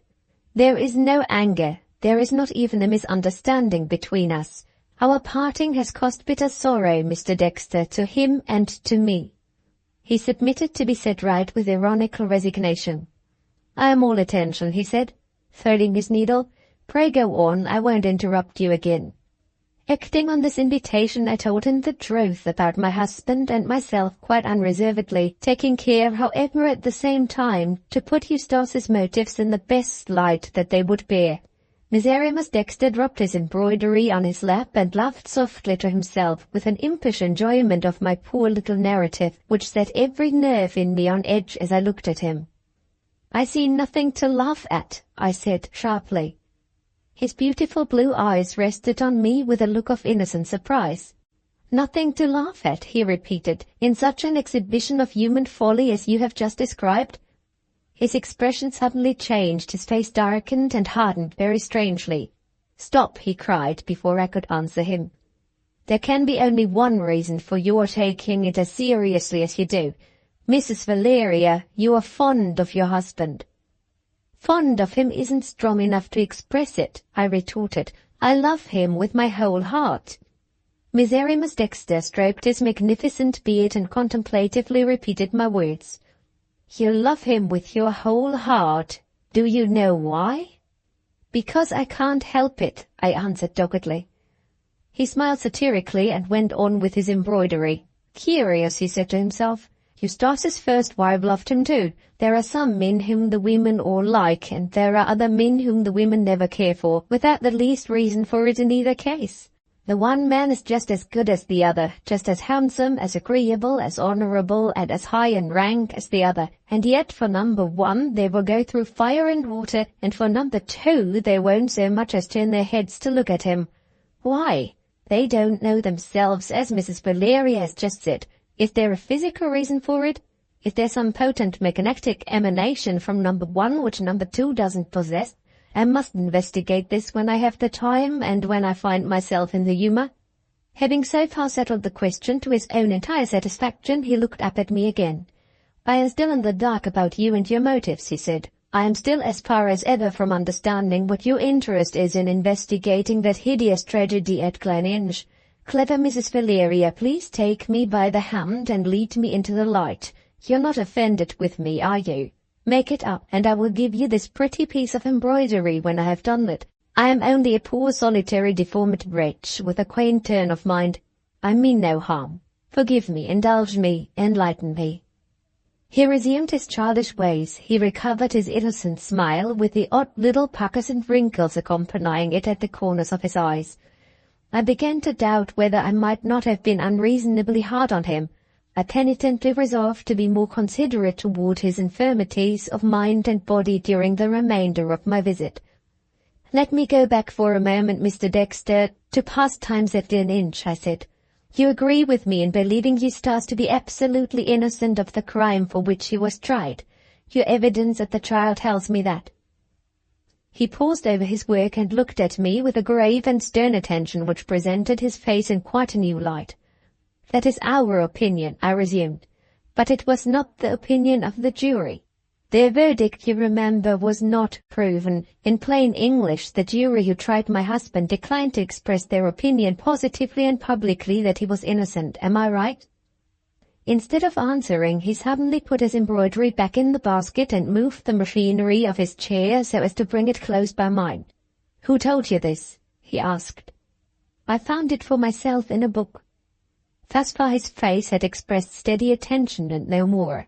Now, for the first time, I thought I saw something darkly passing over him which betrayed itself to my mind as rising distrust. Ladies are not generally in the habit of troubling their heads about dry questions of law, he said. Mrs. Eustace Macallan II, you must have some very powerful motive for turning your studies that way. I have a very powerful motive, Mr. Dexter. My husband is resigned to the Scotch verdict. His mother is resigned to it. His friends, so far as I know, are resigned to it. Well, I don't agree with my husband or his mother or his friends. I refuse to submit to the Scotch verdict. The instant I said those words, the madness in him which I had hitherto denied seemed to break out. He suddenly stretched himself over his chair. He pounced on me with a hand on each of my shoulders. His wild eyes questioned me fiercely, frantically, within a few inches of my face. What do you mean? He shouted, at the utmost pitch of his ringing and resonant voice. A deadly fear of him shook me. I did my best to hide the outward betrayal of it.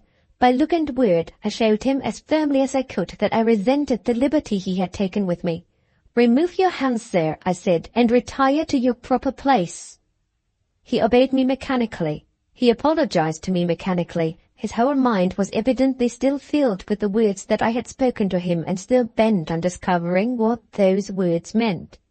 I beg your pardon, he said. I humbly beg your pardon. The subject excites me, frightens me, maddens me. You don't know what a difficulty I have in controlling myself. Never mind, don't take me seriously, don't be frightened at me. I'm so ashamed of myself. I feel so small and so miserable at having offended you. Make me suffer for it. Take a stick and beat me. Tie me down in my chair. Call up Ariel, who's as strong as a horse, and tell her to hold me. Dear Mrs. Valeria, injured Mrs. Valeria, I'll endure anything in the way of punishment if you will only tell me what you mean by not submitting to the Scotch verdict. He backed his chair penitently as he made that entreaty. Am I far enough away yet? He asked, with a rueful look. Do I still frighten you? I drop out of sight, if you prefer it, in the bottom of the chair. He lifted the sea-green coverlet. In another moment he would have disappeared like a puppet in a show if I had not stopped him. Say nothing more and do nothing more. I accept your apologies, I said. When I tell you that I refuse to submit to the opinion of the Scotch jury, I mean exactly what my words express. That verdict has left a stain on my husband's character. He feels the stain bitterly. How bitterly no one knows so well as I do. His sense of his degradation is the sense that has parted him from me. It is not enough for him that I am persuaded of his innocence. Nothing will bring him back to me. Nothing will persuade Eustace that I think him worthy to be the guide and companion of my life, but the proof of his innocence set before the jury which doubts it and the public which doubts it to this day. He and his friends and his lawyers all despair of ever finding that proof now. But I am his wife, and none of you love him as I love him. I alone refuse to despair. I alone refuse to listen to reason. If God spare me, Mr. Dexter, I dedicate my life to the vindication of my husband's innocence. You are his old friend. I'm here to ask you to help me." It appeared to be now my turn to frighten him. The colour left his face. He passed his hand restlessly over his forehead as if he were trying to brush some delusion out of his brain. "Is this one of my dreams?" he asked faintly. "Are you a vision of the night?" "I am only a friendless woman," I said, "who has lost all that she loved and prized and who is trying to win it back again." He began to move his chair nearer to me once more. I lifted my hand. He stopped the chair directly. There was a moment of silence. We sat watching one another. I saw his hands tremble as he laid them on the coverlet. I saw his face grow paler and paler and his underlip drop. What dead and buried remembrances had I brought to life in him in all their old horror? He was the first to speak again. "So this is your interest," he said, "in clearing up the mystery of Mrs. Eustace Macallan's death?" "Yes." "And you believe that I can help you?" "I do." He slowly lifted one of his hands and pointed at me with his long forefinger. "You suspect somebody," he said. The tone in which he spoke was low and threatening. It warned me to be careful. At the same time, if I now shut him out of my confidence, I should lose the reward that might yet be to come for all that I had suffered and risked at that perilous interview. "You suspect somebody," he repeated. "Perhaps," was all that I said in return. "Is the person within your reach?" "Not yet." "Do you know where the person is?" "No." He laid his head languidly on the back of his chair with a trembling, low-drawn sigh. Was he disappointed, or was he relieved? Or was he simply exhausted in mind and body alike? Who could fathom him? Who could say? "Will you give me 5 minutes?" he asked feebly and wearily, without raising his head. "You know already how any reference to events at Gleninch excites and shakes me. I shall be fit for it again if you will kindly give me a few minutes to myself. There are books in the next room. Please excuse me." I at once retired to the circular antechamber. He followed me in his chair and closed the door between us. Chapter 29. In the Light.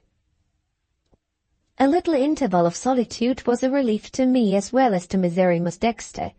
Startling doubt beset me as I walked restlessly backward and forward, now in the anteroom and now in the corridor outside. It was plain that I had quite innocently disturbed the repose of some formidable secrets in Miserrimus Dexter's mind. I confused and wearied my poor brains in trying to guess what the secrets might be. All my ingenuity, as after events showed me, was wasted on speculations not one of which even approached the truth. I was on surer ground when I arrived at the conclusion that Dexter had really kept every mortal creature out of his confidence. He could never have betrayed such serious signs of disturbance as I had noticed in him if he had publicly acknowledged at the trial, or if he had privately communicated to a chosen friend all that he knew of the tragic and terrible drama acted in the bedchamber at Gleninch. What powerful influence had induced him to close his lips? Had he been silent in mercy to others, or in dread of consequences to himself? Impossible to tell. Could I hope that he would confide to me what he had kept secret from justice and friendship alike? When he knew what I really wanted of him, would he arm me out of his own stores of knowledge with a weapon that would win me victory in the struggle to come? The chances were against it. There was no denying that.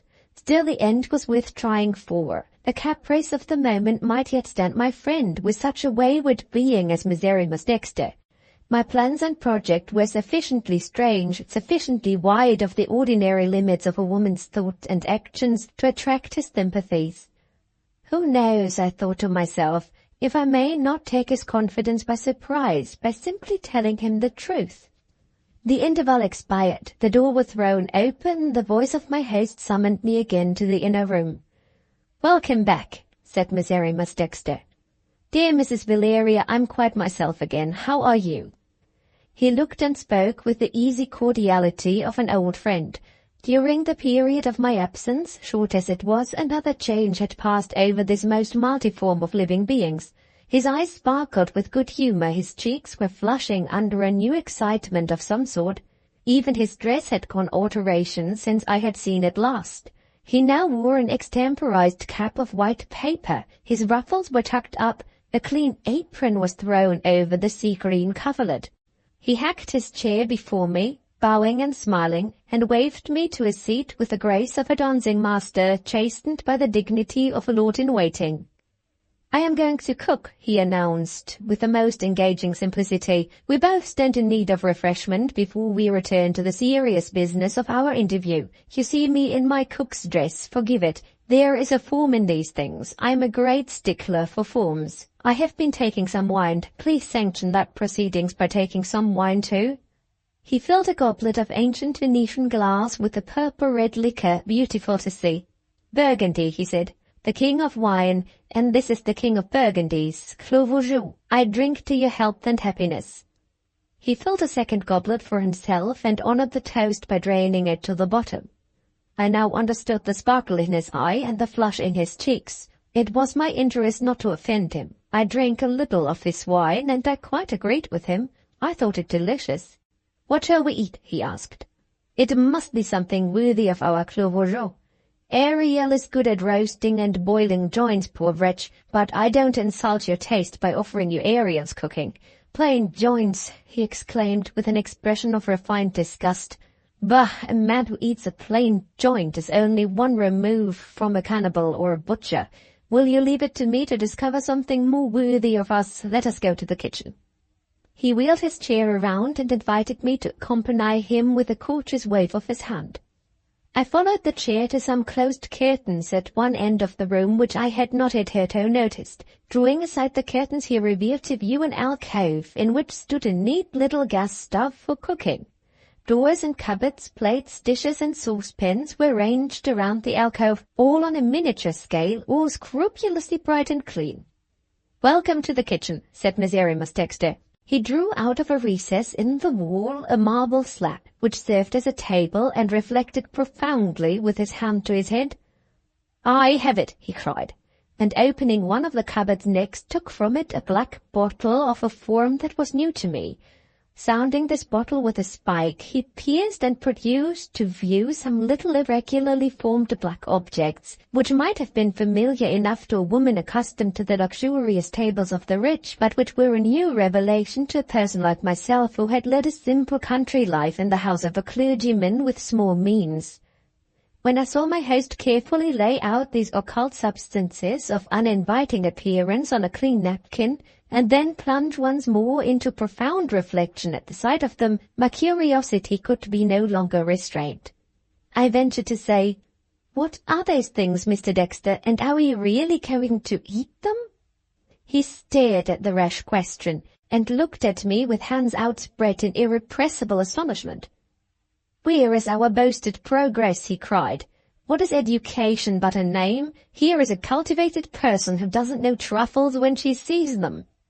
"I have heard of truffles," I answered humbly, "but I never saw them before. We had no such foreign luxuries as those, Mr. Dexter, at home in the north." Miserrimus Dexter lifted one of the truffles tenderly on his spike and held it up to me in a favourable light. "Make the most of one of the few first sensations in this life which has no ingredient of disappointment lurking under the surface," he said. "Look at it. Meditate over it. You shall eat it, Mrs. Valeria, stewed in Burgundy." He lighted the gas for cooking with the air of a man who was about to offer me an inestimable proof of his goodwill. "Forgive me if I observe the most absolute silence," he said, "dating from the moment when I take this in my hand." He produced a bright little stew pan from his collection of culinary utensils as he spoke. "Properly pursued, the art of cookery allows of no divided attention," he continued gravely. "In that observation you will find the reason why no woman ever has reached or ever will reach the highest distinction as a cook. As a rule, women are incapable of absolutely concentrating their attention on any one occupation for any given time.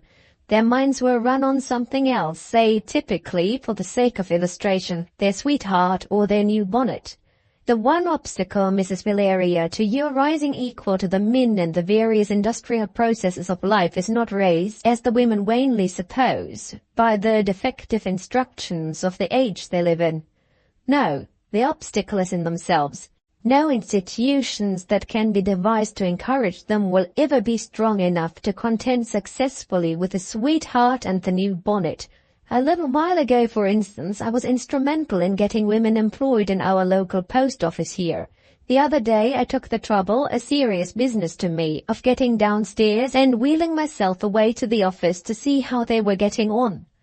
I took a letter with me to register. It had an unusually long address. The registering woman began copying the address on the receipt form in a business-like manner, cheering and delightful to see. Halfway through, a little child sister of one of the other women employed trotted into the office and popped under the counter to go and speak to her relative. The registering woman's mind instantly gave way. Her pencil stopped, her eyes wandered off to the child with a charming expression of interest. "Well, Lucy," she said, "how do you do?" Then she remembered business again and returned to the receipt. When I took it across the counter, an important line in the address of my letter was left out in the copy, thanks to Lucy. Now, a man in the same position would not have seen Lucy. He would have been too closely occupied with what he was about at the moment. There is the whole difference between the mental constitution of the sexes, which no legislation will ever alter as long as the world lasts. What does it matter? Women are infinitely superior to men in the moral qualities which are the true adornments of humanity. Be content, oh my mistaken sisters, be content with that. He twisted his chair around toward the stove. It was useless to dispute the question with him, even if I had felt inclined to do so. He absorbed himself in his stew pan. I looked about me in the room. The same insatiable relish for horrors exhibited downstairs by the pictures in the hall was displayed again here. The photographs hanging on the wall represented the various forms of madness taken from their life. The plaster casts arranged on the shelf opposite were casts after death of the heads of famous murderers. A frightful little skeleton of a woman hung in a cupboard behind a glazed door with this cynical inscription placed above the skull: "Behold the scaffolding on which beauty is built." In a corresponding cupboard, with the door wide open, there hung in loose folds a shirt, as I took it to be, of chamois leather. Touching it and finding it to be far softer than any chamois leather that my fingers had ever felt before, I disarranged the folds and disclosed a ticket pinned among them, describing the thing in these horrid lines: "Skin of a French marquis, tanned in the Revolution of '93. Who says the nobility are not good for something? They make good leather." After this last specimen of my host's taste in curiosities, I pursued my investigation no further. I returned to my chair and waited for the truffles. After a brief interval, the voice of the poet, painter, composer, and cook summoned me back to the alcove. The gas was out. The stew pan and its accompaniments had vanished. On the marble slab were 2 plates, 2 napkins, 2 rolls of bread, and a dish with another napkin in it, on which reposed 2 quaint little black balls.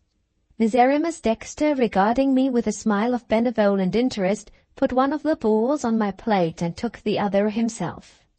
"Compose yourself, Mrs. Valeria," he said. "This is an epoch in your life. Your first truffle. Don't touch it with the knife. Use the fork alone. And, pardon me, this is most important. Eat slowly." I followed my instructions and assumed an enthusiasm which I honestly confess I did not feel. I privately thought the new vegetable a great deal too rich, and in other respects quite unworthy of the fuss that had been made about it. Miserrimus Dexter lingered and languished over his truffle, and sipped his wonderful burgundy, then sang his own praises as a cook until I was really almost mad with impatience to return to the real object of my visit. In the reckless state of mind which this feeling produced, I abruptly reminded my host that he wasn't wasting our time by the most dangerous question that I could possibly put to him. "Mr. Dexter," I said, "have you seen anything lately of Mrs. Bowley?" The easy sense of enjoyment expressed in his face lifted at those rash words, and went out like a suddenly extinguished light. That furtive distrust of me which I had already noticed instantly made itself felt again in his manner and in his voice. "Do you know Mrs. Bowley?" he asked. "I only know her," I answered, "by what I have read of her in the trial." He was not satisfied with that reply. "You must have an interest of some sort in Mrs. Bowley," he said, "or you would not have asked me about her. Is it the interest of a friend or the interest of an enemy?" Rash as I might be, I was not quite reckless enough yet to meet that plain question with an equally plain reply. I saw enough in his face to warn me to be careful with him before it was too late. "I can only answer you in one way," I rejoined. "I must return to a subject which is very painful to you, the subject of the trial." "Go on," he said, with one of his grim outbursts of humor. "Here I am at your mercy, a martyr at the stake. Poke the fire, poke the fire." "I am only an ignorant woman," I resumed, "and I dare say I am quite wrong. But there is one part of my husband's trial which doesn't at all satisfy me. The defense set up for him seems to me to have been a complete mistake." "A complete mistake," he repeated. "Strange language, Mrs. Valeria, to say the least of it." He tried to speak lightly. He took up his goblet of wine, but I could see that I had produced an effect on him. His hand trembled as it carried the wine to his lips. "I don't doubt that Eustace's first wife really asked him to buy the arsenic," I continued. "I don't doubt that she used it secretly to improve her complexion. But what I do not believe is that she died of an overdose of the poison taken by mistake." He put back the goblet of wine on the table near him so unsteadily that he spilled the greater part of it. For a moment his eyes met mine, then looked down again. "How do you believe she died?" he inquired in tones so low that I could barely hear them. "By the hand of a poisoner," I answered. He made a movement as if he were about to start up in the chair and sank back again, seized apparently with a sudden faintness. "Not my husband," I hastened to add. "You know that I am satisfied of his innocence." I saw him shudder. I saw his hands fasten their hold convulsively on the arms of his chair. "Who poisoned her?" he asked, still lying helplessly back in the chair. At the critical moment my courage failed me. I was afraid to tell him in what direction my suspicions pointed. "Can't you guess?" I said. There was a pause. I supposed him to be secretly following his own train of thought. It was not for long. On a sudden he started up in his chair. The protestation which had possessed him appeared to vanish in an instant. His eyes recovered their wild light, his hands were steady again, his colour was brighter than ever. Had he been pondering over the secret of my interest in Mrs. Bowley? And had he guessed? He had. "Answer on your word of honour," he cried. "Don't attempt to deceive me. Is it a woman?" "It is." "What is the first letter of her name? Is it one of the first 3 letters of the alphabet?" "Yes." "B?" "Yes." "Bowley?" "Bowley." He threw his hands up above his head and burst into a frantic fit of laughter. "I have lived long enough," he broke out wildly. "At last I have discovered one other person in the world who sees it as plainly as I do. Cruel Mrs. Valeria, why did you torture me? Why didn't you own it before?" "What?" I exclaimed, catching the infection of his incitement. "Are your ideas my ideas? Is it possible that you suspect Mrs. Bowley too?" He made this remarkable reply. "Suspect," he repeated.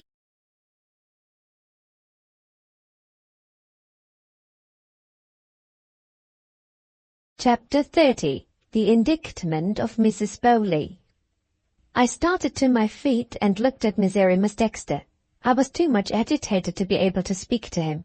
My utmost expectations had not prepared me for the tone of absolute conviction in which he had spoken. At the best, I had anticipated that he might by the barest chance agree with me in suspecting Mrs. Bowley, and now his own lips had said it without hesitation or reserve. There isn't the shadow of a doubt. Mrs. Bowley poisoned her. Sit down, he said quietly. There is nothing to be afraid of. Nobody can hear us in this room. I sat down again and recovered myself a little. Have you never told anyone else what you have just told me? Was the first question that I put to him. Never. No one else suspected her. Not even the lawyers. Not even the lawyers. There is no legal evidence against Mrs. Bowley. There is nothing but moral certainty. Surely you might have found the evidence if you had tried. He laughed at the idea. Look at me, he said. How is a man to hunt up evidence who is tied to this chair? Besides, there were other difficulties in my way. I am not generally in the habit of needlessly betraying myself. I am a cautious man, though you may not have noticed it. But my immeasurable hatred of Mrs. Bowley was not to be concealed. If eyes can tell secrets, she must have discovered in my eyes that I hungered and thirsted to see her in the hangman's hands. From first to last, I tell you, Mrs. Borgia Bowley was on her guard against me. Can I describe her cunning? All my resources of language are not equal to the task. Take the degrees of comparison to give you a faint idea of it. I am positively cunning. The devil is comparatively cunning. Mrs. Bowley is superlatively cunning. No, if she is ever discovered at this distance of time, it will not be done by a man. It will be done by a woman whom she doesn't suspect, a woman who can watch her with the patience of a tigress in a state of starvation. Say a woman like me, I broke out. I am ready to try. His eyes glittered, his teeth showed themselves viciously under his moustache. He drummed fiercely with both hands on the arm of his chair. Do you really mean it? He asked. Put me in your position, I answered. Enlighten me with your moral certainty, as you call it, and you shall see. I'll do it, he said. Tell me one thing first. How did an outside stranger like you come to suspect her? I set before him to the best of my ability the various elements of suspicion which I had collected from the evidence of the trial, and I laid especial stress on the fact sworn to by the nurse that Mrs. Bowley was missing exactly at the time when Christina Ormsay had left Mrs. Eustace Macallan alone in her room. You have hit it, cried Miserrimus Dexter. You are a wonderful woman. What was she doing on the morning of the day when Mrs. Eustace Macallan died poisoned? And where was she during the dark hours of the night? I can tell you where she was not. She was not in her own room. Not in her own room, I repeated. Are you really sure of that? I am sure of everything that I say when I am speaking of Mrs. Bowley. Mind that, and now listen. This is a drama, and I excel in dramatic narratives. You shall judge for yourself. Date, the 20th of October. Scene, the corridor, called the guests' corridor at Gleninch. On one side, a row of windows looking out into the garden. On the other, a row of 4 bedrooms with dressing rooms attached. First bedroom, beginning from the staircase, occupied by Mrs. Bowley. Second bedroom, empty. Third bedroom, occupied by Miserrimus Dexter. Fourth bedroom, empty. So much for the scene. The time comes next. The time is 11 at night. Dexter discovered in his bedroom reading. Enter to him Eustace Macallan. Eustace speaks. My dear fellow, be particularly careful not to make any noise. Don't bow your chair up and down the corridor tonight. Dexter inquires, why? Eustace answers, Mrs. Bowley has been dining with some friends in Edinburgh and has come back terribly fatigued. She has gone up to her room to rest. Dexter makes another inquiry, satirical inquiry this time. How does she look when she's terribly fatigued? As beautiful as ever? Answer, I don't know. I have not seen her. She slipped upstairs without speaking to anybody. Third inquiry by Dexter, logical inquiry on this occasion. If she spoke to nobody, how do you know she is fatigued? Eustace hands Dexter a morsel of paper and answers, "Don't be a fool. I found this on the hall table. Remember what I've told you about keeping quiet. Good night." Eustace retires. Dexter looks at the paper and reads these lines in pencil. "Just returned. Please forgive me for going to bed without saying good night. I have overexerted myself. I am dreadfully fatigued. Signed, Helena." Dexter is by nature suspicious. Dexter suspects Mrs. Bowley. Never mind his reasons. There is no time to enter into his reasons now. He puts the case to himself thus. A weary woman would never have given herself the trouble to write this. She would have found it much less fatiguing to knock at the drawing-room door as she passed and to make her apologies by word of mouth. I see something here out of the ordinary way. I shall make a night of it in my chair.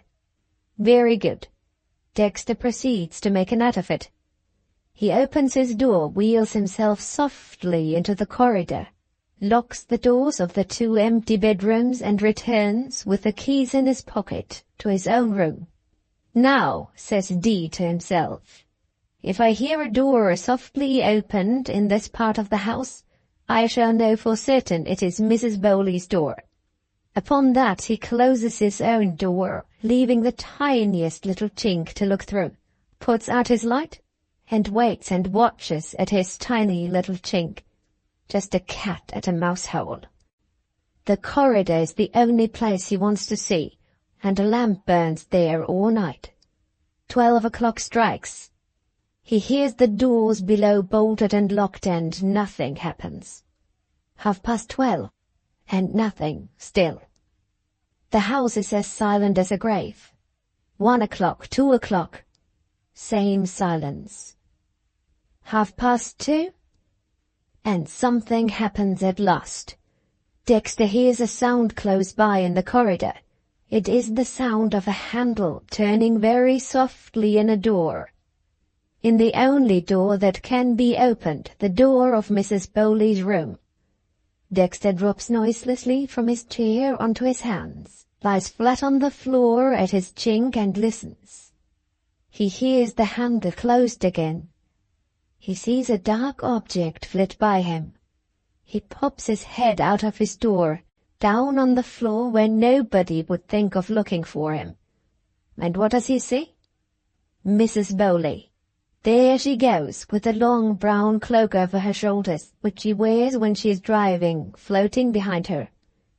In a moment more she disappears past the 4th bedroom and turns at a right angle into a second corridor called the South Corridor. What rooms are in the South Corridor? There are 3 rooms. First room, the little study mentioned in the nurse's evidence. Second room, Mrs. Eustace McGowan's bedchamber. Third room, her husband's bedchamber. What does Mrs. Bowley, supposed to be worn out by fatigue, want in that part of the house at 2:30 in the morning? Dexter decides on running the risk of being seen and sets off on a voyage of discovery. Do you know how he gets from place to place without his chair? Have you seen the poor deformed creature hop on his hands? Shall he show you how he does it before he goes on with his story? I hasten to stop the proposed exhibition. I saw you hop last night. I said, "Go on, pray go on with your story." "Do you like my dramatic style of narrative?" he asks. "Am I interesting?" "Indescribably interesting, Mr. Dexter. I am eager to hear more."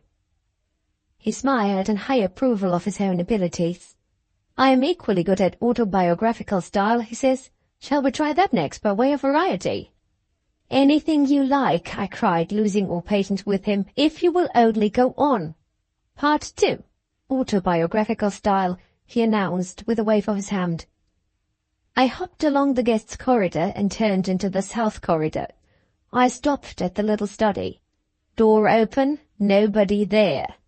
I crossed the study to the second door, communicating with Mrs. McAllen's bedchamber. Locked. I looked through the keyhole. Was there anything hanging over it on the other side? I can't say. I only know there was nothing to be seen but blank darkness. I listened. Nothing to be heard. Same blank darkness, same absolute silence inside the locked second door of Mrs. Eustace's room, opening on the corridor. I went on to her husband's bedchamber. I had the worst possible opinion of Mrs. Bowley. I should not have been in the least surprised if I had caught her in Eustace's room. I looked through the keyhole. In this case the key was out of it, or was turned the right way for me, I don't know which. Eustace's bed was opposite the door. No discovery. I could see him all by himself, innocently asleep. I reflected a little. The back staircase was at the end of the corridor beyond me. I slid down the stairs and looked about me on the lower floor by the light of the night lamp. Doors all fast locked and keys outside so that I could try them myself. House door barred and bolted. Door leading into the servants' office barred and bolted. I got back to my own room and thought it out quietly. Where could she be? Certainly in the house somewhere.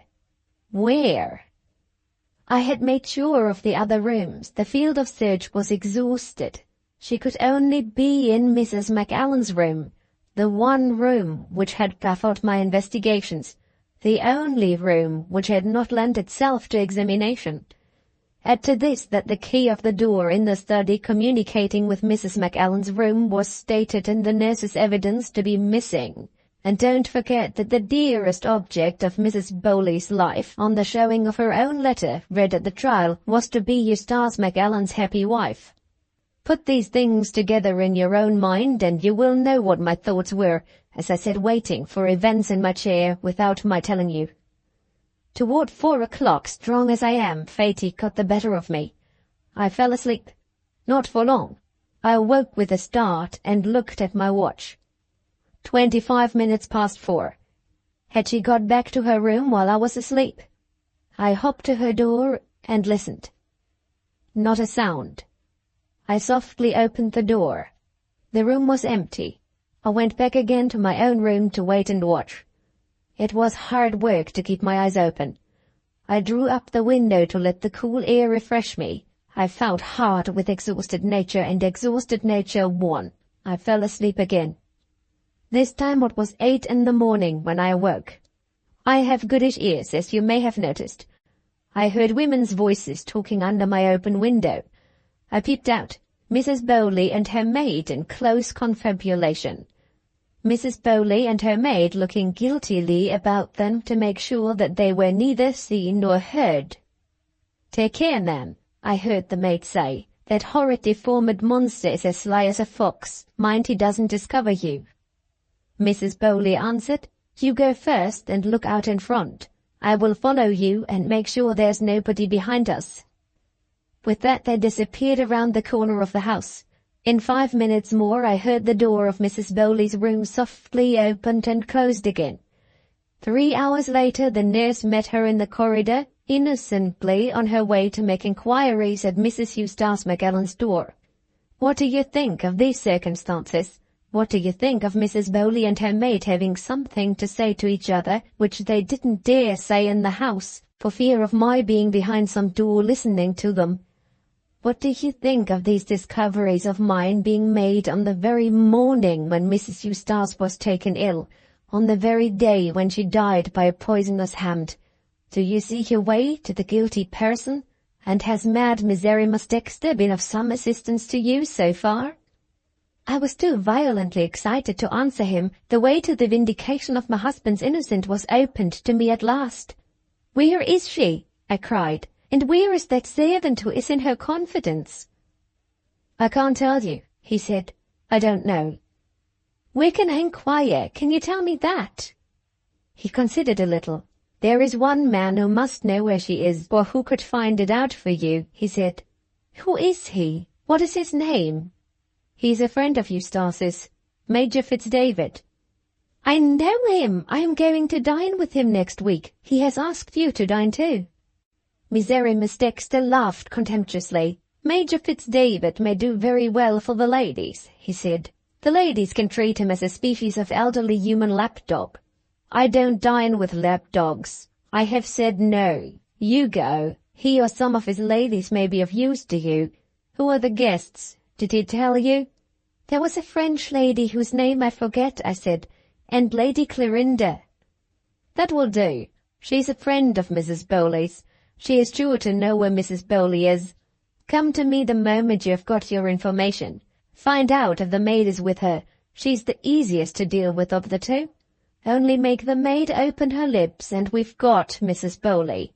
We crush her," he cried, bringing his hands down like lightning on the last languid fly of the season crawling over the arm of his chair. "We crush her as I crush this fly. Stop, a question, a most important question in dealing with the maid. Have you got any money?" "Plenty of money." He snapped his fingers joyously. "The maid is ours," he cried. "It is a matter of pounds, shillings, and pence with the maid. Wait, another question. About your name? If you approach Mrs. Bowley in your own character as Eustace's wife, you approach her as the woman who has taken her place. You make a mortal enemy of her at starting. Beware of that." My jealousy of Mrs. Bowley, smouldering in me all through the interview, burst into flames at those words. I could resist it no longer. I was obliged to ask him if my husband had ever loved her. "Tell me the truth," I said. "Did Eustace really?" He burst out laughing maliciously. He penetrated my jealousy and guessed my question almost before it had passed my lips. "Yes," he said, "Eustace did really love her, and no mistake about it. She had every reason to believe before the trial that the wife's death would put her in the wife's place. But the trial made another man of Eustace. Mrs. Bowley had been a witness of the public degradation of him. That was enough to prevent his marrying Mrs. Bowley. He broke off with her at once and forever, for the same reason precisely which has led him to separate himself from you. Existence with a woman who knew that he had been tried for his life as a murderer was an existence that he was not hero enough to face. You wanted the truth, there it is. You have need to be cautious of Mrs. Bowley. You have no need to be jealous of her. Take the safe course. Arrange with the Major when you meet Lady Clorinda at his dinner that you meet her under an assumed name." "I can go to the dinner," I said, "under the name in which Eustace married me. I can go as Mrs. Woodville." "The very thing," he exclaimed. "What would I not give to be present when Lady Clorinda introduces you to Mrs. Bowley? Think of the situation. A woman with a hideous secret hidden in her inmost soul, and another woman who knows of it, another woman who is bent by fair means or foul on dragging that secret into the light of day. What a struggle! What a plot for a novel! I am in a fever when I think of it. I'm beside myself when I look into the future and see Mrs. Borgia Bowley brought to her knees at last. Don't be alarmed," he cried, with a wild light flashing once more in his eyes. "My brains are beginning to boil again in my head. I must take refuge in physical exercise. I must blow off the steam or I shall explode in my pink jacket on the spot." The old madness seized on him again. I made for the door to secure my retreat in case of necessity, and then ventured to look around at him. He was off on his furious wheels, half man, half chair, flying like a whirlwind to the other end of the room. Even this exercise was not violent enough for him in his present mood. In an instant he was down on the floor, poised on his hands, and looking in the distance like a monstrous frog. Hopping down the room, he overthrew, one after another, all the smaller and lighter chairs as he passed them. Arrived at the end, he turned, surveyed the prostrate chairs, encouraged himself with a scream of triumph, and leaped rapidly over chair after chair on his hands, his limpless body now thrown back from the shoulders and now thrown forward to keep the balance, in a manner at once wonderful and horrible to behold. "Dexter's leapfrog!" he cried cheerfully, perching himself with his bird-like lightness on the last of the prostrate chairs when he had reached the further end of the room. "I'm pretty active, Mrs. Valeria, considering I'm a cripple. Let us drink the hanging of Mrs. Bowley and another bottle of Burgundy." I seized desperately on the first excuse that occurred to me for getting away from him. "You forget," I said, "I must go at once to the Major. If I don't warn him in time, he may speak of me to Lady Clorinda by the wrong name." Ideas of hurry and movement were just the ideas to take his fancy in his present state. He blew furiously on the whistle that summoned Ariel from the kitchen regions, and danced up and down on his hands in the full frenzy of his delight. "Ariel shall get you a cab," he cried. "Drive at a gallop to the Major's. Set the trap for her without losing a moment. Oh, what a day of days this has been! Oh, what a relief to get rid of my dreadful secret and share it with you! I am suffocating with happiness. I am like the spirit of the earth in Shelley's poem." He broke out with the magnificent lines in Prometheus Unbound, in which the earth feels the spirit of love and bursts into speech. The joy, the triumph, the delight, the madness, the boundless, overflowing, bursting gladness, the vaporous exaltation not to be confined. Ha ha, the animation of delight, which wraps me like an atmosphere of light, and bears me as a cloud is borne by its own wind. That's how I feel, Valeria, that's how I feel. I crossed the threshold while he was still speaking. The last I saw of him, he was pouring out that glorious flood of words, his deformed body poised on the overthrown chair, his face lifted in rapture to some fantastic heaven of his own making. I slipped out softly into the antechamber. Even as I crossed the room, he changed once more. I heard his ringing cry. I heard the soft thump of his hands on the floor. He was going down the room again in Dexter's leapfrog, flying over the prostrate chairs. In the hall, Ariel was on the watch for me. As I approached her, I happened to be putting on my gloves. She stopped me, and taking my right arm lifted my hand toward her face. Was she going to kiss it, or to bite it? Neither. She smelt it like a dog, and dropped it again with a hoarse chuckling laugh. "You don't smell of his perfumes," she said. "You haven't touched his beard. Now I believe you. Want a cab?" "Thank you. I'll walk till I meet a cab." She was bent on being polite to me, now I had not touched his beard. "I say," she burst out in her deepest notes. "Yes, I am glad I didn't upset you in the canal. There now." She gave me a friendly smack on the shoulder which nearly knocked me down, relapsed the instant after into her leaden stolidity of look and manner, and led the way out by the front door. I heard the hoarse chuckling laugh as she locked the gate behind me. My star was at last in the ascendant. In one and the same day I had found my way into the confidence of Ariel and Ariel's master. Chapter 31. The Defence of Mrs. Bowley.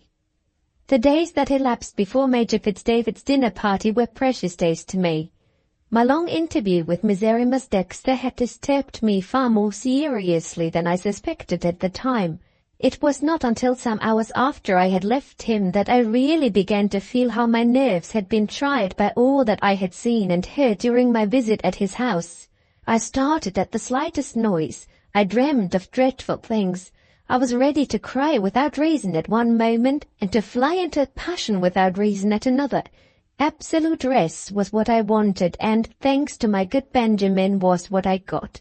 The dear old man controlled his anxieties on my account, and spared me the questions which his fatherly interest in my welfare made him eager to ask.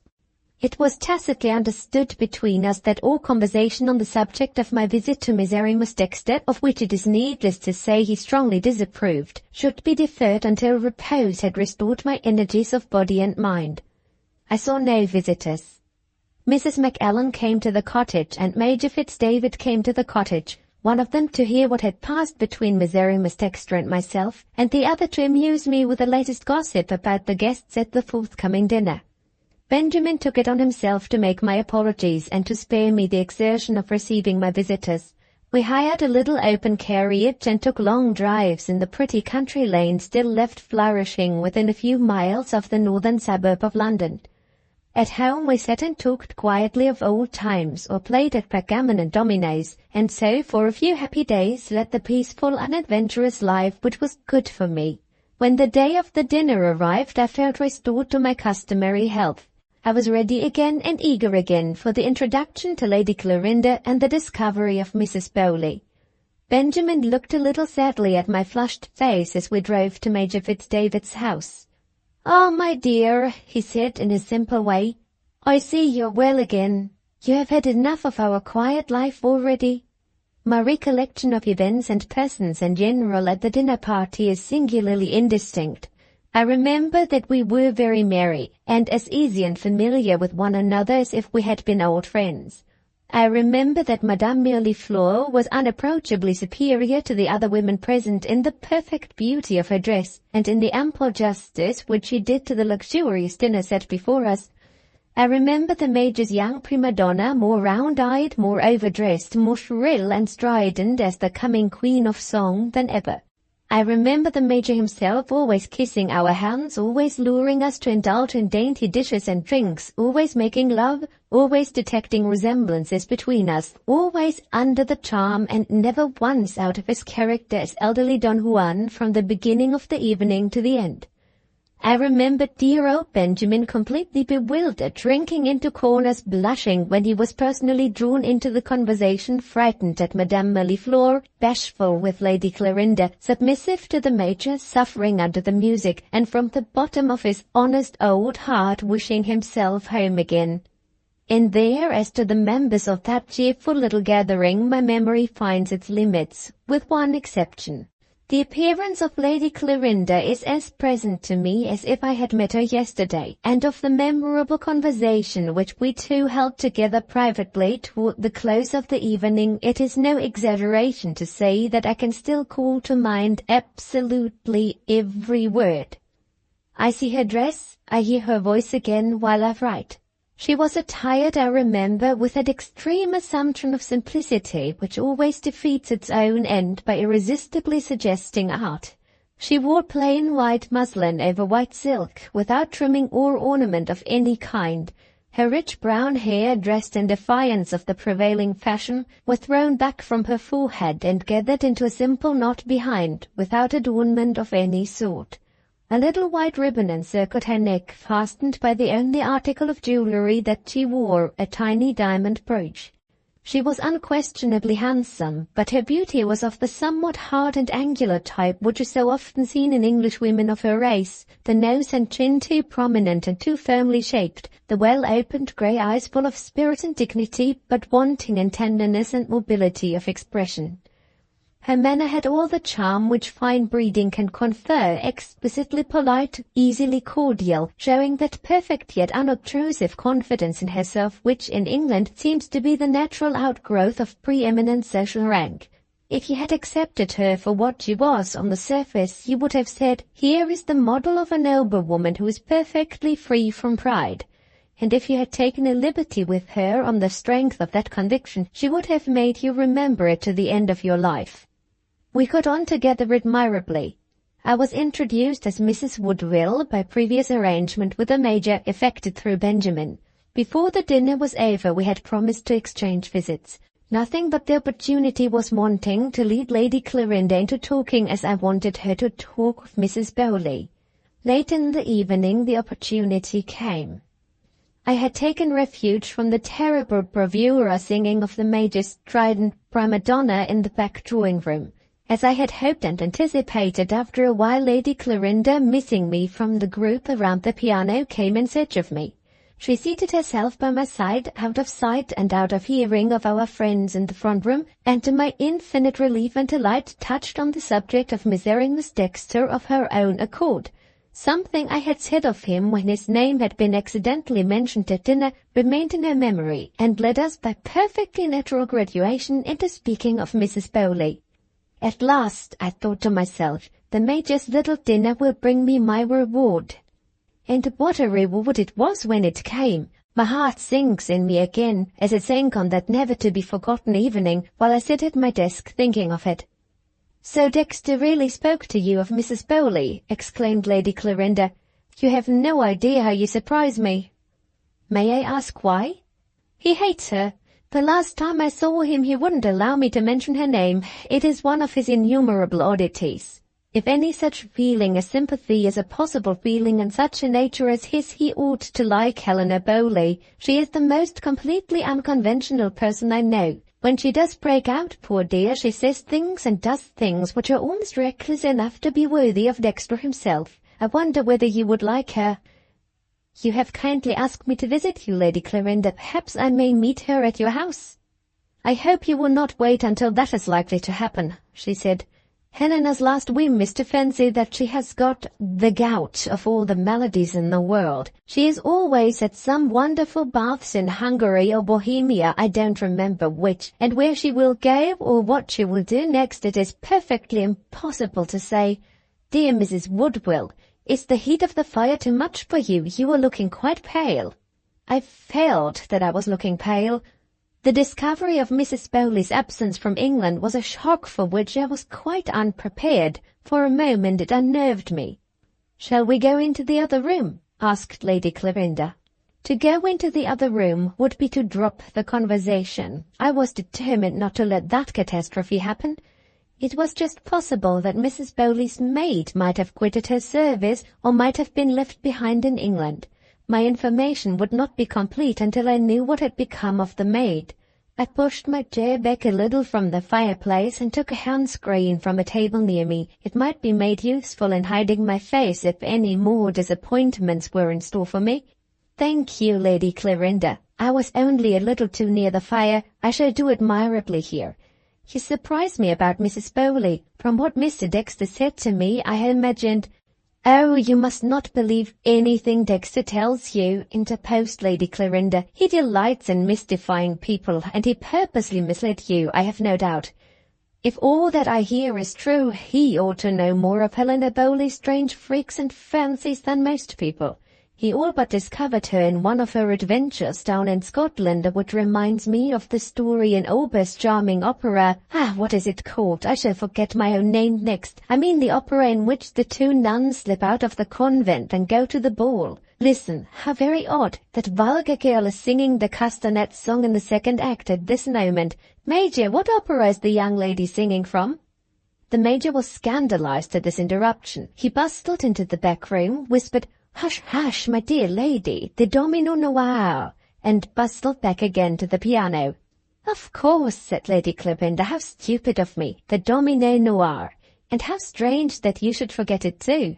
I had remembered it perfectly, but I could not trust myself to speak. If, as I believed, the adventure mentioned by Lady Clarinda was connected in some way with Mrs. Bowley's mysterious proceedings on the morning of the 21st of October, I was on the brink of the very discovery which it was the one interest of my life to make.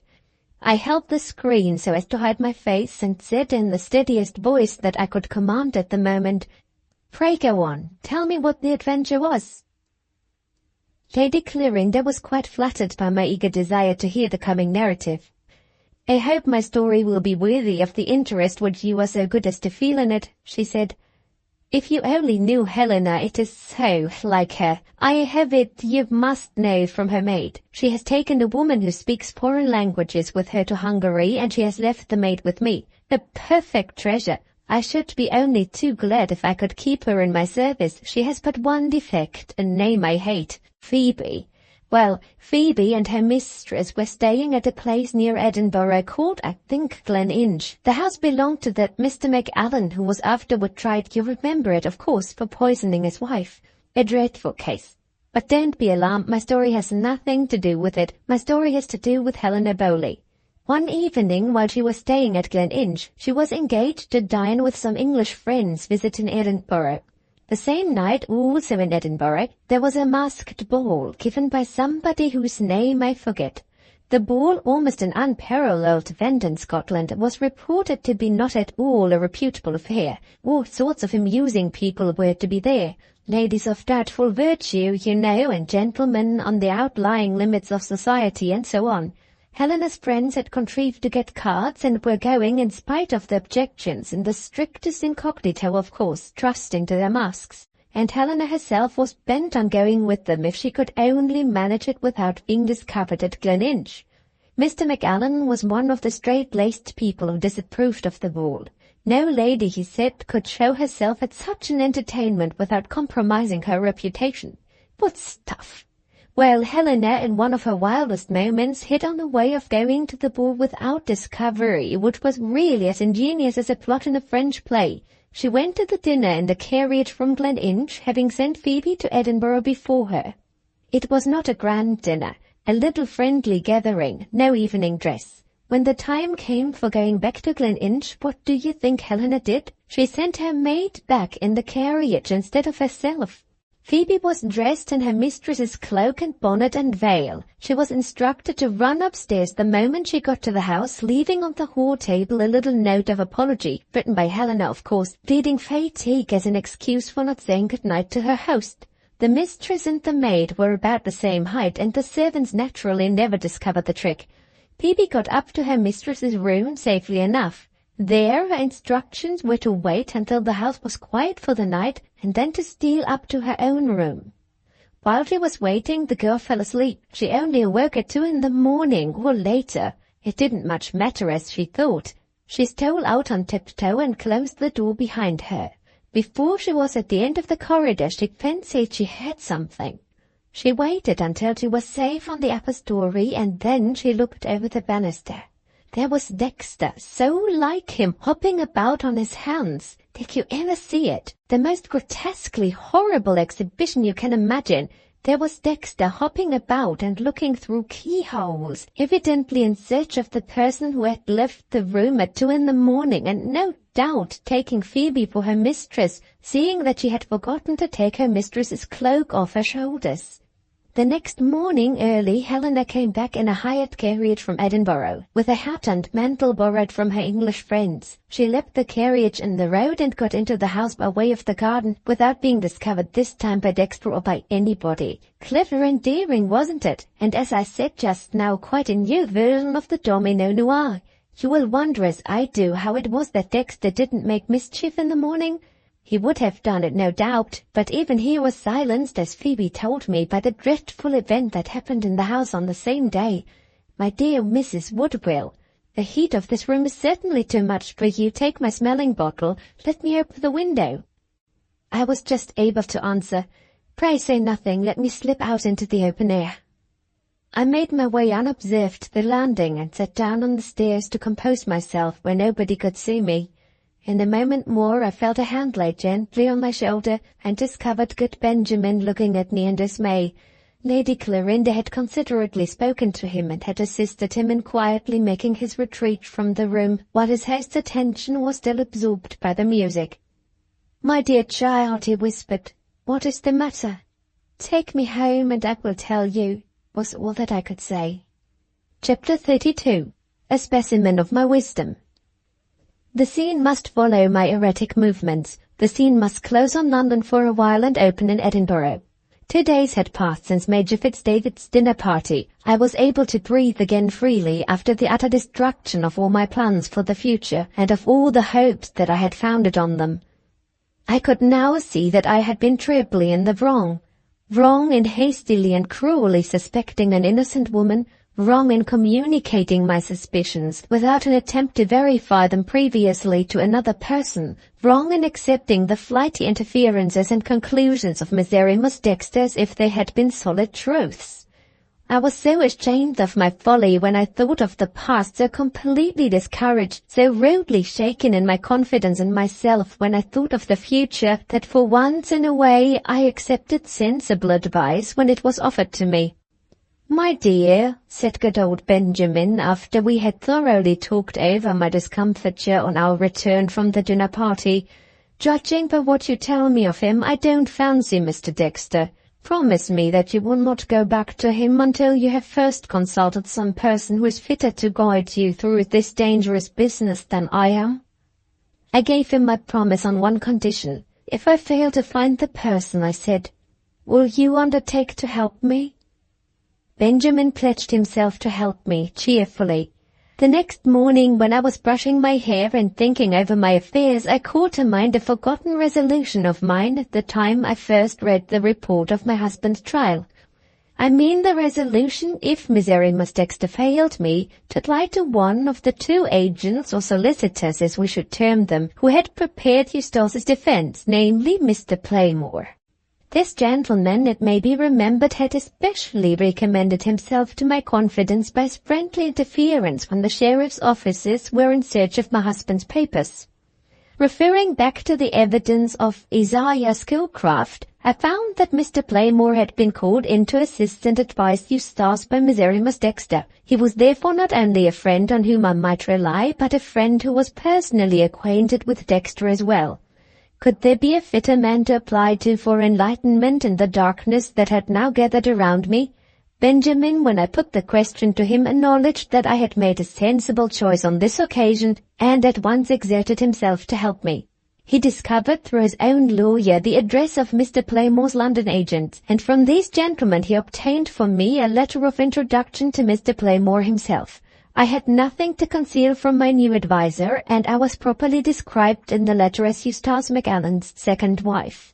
The same evening we two set forth. Benjamin refused to let me travel alone by the night mail for Edinburgh. I had previously written to Miserrimus Dexter by my old friend's advice, merely saying that I had been unexpectedly called away from London for a few days, and that I would report to him the result of my interview with Lady Clarinda on my return. A characteristic answer was brought back to the cottage by Ariel. Mrs. Valeria, I happen to be a man of quick perceptions, and I can read the unwritten part of your letter. Lady Clarinda has shaken your confidence in me. Very good. I pledge myself to shake your confidence in Lady Clarinda. In the meantime, I am not offended. In serene composure, I await the honor and the happiness of your visit. Send me word by telegraph whether you would like truffles again, or whether you would prefer something simpler and lighter, say that incomparable French dish, pig's islets and tamarinds. Believe me always your ally and admirer, your poet and cook, Dexter. Arrived in Edinburgh, Benjamin and I had a little discussion. The question in dispute between us was whether I should go with him or go alone to Mr. Playmore. I was all for going alone. My experience of the world is not a very large one, I said, but I have observed that in 9 cases out of 10 a man will make concessions to a woman if she approaches him by herself, which he would hesitate even to consider if another man was within hearing. I don't know how it is, I only know that it is so. If I find that I get on badly with Mr. Playmore, I will ask him for a second appointment, and in that case you shall accompany me. Don't think me self-willed. Let me try my luck alone, and let us see what comes of it. Benjamin yielded with his customary consideration for me. I sent my letter of introduction to Mr. Playmore's office, his private house being in the neighborhood of Gleninch. My messenger brought back a polite answer inviting me to visit him at an early hour in the afternoon. At the appointed time, to the moment, I rang the bell at the office door. Chapter 33. A specimen of my folly. The incomprehensible submission of Scotchmen to the ecclesiastical tyranny of their established church has produced, not unnaturally as I think, a very mistaken impression of the national character of the popular mind. Public opinion looks at the institution of the Sabbath in Scotland, finds it unparalleled in Christendom for its senseless and savage austerity, sees a nation content to be deprived by its priesthood of every social privilege on one day in every week, forbidden to travel, forbidden to telegraph, forbidden to eat a hot dinner, forbidden to read a newspaper, in short, allowed the use of 2 liberties only, the liberty of exhibiting oneself at the church and the liberty of secluding oneself over the bottle. Public opinion sees this and arrives at the not unreasonable conclusion that the people who submit to such social laws as these are the most stolid, stern, and joyless people on the face of the earth. Such are Scotchmen supposed to be when viewed at a distance. But how do Scotchmen appear when they are seen under a closer light and judged by the test of personal experience? There are no people more cheerful, more companionable, more hospitable, more liberal in their ideas to be found on the face of the civilized globe than the very people who submit to the Scotch Sunday. On the 6 days of the week there is an atmosphere of quiet humour, a radiation of genial common sense about Scotchmen in general, which is simply delightful to feel. But on the 7th day these same men will hear one of their ministers seriously tell them that he views taking a walk on the Sabbath in the light of an act of profanity, and will be the only people in existence who can let a man talk downright nonsense without laughing at him. I'm not clever enough to be able to account for this anomaly in the national character. I can only notice it by way of necessary preparation for the appearance in my little narrative of a personage not frequently seen in writing, a cheerful Scotchman. In all other respects I found Mr. Playmore only negatively remarkable. He was neither old nor young, neither handsome nor ugly. He was personally not in the least like the popular idea of a lawyer, and he spoke perfectly good English, touched with only the slightest possible flavour of a Scotch accent. "I have the honour to be an old friend of Mr. Macallan," he said, cordially shaking hands with me, "and I am honestly happy to become acquainted with Mr. Macallan's wife. Where will you sit? Near the light? You are young enough not to be afraid of the daylight just yet. Is this your first visit to Edinburgh? Pray let me make it as pleasant to you as I can. I shall be delighted to present Mrs. Playmore to you. We are staying in Edinburgh for a little while. The Italian opera is here, and we have a box for tonight. Will you kindly waive all ceremony and dine with us and go to the music afterward?" "You are very kind," I answered, "but I have some anxieties just now which will make me a very poor companion for Mrs. Playmore at the opera. My letter to you mentions, I think, that I have to ask your advice on matters which are of very serious importance to me." "Does it?" he rejoined. "To tell you the truth, I've not read the letter through. I saw your name in it, and I gathered from your message that you wished to see me here. I sent my note to your hotel, and then went on with something else. Pray pardon me. Is this a professional consultation? For your own sake, I sincerely hope not." "It is hardly a professional consultation, Mr. Playmore. I find myself in a very painful position, and I come to you to advise me under very unusual circumstances. I shall surprise you very much when you hear what I have to say, and I am afraid I shall occupy more than my fair share of your time." "I and my time are entirely at your disposal," he said. "Tell me what I can do for you, and tell it in your own way." The kindness of this language was more than matched by the kindness of his manner. I spoke to him freely and fully. I told him my strange story without the slightest reserve. He showed the varying impressions that I produced on his mind without the slightest concealment. My separation from Eustace distressed him. My resolution to dispute the Scotch verdict and my unjust suspicions of Mrs. Bowley first amused and surprised him. It was not, however, until I had described my extraordinary interview with Miserrimus Dexter and my hardly less remarkable conversation with Lady Clarinda that I produced my greatest effect on the lawyer's mind. I saw him change colour for the first time. He started and muttered to himself as if he had completely forgotten me. "Good God," I heard him say, "can it be possible? Does the truth lie that way after all?" I took the liberty of interrupting him. I had no idea of allowing him to keep his thoughts to himself. "I seem to have surprised you," I said. He started at the sound of my voice. "I beg 10,000 pardons," he exclaimed. "You have not only surprised me, you have opened an entirely new view to my mind. I see a possibility, a really startling possibility, in connection with the poisoning at Gleninch, which never occurred to me until the present moment. This is a nice state of things," he added, falling back again into his ordinary humour. "Here's the client leading the lawyer. My dear Mrs. Eustace, which is it? Do you want my advice, or do I want yours?" "May I hear the new idea?" I asked. "Not just yet, if you will excuse me," he answered. "Make allowances for my professional caution. I don't want to be professional with you. My great anxiety is to avoid it. But the lawyer gets the better of the man and refuses to be suppressed. I really hesitate to realize what is passing in my own mind without some further inquiry. Do me a great favor. Let us go over a part of the ground again, and let me ask you some questions as we proceed. Do you feel any objection to obliging me in this matter?" "Certainly not, Mr. Playmore. How far shall we go back?" "To your visit to Dexter with your mother-in-law. When you first asked him if he had any ideas of his own on the subject of Mrs. Eustace Macallan's death, did I understand you to say that he looked at you suspiciously?" "Very suspiciously." "And his face cleared up again when you told him that your question was only suggested by what you had read in the report of the trial?" "Yes." He drew a slip of paper out of the drawer in his desk, dipped his pen in the ink, considered a little, and placed a chair for me close at his side.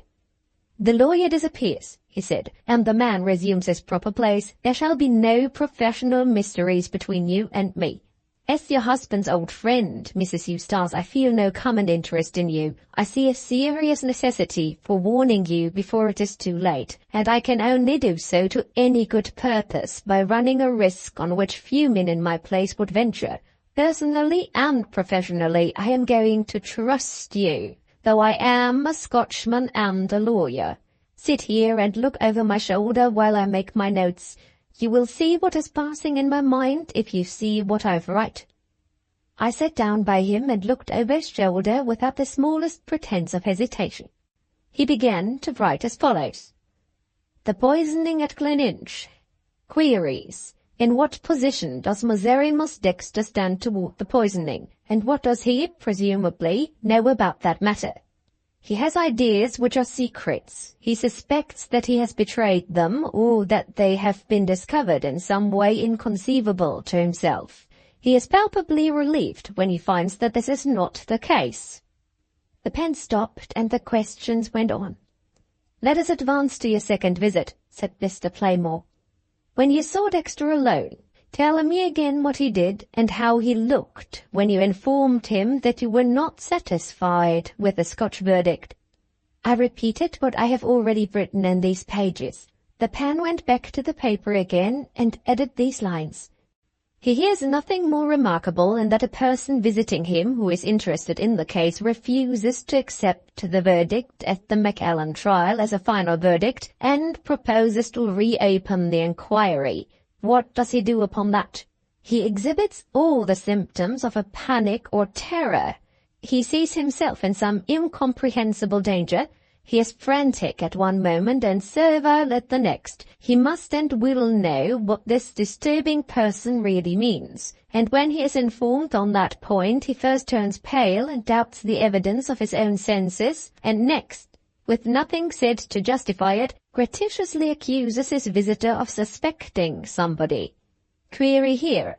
When a small sum of money is missing in a household, and the servants in general are called together to be informed of the circumstance, what do we think of the one servant in particular who speaks first and who says, "Do you suspect me?" He laid down the pen again. "Is that right?" he asked. I began to see the end to which the notes were drifting. Instead of answering his question, I entreated him to enter into the explanations that were still wanting to convince my own mind. He held up a warning forefinger and stopped me. "Not yet," he said. "Once again, am I right so far?" "Quite right." "Very well. Now tell me what happened next. Don't mind repeating yourself. Give me all the details one after another to the end." I mentioned all the details exactly as I remembered them. Mr. Playmore returned to his writing for the third and last time. Thus the notes ended. He is indirectly assured that he at least is not the person suspected. He sinks back in his chair, he draws a long breath, he asks to be left a while by himself under the pretense that the subject excites him. When the visitor returns, Dexter has been drinking in the interval. The visitor resumes the subject, not Dexter. The visitor is convinced that Mrs. Eustace Macallan died by the hand of a poisoner and openly says so. Dexter sinks back in his chair like a man fainting. What is the horror that has got possession of him? It is easy to understand if we call it guilty horror. It is beyond all understanding if we call it anything else. And how does it leave him? He flies from one extreme to another. He is indescribably delighted when he discovers that the visitor's suspicions are all fixed on an absent person. And then only, he takes refuge in the declaration that he has been of one mind with his visitor in the matter of suspicion from the first. These are facts. To what plain conclusion do they point? He shut up his notes and, steadily watching my face, waited for me to speak first. "I understand you, Mr. Playmore," I began impetuously. "You believe that Mr. Dexter—" His warning forefinger stopped me there. "Tell me," he interposed, "what Dexter said to you when he was so good as to confirm your opinion of poor Mrs. Bowley." "He said, 'There isn't a doubt about it. Mrs. Bowley poisoned her.'" "I can't do better than follow so good an example, with one trifling difference. I say, too, there isn't a doubt about it. Dexter poisoned her." "Are you joking, Mr. Playmore?" "I never was more in earnest in my life." Your rash visit to Dexter and your extraordinary imprudence in taking him into your confidence have led to astonishing results. The light which the whole machinery of the law was unable to throw on the poisoning case at Gleninch has been accidentally let in on it by a lady who refuses to listen to reason and who insists on having her own way. Quite incredible, and nevertheless quite true." "Impossible!" I exclaimed. "What is impossible?" he asked coolly. "That Dexter poisoned my husband's first wife." "And why is that impossible, if you please?" I began to be almost enraged with Mr. Playmore. "Can you ask the question?" I replied indignantly. "I have told you that I heard him speak of her in terms of respect and affection of which any woman might be proud. He lives in the memory of her. I owe his friendly reception of me to some resemblance which he fancies he sees between my figure and hers. I have seen tears in his eyes. I have heard his voice falter and fail him when he spoke of her. He may be the falsest of men in all besides, but he is true to her. He has not misled me in that one thing. There are signs that never deceive a woman when a man is talking to her of what is really near his heart. I saw those signs. It is as true that I poisoned her as that he did. I am ashamed to set my opinion against yours, Mr. Playmore, but I really cannot help it. I declare I am almost angry with you." He seemed to be pleased instead of offended by the bold manner in which I expressed myself. "My dear Mrs. Eustace, you have no reason to be angry with me. In one respect I entirely share your view, with this difference that I go a little further than you do." "I don't understand you." "You describe Dexter's feeling for the late Mrs. Eustace as a happy mixture of respect and affection. I can tell you it was a much warmer feeling toward her than that. I have my information from the poor lady herself, who honored me with her confidence and friendship for the best part of her life. Before she married Mr. McAllen, she kept it a secret from him, and you had better keep it a secret too. Miserrimus Dexter was in love with her. Miserrimus Dexter asked her, deformed as he was, seriously asked her to be his wife." "And in the face of that," I cried, "you say that he poisoned her?" "I do. I see no other conclusion possible after what happened during your visit to him. You all but frightened him into a fainting fit." "What was he afraid of?" I tried hard to find an answer to that.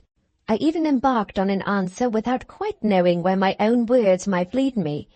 "Mr. Dexter is an old and true friend of my husband," I began. "When he heard me say I was not satisfied with the verdict, he might have felt alarmed." "He might have felt alarmed at the possible consequences to your husband of reopening the inquiry," said Mr. Playmore, ironically finishing the sentence for me.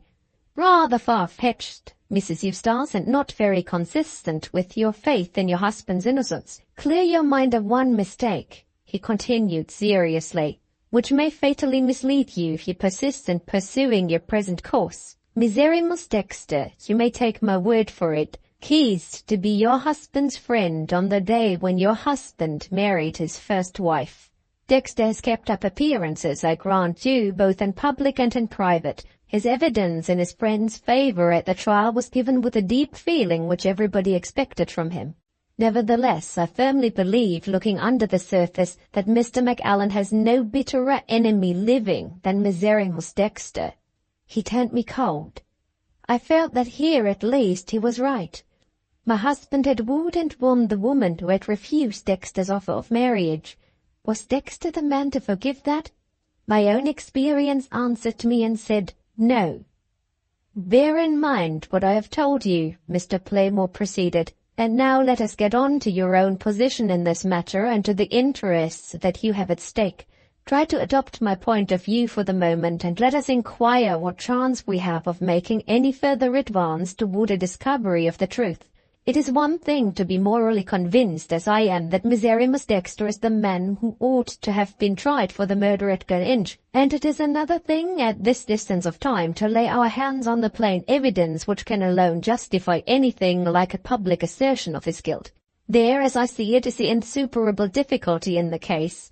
Unless I am completely mistaken, the question is now narrowed to this plain issue. The public assertion of your husband's innocence depends entirely on the public assertion of Dexter's guilt.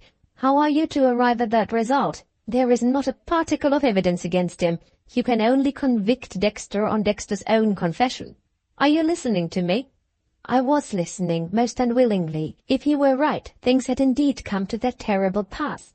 But I could not, with all my respect for his superior knowledge and experience, I could not persuade myself that he was right, and I owned it with the humility which I really felt.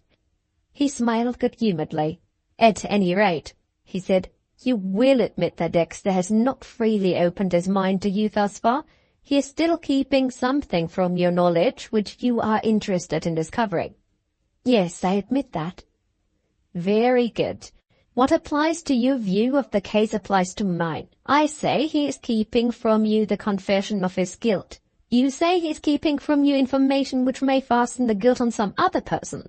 Let's start from that point. Confession or information? How are you to get at what he is now withholding from you? What influence can you bring to bear on him when you see him again?" "Surely I might persuade him." "Certainly. And if persuasion fail, what then? Do you think you can entrap him into speaking out, or terrify him into speaking out?" "If you will look at your notes, Mr. Playmore, you will see that I have already succeeded in terrifying him, though I am not only a woman and though I didn't mean to do it." "Very well answered. You mark the trick. What you have done once, you think you can do again. Well, as you are determined to try the experiment, it can do you no harm to know a little more of Dexter's character and temperament than you know now. Suppose we apply for information to somebody who can help us?" I started and looked round the room. He made me do it. He spoke as if the person who was to help us was close at our elbows. "Don't be alarmed," he said. "The oracle is silent, and the oracle is here." He unlocked one of the drawers of his desk, produced a bundle of letters, and picked out one. "When we were arranging your husband's defense," he said, "we felt some difficulty about including Miserrimus Dexter among our witnesses. We had not the slightest suspicion of him, I need hardly tell you, but we were all afraid of his eccentricity, and some among us even feared that the excitement of appearing at the trial might drive him completely out of his mind. In this emergency we applied to a doctor to help us. Under some pretext, which I forget now, we introduced him to Dexter, and in due course of time we received his report. Here it is." He opened the letter and, marking a certain passage in it with a pencil, handed it to me. "Read the lines which I have marked," he said. "They will be quite sufficient for our purpose." I read these words. "Summing up the result of my observation, I may give it as my opinion that there is undoubtedly latent insanity in this case, but that no active symptoms of madness have presented themselves as yet. You may, I think, produce him at the trial without fear of consequences. He may say and do all sorts of odd things, but he has his mind under the control of his will, and you may trust his self-esteem to exhibit him in the character of substantially intelligent witness. As to the future, I am of course not able to speak positively. I can only state my views. That he will end in madness if he live, I entertain little or no doubt. The question of when the madness will show itself depends entirely on the state of his health. His nervous system is highly sensitive, and there are signs that his way of life has already damaged it. If he conquer the bad habits to which I have alluded in an earlier part of my report, and if he has many hours of every day quietly in the open air, he may last as a sane man for years to come. If he persists in his present way of life, or in other words, if further mischief occur to that sensitive nervous system, his lapse into insanity must infallibly take place when the mischief has reached its culminating point. Without warning to himself or to others, the whole mental structure will give way, and at a moment's notice, while he is acting as quietly or speaking as intelligently as at his best time, the man will drop, if I may use the expression, into madness or idiocy. In either case, when the catastrophe has happened, it is only due to his friends to add that they can, as I believe, entertain no hope of his cure. The balance once lost will be lost for life." There it ended. Mr. Playmore put the letter back in his drawer. "You have just read the opinion of one of our highest living authorities," he said. "Does Dexter strike you as a likely man to give his nervous system a chance of recovery? Do you see no obstacles and no perils in your way?" My silence answered him. "Suppose you go back to Dexter," he proceeded, "and suppose that the doctor's opinion exaggerates the peril in his case. What are you to do? The last time you saw him, you had the immense advantage of taking him by surprise. The sensitive nerves of his gave way, and he betrayed the fear that you aroused in him. Can you take him by surprise again? Not you. He is prepared for you now, and he will be on his guard. If you encounter nothing worse, you will have his cunning to deal with next. Are you his match at that? But for Lady Clarinda, he would have hopelessly misled you on the subject of Mrs. Bowley. There was no answering this either. I was foolish enough to try to answer it, for all that.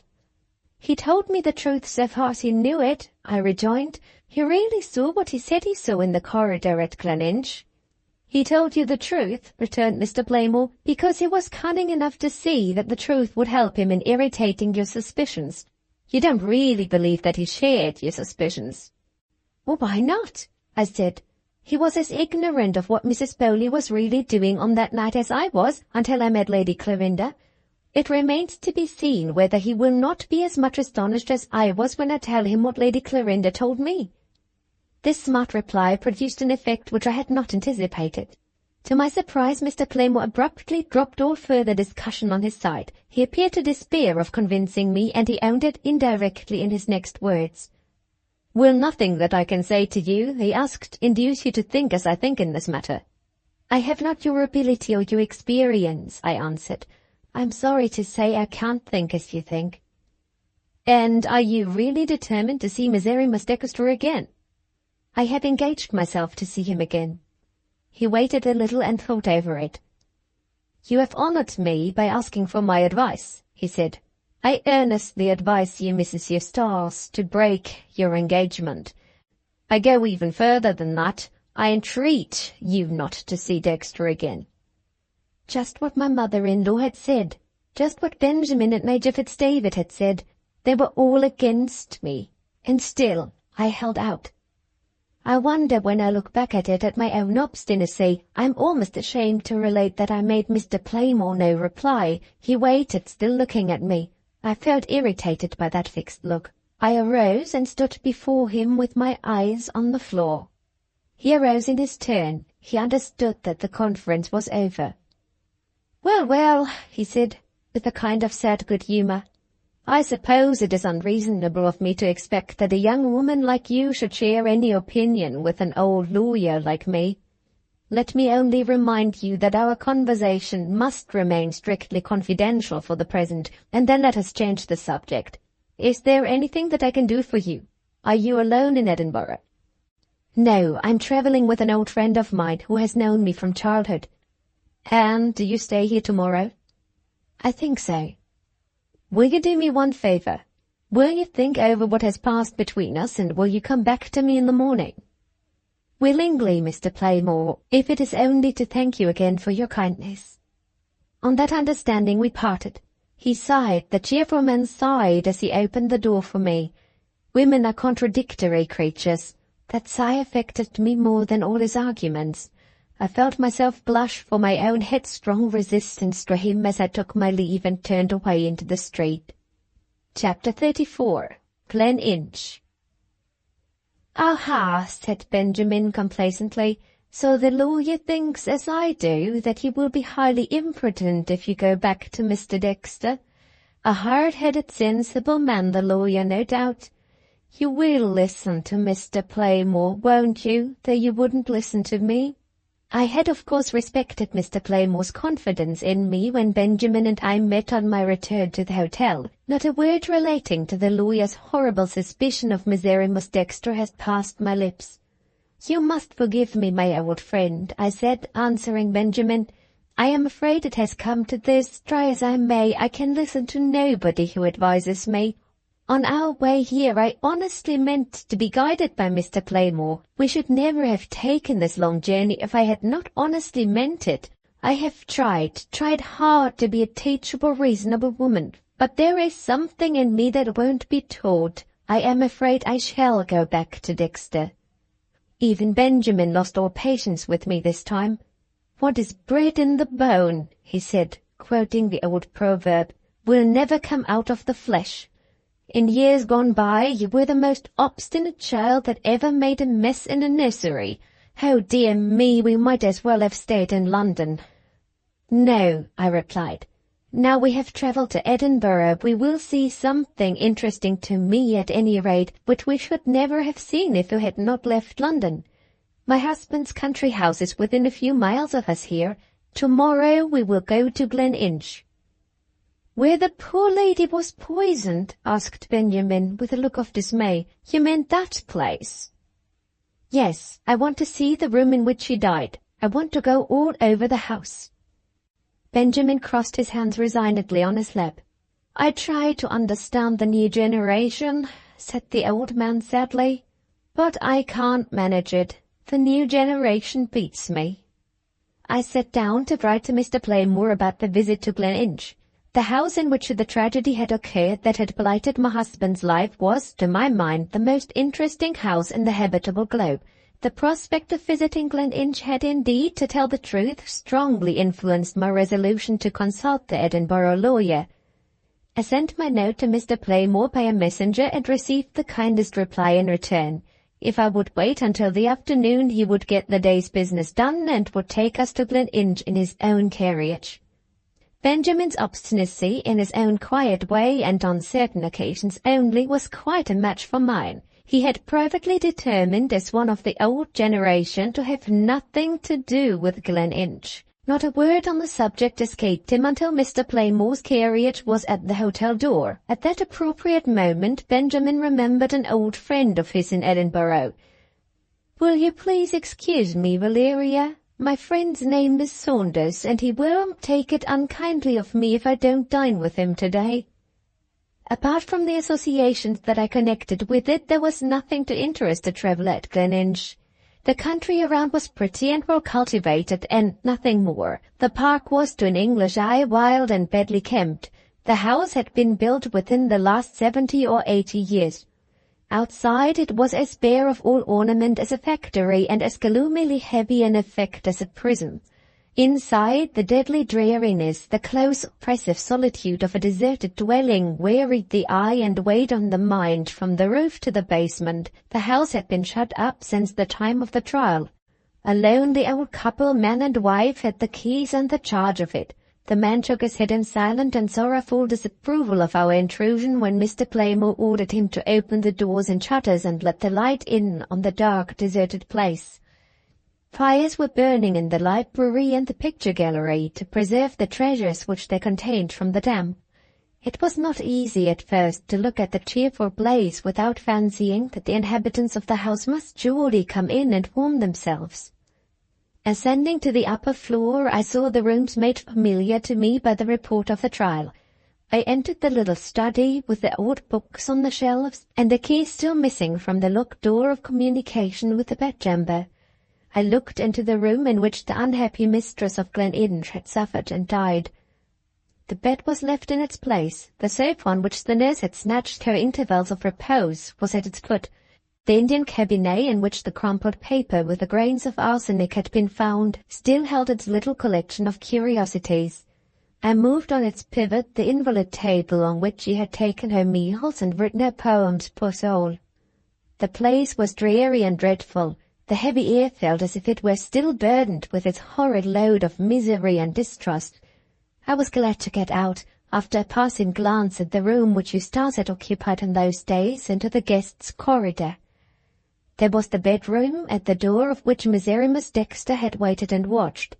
There was the oaken floor along which he had hopped in his horrible way, following the footsteps of the servant disguised in her mistress's clothes. Go where I might, the ghosts of the dead and the absent were with me, step by step. Go where I might, the lonely horror of the house had its still and awful voice for me. I keep the secret of the poison. I had the mystery of the death. The oppression of the place became unendurable. I longed for the pure sky and the free air. My companion noticed and understood me. "Come," he said, "we have had enough of the house. Let's look at the grounds."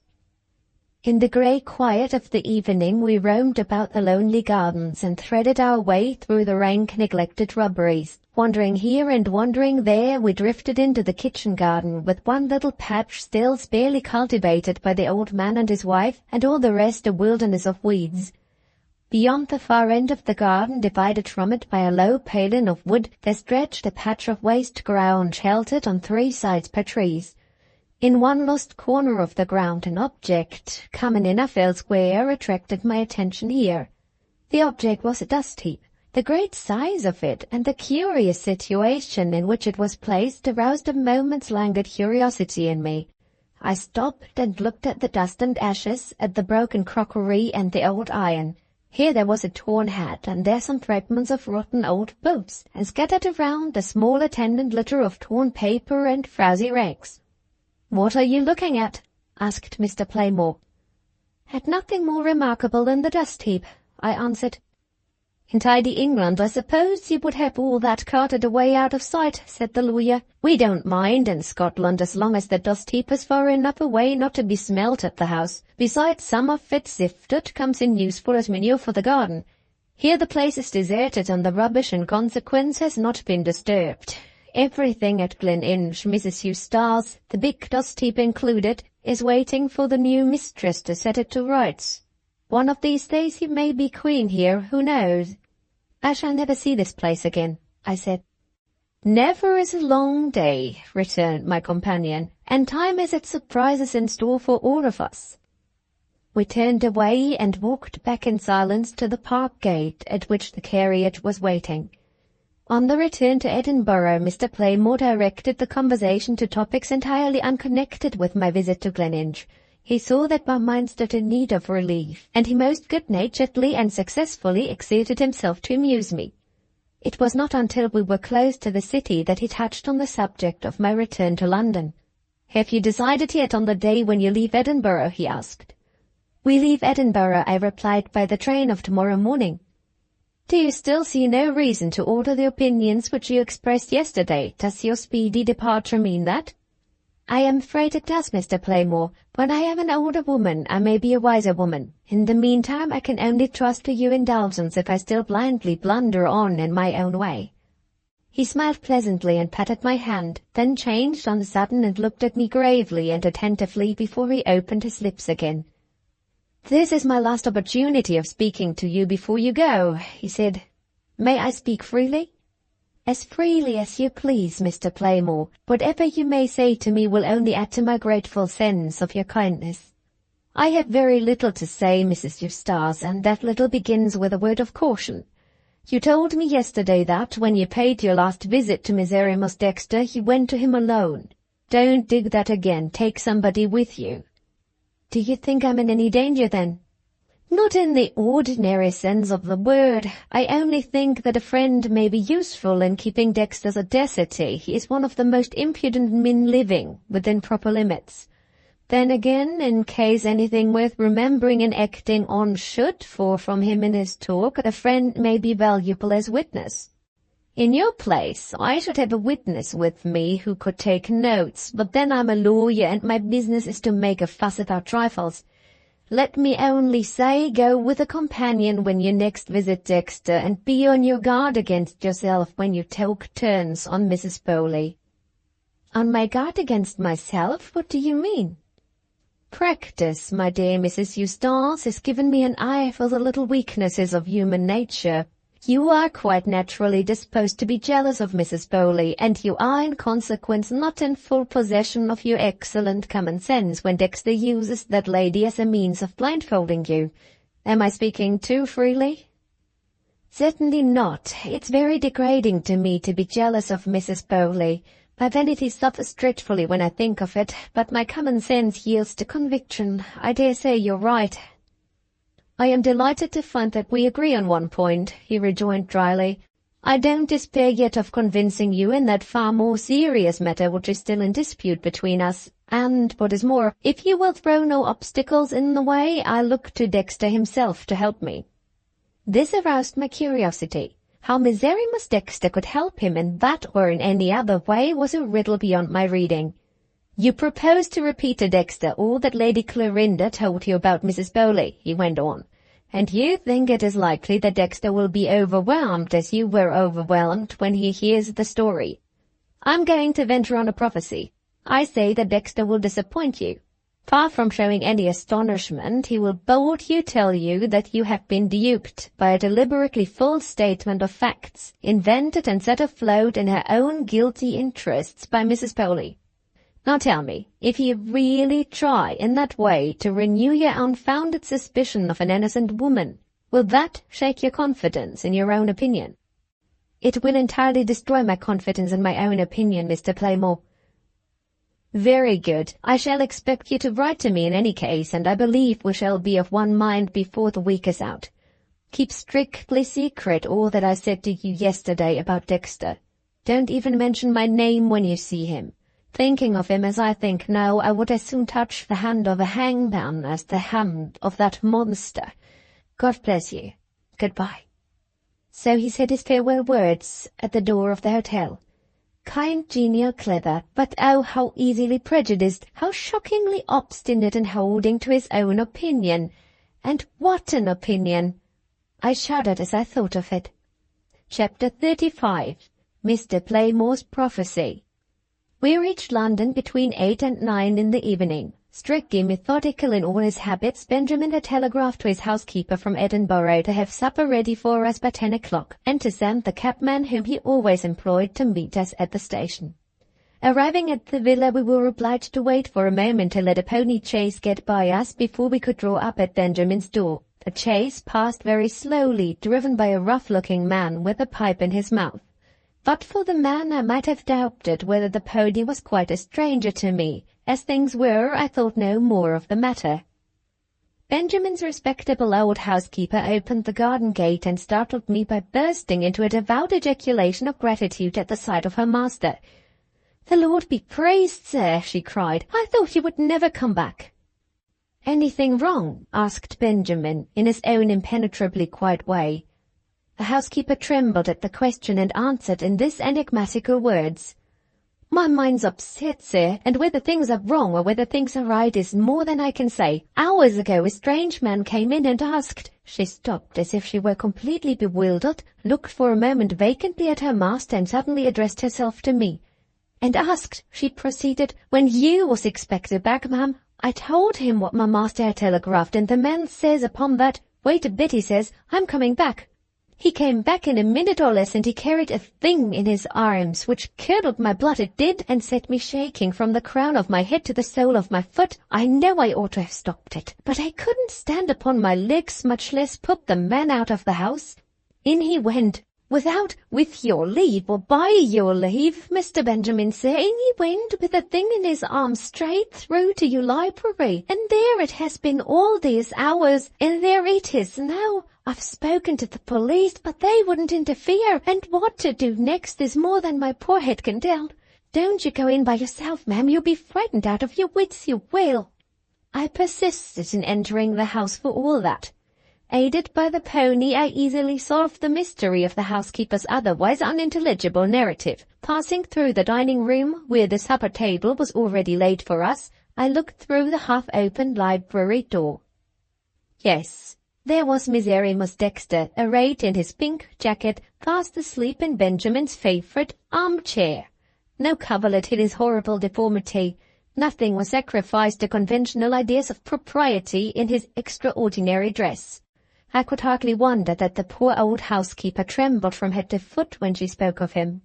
"Valeria," said Benjamin, pointing to the portent in the chair.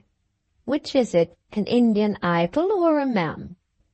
I have already described Miserrimus Dexter as possessing the sensitive ear of a dog. He now allowed that he also slept the light sleep of a dog. Quietly as Benjamin had spoken, the strange voice aroused him on the instant. He rubbed his eyes and smiled as innocently as a waking child. "How do you do, Mrs. Valeria?" he said. "I have had a nice little sleep. You don't know how happy I am to see you again. Who is this?" He rubbed his eyes once more and looked at Benjamin. Not knowing what else to do in this extraordinary emergency, I presented my visitor to the master of the house. "Excuse my getting up, sir," said Miserrimus Dexter.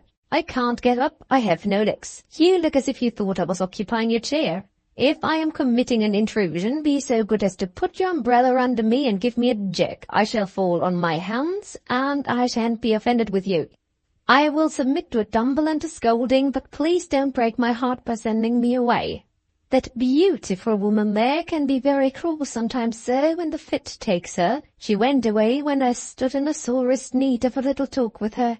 She went away and left me to my loneliness and my suspense. I am a poor deformed wretch, with a warm heart and perhaps an insatiable curiosity as well. Insatiable curiosity, if you ever felt it, is a curse. I bore it until my brains began to boil in my head, and then I sent for my gardener and made him drive me here. I like being here. The air of your library soothes me. The sight of Mrs. Valeria's balm to my wounded heart. She has something to tell me, something that I'm dying to hear. If she is not too tired after her journey, and if you will let her tell me, I promise to have myself taken away when she's done. Dear Mr. Benjamin, you look like the refuge of the afflicted. I am afflicted. Shake hands like a good Christian and take me in. He held out his hand. His soft blue eyes melted into an expression of piteous entreaty. Completely stupefied by the amazing harangue of which he had been made the object, Benjamin took the offered hand with the air of a man in a dream. "I hope I see you well, sir," he said mechanically, and then looked around at me to know what he was to do next. "I understand, Mr. Dexter," I whispered. "Leave him to me." Benjamin stole a last bewildered look at the object in the chair, bowed to it, with the instinct of politeness which never failed him, and, still with the air of a man in a dream, withdrew into the next room. Left together, we looked at each other for the first moment in silence. Whether I unconsciously drew on that inexhaustible store of indulgence which a woman always keeps in reserve for a man who owns that he has need of her, or whether, resenting as I did Mr. Playmore's horrible suspicion of him, my heart was especially accessible to feelings of compassion in his unhappy case, I cannot tell. I only know that I pitied Miserrimus Dexter at that moment as I had never pitied him yet, and that I spared him the reproof which I should certainly have administered to any other man who had taken the liberty of establishing himself uninvited in Benjamin's house.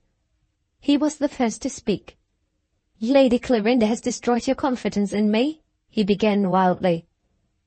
"Lady Clorinda has done nothing of the sort," I replied. "She has not attempted to influence my opinion. I was really obliged to leave London, as I told you." He sighed and closed his eyes contentedly, as if I had relieved him of a heavy weight of anxiety. "Be merciful to me," he said, "and tell me something more. I have been so miserable in your absence." He suddenly opened his eyes again and looked at me with an appearance of the greatest interest. "Are you very much fatigued by travelling?" he proceeded. "I am hungry for news of what happened at the Major's dinner party. Is it cruel of me to tell you so, when you have not rested after your journey? Only one question tonight, and I will leave the rest till tomorrow. What did Lady Clorinda say about Mrs. Bowley? All that you wanted to hear?" "All and more," I answered. What?" he cried, wild with impatience in a moment. Mr. Playmore's last prophetic words were vividly present to my mind. He had declared in the most positive manner that Dexter would persist in misleading me, and would show no signs of astonishment when I repeated what Lady Clorinda had told me of Mrs. Bowley. I resolved to put the lawyer's prophecy, so far as the question of astonishment was concerned, to the sharpest attainable test. I said not a word to Miserrimus Dexter in the way of preface or preparation. I burst on him with my news as abruptly as possible.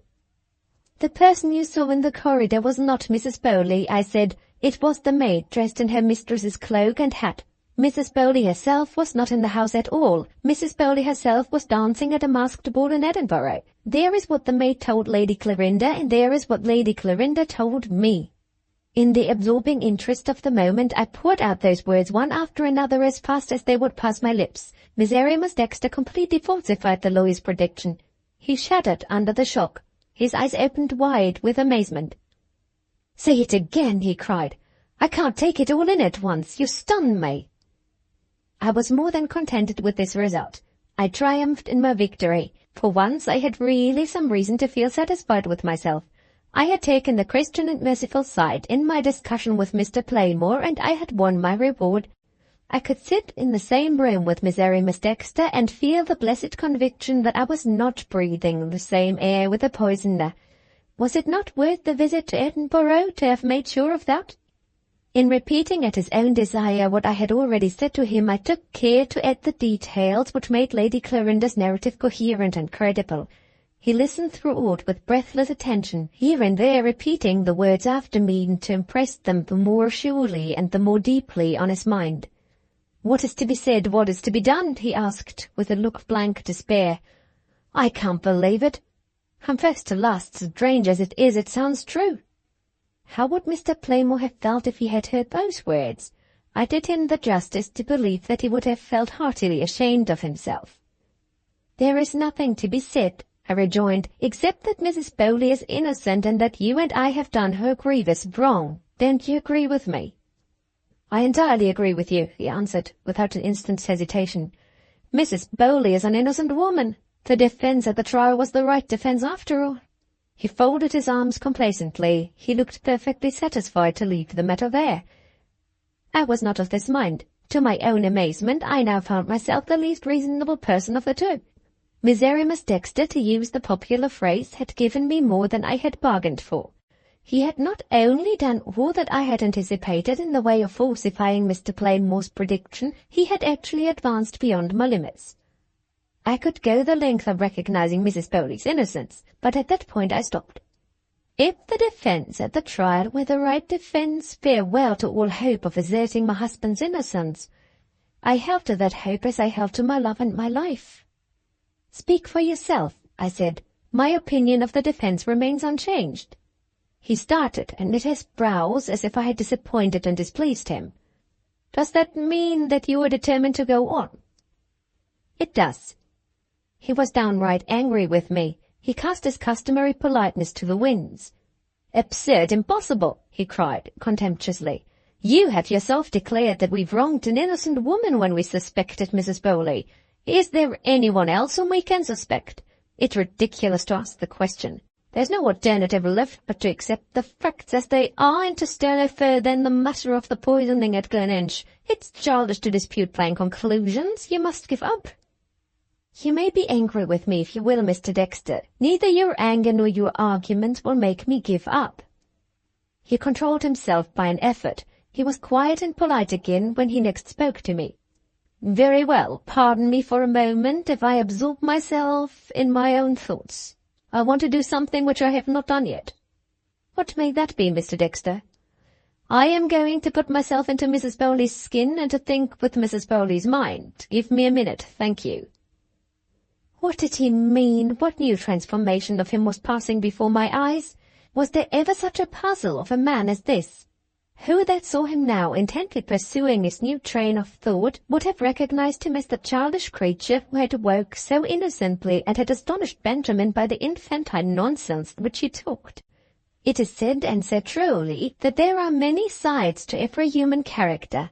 Dexter's many sides were developing themselves at such a rapid rate of progress that they were already beyond my counting. He lifted his head and fixed a look of keen inquiry on me. "I have come out of Mrs. Bowley's skin," he announced, "and I have arrived at this result. We are two impetuous people, and we have been a little hasty in rushing at a conclusion." He stopped. I said nothing. Was the shadow of a doubt of him beginning to rise in my mind? I waited and listened.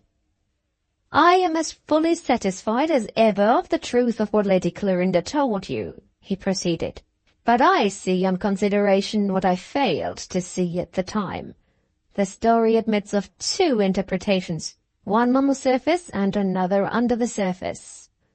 I look under the surface in your interests, and I say it is just possible that Mrs. Bowley may have been cunning enough to forestall suspicion and to set up an alibi."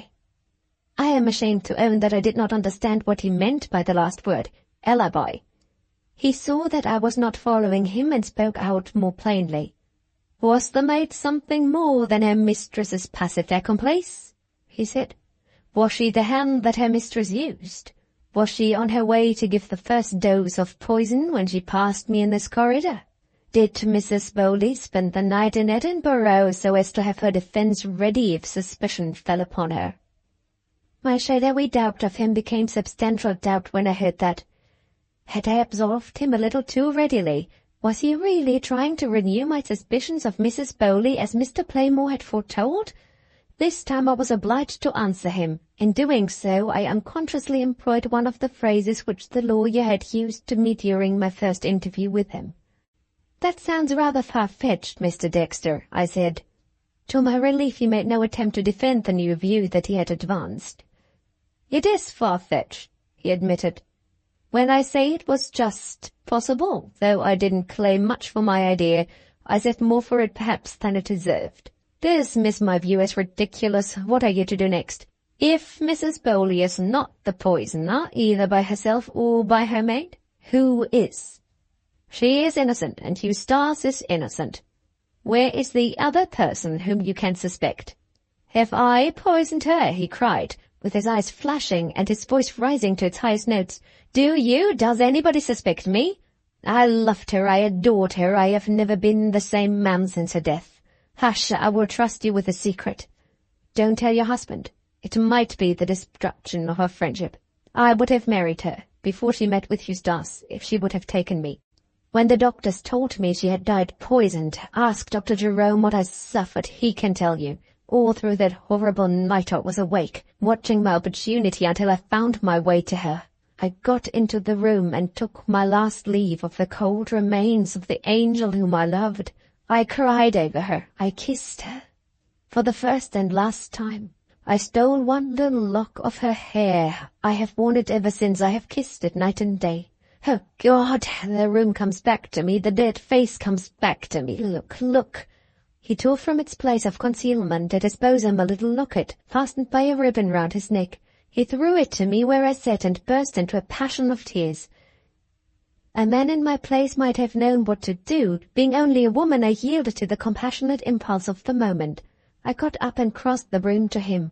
I gave him back his locket and put my hand, without knowing what I was about, on the poor wretch's shoulder. "I am incapable of suspecting you, Mr. Dexter," I said gently. "No such idea ever entered my head. I pity you from the bottom of my heart." He caught my hand in his and devoured it with kisses. His lips burned me like fire. He twisted himself suddenly in the chair and wound his arm round my waist. In the terror and indignation of the moment, mainly struggling with him, I cried out for help. The door opened and Benjamin appeared on the threshold. Dexter let go his hold of me. I ran to Benjamin and prevented him from advancing into the room. In all my long experience of my fatherly old friend, I had never seen him really angry yet. I saw him more than angry now. He was pale. The patient, gentle old man was pale with rage. I held him at the door with all my strength. "You can't lay your hand on a cripple," I said. "Send for the man outside to take him away." I drew Benjamin out of the room and closed and locked the library door. The housekeeper was in the dining room. I sent her out to call the driver for the pony chaise into the house. The man came in, the rough man whom I had noticed when we were approaching the garden gate. Benjamin opened the library door in stern silence. It was perhaps unworthy of me, but I could not resist the temptation to look in. Miserrimus Dexter had sunk down in the chair. The rough man lifted his master with a gentleness that surprised me. "Hide my face," I heard Dexter say to him in broken tones. He opened his coarse pilot jacket and hid his master's head under it, and so went silently out, with a deformed creature held to his bosom like a woman sheltering her child. Chapter 36. Ariel. I passed a sleepless night. The outrage that had been offered to me was bad enough in itself, but consequences were associated with it which might affect me more seriously still, in so far as the attainment of the one object of my life might yet depend on my personal association with Miserrimus Dexter. An unsurmountable obstacle appeared to be now placed in my way. Even in my husband's interest, ought I to permit a man who had grossly insulted me to approach me again? Although I was no prude, I recoiled from the thought of it. I arose late and sat down at my desk, trying to summon energy enough to write to Mr. Playmore, and trying in vain. Toward noon, while Benjamin happened to be out for a little while, the housekeeper announced the arrival of another strange visitor at the gate of the villa. "It's a woman this time, ma'am, or something like one," said the worthy person confidentially. "A great, stout, awkward, stupid creature with a man's hat on and a man's stick in her hand. She says she has got a note for you, and she won't give it to anybody but you. I'd better not let her in, had I?" Recognizing the original of the picture, I astonished the housekeeper by consenting to receive the messenger immediately. Ariel entered the room in stolid silence as usual, but I noticed a change in her which puzzled me. Her dull eyes were red and bloodshot. Traces of tears, as I fancied, were visible on her fat, shapeless cheeks. She crossed the room on her way to my chair with a less determined tread than was customary with her. Could Ariel, I asked myself, be woman enough to cry? Was it within the limits of possibility that Ariel should approach me in sorrow and in fear? "I hear you've brought something for me," I said. "Won't you sit down?" She handed me a letter without answering and without taking a chair.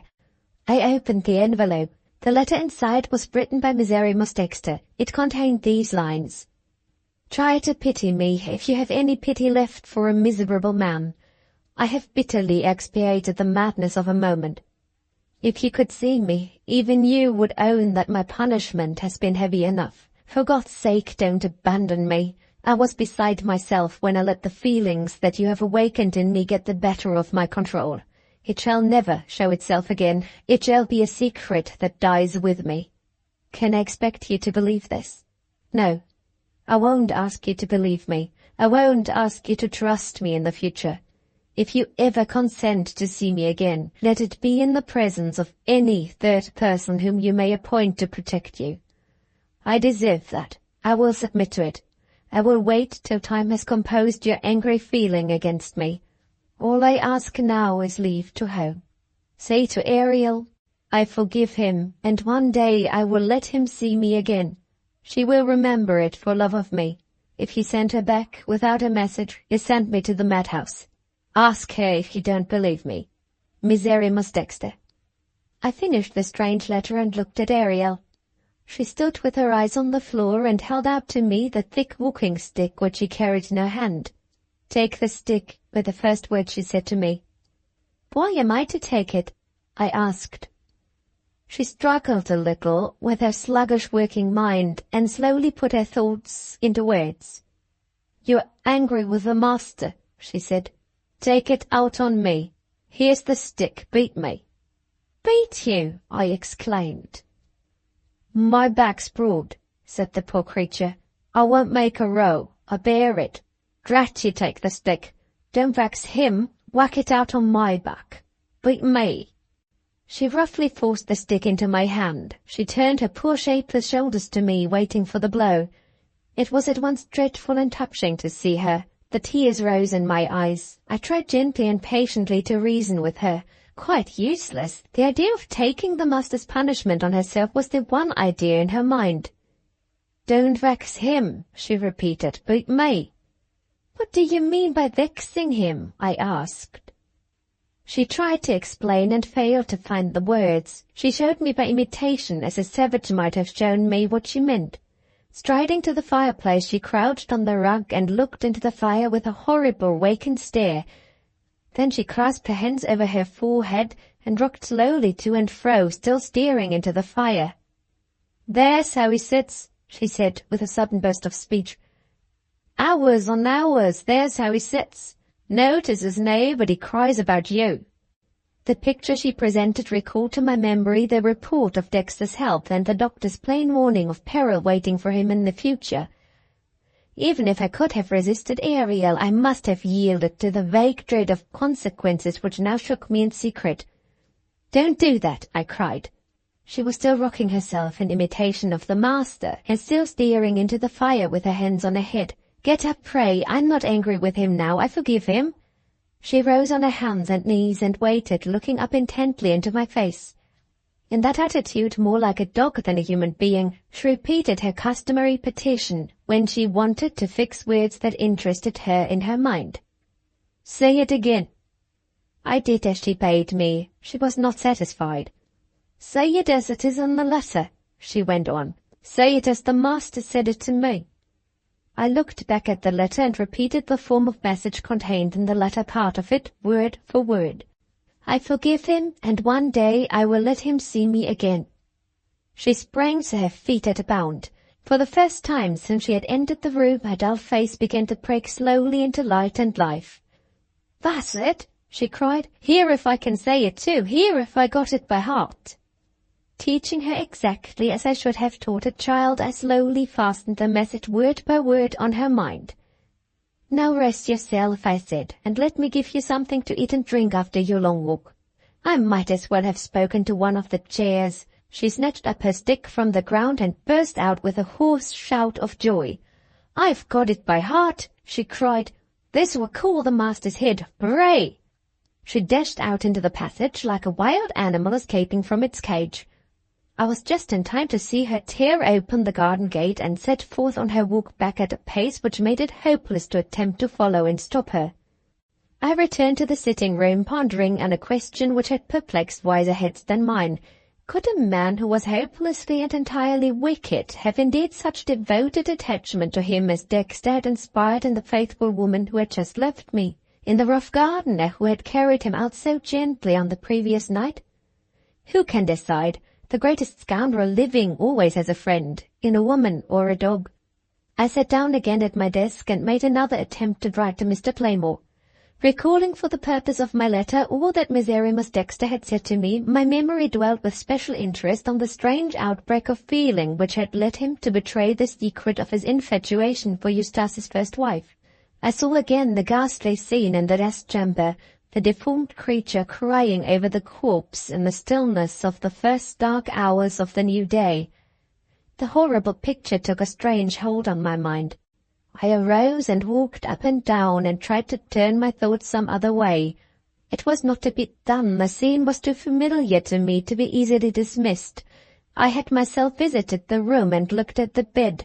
I had myself walked in the corridor which Dexter had crossed on his way to take his last leave of her. The corridor? I stopped.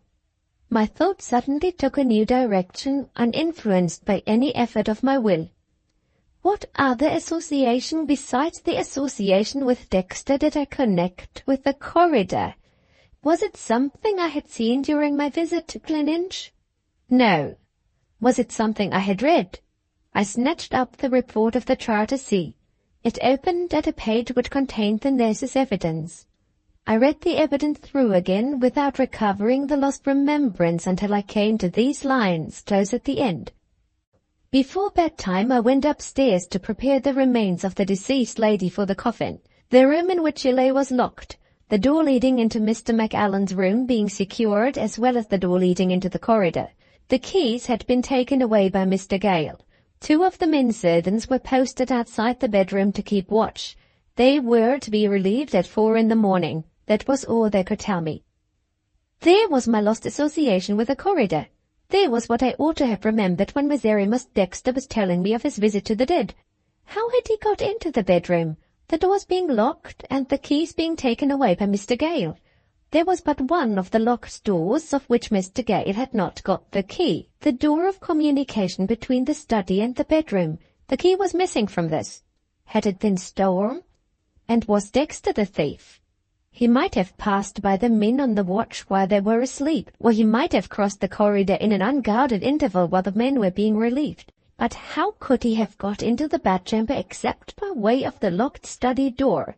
He must have the key, and he must have secreted it weeks before Mrs. Eustace Macallan's death. When the nurse first arrived at Gleninch on the 7th of the month, her evidence declared the key of the door of communication to be then missing. To what conclusion did these considerations and discoveries point? Had Miserrimus Dexter, in a moment of ungovernable agitation, unconsciously placed the clue in my hands? Was the pivot on which turned the whole mystery of the poisoning at Gleninch the missing key? I went back for the 3rd time to my desk. The one person who might be trusted to find the answer to those questions was Mr. Playmore. I wrote him a full and careful account of all that had happened. I begged him to forgive and forget my ungracious reception of the advice which he had so kindly offered to me, and I promised beforehand to do nothing without first consulting his opinion in the new emergency which now confronted me. The day was fine for the time of year, and by way of getting a little wholesome exercise after the surprises and occupations of the morning, I took my letter to Mr. Playmore to the post. Returning to the villa, I was informed that another visitor was waiting to see me, a civilized visitor this time, who had given her name. My mother-in-law, Mrs. Macallan. Chapter 37. At the Bedside. Before she had uttered a word, I saw in my mother-in-law's face that she brought bad news. "Eustace," I said. She answered me by a look. "Let me hear it at once," I cried. "I can bear anything but suspense." Mrs. Macallan lifted her hand and showed me a telegraphic dispatch which she had hitherto kept concealed in the folds of her dress. "I can trust your courage," she said. "There is no need, my child, to prevaricate with you. Read that." I read the telegram. It was sent by the chief surgeon of a field hospital, and it was dated from a village in the north of Spain. "Mr. Eustace severely wounded in a skirmish by a stray shot. Not in danger so far. Every care taken of him. Wait for another telegram." I turned away my face and bore as best I might the pang that wrung me when I read those words. I thought I knew how dearly I loved him. I had never known it till that moment. My mother-in-law put her arm round me and held me to her tenderly. She knew me well enough not to speak to me at that moment. I rallied my courage and pointed to the last sentence in the telegram. "Do you mean to wait?" I asked. "Not a day," she answered. "I am going to the Foreign Office about my passport. I have some interest there. They can give me letters, they can advise and assist me. I leave tonight by the mail train to Calais." "You leave?" I said. "Do you suppose I will let you go without me? Get my passport when you get yours. At 7 this evening I shall be at your house." She attempted to remonstrate. She spoke of the perils of the journey. At the first words I stopped her. "Don't you know yet, mother, how obstinate I am? They may keep you waiting at the Foreign Office. Why do you waste the precious hours here?" She yielded with a gentleness that was not in her everyday character. "Will my poor Eustace ever know what a wife he's got?" That was all she said. She kissed me and went away in her carriage. My remembrances of our journey are strangely vague and imperfect.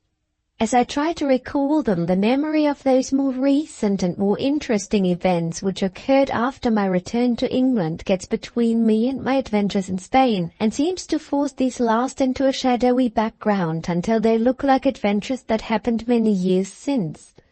I confusedly recollect delays and alarms that tried our patience and our courage. I remember our finding friends, thanks to our letters of recommendation, in a secretary to the embassy and in a Queen's messenger, who assisted and protected us at a critical point in the journey. I recall to mind a long succession of men in our employment as travellers, all equally remarkable for their dirty cloaks and their clean linen, for their highly civilized courtesy to women and their utterly barbarous cruelty to horses.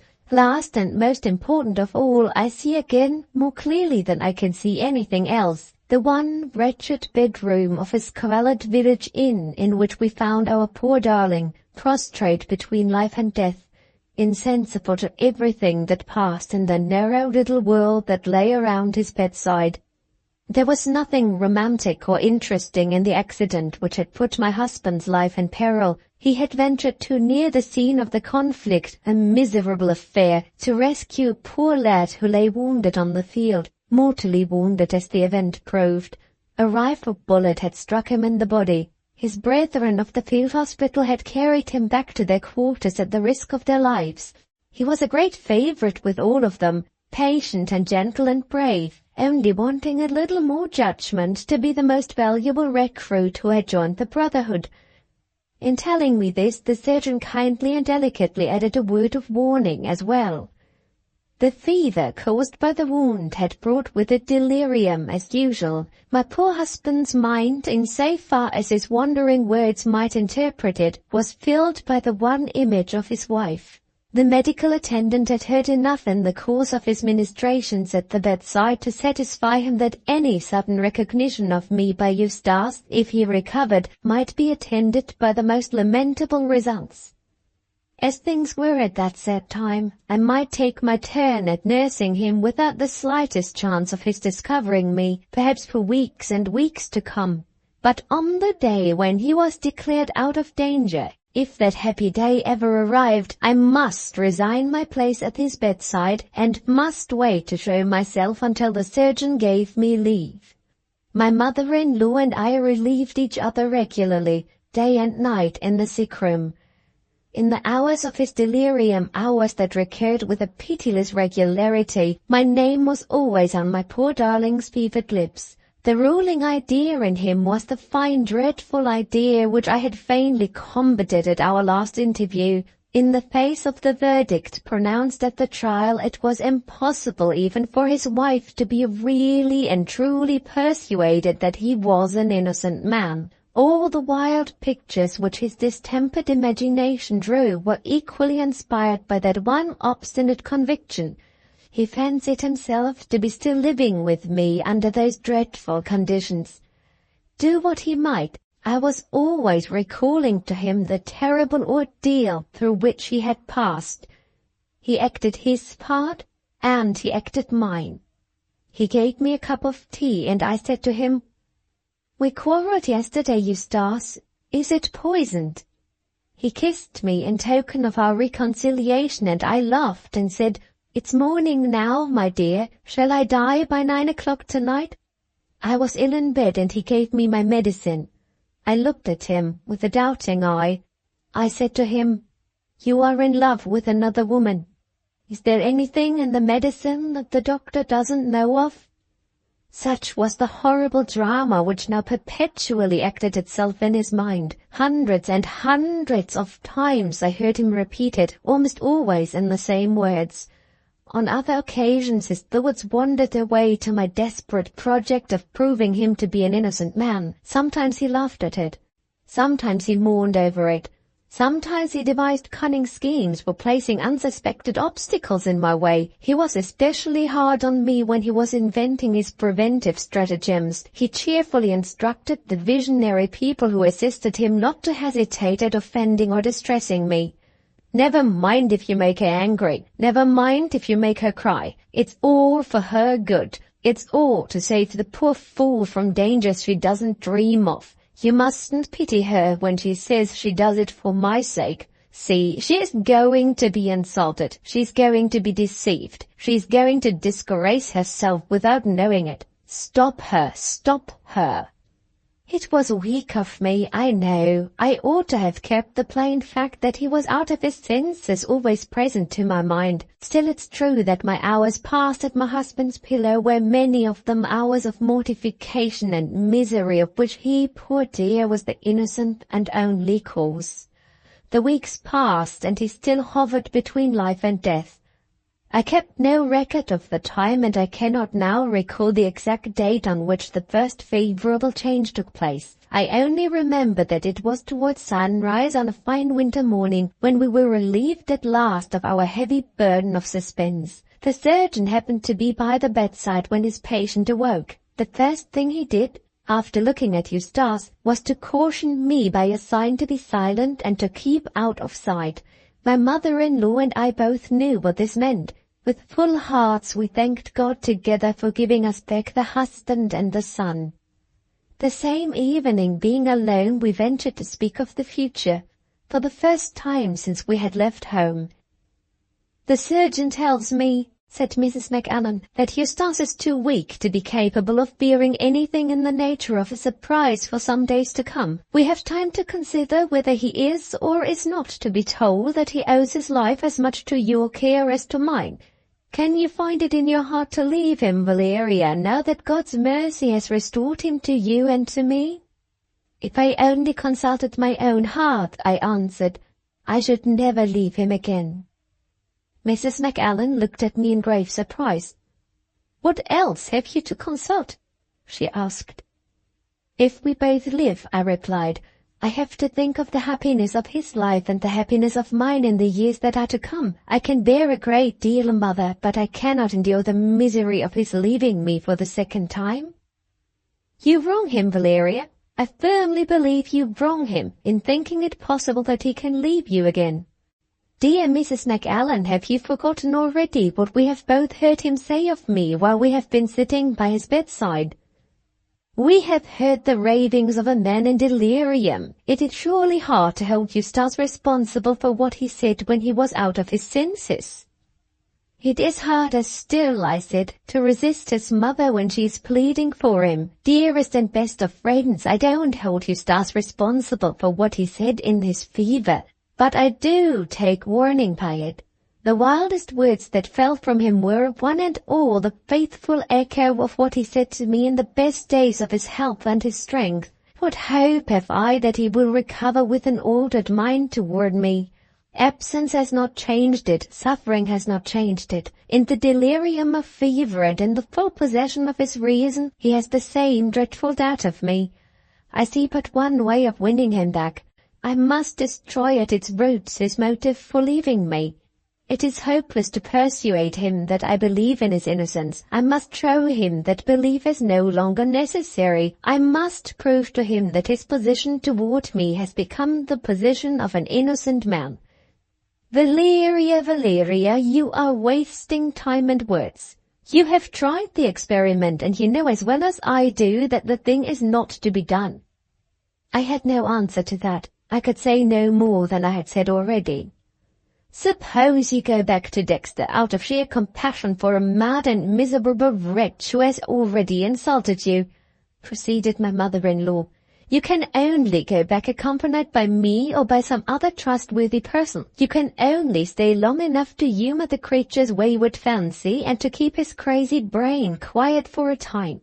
That done, all is done. You leave him. Even supposing Dexter to be still capable of helping you, how can you make use of him but by admitting him to terms of confidence and familiarity, by treating him, in short, on the footing of an intimate friend? Answer me honestly, can you bring yourself to do that after what happened at Mr. Benjamin's house?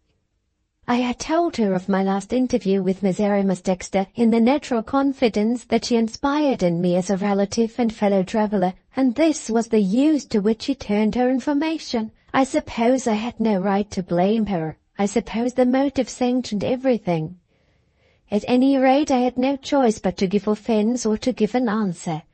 I gave it. I acknowledged that I could never again permit Miserrimus Dexter to treat me on terms of familiarity as a trusted and intimate friend. Mrs. Macallan pitilessly pressed the advantage that she had won. "Very well," she said. "That resource being no longer open to you, what hope is left? Which way are you to turn next?" There was no meeting those questions in my present situation by any adequate reply. I felt strangely unlike myself. I submitted in silence. Mrs. Macallan struck the last blow that completed her victory. "My poor Eustace is weak and wayward," she said, "but he is not an ungrateful man.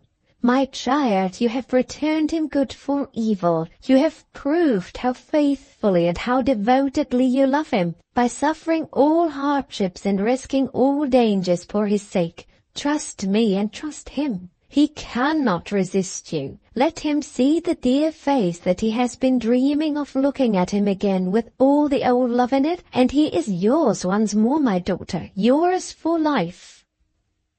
She arose and touched my forehead with her lips. Her voice sank to tones of tenderness which I had never heard from her yet. "Say yes, Valeria," she whispered, "and be dearer to me and dearer to him than ever."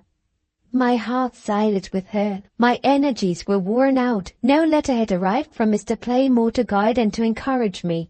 I had resisted so long and so vainly. I had tried and suffered so much. I had met with such cruel disasters and such reiterated disappointments, and he was in the room beneath me, feebly finding his way back to consciousness and to life. How could I resist?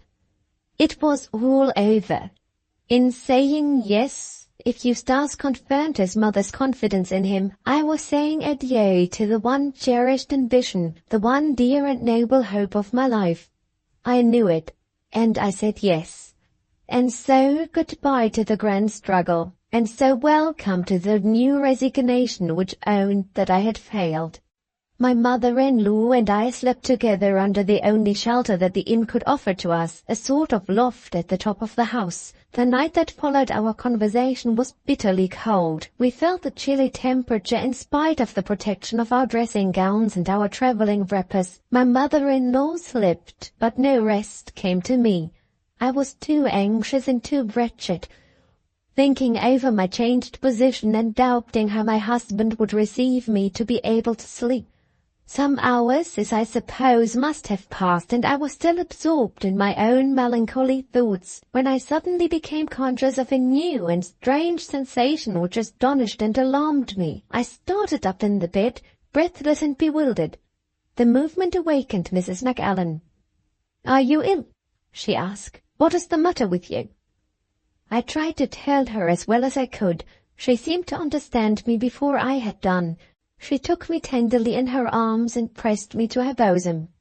"My poor innocent child," she said, "is it possible you don't know? Must I really tell you?"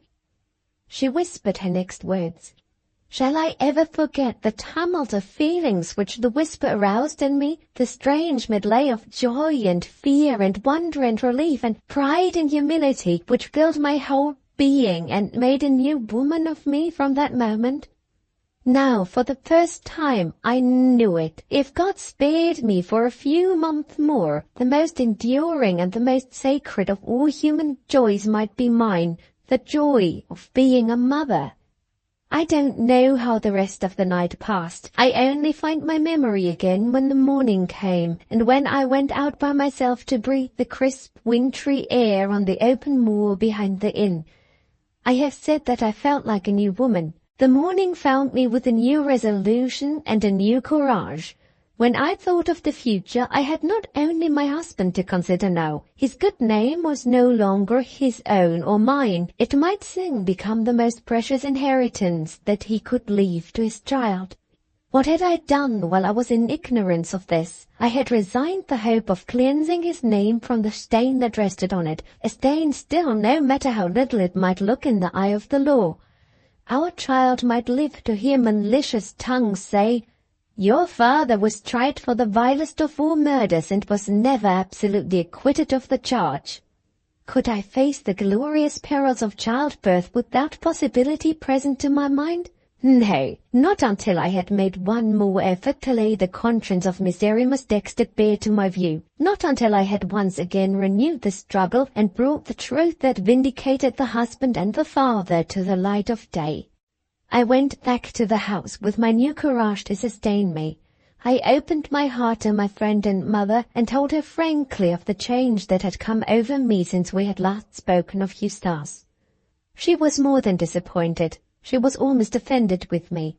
The one thing needful had happened, she said. The happiness that might soon come to us would form a new tie between my husband and me. Every other consideration but this she treated as purely fanciful. If I left Eustace now, I did a heartless thing and a foolish thing. I should regret to the end of my days having thrown away the one golden opportunity of my married life. It cost me a hard struggle. It oppressed me with many a painful doubt, but I held firm this time. The honor of the father, the inheritance of the child, I kept these thoughts as constantly as possible before my mind. Sometimes they failed me and left me nothing better than a poor fool who had some fitful bursts of crying and was always ashamed of herself afterward. But my native obstinacy, as Mrs. Macallan said, carried me through. Now and then I had a peep at Eustace while he was asleep, and that helped me too. Though they made my heart ache and shook me sadly at the times, those furtive visits to my husband fortified me afterwards.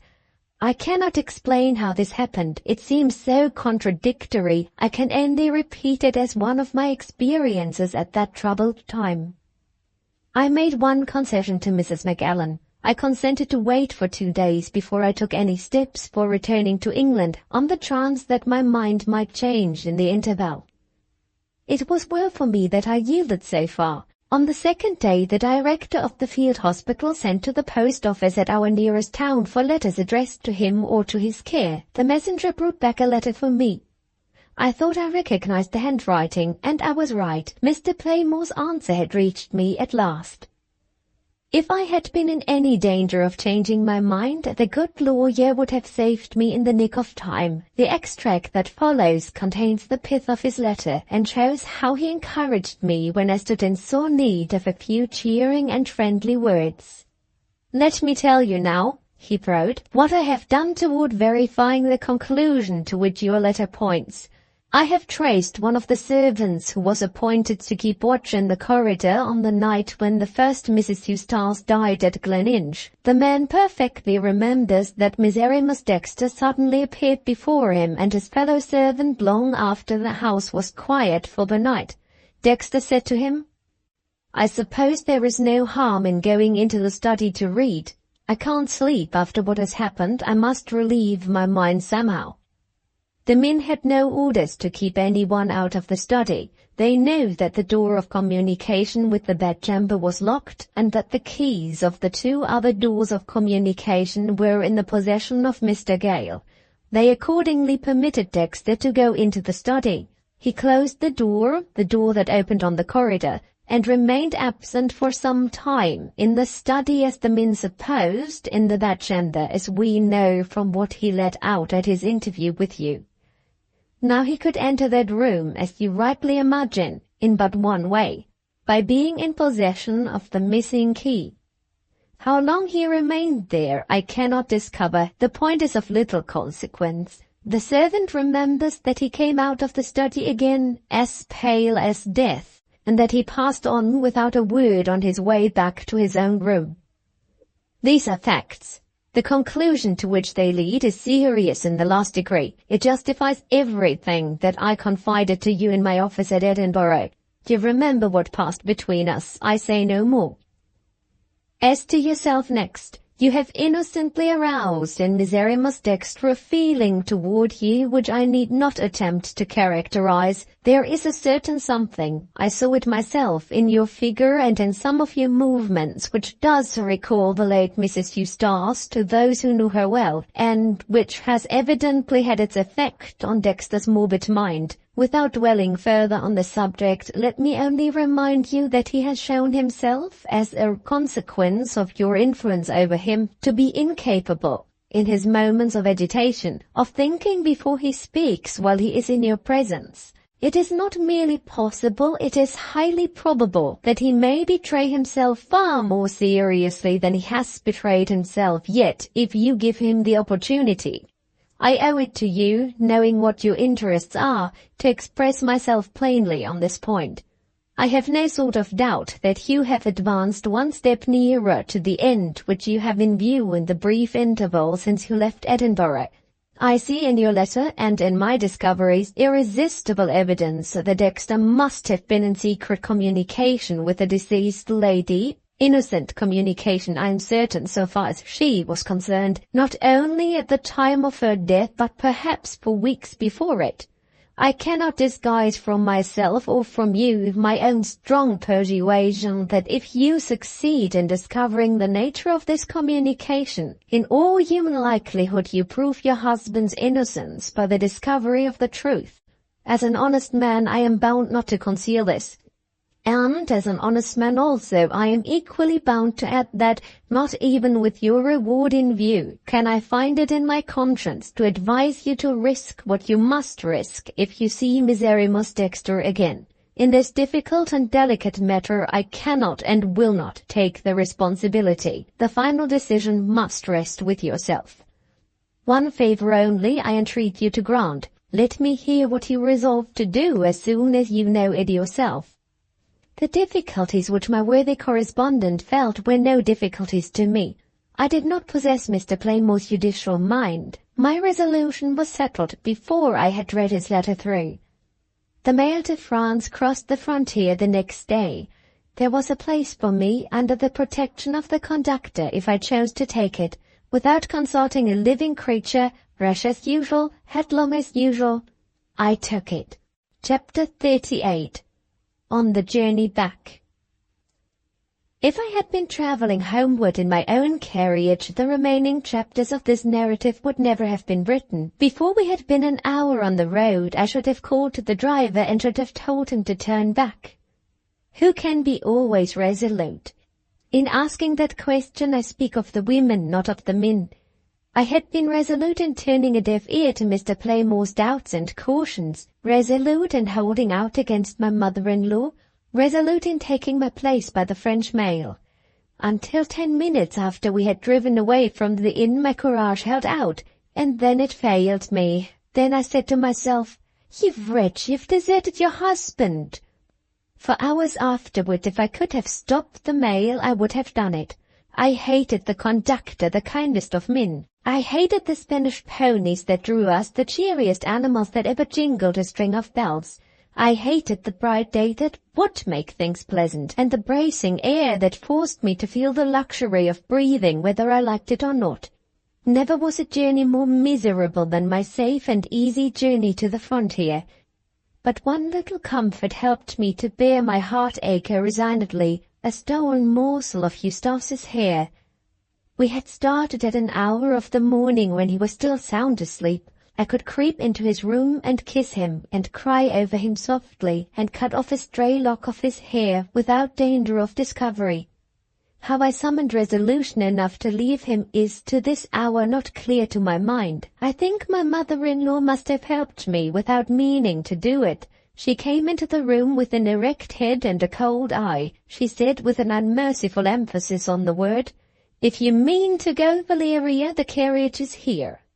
Any woman with a spark of spirit in her would have meant it under those circumstances. I meant it and did it. And then I was sorry for it. Poor humanity! Time's got all the credit of being the great consoler of afflicted mortals. In my opinion, time has been overrated in this matter. Distance doth the same beneficent work far more speedily and, when assisted by change, far more effectually as well.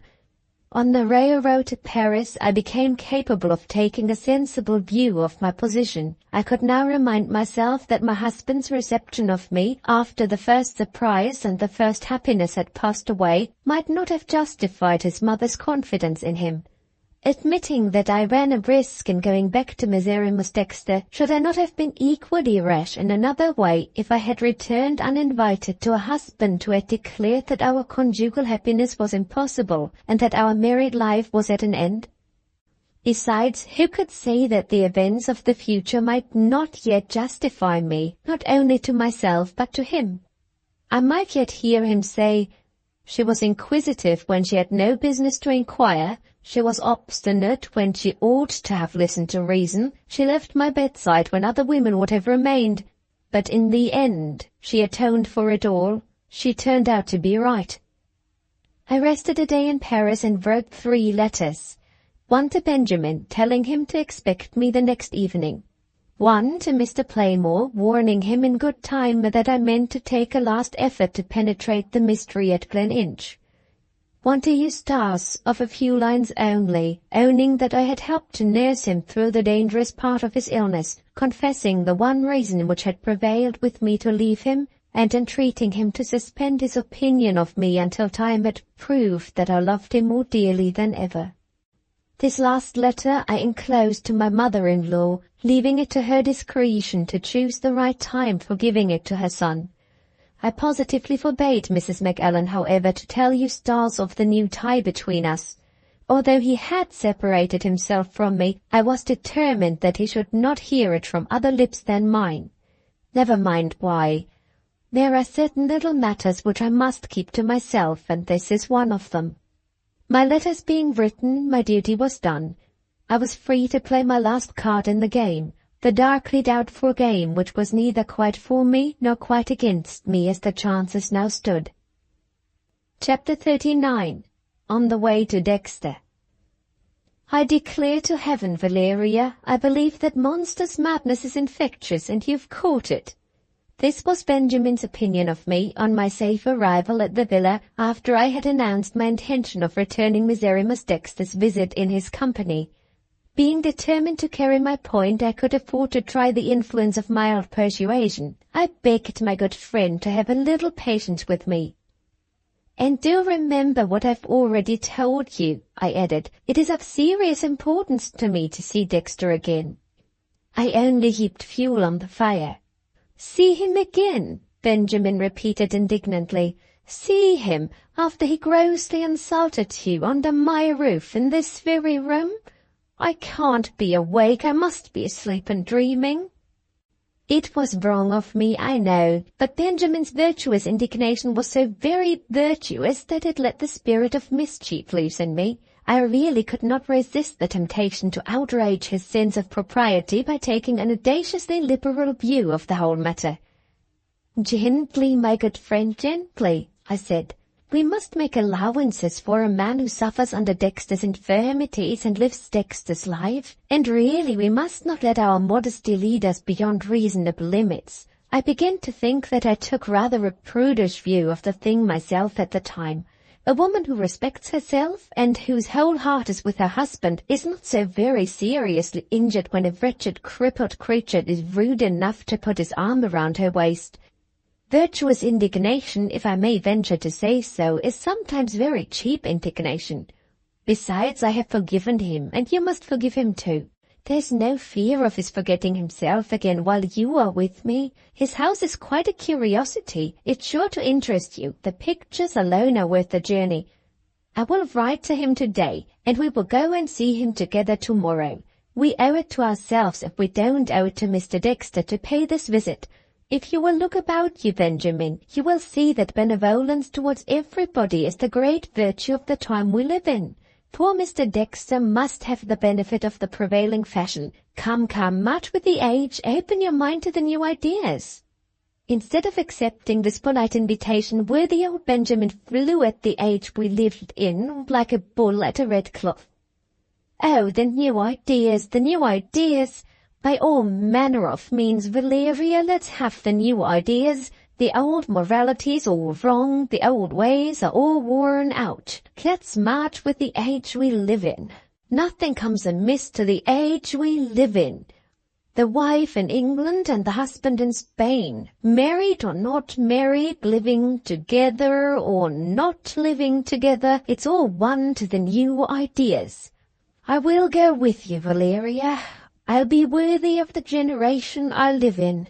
When we have done with Dexter, don't let's do things by halves. Let's go and get crammed with ready-made science at a lecture. Let's hear the last new professor, the man who has been behind the scenes at creation and knows to a T how the world was made and how long it took to make it. There's the other fellow too. Mind we don't forget the modern Solomon, who has left his proverbs behind him, the brand new philosopher who considers the consolation of religion in the light of harmless playthings, and who is kind enough to say that he might have been all the happier if he could only have been childish enough to play with them himself. Oh, the new ideas, the new ideas!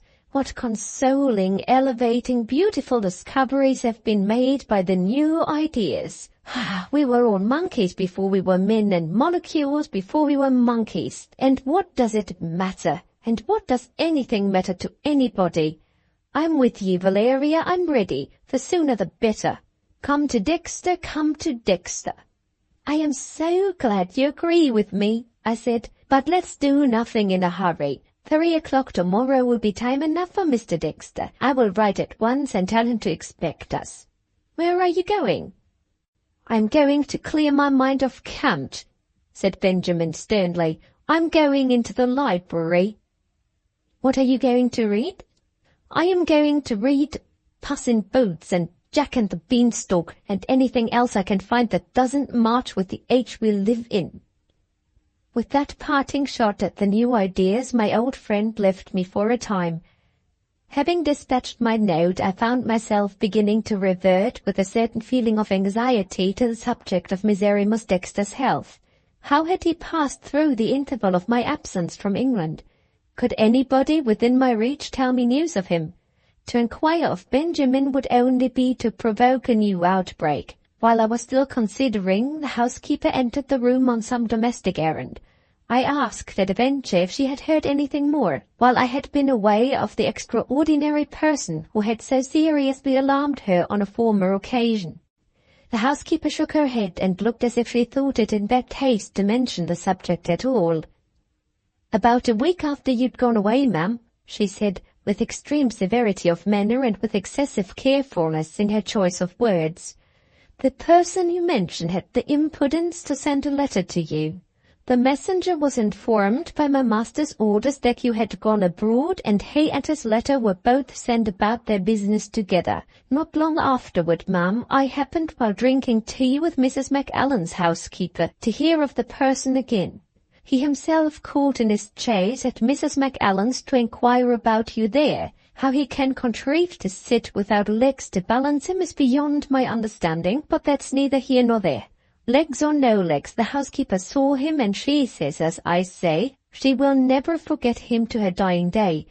She told him as soon as she recovered herself of Mr. Eustace's illness and of you and Mrs. Macallan being in foreign parts nursing him. He went away, so the housekeeper told me, with tears in his eyes and oaths and curses on his lips, a sight shocking to see. That's all I know about the person, ma'am, and I hope to be excused if I venture to say that the subject is for good reasons extremely disagreeable to me. She made a formal curtsy and quitted the room. Left by myself, I felt more anxious and more uncertain than ever when I thought of the experiment that was to be tried on the next day. Making due allowances for exaggeration, the description of Miserrimus Dexter on his departure from Mrs. Macallan's house suggested that he had not endured my long absence very patiently, and that he was still as far as ever from giving his shattered nervous system its fair chance of repose. The next morning brought me Mr. Playmore's reply to the letter which I had addressed to him from Paris. He wrote very briefly, neither approving nor blaming my decision, but strongly reiterating his opinion that I should do well to choose a competent witness as my companion on my coming interview with Dexter. The most interesting part of the letter was at the end. "You must be prepared," Mr. Playmore wrote, "to see a change for the worse in Dexter. A friend of mine was with him on a matter of business a few days since, and was struck by the alteration in him. Your presence is sure to have its effect, one way or another. I can give you no instructions for managing him. You must be guided by the circumstances. Your own tact will tell you whether it is wise or not to encourage him to speak of the late Mrs. Eustace. The chances of his betraying himself all revolve, as I think, round that one topic. Keep him to it if you can." To this was added in a postscript, "Ask Mr. Benjamin if you were near enough to the library door to hear Dexter tell you of his entering the bedchamber on the night of Mrs. Eustace Macallan's death." I put the question to Benjamin when we met at the luncheon table before setting forth for the distant suburb in which Miserrimus Dexter lived. My old friend disapproved of the contemplated expedition as strongly as ever. He was unusually grave and unusually sparing of his words when he answered me. "I am no listener," he said, "but some people have voices which insist on being heard. Mr. Dexter is one of them." "Does that mean that you heard him?" I asked. "The door couldn't muffle him, and the wall couldn't muffle him," Benjamin rejoined. "I heard him, and I thought it infamous. There." "I may want you to do more than hear him this time," I ventured to say. "I may want you to make notes of our conversation while Mr. Dexter is speaking to me. You used to write down what my father said when he was dictating his letters to you. Have you got one of your little notebooks to spare?" Benjamin looked up from his plate with an aspect of stern surprise. "It is one thing," he said, "to write under the dictation of a great merchant, conducting a vast correspondence by which thousands of pounds change hands in due course of post, and it's another thing to take down the gibberish of a maundering mad monster who ought to be kept in a cage. Your good father, Valeria, would never have asked me to do that. Forgive me, Benjamin, I must really ask you to do it. You may be of the greatest possible use to me. Come, give way this once, dear, for my sake." Benjamin looked down again at his plate with a rueful resignation which told me that I had carried my point. "I've been tied to her apron string all my life," I heard him grumble to himself, "and it's too late in the day to get loose from her now." He looked up again at me. "I thought I had retired from business," he said, "but it seems I must turn clerk again. Well, what's the new stroke of work that's expected from me this time?" The cab was announced to be waiting for us at the gate as he asked the question. I rose and took his arm and gave him a grateful kiss on his rosy old cheek.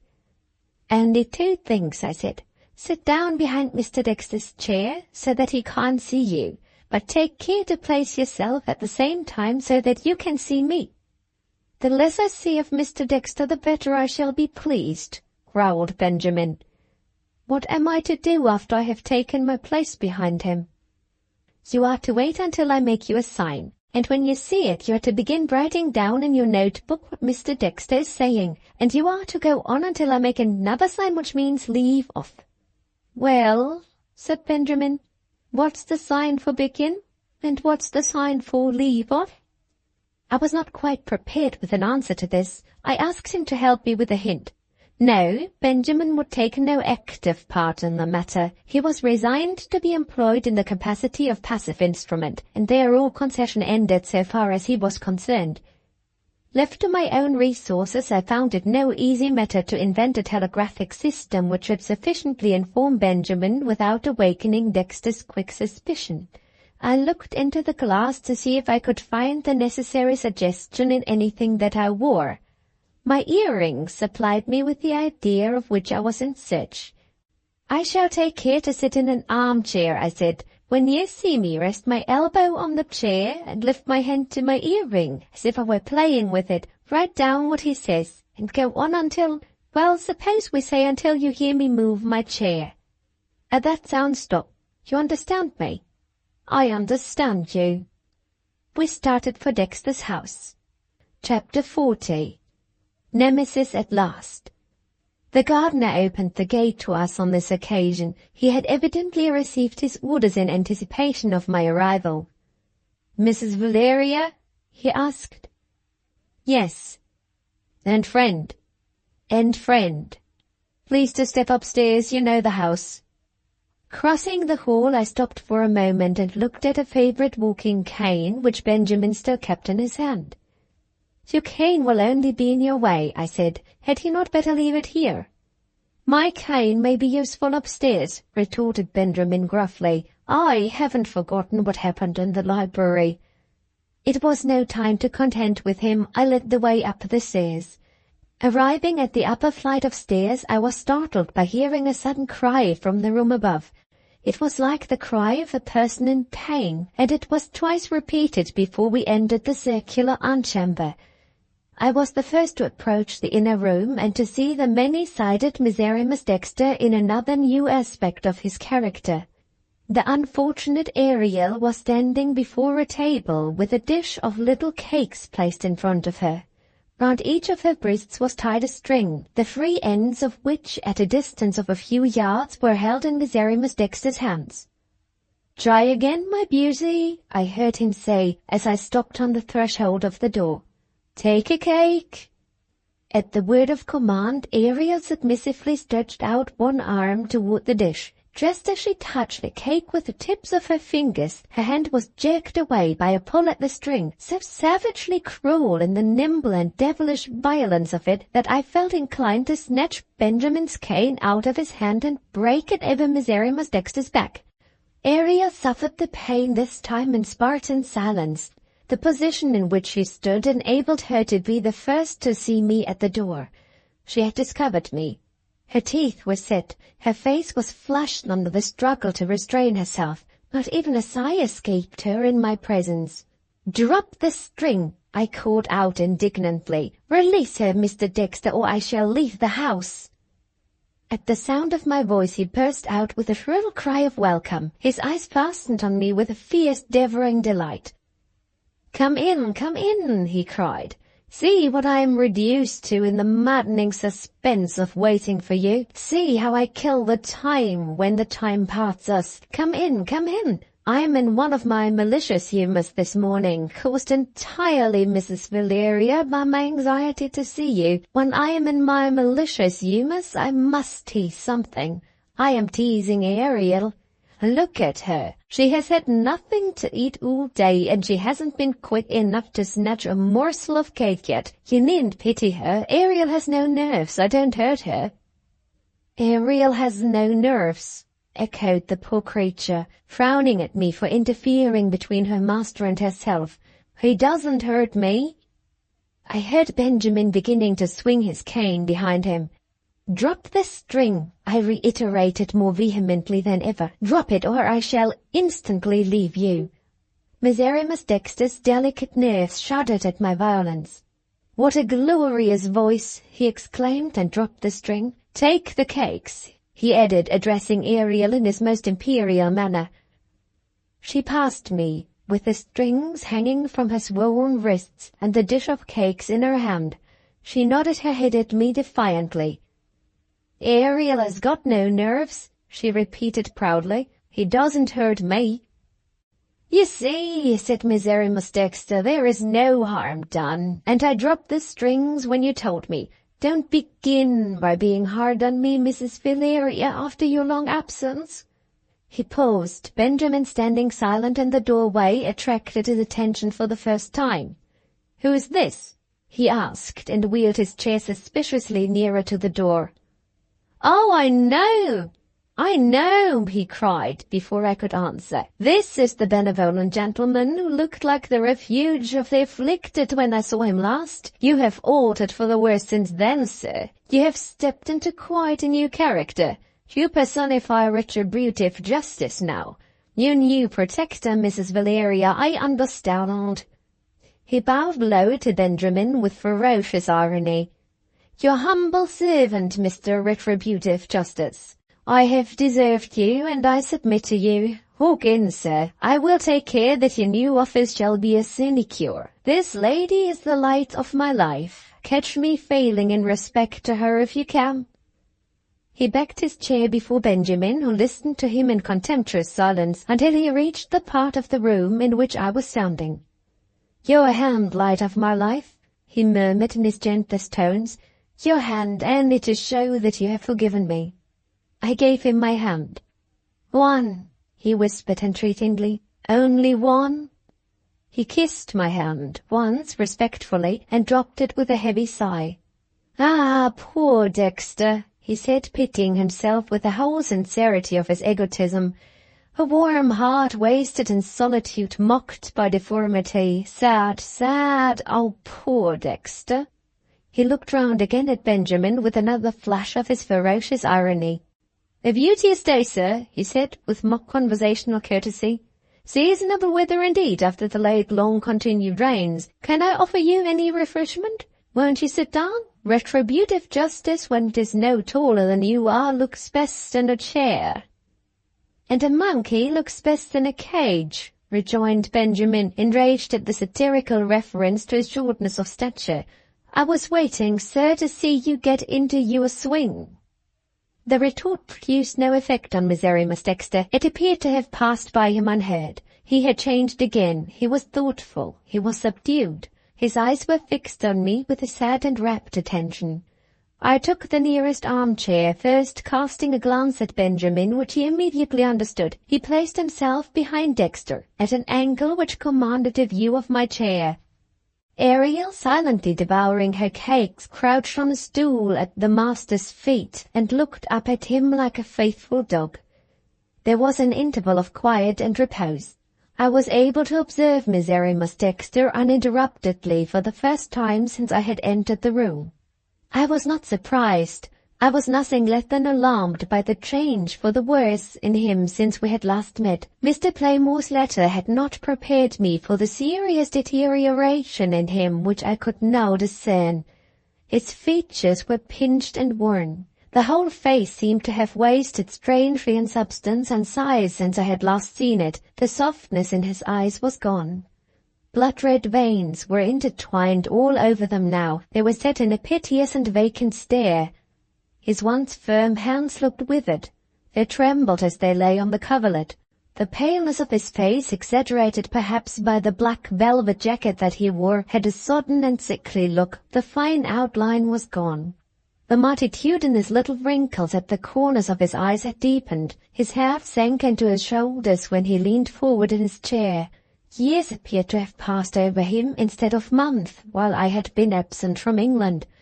Remembering the medical report which Mr. Playmore had given me to read, recalling the doctor's positively declared opinion that the preservation of Dexter's sanity depended on the healthy condition of his nerves, I could not but feel that I had done wisely if I might still hope for success in hastening my return from Spain. Knowing what I knew, fearing what I feared, I believed that his time was near. I felt when our eyes met by accident that I was looking at a doomed man. I pitied him. Yes, yes, I know that compassion for him was utterly inconsistent with the motive which had taken me to his house, utterly inconsistent with the doubt still present to my mind whether Mr. Playmore had really wronged him in believing that his was the guilt which had compassed the first Mrs. Eustace's death. I felt this. I knew him to be cruel. I believed him to be false. And yet I pitied him. Is there a common fund of wickedness in us all? Is the suppression of the development of that wickedness a mere question of training and temptation? And is there something in our deeper sympathies which mutely acknowledges this when we feel for the wicked, when we crowd to criminal trial, when we shake hands at parting if we happen to be present officially with the vilest monster that ever swung on a gallows? It is not for me to decide. I can only say that I pitied Miserrimus Dexter and that he found it out. "Thank you," he said suddenly. "You see I'm ill and you feel for me. Dear and good Valeria."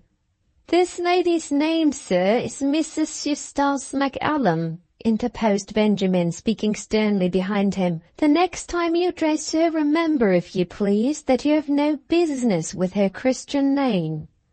Benjamin's rebuke passed like Benjamin's retort, unheeded and unheard. To all appearance, Miserrimus Dexter had completely forgotten that there was such a person in the room.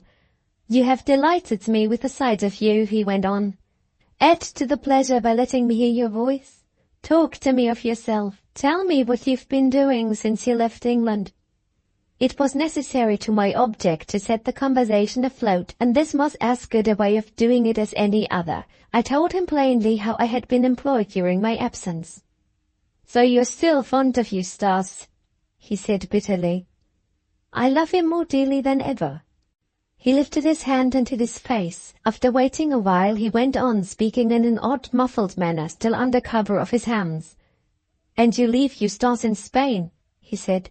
"And you return to England by yourself. What made you do that?" "What made me first come here and ask you to help me, Mr. Dexter?" He dropped his hands and looked at me. I saw in his eyes, not amazement only, but alarm. "Is it possible," he exclaimed, "that you won't let that miserable matter rest even yet? Are you still determined to penetrate the mystery at that inch?" "I am still determined, Mr. Dexter, and I still hope that you may be able to help me." The old distrust that I remembered so well darkened again over his face the moment I said those words. "How can I help you?" he asked. "Can I alter facts?" He stopped. His face brightened again as if some sudden sense of relief had come to him. "I did try to help you," he went on. "I told you that Mrs. Bowley's absence was a device to screen herself from suspicion. I told you that the poison might have been given by Mrs. Bowley's maid. Has reflection convinced you? Do you see something in the idea?" This return to Mrs. Bowley gave me my first chance of leading the talk to the right topic. "I see nothing in the idea," I answered. "I see no motive. Had the maid any reason to be an enemy to the late Mrs. Eustace?" "Nobody had any reason to be an enemy to the late Mrs. Eustace," he broke out loudly and vehemently. "She was all goodness, all kindness. She never injured any human creature in thought or deed. She was a saint upon earth. Respect her memory. Let the martyr rest in her grave." He covered his face again with his hands and shook and shuddered under the paroxysm of emotion that I had roused in him. Ariel suddenly and softly left her stool and approached me. "Do you see my 10 claws?" she whispered, holding out her hands. "Vex the master again and you will feel my 10 claws on your throat." Benjamin rose from his seat. He had seen the action without hearing the words. I signed to him to keep his place. Ariel returned to her stool and looked up again at her master. "Don't cry," she said. "Come on, here are the strings. Tease me again, make me screech with the smart of it." He never answered and never moved. Ariel bent her slow mind to meet the difficulty of attracting his attention. I saw it in her frowning brows and her colourless eyes looking at me vacantly. On a sudden she joyfully struck the open palm of one of her hands with the fist of the other. She had triumphed. She had got an idea. "Master," she cried, "Master, you haven't told me a story for ever so long. Puzzle my thick head. Make my flesh creep. Come on, a good long story, all blood and crimes." Had she accidentally hit on the right suggestion to strike his wayward fancy? I knew his high opinion of his own skill in dramatic narrative. I knew that one of his favorite amusements was to puzzle Ariel by telling her stories that she could not understand. Would he wander away into the regions of wild romance? Or would he remember that my obstinacy still threatened him with reopening the inquiry into the tragedy at Gleninch? And would he set his cunning at work to mislead me by some new stratagem? This latter course was the course which my past experience of him suggested that he would take. But, to my surprise and alarm, I found my past experience at fault. Ariel succeeded in diverting his mind from the subject which had been in full possession of it the moment before she spoke. He showed his face again. It was overspread by a broad smile of gratified self-esteem. He was weak enough now to let even Ariel find her way to his vanity. I saw it with a sense of misgiving, with a doubt whether I had not delayed my visit until too late, which turned me cold from head to foot. Miss Dexter spoke. To Ariel, not to me. "Poor devil," he said, patting her head complacently. "You don't understand a word of my stories, do you? And yet I can make the flesh creep on your great clumsy body, and yet I can hold your muddled mind and make you like it. Poor devil." He leaned back serenely in his chair and looked my way again. Would the sight of me remind him of the words that had passed between us not a minute since? No. There was the pleasantly tickled self-conceit smiling at me exactly as it had smiled at Ariel.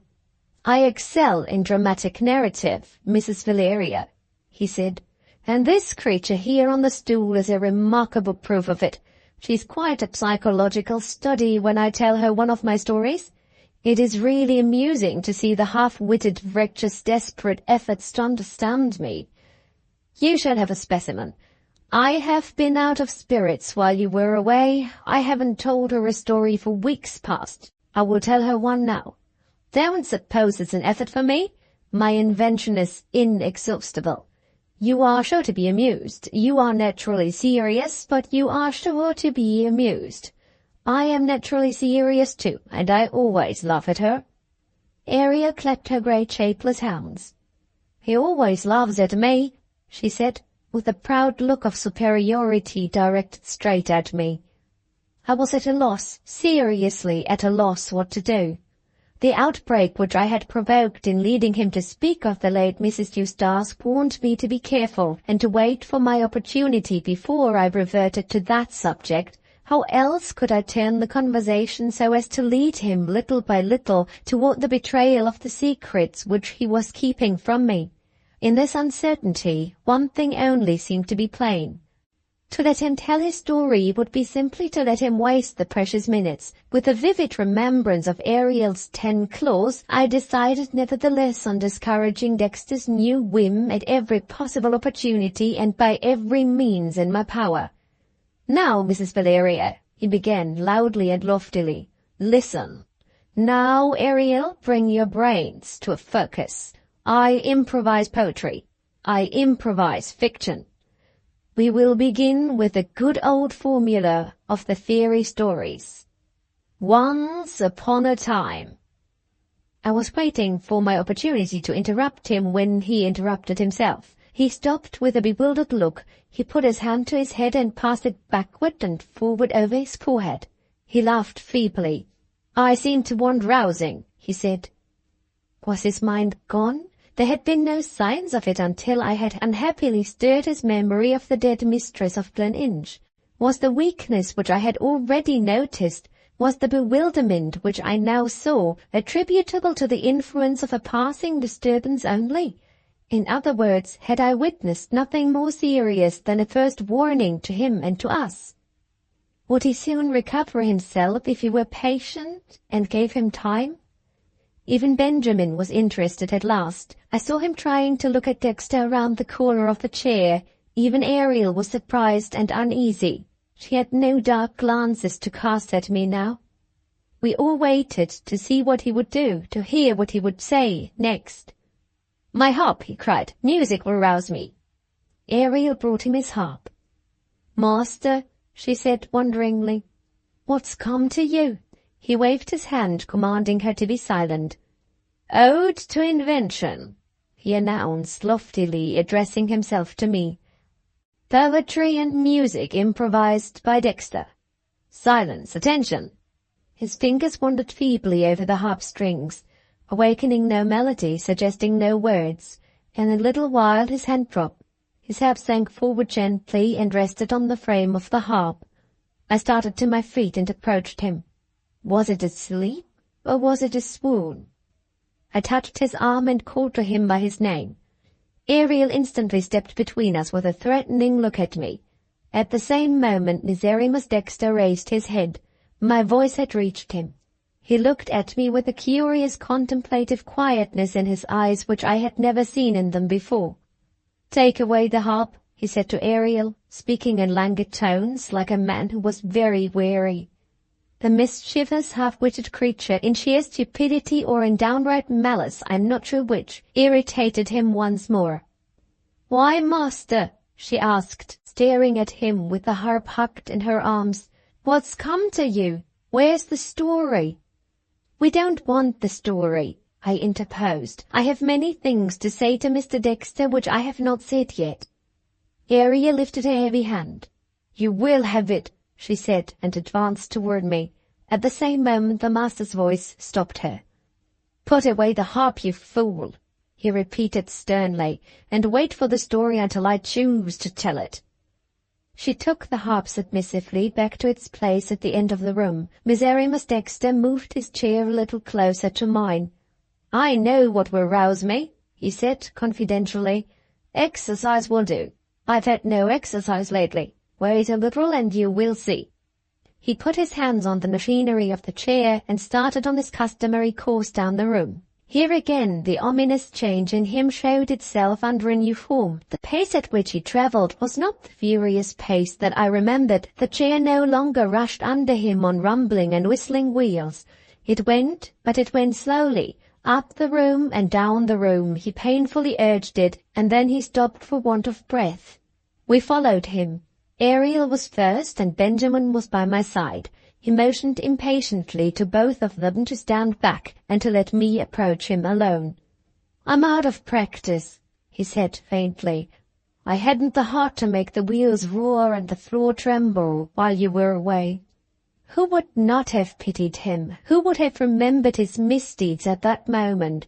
Even Ariel felt it. I heard her beginning to whine and whimper behind me. The magician who alone could rouse the dormant sensibilities in her nature had awakened them now by his neglect. Her fatal cry was heard again in mournful, moaning tones. "What's come to you, master? Where's the story?" "Never mind her," I whispered to him. "You want the fresh air. Send for the gardener. Let's take a drive in your pony chaise." It was useless. Ariel would be noticed. The mournful cry came once more. "Where's the story? Where's the story?" The sinking spirit leaped up in Dexter again. "You wretch, you fiend!" he cried, whirling his chair around and facing her. "The story is coming. I can tell it. I will tell it. You whimpering idiot, get me the wine. Why didn't I think of it before? The kingly Burgundy, that's what I want. Valeria, to set my invention alight and flaming in my head. Glasses for everybody. Honor to the king of vintages, the royal Clos Vougeot." Ariel opened the cupboard in the alcove and produced the wine and the high Venetian glasses. Dexter drained his goblet full of Burgundy at a draught. He forced us to drink, or at least to pretend to drink with him. Even Ariel had her share this time and emptied her glass in rivalry with her master. The powerful wine mounted almost instantly to her weak head. She began to sing hoarsely a song of her own devising, an imitation of Dexter. It was nothing but the repetition, the endless mechanical repetition of her demand for the story. Tell us the story, master. Master, tell us the story. Absorbed over his wine, the master silently filled his goblet for the second time. Benjamin whispered to me while his eye was off us. Take my advice, Valeria, for once. Let us go. One last effort, I whispered back. Only one. Ariel went drowsily on with her song. Tell us the story, master. Master, tell us the story. Miserrimus Dexter looked up from his glass. The generous stimulant was beginning to do its work. I saw the color rising in his face. I saw the bright intelligence flashing again in his eyes. The burgundy hat roused him. The good wine stood my friend and offered me a last chance. No story, I said. I want to talk to you, Mr. Dexter. I'm not in the humor for a story. Not in the humor, he repeated, with a gleam of the old impish irony showing itself again in his face. That's an excuse. I see what it is. You think my invention is gone, and you are not frank enough to confess it. I'll show you you're wrong. I'll show you that Dexter is himself again. Silence you, Ariel, or you shall leave the room. I've got it, Mrs. Valeria. All laid out here with scenes and characters complete. He touched his forehead and looked at me with a furtive and smiling cunning before he added his next words. It's the very thing to interest you, my fair friend.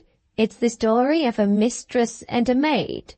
Come back to the fire and hear it. The story of a mistress and a maid. If that meant anything, it meant the story of Mrs. Bowley and her maid told in disguise. The title and the look which had escaped him when he announced it revived the hope that was well nigh dead in me. He had rallied at last. He was again in possession of his natural foresight and his natural cunning. Under pretence of telling Ariel her story, he was evidently about to make the attempt to mislead me for the second time. The conclusion was irresistible. To use his own words, Dexter was himself again. I took Benjamin's arm as we followed him back to the fireplace in the middle of the room. There is a chance for me yet, I whispered. Don't forget the signals. We returned to the places which we had already occupied. Ariel cast another threatening look at me. She had just sense enough left after emptying her goblet of wine to be on the watch for a new interruption on my part. I took care, of course, that nothing of the sort should happen. I was now as eager as Ariel to hear the story. The subject was full of snares for the narrator. At any moment in the excitement of speaking, Dexter's memory of the true events might show itself reflected in the circumstances of the fiction. At any moment he might betray himself. He looked around him and began.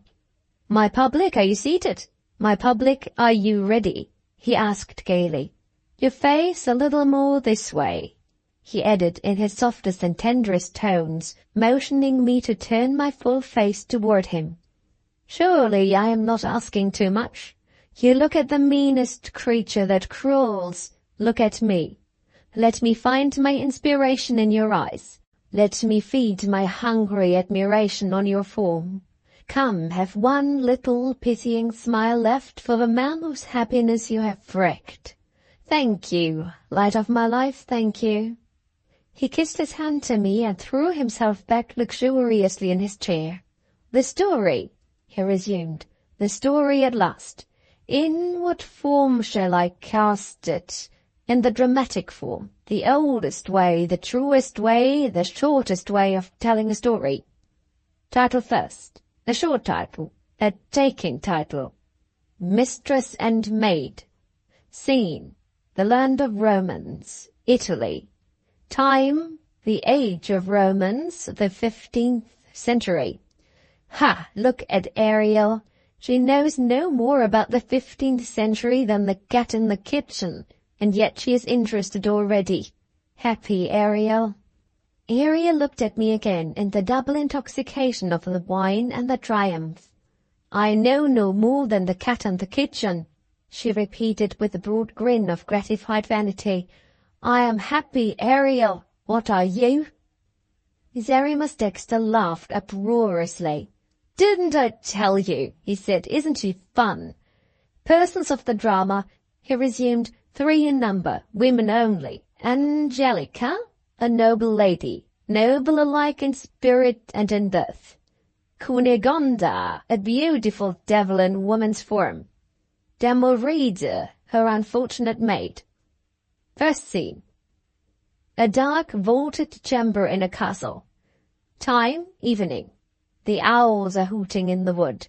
The frogs are croaking in the marsh.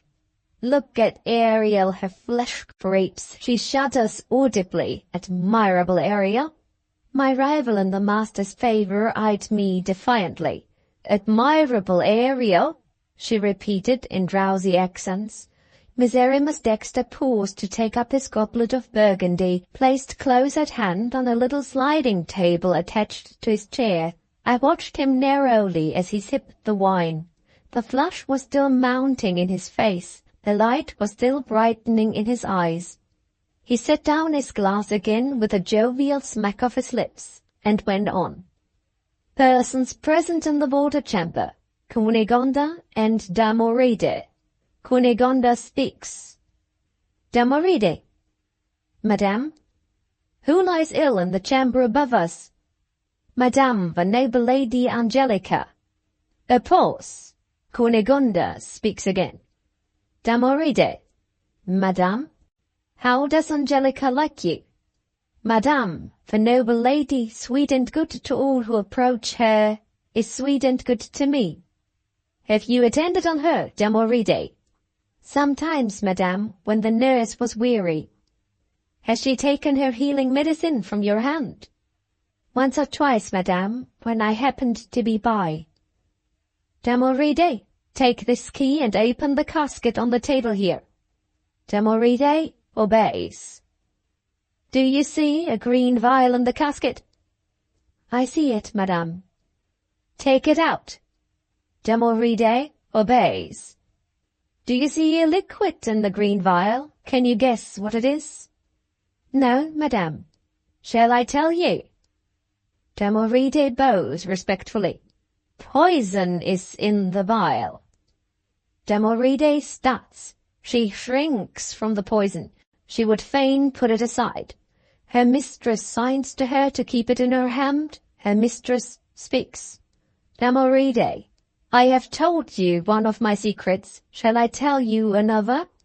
Damoride waits, fearing what is to come. Her mistress speaks. I hate the Lady Angelica. Her life stands between me and the joy of my heart. You hold her life in your hand.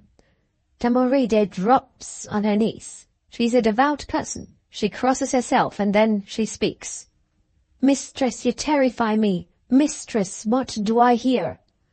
Cunegonda advances, stands over her, looks down on her with terrible eyes, whispers the next words.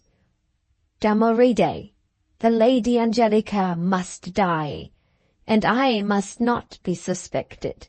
The Lady Angelica must die, and by your hand.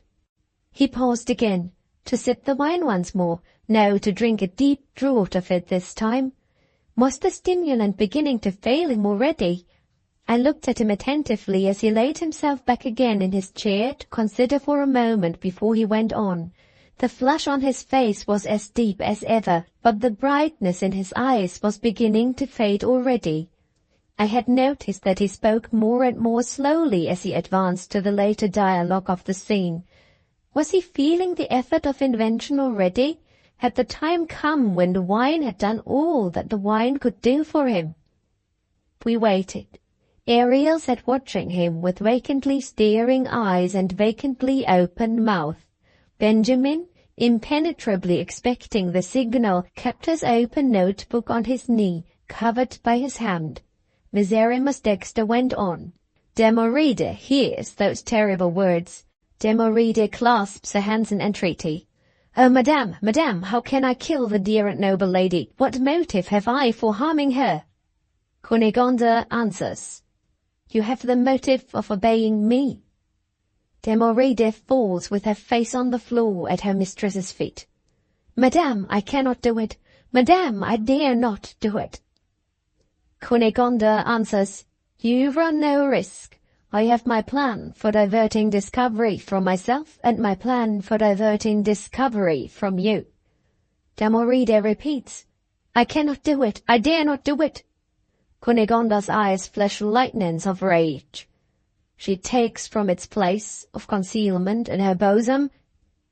He stopped in the middle of the sentence and put his hand to his head, not like a man in pain, but like a man who had lost his idea. Would it be well if I tried to help him to recover his idea, or would it be wiser if I could only do it to keep silence? I could see the drift of his story plainly enough. His object, under the thin disguise of the Italian romance, was to meet my unanswerable objection to suspecting Mrs. Bowley's maid, the objection that the woman had no motive for committing herself to an act of murder. If he could practically contradict this by discovering a motive which I should be obliged to admit, his end would be gained. Those inquiries which I had pledged myself to pursue, those inquiries which might at any moment take a turn that directly concerned him, would, in that case, be successfully diverted from the right to the wrong person. The innocent maid would set my strictest scrutiny at defiance, and Dexter would be safely shielded behind her. I determined to give him time. Not a word passed my lips. The minutes followed each other. I waited in the deepest anxiety.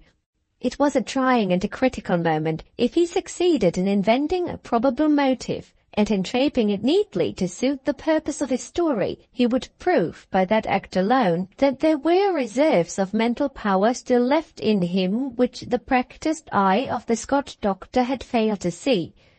But the question was, would he do it? He did it. Not in a new way, not in a convincing way, not without a painfully evident effort. Still, well done or ill done, he found a motive for the maid. Cunegonda, he resumed, takes from its place of concealment in her bosom of written paper and unfolds it. Look at this, she says. Damoride looks at the paper and sinks again at her mistress's feet in a paroxysm of horror and despair. Cunegonda is in possession of a shameful secret in the maid's past life. Cunegonda can say to her, choose your alternative. Either submit to an exposure which disgraces you and disgraces your parents forever, or make up your mind to obey me. Damoride might submit to the disgrace if it only affected herself. But her parents are honest people. She cannot disgrace her parents. She is driven to her last refuge. There is no hope of melting the hard heart of Cunegonda. Her only resource is to raise difficulties. She tries to show that there are obstacles between her and the crime.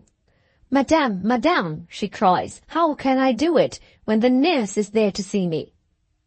Cunegonda answers, sometimes the nurse sleeps, sometimes the nurse is away. Damoride still persists. Madame, madame, the door is kept locked and the nurse has got the key. The key. I instantly thought of the missing key at Gleninch. Had he thought of it too? He certainly checked himself as the word escaped him. I resolved to make the signal. I rested my elbow on the arm of my chair and played with my earring. Benjamin took out his pencil and arranged his notebook so that Ariel could not see what he was about if she happened to look his way. We waited until it pleased Miserrimus Dexter to proceed. The interval was a long one. His hand went up again to his forehead. A duller and duller look was palpably stealing over his eyes. When he did speak, it was not to go on with the narrative, but to put a question. "Where did I leave off?" he asked. My hopes sank again as rapidly as they had risen. I managed to answer him, however, without showing any change in my manner. "You left off," I said, "where Damoride was speaking to Cunegonda." Yes, yes, he interposed. "And what did she say?" "She said the door is kept locked and the nurse has got the key." He instantly leaned forward in his chair. "No," he answered vehemently. "You're wrong. Key? Nonsense. I never said key." "I thought you did, Mr. Dexter." "I never did. I said something else and you have forgotten it." I refrained from disputing with him, in fear of what might follow. We waited again. Benjamin, sullenly submitting to my caprices, had taken down the questions and answers that had passed between Dexter and myself. He still mechanically kept his page open, and still held his pencil in readiness to go on. Ariel, quietly submitting to the drowsy influence of the wine while Dexter's voice was in her ears, felt uneasily the change to silence. She glanced round her restlessly. She lifted her eyes to the master. There he sat, silent, with his hand to his head, still struggling to marshal his wandering thoughts, still trying to see light through the darkness that was closing round him. "Master," cried Ariel piteously, "what's become of the story?" He started as if she had wakened him out of his sleep. He shook his head impatiently, as though he wanted to throw off some oppression that weighed upon it. "Patience, patience," he said. "The story is going on again." He dashed at it desperately. He picked up the first lost thread that fell in his way, reckless whether it were the right thread or the wrong one. Damoride fell on her knees. She burst into tears. She said— He stopped and looked about him with vacant eyes. "What name did I give the other woman?" he asked, not putting the question to me or to either of my companions, asking it of himself and asking it of the empty air. "You called the other woman Cunegonda," I said. At the sound of my voice his eyes turned slowly, turned on me and yet failed to look at me. Dull and absent, still and changeless, there were eyes that seemed to be fixed on something far away. Even his voice was altered when he spoke next. It had dropped to a quiet, vacant, monotonous tone. I had heard something like it while I was watching by my husband's bedside at the time of his delirium, when Eustace's mind appeared to be too weary to follow his speech. Was the end so near as this? "I called her Cunegonda," he repeated, "and I called the other—" He stopped once more. "And you called the other Damoride," I said. Ariel looked up at him with a broad stare of bewilderment. She pulled impatiently at the sleeve of his jacket to attract his attention. "Is this the story, master?" she asked. He answered without looking at her, his changeless eyes still fixed, as it seemed, on something far away. "This is the story," he said absently. "But why Cunegonda? Why Damoride? Why not mistress and maid? It's easier to remember mistress and maid." He hesitated. He shivered as he tried to raise himself in his chair, then he seemed to rally. "What did the maid say to the mistress?" he muttered. What? He hesitated again. Then something seemed to dawn upon him unexpectedly. Was it some new thought that had struck him? Or some lost thought that he had recovered? Impossible to say. He went on suddenly and rapidly, went on in these strange words.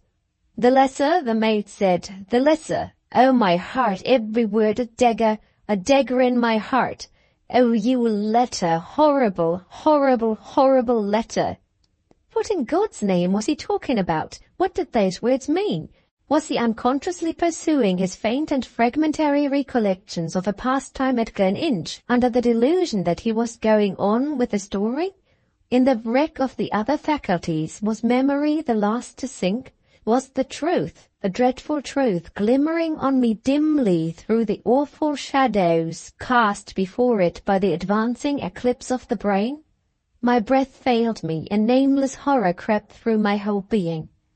Benjamin, with his pencil in his hand, cast one warning look at me. Ariel was quiet and satisfied. "Go on, master," was all she said. I like it. Go on with the story." He went on, like a man sleeping with his eyes open and talking in his sleep. "The maid said to the mistress, no. The mistress said to the maid. The mistress said, 'Show him the letter. Must do it.' The maid said, 'No, mustn't do it. Shan't show it. Stuff. Nonsense. Let him suffer. What can get him off? Show it? No. Let the worst come to the worst. Show it then.' The mistress said—" He paused and waved his hand rapidly to and fro before his eyes, as if he were brushing away some visionary confusion or entanglement. "Which was it last?" he said. "Mistress or maid?" "Mistress. No, maid speaks, of course. Loud, positive. You scoundrels, Keep away from that table. The diary's there. Number 9, Caldershaws. Ask for Dandy. You shan't have the diary. A secret in your ear. The diary will hang him. I won't have him hanged. How dare you touch my chair? My chair's me. How dare you touch me? The last words burst on me like a gleam of light. I had read them in the report of the trial, in the evidence of the sheriff's officer. Miserrimus Dexter had spoken in those very terms when he had tried vainly to prevent the men from seizing my husband's papers, and when the men had pushed his chair out of the room. There was no doubt now of what his memory was busy with. The mystery at Gleninch. His last backward flight of thought circled feebly and more feebly, nearer and nearer to the mystery at Gleninch. Ariel aroused him again. She had no mercy on him. She insisted on hearing the whole story. "Why do you stop, master? Get along with it. Get along with it. Tell us quick. What did the missus say to the maid?" He laughed feebly and tried to imitate her. "What did the missus say to the maid?" he repeated. His laugh died away. He went on speaking more and more vacantly, more and more rapidly. "The mistress said to the maid, 'We've got him off. What about the letter? Burn it now. No fire in the grate. No matches in the box. House topsy-turvy. Servants all gone. Tear it up. Shake it up in the basket, along with the rest. Shake it up. Waste paper. Throw it away. Gone forever. Oh, Sarah, Sarah, Sarah. Gone forever." Ariel clapped her hands and mimicked him in her turn. "Oh, Sarah, Sarah, Sarah," she repeated. "Gone forever. That's prime, master. Tell us, who was Sarah?" His lips moved, but his voice sank so low that I could barely hear him. He began again with the old melancholy refrain. "The maid said to the mistress, no. The mistress said to the maid."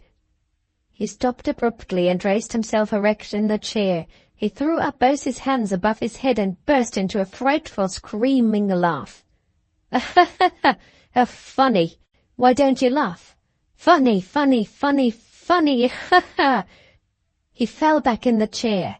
The shrill and dreadful laugh died away into a low sob. Then there was one long, deep, wearily drawn breath. Then nothing but a mute, vacant face turned up to the ceiling, with eyes that looked blindly, with lips parted in a senseless, changeless grin. Nemesis at last. The foretold doom had fallen on him. The night had come. But one feeling animated me when the first shock was over. Even the horror of that fearful sight seemed only to increase the pity that I felt for the stricken wretch. I started impulsively to my feet. Seeing nothing, thinking of nothing but the helpless figure in the chair, I sprang forward to raise him, to revive him, to recall him if such a thing might still be possible to himself. At the first step that I took, I felt hands on me. I was violently drawn back. "Are you blind?" cried Benjamin, dragging me nearer and nearer to the door. "Look there!" He pointed, and I looked. Ariel had been beforehand with me. She had raised her master in the chair. She had got one arm around him. In her free hand she brandished an Indian club, torn from a trophy of oriental weapons that ornamented the wall over the fireplace. The creature was transfigured. Her dull eyes glared like the eyes of a wild animal. She gnashed her teeth in the frenzy that possessed her. "You have done this!" she shouted to me, waving the club furiously around and around over her head. "Come near him and I'll dash your brains out. I'll smash you till there's not a whole bone left in your skin." Benjamin, still holding me with one hand, opened the door with the other. I let him do with me as he would. Ariel fascinated me. I could look at nothing but Ariel. Her frenzy vanished as she saw us retreating. She dropped the club. She threw both arms around him and nestled her head on his bosom, and sobbed and wept over him. "Master, master, they shan't vex you any more. Look up again. Laugh at me as you used to do. Say, Ariel, you're a fool. Be like yourself again." I was forced into the next room. I heard a long, low, wailing cry of misery from the poor creature who loved him with a dog's fidelity and a woman's devotion.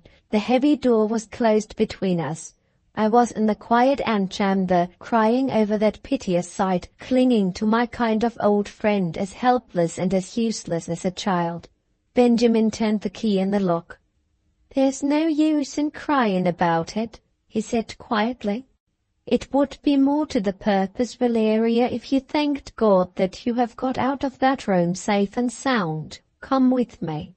He took the key out of the lock and led me downstairs into the hall. After a little consideration, he opened the front door of the house. The gardener was still quietly at work in the grounds. "Your master is taken ill," Benjamin said, "and the woman who attends upon him has lost her head, if she ever had a head to lose. Where does the nearest doctor live?" The man's devotion to Dexter showed itself as a woman's devotion had shown itself in the man's rough way. He threw down his spade with an oath. "The master taken bad," he said. "I'll fetch the doctor. I shall find him sooner than you will." "Tell the doctor to bring a man with him," Benjamin added. "He may want help." The gardener turned around sternly. "I'm the man," he said. "Nobody shall help but me."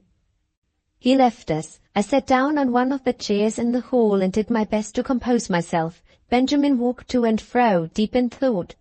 "Both of them fond of him," I heard my old friend say to himself. "Half monkey, half man, and both of them fond of him. That beats me." The gardener returned with the doctor, a quiet, dark, resolute man. Benjamin advanced to meet them. "I have got the key," he said. "Shall I go upstairs with you?" Without answering, the doctor drew Benjamin aside into a corner of the hall. The two talked together in low voices. At the end of it, the doctor said, "Give me the key. You can be of no use. You will only irritate her." With those words he beckoned to the gardener. He was about to lead the way up the stairs when I ventured to stop him. "May I stay in the hall, sir?" I said. "I'm very anxious to hear how it ends." He looked at me for a moment before he replied. "You had better go home, madam," he said. "Is the gardener acquainted with your address?" "Yes, sir." "Very well. I will let you know how it ends by means of the gardener. Take my advice. Go home." Benjamin placed my arm in his. I looked back and saw the doctor and the gardener ascending the stairs together on their way to the locked-up room. "Never mind the doctor," I whispered. "Let's wait in the garden." Benjamin would not hear of deceiving the doctor. "I mean to take you home," he said. I looked at him in amazement. My old friend, who was all meekness and submission so long as there was no emergency to try him, now showed the dormant reserve of manly spirit and decision in his nature as he had never, in my experience, shown it yet. He led me into the garden. We had kept our cab. It was waiting for us at the gate. On our way home, Benjamin produced his notebook. "What's to be done, my dear, with the gibberish that I have written here?" he said.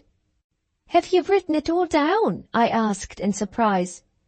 "When I undertake a duty, I do it," he answered. "You never gave me the signal to leave off. You never moved your chair. I have written every word of it.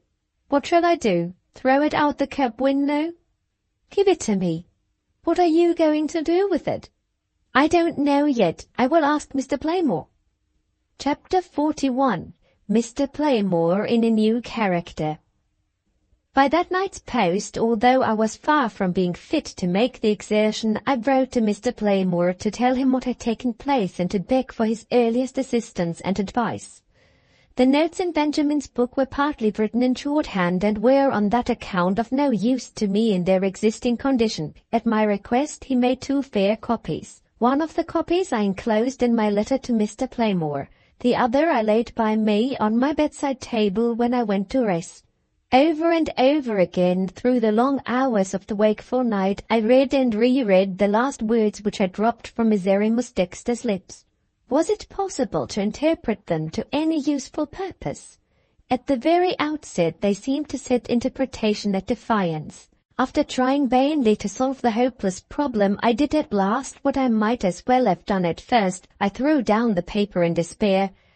Where were my bright visions of discovery and success now, scattered to the winds? Was there the faintest chance of the stricken man's return to reason? I remembered too well what I had seen to hope for it.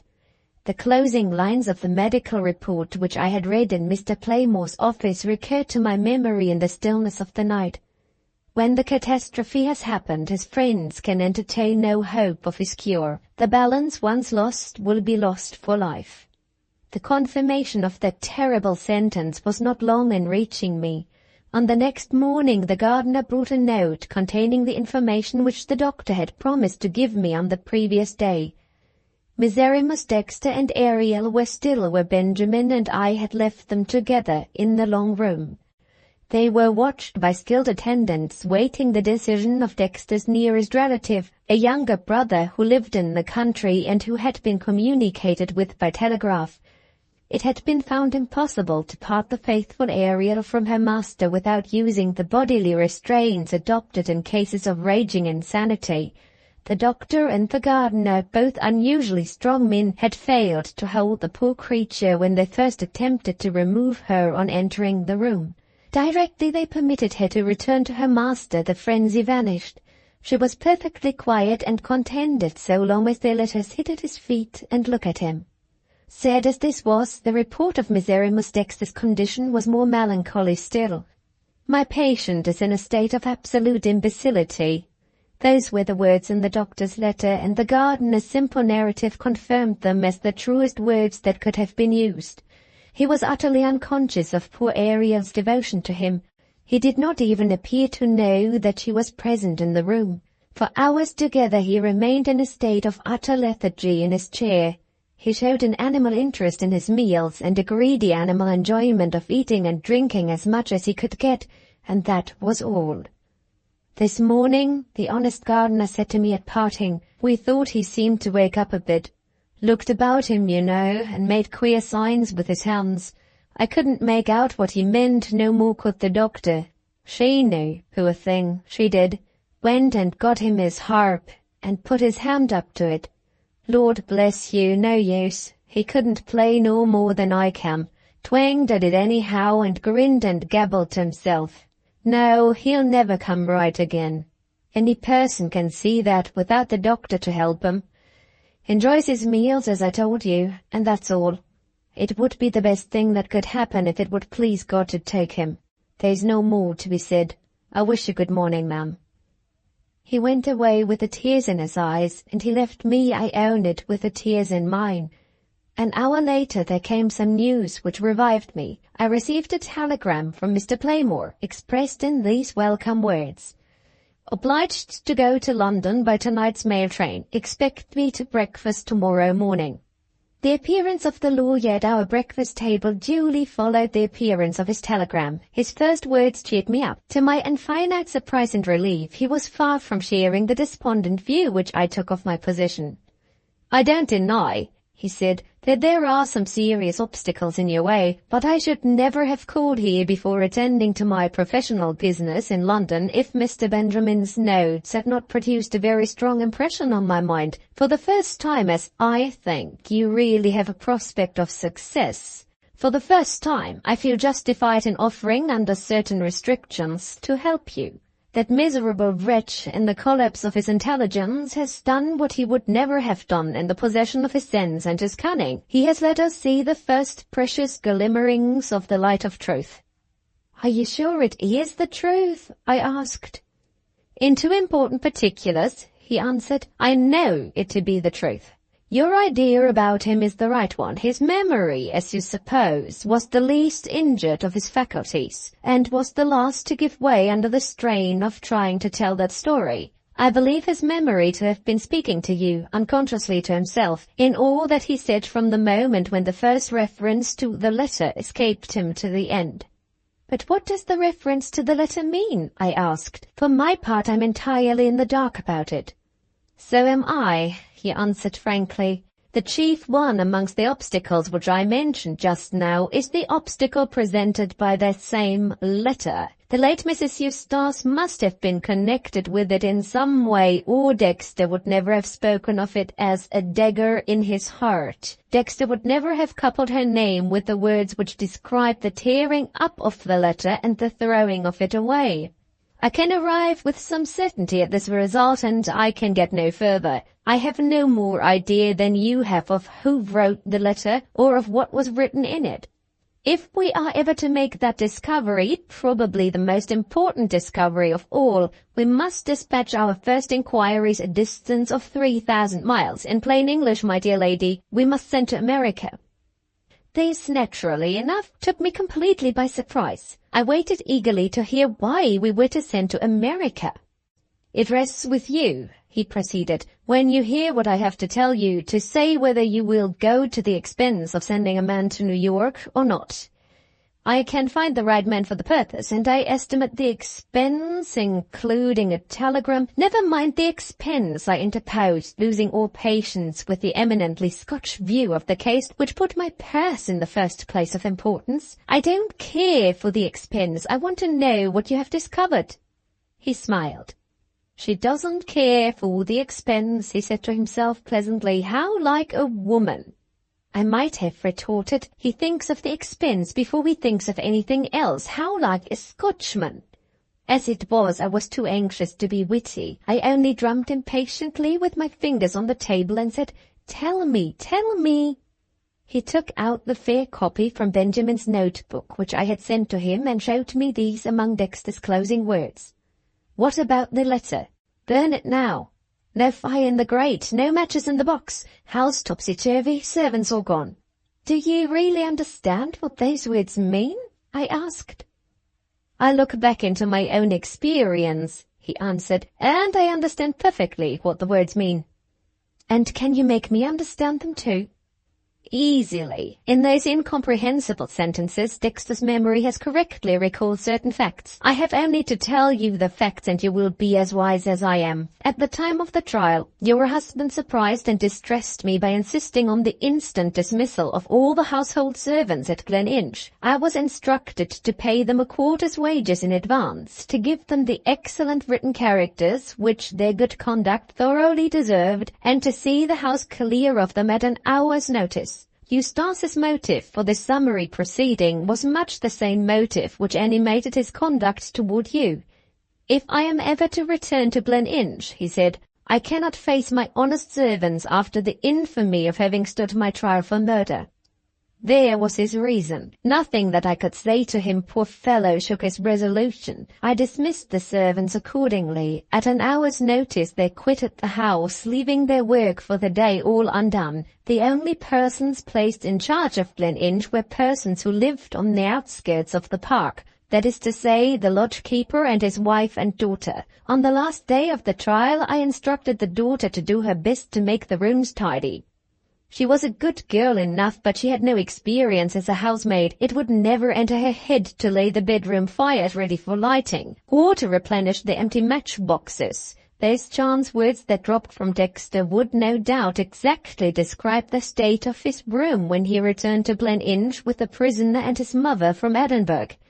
That he tore up the mysterious letter in his bedroom and, finding no means immediately at hand for burning it, that he threw the fragment into the empty grate or into the waste-paper basket seems to be the most reasonable conclusion that we can draw from what we know.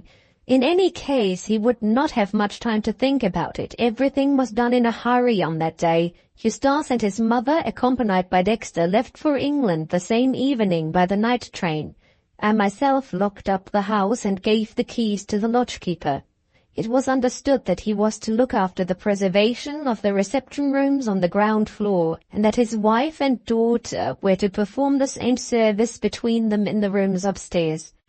On receiving your letter I drove at once to Gleninch to question the old woman on the subject of the bedrooms and of Dexter's room especially. She remembered the time when the house was shut up by associating it with the time when she was confined to her bed by an attack of sciatica. She had not crossed the lodge door, she was sure, for at least a week, if not longer, after Gleninch had been left in charge of her husband and herself. Whatever was done in the way of keeping the bedrooms aired and tidy during her illness was done by her daughter. She and she only must have disposed of any letter which might have been lying about in Dexter's room. Not a vestige of torn paper, as I can myself certify, is to be discovered in any part of the room now. Where did the girl find the fragments of the letter, and what did she do with them? Those are the questions, if you approve of it, which we must send 3,000 miles away to ask, for this sufficient reason that the lodge-keeper's daughter was married more than a year since, and that she is settled with her husband in business at New York. It rests with you to decide what is to be done. Don't let me mislead you with false hopes. Don't let me tempt you to throw away your money. Even if this woman does remember what she did with the torn paper, the chances at this distance of time are enormously against our ever recovering a single morsel of it. Be in no haste to decide. I have my work to do in the city. I can give you the whole day to think it over. Send the men to New York by the next steamer, I said. There is my decision, Mr. Playmore, without keeping you waiting for it. He shook his head in grave disapproval of my impetuosity. In my former interview with him, we had never once touched on the question of money. I was now, for the first time, to make acquaintance with Mr. Playmore on the purely Scotch side of his character. "Why, you don't even know what it will cost you," he exclaimed, taking out his pocket-book with the air of a man who was equally startled and scandalized. "Wait till I tot it up," he said, "in English and American money." "I can't wait. I want to make more discoveries." He took no notice of my interruption. He went on impenetrably with his calculations.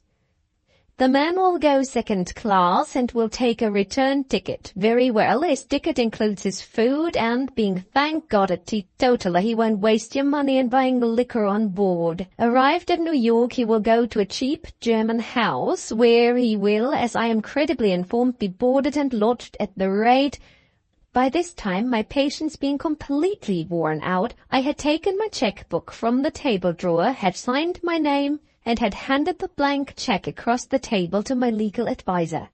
"Fill it in with whatever the man wants," I said, "and for heaven's sake let's get back to Dexter." Mr. Playmore fell back in his chair and lifted his hands and eyes to the ceiling. I was not in the least impressed by that solemn appeal to the unseen powers of arithmetic and money. I insisted positively on being fed with more information. "Listen to this," I went on, reading from Benjamin's notes. "What did Dexter mean when he said, 'Number 9 Caldershaws, ask for Dandy'? You shan't have the diary, a secret in your ear. The diary will hang him." How came Dexter to know what was in my husband's diary? And what does he mean by number 9 Caldershaws and the rest of it? Facts again? "Facts again," Mr. Playmore answered, "muddled up together, as you may say, but positive facts for all that. Caldershaws, you must know, is one of the most disreputable districts in Edinburgh. One of my clerks, whom I am in the habit of employing confidentially, volunteered to inquire for Dandy at number 9. It was a ticklish business in every way, and my man wisely took a person with him who was known in the neighbourhood. Number 9 turned out to be ostensibly a shop for the sale of rags and old iron, and Dandy was suspected of trading now and then additionally as a receiver of stolen goods. Thanks to the influence of his companion, backed by a banknote which can be repaid, by the way, out of the fund for the American expenses, my clerk succeeded in making the fellow speak. Not to trouble you with needless details, the result in substance was this. A fortnight or more before the date of Mrs. Eustace's death, Dandy made 2 keys from wax models supplied to him by a new customer. The mystery observed in the matter by the agent who managed it excited Dandy's distrust. He had the man privately watched before he delivered the keys, and he ended in discovering that his customer was Miserrimus Dexter. Wait a little, I have not done yet. Add to this information Dexter's incomprehensible knowledge of the contents of your husband's diary, and the product is that the wax models sent to the old iron shop in Caldershaws were models taken by theft from the key of the diary and the key of the table drawer in which it was kept. I have my own idea of the revelations that are still to come if this matter is properly followed up. Never mind going into that at present. Dexter, I tell you again, is answerable for the late Mrs. Eustace's death. How he is answerable, I believe you are in a fair way of finding out. And more than that, I say now what I could not venture to say before.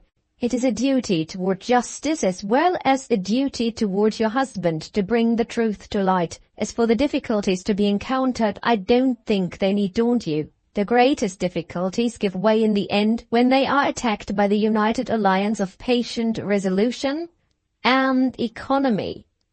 With a strong emphasis on the last words, my worthy adviser, mindful of the flight of time and the claims of business, rose to take his leave. "One word more," I said, as he held out his hand. "Can you manage to see Miss Dexter before you go back to Edinburgh? From what the gardener told me, his brother must be with him by this time. It would be a relief to me to hear the latest news of him and to hear it from you." "It is part of my business in London to see him," said Mr. Playmore. "But mind, I have no hope of his recovery. I only wish to satisfy myself that his brother is able and willing to take care of him. So far as we are concerned, Mrs. Eustace, this unhappy man has said his last words." He opened the door, stopped, considered, and came back to me. "With regard to that matter of sending the agent to America," he resumed, "I propose to have the honor of submitting to you a brief abstract." "Oh, Mr. Playmore!" "A brief abstract in writing, Mrs. Eustace, of the estimated expenses of the whole proceeding. You will be good enough maturely to consider the same, making any remarks on it tending to economy which may suggest themselves to your mind at the time. And you will further oblige me, if you approve of the abstract, by yourself filling in the blank space on your cheque with the needful amount in words and figures. No, madame, I really cannot justify it to my conscience to carry about my person any such a loose and reckless document as a blank cheque.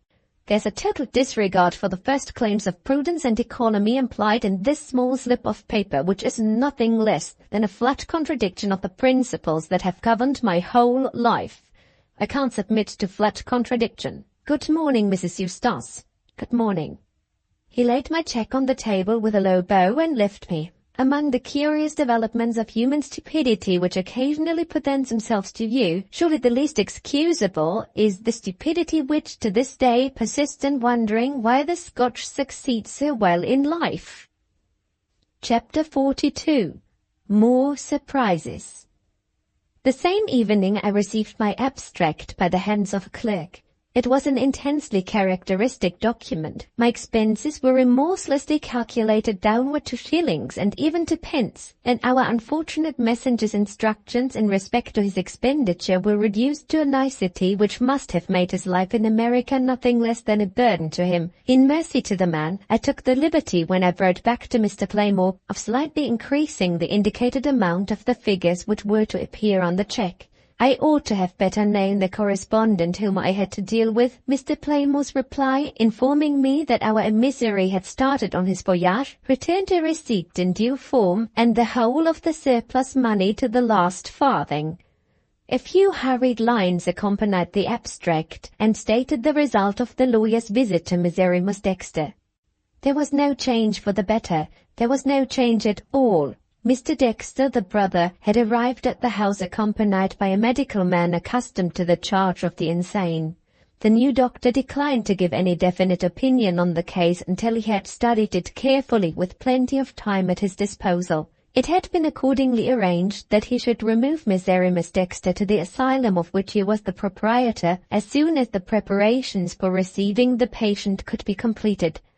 The one difficulty that still remained to be met related to the disposal of the faithful creature who had never left her master night or day since the catastrophe had happened. Ariel had no friends and no money. The proprietor of the asylum could not be expected to receive her without the customary payment, and Mr. Dexter's brother regretted to say that he was not rich enough to find the money. A forcible separation from the one human being whom she loved, and a removal in the character of a pauper to a public asylum, such was the prospect which awaited the unfortunate creature unless someone interfered in her favor before the end of the week. Under these sad circumstances, good Mr. Playmore, passing over the claims of economy in favor of the claims of humanity, suggested that we should privately start a subscription, and offered to head the list liberally himself. I must have written all these pages to very little purpose if it is necessary for me to add that I instantly sent a letter to Mr. Dexter, the brother, undertaking to be answerable for whatever money was to be required while the subscriptions were being collected, and only stipulating that when Miserrimus Dexter was removed to the asylum, Ariel should accompany him. This was readily conceded, but serious objections were raised when I further requested that she might be permitted to attend on her master in the asylum as she had attended on him in the house. The rules of the establishment forbade it, and the universal practice in such cases forbade it, and so on and so on. However, by dint of perseverance and persuasion, I so far carried my point as to gain a reasonable concession. During certain hours in the day and under certain wise restrictions, Ariel was to be allowed the privilege of waiting on her master in his room, as well as of accompanying him when he was brought out in his chair to take the air in the garden. For the honor of humanity, let me add that the liability which I had undertaken made no very serious demands on my resources. Placed in Benjamin's charge, our subscription list prospered. Friends and even strangers sometimes opened their hearts and their purses when they heard Ariel's melancholy story. The day which followed the day of Mr. Playmore's visit brought me news from Spain in a letter from my mother-in-law. To describe what I felt when I broke the seal and read the first lines is simply impossible. Let Mrs. Macallan be heard on this occasion in my place. Thus she wrote: "Prepare yourself, my dearest Valeria, for a delightful surprise. Eustace has justified my confidence in him. When he returns to England, he returns, if you will let him, to his wife. This resolution, let me hasten to assure you, has not been brought about by any persuasions of mine. It is the natural outgrowth of your husband's gratitude and your husband's love. The first words he said to me, when he was able to speak, were these: 'If I live to return to England, and if I go to Valeria, do you think she will forgive me?' We can only leave it to you, my dear, to give the answer. If you love us, answer us by return of post."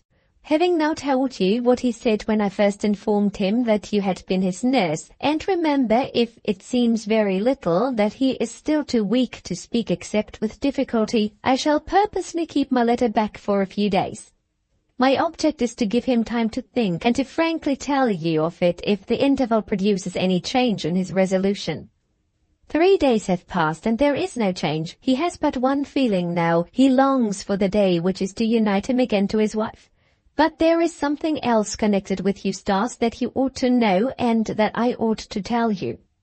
Greatly as time and suffering have altered him in many respects, there is no change, Valeria, in the aversion, the horror, I may even say, with which he views your idea of inquiring anew into the circumstances which attended the lamentable death of his first wife. It makes no difference to him that you are only animated by a desire to serve his interests. Has she given up that idea? Are you positively sure she has given up that idea? Over and over again he has put these questions to me. I have answered. What else could I do in the miserable feeble state in which he still lies? I have answered in such a manner as to soothe and satisfy him. I have said, relieve your mind of all anxiety on that subject. Valeria has no choice but to give up the idea. The obstacles in her way have proven to be insurmountable. The obstacles have conquered her.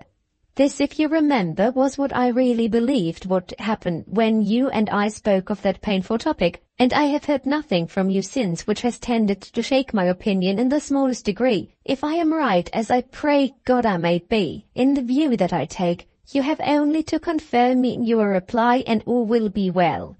In the other event, that is to say, if you are still determined to persevere in your hopeless project, then make up your mind to face the result. Set Eustace's prejudices at defiance in this particular, and you lose your hold on his gratitude, his penitence, and his love. You will, in my belief, never see him again.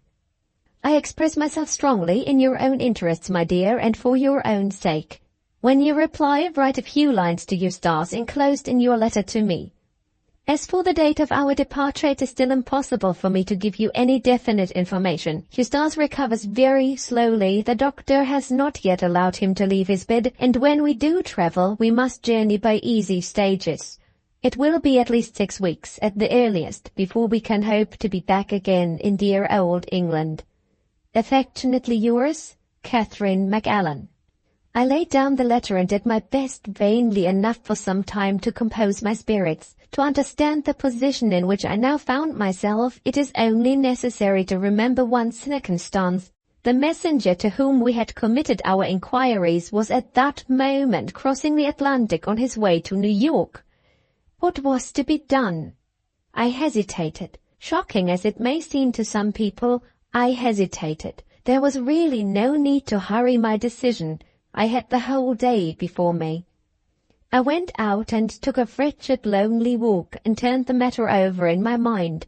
I came home again and turned the matter over once more by the fireside. To offend and repel my darling when he was returning to me, penitently returning of his own free will, was what no woman in my position and feeling as I did could under any earthly circumstances have brought herself to do. And yet, on the other hand, how in heaven's name could I give up my grand enterprise at the very time when even wise and prudent Mr. Playmore saw such a prospect of succeeding in it that he had actually volunteered to help me? Placed between those two cruel alternatives, which could I choose? Think of your own frailties and have some mercy on mine. I turned my back on both the alternatives. Those two agreeable fiends, prevarication and deceit, took me, as it were, softly by the hand. "Don't commit yourself either way, my dear," they said in their most persuasive manner. "Write just enough to compose your mother-in-law and to satisfy your husband. You've got time before you. Wait and see if time doesn't stand your friend and get you out of the difficulty." Infamous advice, and yet I took it, I who had been well brought up and who ought to have known better. You who read the shameful confession would have known better, I am sure.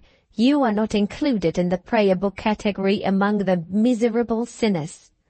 Well, let me have virtue enough to tell the truth. In writing to my mother-in-law, I informed her that it had been found necessary to remove Miserrimus Dexter to an asylum, and I left her to draw her own conclusions from that fact, unenlightened by so much as one word of additional information. In the same way, I told my husband a part of the truth and no more. I said I forgave him with all my heart, and I did. I said he had only to come to me and I would receive him with open arms, and so I would. As for the rest, let me say with Hamlet, the rest is science.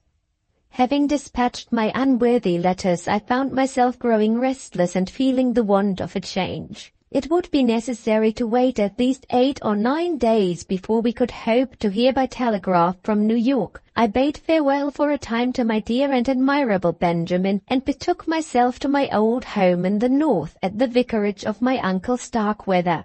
My journey to Spain to nurse Eustace had made my peace with my worthy relatives. We had exchanged friendly letters, and I had promised to be their guest as soon as it was possible for me to leave London. I passed a quiet and, all things considered, a happy time among the old scenes. I visited once more the bank by the riverside where Eustace and I had first met. I walked again on the lawn and loitered through the shrubbery, those favourite haunts in which we had so often talked over our troubles, and so often forgotten them in a kiss. How sadly and strangely had our lives been parted since that time! How uncertain still was the fortune which the future had in store for us! The associations amid which I was now living had their softening effect on my heart, their elevating influence over my mind. I bitterly reproached myself for not having written more fully and frankly to Eustace. Why had I hesitated to sacrifice to him my hopes and my interests in the coming investigation? He had not hesitated, poor fellow. His first thought was the thought of his wife. I had passed a fortnight with my uncle and aunt before I heard again from Mr. Playmore. When a letter from him arrived at last, it disappointed me indescribably. A telegram from our messenger informed just that the lodge-keeper's daughter and her husband had left New York, and that he was still in search of a trace of them. There was nothing to be done but to wait as patiently as we could on the chance of hearing better news. I remained in the north, by Mr. Playmore's advice, so as to be within an easy journey of Edinburgh, in case it might be necessary for me to consult him personally. 3 more weeks of weary expectation passed before a second letter reached me. This time it was impossible to say whether the news were good or bad. It might have been either. It was simply bewildering. Even Mr. Playmore himself was taken by surprise. These were the last wonderful words, limited of course by considerations of economy, which reached us by telegram from our agent in America. Open the dust heap in Gleninch. Chapter 43. At last. My letter from Mr. Playmore enclosing the agent's extraordinary telegram was not inspired by the sanguine view of our prospects which he had expressed to me when we met at Benjamin's house. If the telegram means anything, he wrote, it means that the fragments of the torn letter have been cast into the housemaid's bucket, along with the dust, the ashes, and the rest of the litter in the room, and have been emptied on the dust heap at Gleninch. Since this was done, the accumulated refuse collected from the periodical cleansings of the house during a term of nearly 3 years, including of course the ashes from the fires kept burning for the greater part of the year in the library and the picture gallery, have been poured upon the heap, and have buried the precious morsels of paper deeper and deeper, day by day. Even if we have a fair chance of finding these fragments, what hope can we feel at this distance of time of recovering them with the writing in a state of preservation? I shall be glad to hear by return of post if possible how the matter strikes you. If you could make it convenient to consult with me personally in Edinburgh, we should save time, when time may be of serious importance to us. While you are at Dr. Starkweather's, you are within easy reach of the place. Please think of it. I thought of it seriously enough. The foremost question which I had to consider was the question of my husband.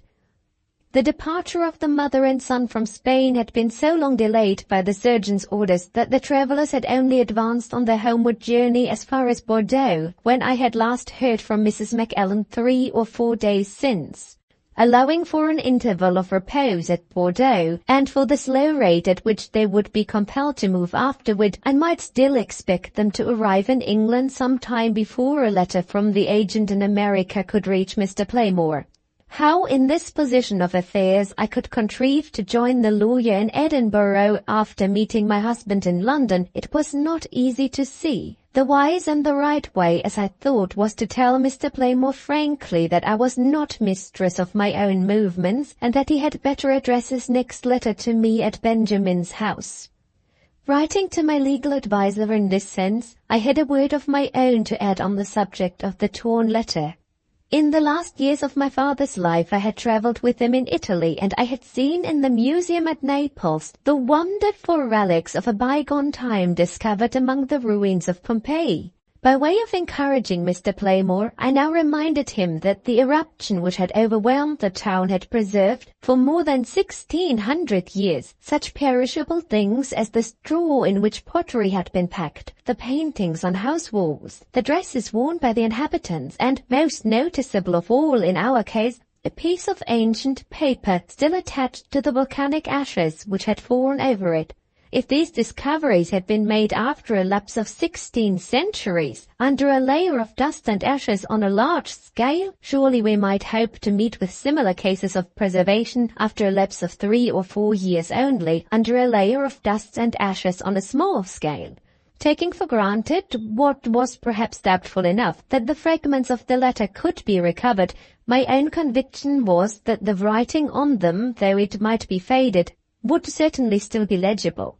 The very accumulations which Mr. Playmore deplored would be the means of preserving them from the rain and the damp. With these modest hints I closed my letter, and thus for once, thanks to my continental experience, I was able to instruct my lawyer.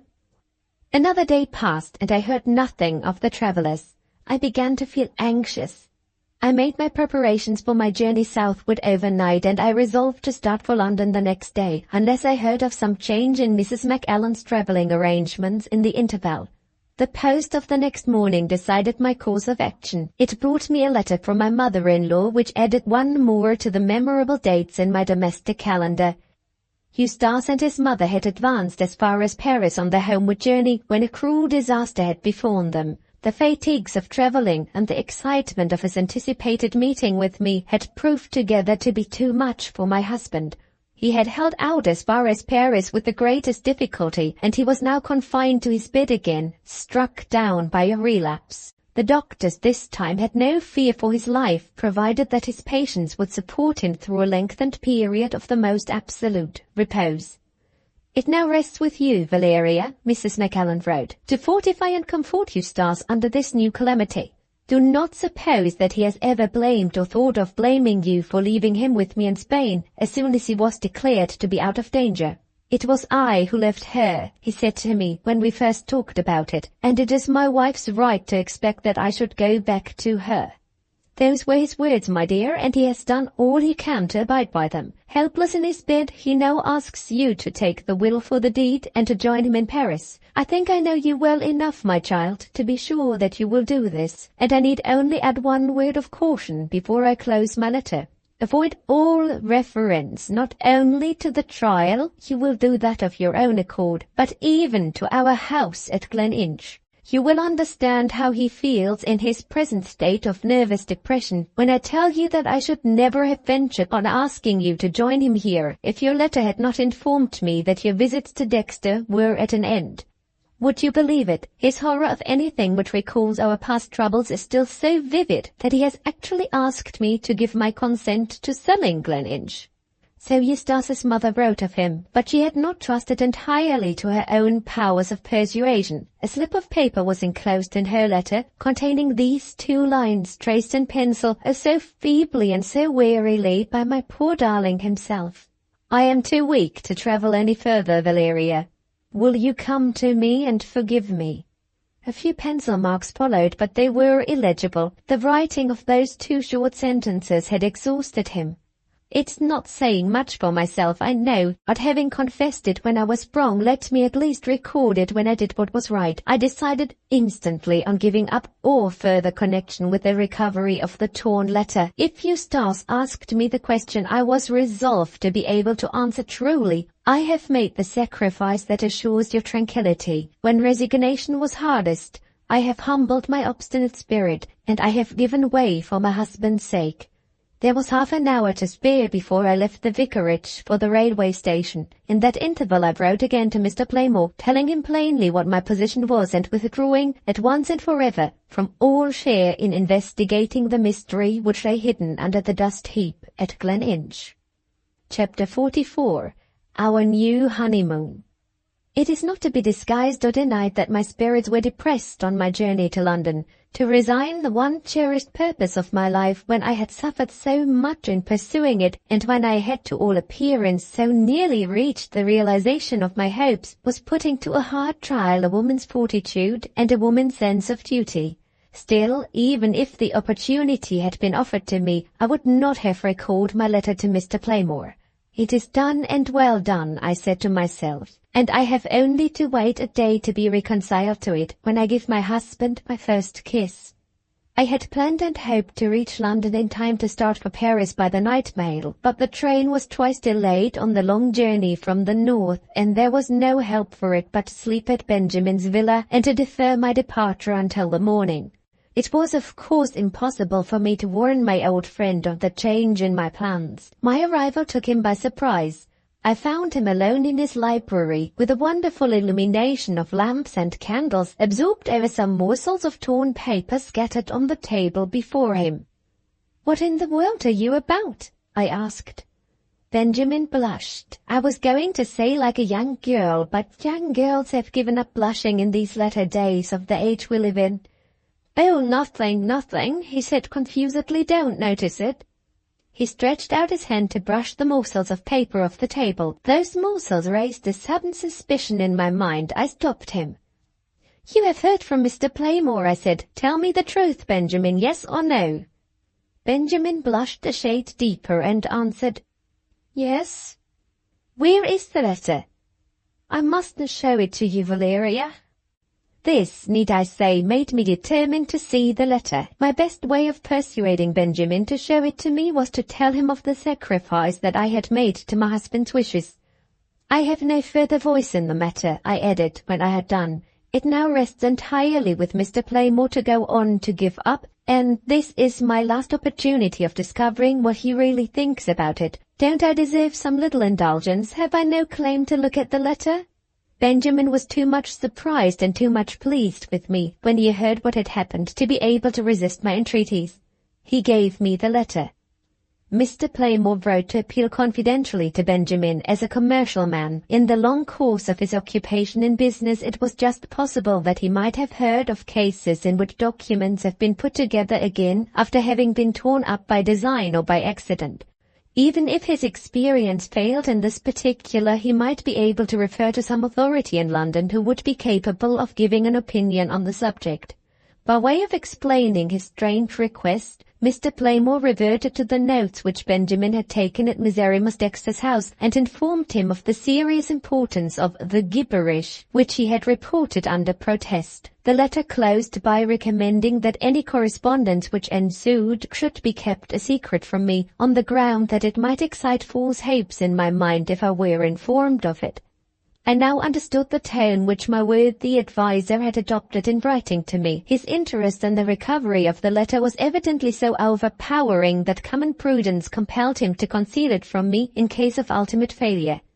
This did not look as if Mr. Playmore was likely to give up the investigation on my withdrawal from it. I glanced again at the fragments of paper on Benjamin's table, with an interest in them which I had not felt yet. "Has anything been found at Gleninch?" I asked. "No," said Benjamin, "I have only been trying experiments with a letter of my own before I wrote to Mr. Playmore." "Oh, you have torn up the letter yourself, then?" "Yes, and to make it all the more difficult to put them together again, I shook up the pieces in a basket. It's a childish thing to do, my dear, at my age." He stopped, looking very much ashamed of himself. "Well," I went on, "and have you succeeded in putting your letter together again?" "It's not very easy, Valeria, but I have made a beginning. It's the same principle as the principle in the puzzles which we used to put together when I was a boy. Only get one central bit of it right, and the rest of the puzzle falls into its place in a longer or a shorter time. Please don't tell anybody, my dear. People might say I was in my dotage. To think of that gibberish in my notebook having a meaning in it after all. I only got Mr. Playmore's letter this morning, and I'm really almost ashamed to mention it. I have been trying experiments of torn letters off and on ever since. You won't tell upon me, will you?" I answered the dear old man by a hearty embrace. Now that he had lost his steady moral balance and had caught the infection of my enthusiasm, I loved him better than ever. But I was not quite happy, though I tried to appear so. Struggle against it as I might, I felt a little mortified when I remembered that I had resigned all further connection with the search for the letter at such a time as this. My one comfort was to think of Eustace. My one encouragement was to keep my mind fixed as constantly as possible on the bright change for the better that now appeared in the domestic prospect.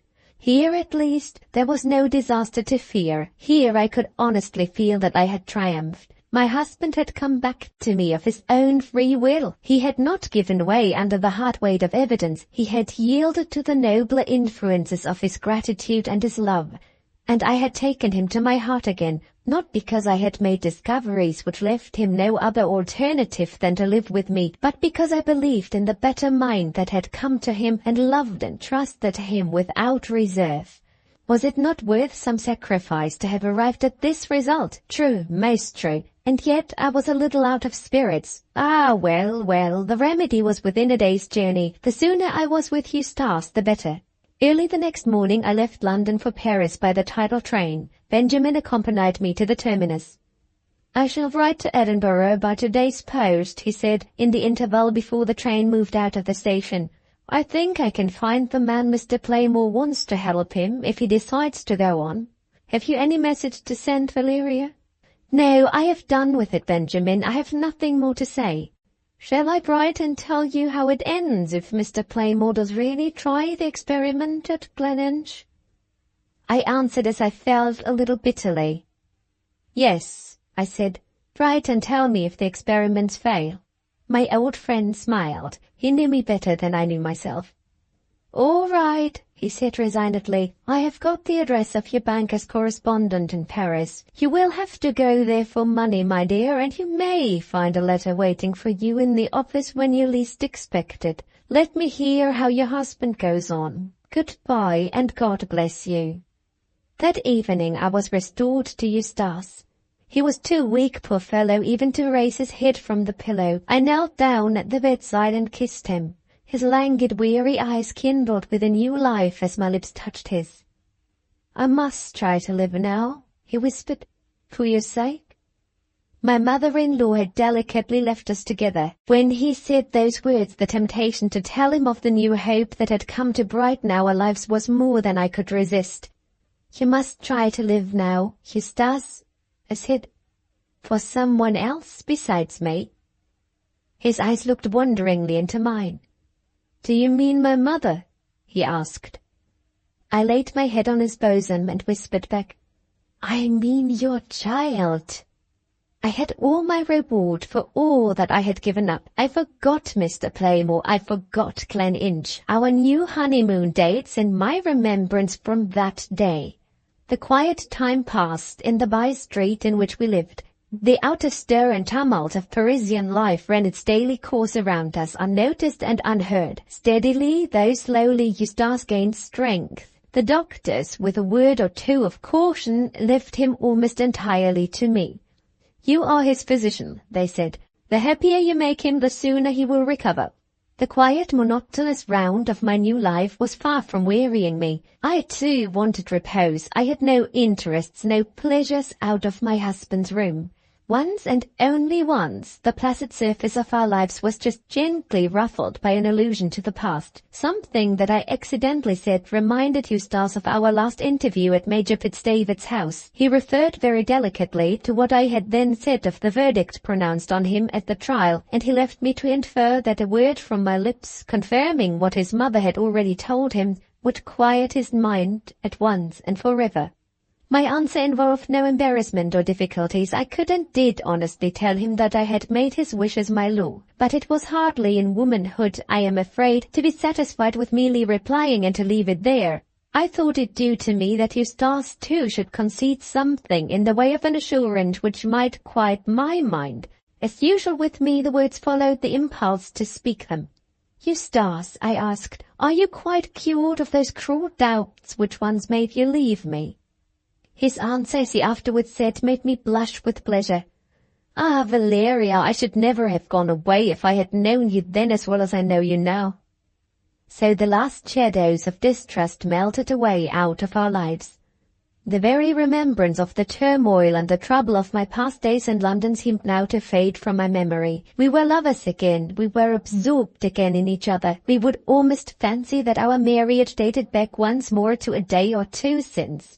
But one last victory over myself was wanting to make my happiness complete. I still felt secret longings in those dangerous moments when I was left by myself, to know whether the search for the torn letter had or had not taken place. What wayward creatures we are! With everything that a woman could want to make her happy, I was ready to put that happiness in peril rather than remain ignorant of what was going on at Gleninch. I actually hailed the day when my empty purse gave me an excuse for going to my banker's correspondent on business, and so receiving any letters waiting for me which might be placed in my hands.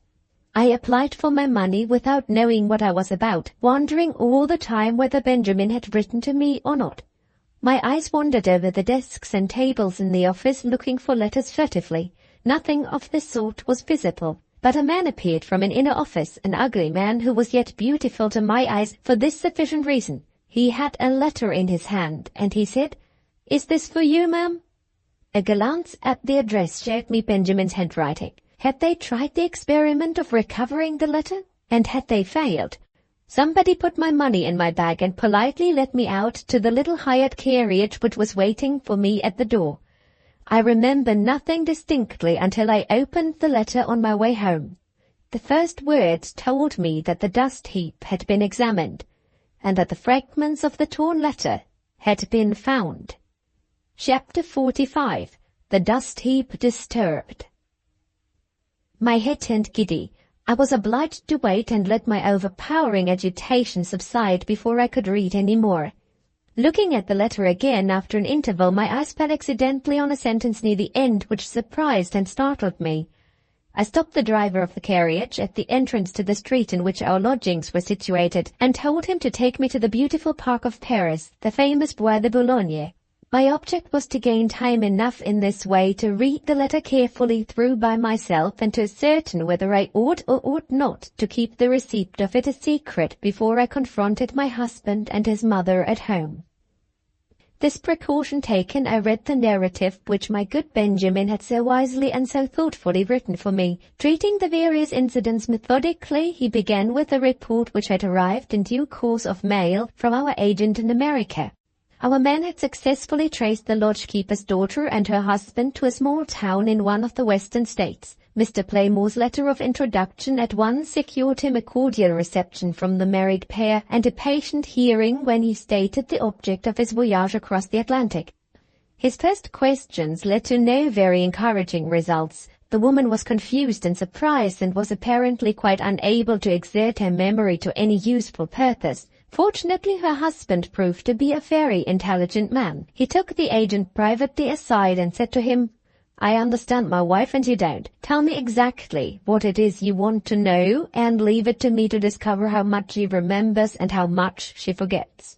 This sensible suggestion was readily accepted. The agent waited for events a day and a night. Early the next morning the husband said to him, "Talk to my wife now and you'll find she has something to tell you. Only mind this, don't laugh at her when she speaks of trifles. She is ashamed to speak of trifles even to me. Thinks men are above such matters, you know. Listen quietly and let her talk, and you will get at it all in that way." The agent followed his instructions and got at it as follows. The woman remembered perfectly well being sent to clean the bedrooms and put them tidy after the gentlefolks had all left Gleninch. Her mother had a bad hip at the time and could not go with her and help her. She did not much fancy being alone in the great house after what had happened in it. On her way to her work she passed two of the cottagers' children in the neighborhood at play in the park. Mr. McAllen was always kind to his poor tenants, and never objected to the young ones round about having a run on the grass. The two children idly followed her to the house. She took them inside along with her, not liking the places already mentioned, and feeling that they would be company in the solitary rooms. She began her work in the guests' corridor, leaving the room in the other corridor in which the death had happened to the last.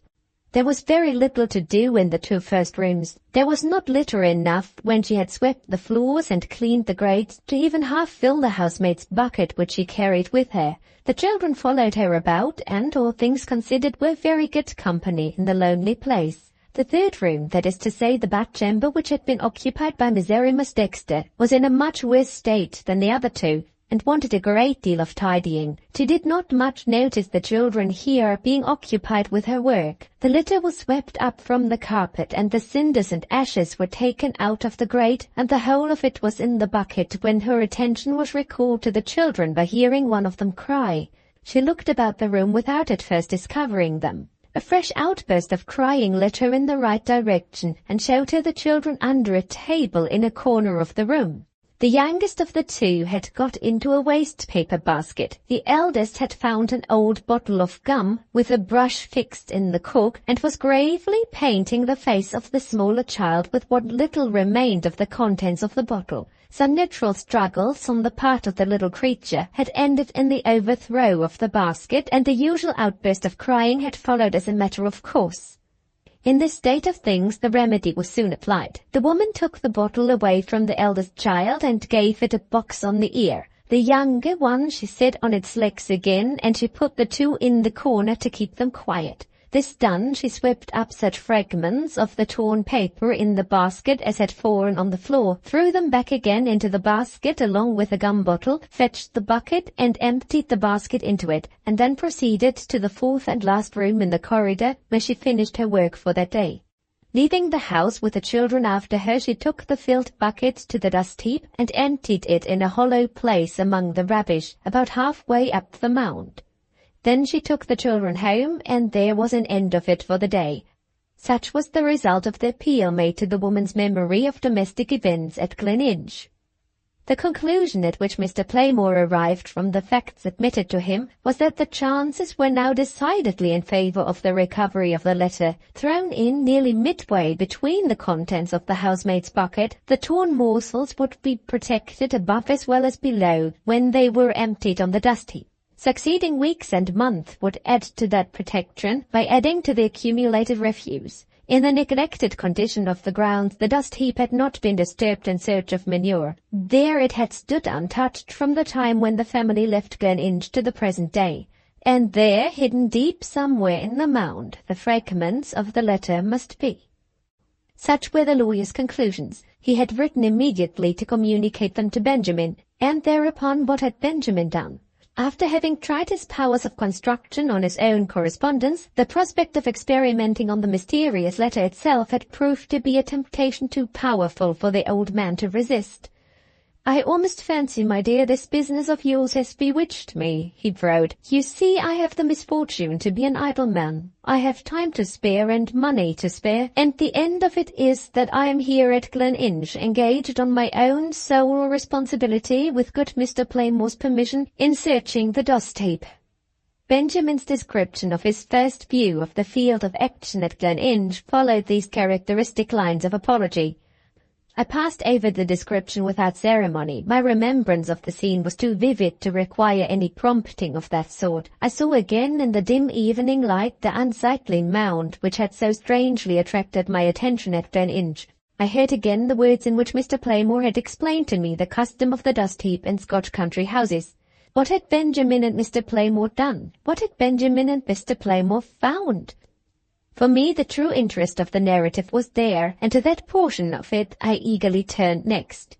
They had proceeded methodically, of course, with one eye on the pounds, shilling, and pence, and the other on the object in view. In Benjamin the lawyer had found what he had not met within me, a sympathetic mind alive to the value of an abstract of the expenses, and conscious of that most remunerative of human virtues, the virtue of economy. At so much a week they had engaged men to dig into the mound and to sift the ashes. At so much a week they had hired a tent to shelter the open dust heap from wind and weather. At so much a week they had engaged the service of a young man personally known to Benjamin, who was employed in a laboratory under a professor of chemistry, and who had distinguished himself by his skilful manipulation of paper in a recent case of forgery on a well-known London firm.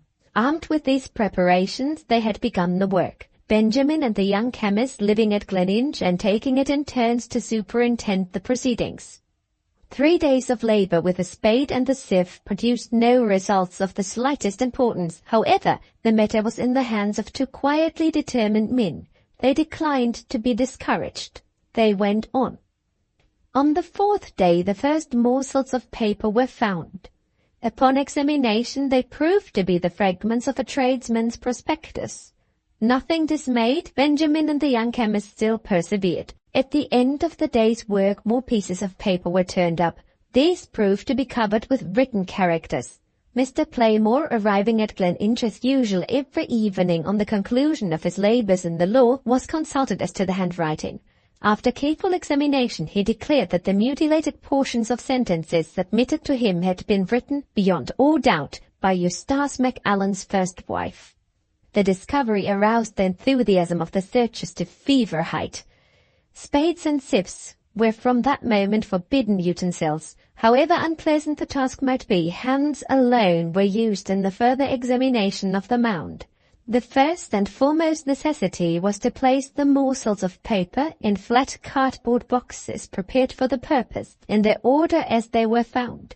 Night came, the labourers were dismissed. Benjamin and his 2 colleagues worked on by lamplight. The morsels of paper were now turned up by dozens instead of by ones and twos. For a while the search prospered in this way, and then the morsels appeared no more.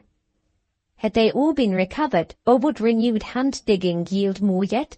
The next light layers of rubbish were carefully removed, and the grand discovery of the day followed. There, upside down, was the gum bottle which the lodge-keeper's daughter had spoken of. And, more precious still, there under it were more fragments of written paper, all stuck together in a little clump by the last drippings from the gum bottle dropping upon them as they lay on the dust heap. The scene now shifted to the interior of the house. When the searchers next assembled, they met at the great table in the library at Gleninch.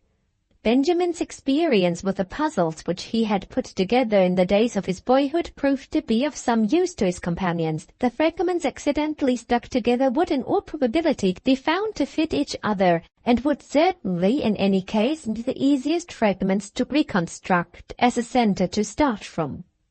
The delicate business of separating these pieces of paper and of preserving them in the order in which they had adhered to each other was assigned to the practised fingers of the chemist. But the difficulties of his task did not end here. The writing was as usual in letters traced on both sides of the paper, and it could only be preserved for the purpose of reconstruction by splitting each morsel into two, so as artificially to make a blank side on which could be spread the fine cement used for reuniting the fragments in their original form.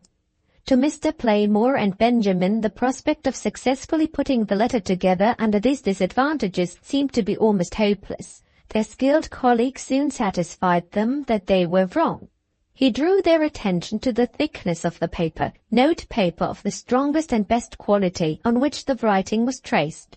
It was of more than twice the substance of the last paper on which he had operated when he was engaged in the forgery case, and it was, on that account, comparatively easy for him, aided by the mechanical appliances which he had brought from London, to split the morsel of the torn paper within a given space of time which might permit them to begin the reconstruction of the letter that night. With these explanations he had quietly devoted himself to his work. While Benjamin and the lawyer were still poring over the scattered morsels of the letter which had been first discovered, and trying to piece them together again, the chemist had divided the greater part of the fragments specially confided to him into two halves each, and had correctly put together some 5 or 6 sentences of the letter on the smooth sheet of cardboard prepared for that purpose. They looked eagerly at the reconstructed writing so far. It was correctly done, the sense was perfect. The first result gained by examination was remarkable enough to reward them for all their exertions. The language used plainly identified the person to whom the late Mrs. Eustace had addressed her letter. That person was my husband, and the letter thus addressed, if the plainest circumstantial evidence could be trusted, was identical with the letter which Miserrimus Dexter had suppressed until the trial was over, and had then destroyed by tearing it up. These were the discoveries that had been made at the time when Benjamin wrote to me. He had been on the point of posting his letter when Mr. Playmore had suggested that he should keep it by him for a few days longer, on the chance of having more still to tell me. We are indebted to her for these results, the lawyer had said, but for her resolution and her influence over Miserrimus Dexter we should never have discovered what the dust heap was hiding from us. We should never have seen so much as a glimmering of the truth. She has the first claim to the fullest information. Let her have it. The letter had been accordingly kept back for 3 days. That interval being at an end, it was hurriedly resumed and concluded in terms which indescribably alarmed me. The chemist is advancing rapidly with his part of the work, Benjamin wrote, and I have succeeded in putting together a separate portion of the torn writing which makes sense. Comparison of what he has accomplished with what I have accomplished has led to startling conclusions. Unless Mr. Playmore and I are entirely wrong, and God grant we may be so, there's a serious necessity for your keeping the reconstruction of the letter strictly secret from everybody about you. The disclosures suggested by what has come to light are so heart-rending and so dreadful that I cannot bring myself to write about them until I'm absolutely obliged to do so. Please forgive me for disturbing you with this news. We are bound sooner or later to consult with you in the matter, and we think it right to prepare your mind for what may be to come. To this there was added a postscript in Mr. Playmore's handwriting. Pray observe strictly the caution which Mr. Benjamin impresses on you, and bear this in mind as a warning from me. If we succeed in reconstructing the entire letter, the last person living we ought, in my opinion, to be allowed to see it is your husband. Chapter 46. The Crisis Deferred. Take care, Valeria, said Mrs. Macallan. I ask you no questions. I only caution you for your own sake. Eustace has noticed what I have noticed. Eustace has seen a change in you. Take care. So my mother-in-law spoke to me later in the day when we happened to be alone. I had done my best to conceal all traces of the effect produced on me by the strange and terrible news from Gleninch. But who could read what I had read, who could feel what I now felt and still maintain an undisturbed serenity of look and manner? If I had been the vilest hypocrite living, I doubt even then if my face could have kept my secret, but my mind was full of Benjamin's letter. Having spoken her word of caution, Mrs. Macallan made no further advance to me. I dare say she was right. Still it seemed hard to be left without a word of advice or of sympathy to decide for myself what it was my duty to my husband to do next. To show him Benjamin's narrative in his state of health and in the face of the warning addressed to me was simply out of the question. At the same time, it was equally impossible after I had already betrayed myself to keep him entirely in the dark. I thought over it anxiously in the night. When the morning came, I decided to appeal to my husband's confidence in me. I went straight to the point in these terms. "Eustace, your mother said yesterday that you noticed a change in me when I came back from my drive. Is she right?" "Quite right, Valeria," he answered, speaking in lower tones than usual and not looking at me. "We have no concealments from each other now," I answered. "I ought to tell you, and do tell you, that I found a letter from England waiting at the banker's which has caused me some agitation and alarm. Will you leave it to me to choose my own time for speaking more plainly? And will you believe, love, that I'm really doing my duty toward you as a good wife in making this request?" I paused. He made no answer. I could see that he was secretly struggling with himself. Had I ventured too far? Had I overestimated the strength of my influence? My heart beat fast, my voice faltered, but I summoned courage enough to take his hand and to make a last appeal to him. "Eustace," I said, "don't you know me yet well enough to trust me?" He turned toward me for the first time. I saw a last vanishing trace of doubt in his eyes as they looked into mine. "You promise sooner or later to tell me the whole truth?" he said. "I promise with all my heart." "I trust you, Valeria." His brightening eyes told me that he really meant what he said. We sealed our compact with a kiss. "Pardon me for mentioning these trifles. I'm still writing, if you will kindly remember it, of our new honeymoon." By that day's post I answered Benjamin's letter, telling him what I had done and entreating him, if he and Mr. Playmore approved of my conduct, to keep me informed of any future discoveries which they might make at Gleninch. After an interval, an endless interval as it seemed to me, of 10 days more, I received a second letter from my old friend, with another postscript added by Mr. Playmore. "We are advancing steadily and successfully with the putting together of the letter," Benjamin wrote. "The one new discovery which we have made is of serious importance to your husband. We have constructed certain sentences declaring in the plainest words that the arsenic which Eustace procured was purchased at the request of his wife, and was in her possession at Gleninch. This, remember, is in the handwriting of the wife, and is signed by the wife, as we have also found out.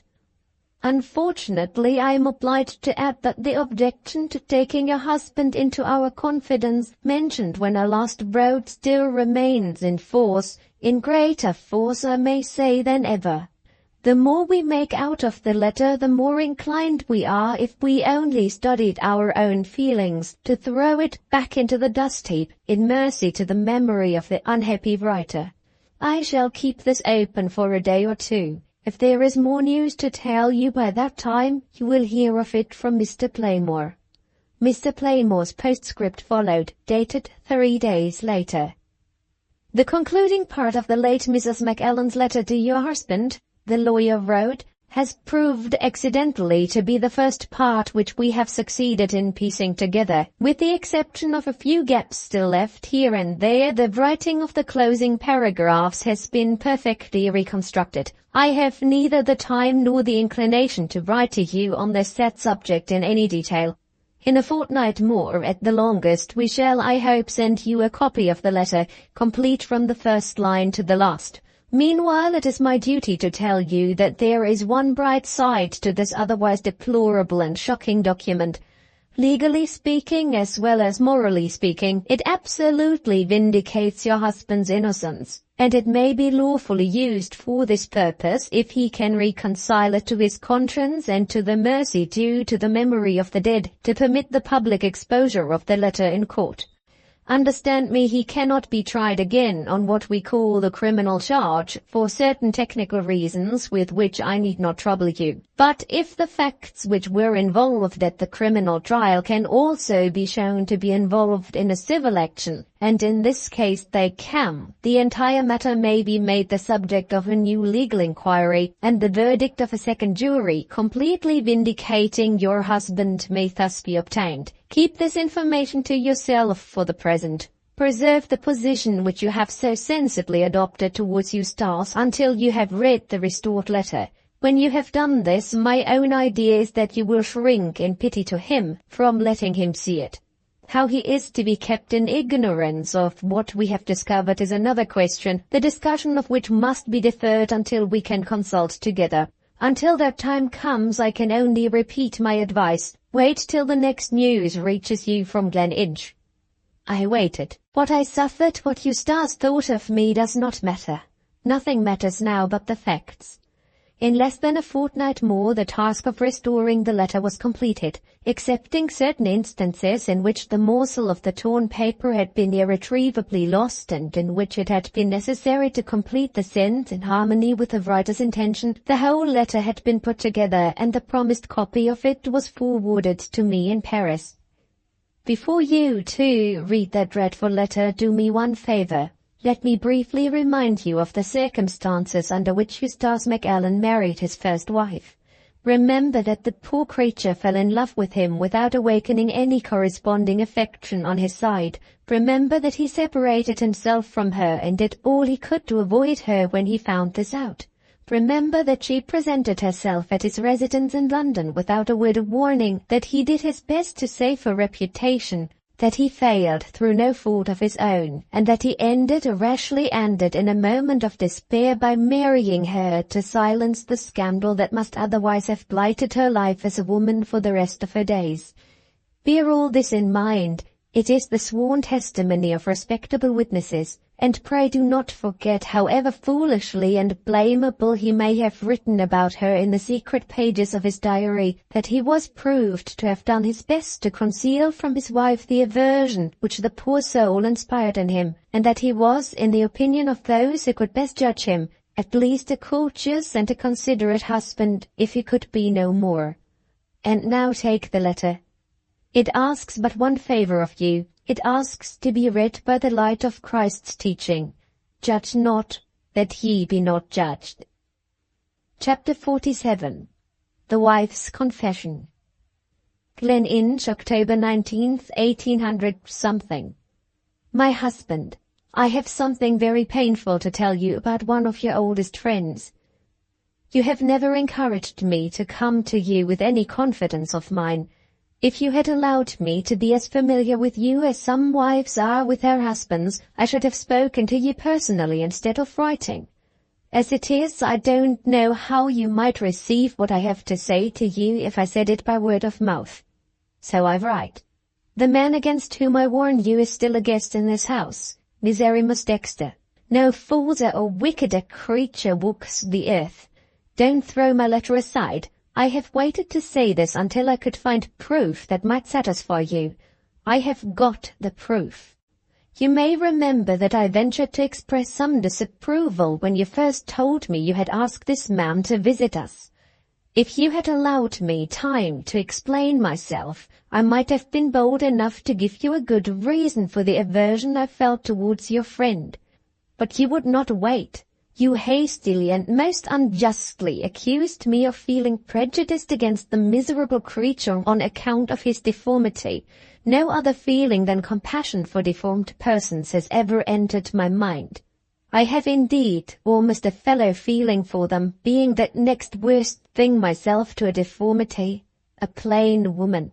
I object to Mr. Dexter as your guest because he had asked me to be his wife in past days, and because I had reason to fear that he still regarded me after my marriage with a guilty and horrible love. Was it not my duty as a good wife to object to his being your guest at Gleninch? And was it not your duty as a good husband to encourage me to say more? Well, Mr. Dexter has been your guest for many weeks, and Mr. Dexter has dared to speak to me again of his love. He has insulted me and insulted you by declaring that he adores me and that you hate me. He has promised me a life of unalloyed happiness in a foreign country with my lover, and he has prophesied for me a life of unendurable misery at home with my husband. Why did I not make my complaint to you and have this monster dismissed from the house at once and forever? Are you sure you would have believed me if I had complained, and if your bosom friend had denied all intention of insulting me? I heard you once say, when you were not aware that I was within hearing, that the vainest women are always the ugly women. You might have accused me of vanity, who knows? But I have no desire to shelter myself under this excuse. I am a jealous, unhappy creature, always doubtful of your affection for me, always fearing that another woman has got my place in your heart. Miserrimus Dexter has practiced on this weakness of mine. He has declared he can prove to me, if I will permit him, that I am in your secret heart an object of loathing to you, that you shrink from touching me, that you curse the hour when you were foolish enough to make me your wife. I have struggled as long as I could against the temptation to let him produce his proofs. It was a terrible temptation to a woman who was far from feeling sure of the sincerity of your affection for her, and it has ended in getting the better of my resistance. I wickedly concealed the disgust which the wretch inspired in me. I wickedly gave him leave to explain himself. I wickedly permitted this enemy of yours and of mine to take me into his confidence. And why? Because I loved you and you only, and because Miserrimus Dexter's proposal did after all echo a doubt of you that had long been gnawing secretly at my heart. Forgive me, Eustace. This is my first sin against you. It shall be my last. I will not spare myself. I will write a full confession of what I said to him and of what he said to me. You may make me suffer for it when you know what I have done, but you will at least be warned in time. You will see your false friend in his true light. I said to him, "How can you prove to me that my husband hates me in secret?" He answered, "I can prove it under his own handwriting. You shall see it in his diary." I said, "His diary has a lock, and the drawer in which he keeps it has a lock. How can you get at the diary and the drawer?" He answered, "I have my own way of getting at both of them, without the slightest risk of being discovered by your husband. All you have to do is to give me the opportunity of seeing you privately. I will engage in return to bring the open diary with me to your room." I said, "How can I give you the opportunity? What do you mean?" He pointed to the key in the door of communication between my room and the little study. He said, "With my infirmity, I may not be able to profit by the first opportunity of visiting you here unobserved. I must be able to choose my own time and my own way of getting to you secretly. Let me take this key, leaving the door locked. When the key is missed, if you say it doesn't matter, if you point out that the door is locked and tell the servants not to trouble themselves about finding the key, there will be no disturbance in the house, and I shall be in secure possession of a means of communication with you which no one will suspect. Will you do this?" I have done it. Yes, I have become the accomplice of this double-faced villain. I have degraded myself and outraged you by making an appointment to pry into your diary. I know how base my conduct is. I can make no excuse. I can only repeat that I love you, and that I am sorely afraid you don't love me, and Miserrimus Dexter offers to end my doubts by showing me the most secret thoughts of your heart in your own writing. He is to be with me for this purpose while you are out, sometime in the course of the next 2 hours. I shall decline to be satisfied with only once looking at your diary, and I shall make an appointment with him to bring it to me again at the same time tomorrow. Before then you will receive these lines by the hands of my nurse. Go out as usual after reading them. but return privately and unlock the table drawer in which you keep your book. You will find it gone. Post yourself quietly in the little study, and you will discover the diary when Miserrimus Dexter leaves me in the hands of your friend. Note by Mr. Playmore. The greatest difficulties of reconstruction occurred in this first portion of the torn letter. In the 4th paragraph from the beginning, we have been obliged to supply lost words in no less than 3 places. In the 9th, 10th, and 17th paragraph, the same proceeding was, in a greater or lesser degree, found to be necessary. In all these cases, the utmost pains have been taken to supply the deficiency in exact accordance with what happened to be the meaning of the writer, as indicated in the existing pieces of the manuscript. October 20th. I have read your diary. At last I know what you really think of me. I have read what Miserrimus Dexter promised I should read, the confession of your loathing of me in your own handwriting. You will not receive what I wrote to you yesterday at the time or in the manner which I had proposed. Long as my letter is, I have still, after reading your diary, some more words to add. After I have closed and sealed the envelope and addressed it to you, I shall put it under my pillow. It will be found there when I am laid out for the grave. And then, Eustace, when it is too late for hope or help, my letter will be given to you. Yes, I have had enough of my life. Yes, I mean to die. I have already sacrificed everything but my life to my love for you. Now I know that my love is not returned. The last sacrifice left is easy. My death will set you free to marry Mrs. Bowley. You don't know what it cost me to control my hatred of her and to beg her to pay her visit here without minding my illness. I could never have done it if I had not been so fond of you, and so fearful of irritating you against me by showing my jealousy. And how did you reward me? Let your diary answer. I tenderly embraced her this very morning, and I hope, poor soul, she did not discover the effort that it cost me. Well, I have discovered it now. I know that you privately think your life with me a purgatory. I know that you have compassionately hidden from me the sense of shrinking that comes over you when you are obliged to submit to my caresses. I am nothing but an obstacle, an utterly distasteful obstacle, between you and the woman whom you love so dearly that you adore the earth which she touches with her foot. Be it so.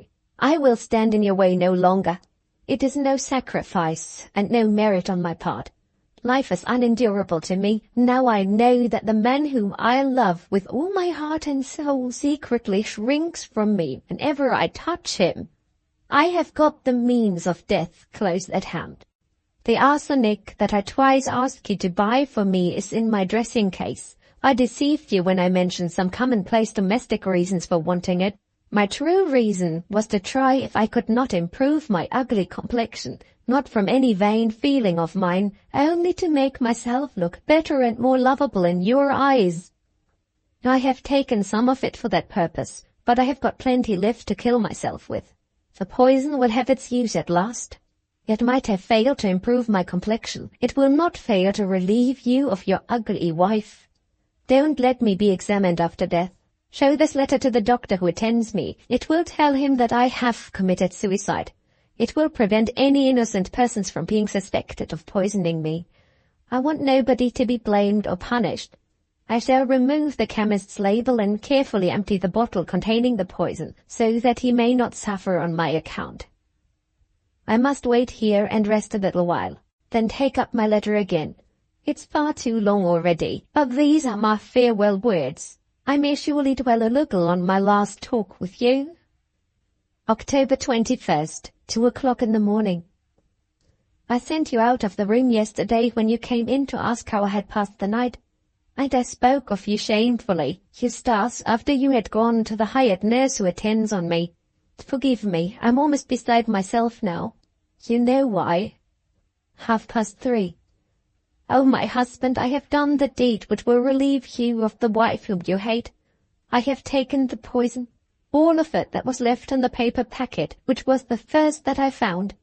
If it's not enough to kill me, I have more left in the bottle. 5:10. You've just gone after giving me my composing draught.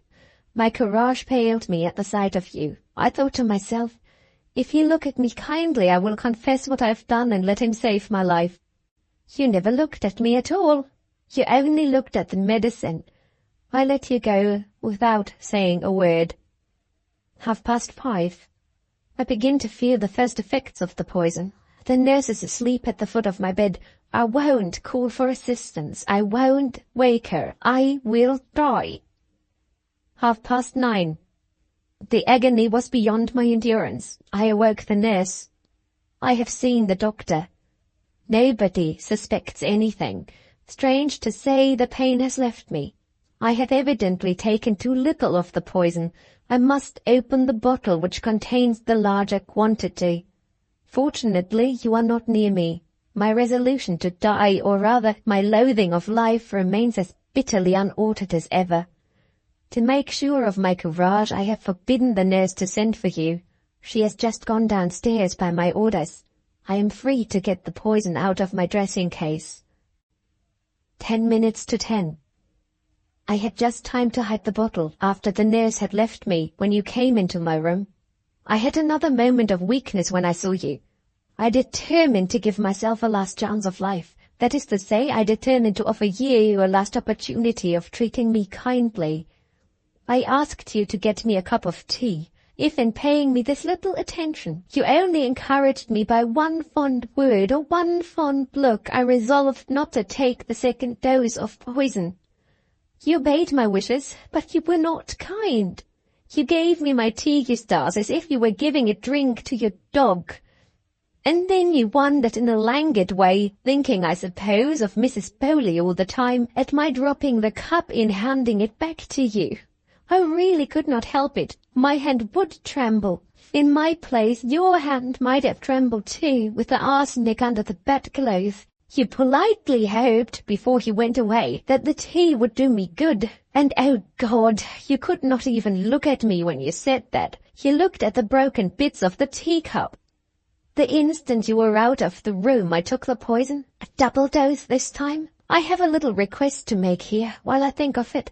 After removing the label from the bottle and putting it back clean in my dressing case, it struck me that I'd failed to take the same precaution in the early morning with the empty paper packet, bearing on it the name of the other chemist. I threw it aside on the counterpane of the bed, among some other loose papers. My ill-tempered nurse complained of the litter and crumpled them all up and put them away somewhere. I hope the chemist will not suffer through my carelessness. Pray bear it in mind to say that he is not to blame. Dexter. Something reminds me of Miserrimus Dexter. He's put your diary back again in the drawer, and he presses me for an answer to his proposal. Has this false wretch any conscience? If he has, even he will suffer when my death answers him. The nurse has been in my room again. I've sent her away. I have told her I want to be alone. How is the time going? I cannot find my watch. Is the pain coming back again and paralyzing me? I don't feel it keener yet. It may come back, though, at any moment. I have still to close my letter and to address it to you, and besides I must save up my strength to hide it under the pillow, so that nobody may find it until after my death. Farewell, my dear. I wish I had been a prettier woman, a more loving woman toward you I could not be. Even now I dread the sight of your dear face. Even now, if I allowed myself the luxury of looking at you, I don't know that you might not charm me into confessing what I have done, before it is too late to save me. But you are not here. Better as it is, better as it is. Once more farewell. Be happier than you have been with me. I love you, Eustace. I forgive you. When you have nothing else to think about, think sometimes as kindly as you can of your poor, ugly Sarah McAllen. Note by Mr. Playmore. The lost words and phrases supplied in this concluding portion of the letter are so few in number that it is needless to mention them. The fragments which were found accidentally stuck together by the gum, and which represent the part of the letter first completely reconstructed, begin at the phrase, I spoke of you shamefully, Eustace, and end with a broken sentence, if in paying me this little attention you only encouraged me by one fond word or one fond look, I resolved not to take. With the assistance thus afforded to us, the labour of putting together the concluding half of the letter, dated October 20th, was trifling compared with the almost insurmountable difficulties which we encountered in dealing with the scattered wreck of the preceding pages. Chapter 48. What else could I do?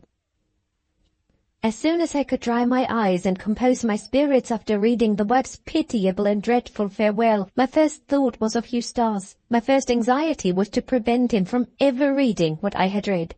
Yes, to this end it had come. I had devoted my life to the attainment of one object, and that object I had gained. There on the table before me lay the triumphant vindication of my husband's innocence, and in mercy to him, in mercy to the memory of his dead wife, my one hope was that he might never see it. My one desire was to hide it from the public view.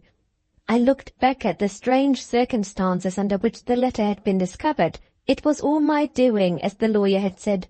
And yet what I had done, I had, so to speak, done blindfold. The merest accident might have altered the whole course of later events. I had over and over again interfered to check Ariel when she entreated the master to tell her a story. If she had not succeeded, in spite of my opposition, Miserrimus Dexter's last effort of memory might never have been directed to the tragedy at Gleninch. And again, if I had only remembered to move my chair, and so to give Benjamin the signal to leave off, he would never have written down the apparently senseless words which have led us to the discovery of the truth. Looking back at events in this frame of mind, the very sight of the letter sickened and horrified me. I cursed the day which had disinterred the fragments of it from their foul tomb, just at the time when Eustace had found his weary way back to health and strength, just at the time when we were united again and happy again, when a month or two more might make us father and mother, as well as husband and wife. That frightful record of suffering and sin had risen against us like an avenging spirit. There it faced me on the table, threatening my husband's tranquillity, nay, for all I knew, if he had read it at the present critical stage of his recovery, even threatening his life. The hour struck from the clock on the mantelpiece. It was Eustace's time for paying me his morning visit in my own little room. He might come in at any moment. He might see the letter. He might snatch the letter out of my hand. In a frenzy of terror and loathing, I caught up the vile sheets of paper and threw them into the fire. It was a fortunate thing that a copy only had been sent to me. If the original letter had been in its place, I believe I should have burnt the original at that moment. The last morsel of paper had been barely consumed by the flames when the door opened and Eustace came in. He glanced at the fire. The black cinders of the burned paper were still floating at the back of the grate. He had seen the letter brought to me at the breakfast table. Did he suspect what I had done? He said nothing. He stood gravely looking into the fire. Then he advanced and fixed his eyes on me. I suppose I was very pale. The first words he spoke were words which asked me if I felt ill. I was determined not to deceive him, even in the merest trifle. "I'm feeling a little nervous, Eustace," I answered, "that's all." He looked at me again as if he expected me to say something more. I remained silent. He took a letter out of the breast pocket of his coat and laid it on the table before me, just where the confession had lain before I destroyed it. "I have had a letter too this morning," he said. "And I, Valeria, have no secrets from you." I understood the reproach which my husband's last words conveyed, but I made no attempt to answer him. "Do you wish me to read it?" was all I said, pointing to the envelope which he had laid on the table. "I have already said that I have no secrets from you," he repeated. "The envelope is open. See for yourself what is enclosed in it." I took out, not a letter, but a printed paragraph cut from a Scotch newspaper. "Read it," said Eustace. I read as follows. "Strange doings at Gleninch. A romance in real life seemed to be in course of progress at Mr. Macallan's country house. Private excavations are taking place, if our readers will pardon us the unsavory allusion, at the dust heap of all places in the world. Something has assuredly been discovered, but nobody knows what. This alone is certain. For weeks past, 2 strangers from London, superintended by our respected fellow-citizen, Mr. Playmore, have been at work night and day in the library at Gleninch with the door locked. Will the secret ever be revealed? And will it throw any light on a mysterious and shocking event which our readers have learned to associate with the past history of Gleninch? Perhaps when Mr. Macallan returns, he may be able to answer these questions. In the meantime, we can only await events. I laid the newspaper slip on the table, in no very Christian frame of mind toward the persons concerned in producing it. Some reporter in search of news had evidently been prying about the grounds at Gleninch, and some busybody in the neighbourhood had in all probability sent the published paragraph to Eustace. Entirely at a loss what to do, I waited for my husband to speak. He did not keep me in suspense. He questioned me instantly. "Do you understand what it means, Valeria?" I answered honestly. I owned that I understood what it meant. He waited again, as if he expected me to say more. I still kept the only refuge left to me, the refuge of silence. "Am I to know no more than I know now?" he proceeded after an interval. "Are you not bound to tell me what is going on in my own house?" It is a common remark that people, if they can think at all, think quickly in emergencies. There was but one way out of the embarrassing position in which my husband's last words had placed me. My instincts showed me the way, I suppose. At any rate, I took it. "You have promised to trust me," I began. He admitted that he had promised. "I must ask you for your own sake, Eustace, to trust me for a little while longer. I will satisfy you if you will only give me time." His face darkened. "How much longer must I wait?" he asked. I saw that the time had come for trying some stronger form of persuasion than words. "Kiss me," I said, "before I tell you." He hesitated, so like a husband, and I persisted, so like a wife. There was no choice for him but to yield. Having given me my kiss, not ever graciously, he insisted once more on knowing how much longer I wanted him to wait. "I want you to wait," I answered, "until our child is born." He started. My condition took him by surprise. I gently pressed his hand and gave him a look. He returned the look, warmly enough this time to satisfy me. "So you consent," I whispered. He consented, so I put off the day of reckoning once more. So I gained time to consult again with Benjamin and Mr. Playmore. While Eustace remained with me in the room, I was composed and capable of talking to him. But when he left me, after a time, to think over what had passed between us and to remember how kindly he had given way to me, my heart turned pityingly to those other wives, better women some of them than I am, whose husbands under similar circumstances would have spoken hard words to them, would perhaps even have acted more cruelly still. The contrast thus suggested between their fate and mine quite overcame me. What had I done to deserve my happiness? What had they done, poor souls, to deserve their misery? My nerves were overwrought, I dare say, after reading the dreadful confession of Eustace's first wife. I burst out crying, and I was all the better for it afterward. Chapter 49. Past and Future. I write from memory, unassisted by notes or diaries, and I have no distinct recollection of the length of our residence abroad. It certainly extended over a period of some months. Long after Eustace was strong enough to take the journey to London, the doctors persisted in keeping him in Paris. He had shown symptoms of weakness in one of his lungs, and his medical advisers, seeing that he prospered in the dry atmosphere of France, warned him to be careful of breathing too soon the moist air of his own country. Thus it happened that we were still in Paris when I received my next news from Gleninch. This time no letters passed on either side. To my surprise and delight, Benjamin quietly made his appearance one morning in our pretty French drawing-room. He was so preternaturally smart in his dress and so incomprehensibly anxious, while my husband was in the way, to make us understand that his reasons for visiting Paris were holiday reasons only, that I at once suspected him of having crossed the Channel in a double character, say as tourist in search of pleasure when third persons were present, as ambassador from Mr. Playmore when he and I had the room to ourselves. Later in the day I contrived that we should be left together, and I soon found that my anticipations had not misled me. Benjamin had set out from Paris at Mr. Playmore's express request to consult with me as to the future and to enlighten me as to the past. He presented me with his credentials in the shape of a little note from the lawyer. "There are some few points," Mr. Playmore wrote, "which the recovery of the letter does not seem to clear up.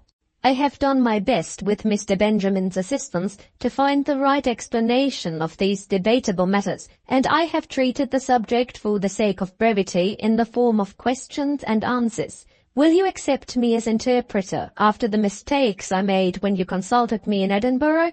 Events, I admit, have proved that I was entirely wrong in trying to prevent you from returning to Dexter, and partially wrong in suspecting Dexter of being directly instead of indirectly answerable for the first Mrs. Eustace's death.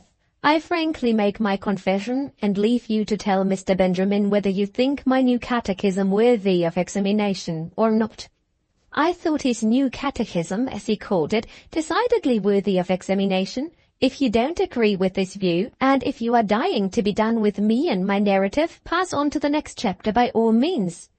Benjamin produced the questions and answers and read them to me at my request in these terms. Questions suggested by the letter discovered at Gleninch. First group, questions relating to the diary. First question. Obtaining access to Mr. Macallan's private journal, was Miserrimus Dexter guided by any previous knowledge of its contents?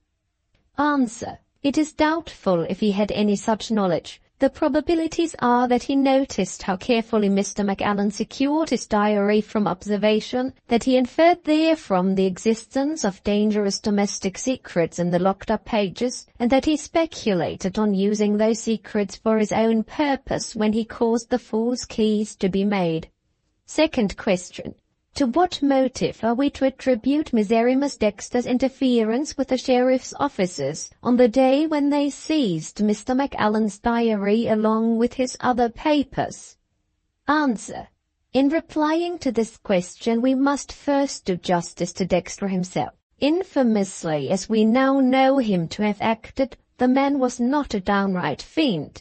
That he secretly hated Mr. Macallan as his successful rival in the affections of the woman he loved, and that he did all he could to induce the unhappy lady to desert her husband, are in this case facts not to be denied.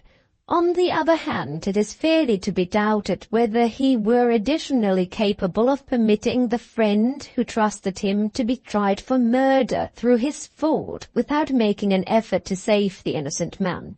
It had naturally never occurred to Mr. Macallan, being guiltless of his wife's death, to destroy his diary and his letters in the fear that they might be used against him. Until the prompt and secret action of the fiscal took him by surprise, the idea of his being charged with the murder of his wife was an idea which we know from his own statement had never even entered his mind. But Dexter must have looked at the matter from another point of view. In his last wandering words, spoken when his mind broke down, he refers to the diary in these terms: "The diary will hang him, I won't have him hanged." If he could have found his opportunity of getting at it in time, or if the sheriff's officers had not been too quick for him, there can be no reasonable doubt that Dexter would have himself destroyed the diary, foreseeing the consequences of its production in court. So strongly does he appear to have felt these considerations that he even resisted the officers in the execution of their duty. His agitation when he sent for Mr. Playmore to interfere was witnessed by that gentleman, and, it may not be amiss to add, was genuine agitation beyond dispute. Questions of the second group, relating to the wife's confession. First question.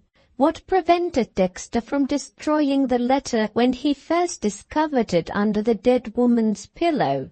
Answer. The same motives which led him to resist the seizure of the diary and to give his evidence in the prisoner's favor at the trial induced him to preserve the letter until the verdict was known.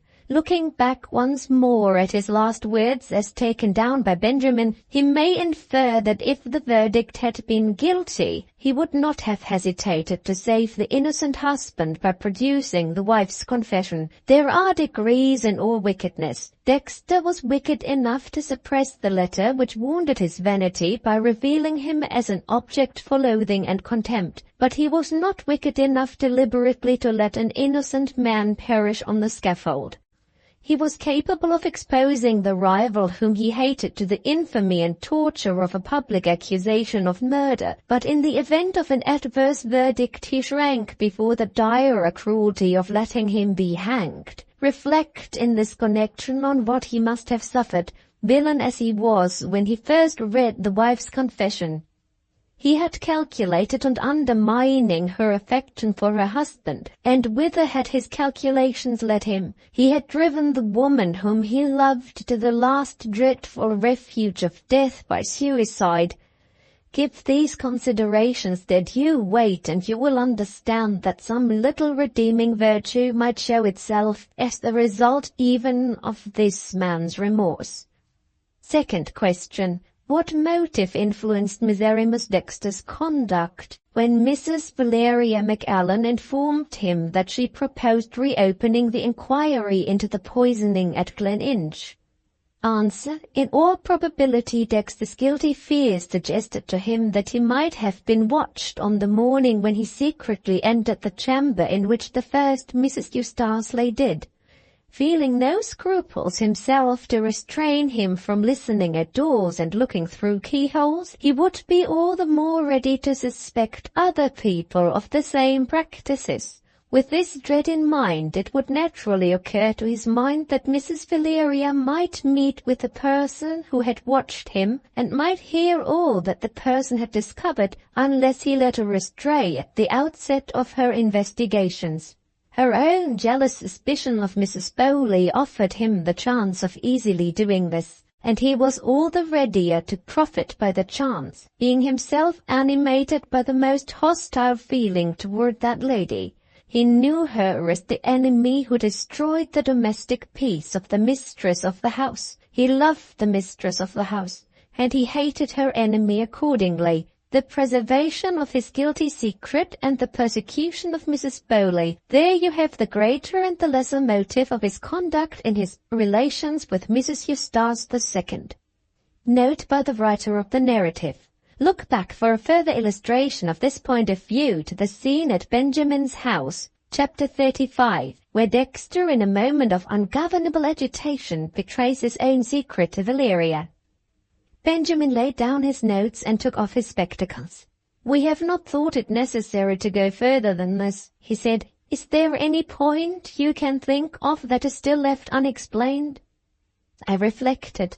There was no point of any importance left unexplained that I could remember, but there was one little matter suggested by the recent allusions to Mrs. Bowley which I wished if possible to have thoroughly cleared up. "Have you and Mr. Playmore ever spoken together on the subject of my husband's former attachment to Mrs. Bowley?" I asked. "Has Mr. Playmore ever told you why Eustace did not marry her after the trial?" "I put that question to Mr. Playmore myself," said Benjamin. "He answered it easily enough. Being your husband's confidential friend and adviser, he was consulted when Mr. Eustace wrote to Mrs. Bowley after the trial, and he repeated the substance of the letter at my request. Would you like to hear what I remember of it in my turn?" I owned that I should like to hear it. What Benjamin thereupon told me exactly coincided with what Miserrimus Dexter had told me, as related in the 13th chapter of my narrative. Mrs. Bowley had been a witness of the public degradation of my husband. That was enough in itself to prevent him from marrying her. He broke off with her for the same reason which had led him to separate himself from me. Existence with a woman who knew that he had been tried for his life as a murderer was an existence which he had not resolution enough to face. The two accounts agreed in every particular. At last my jealous curiosity was pacified, and Benjamin was free to dismiss the past from further consideration and to approach the more critical and more interesting topic of the future. His first inquiries related to Eustace. He asked if my husband had any suspicion of the proceedings which had taken place at Gleninch. I told him what had happened and how I had contrived to put off the inevitable disclosure for a time. My old friend's face cleared up as he listened to me. "This will be good news for Mr. Playmore," he said. "Our excellent friend the lawyer is sorely afraid that our discoveries may compromise your position with your husband. On the one hand, he is naturally anxious to spare Mr. Eustace the distress which he must certainly feel if he read his first wife's confession. On the other hand, it's impossible injustice, as Mr. Playmore puts it, to the unborn children of your marriage to suppress a document which vindicates the memory of their father from the aspersion that the Scotch verdict might otherwise cast on it. I listened attentively. Benjamin had touched on a trouble which was still secretly preying on my mind. "How does Mr. Playmore propose to meet the difficulty?" I asked. "He can only meet it in one way," Benjamin replied. "He proposes to seal up the original manuscript of the letter and to add it to a plain statement of the circumstances under which it was discovered, supported by your signed attestation and mine as witnesses to the fact. This done, he must leave it to you to take your husband into your confidence at your own time. It will then be for Mr. Eustace to decide whether he will open the enclosure or whether he will leave it with the seal unbroken as an heirloom to his children, to be made public or not at their discretion, when they are of an age to think for themselves. Do you consent to this, my dear? Or would you prefer that Mr. Playmore should see your husband and act for you in the matter?"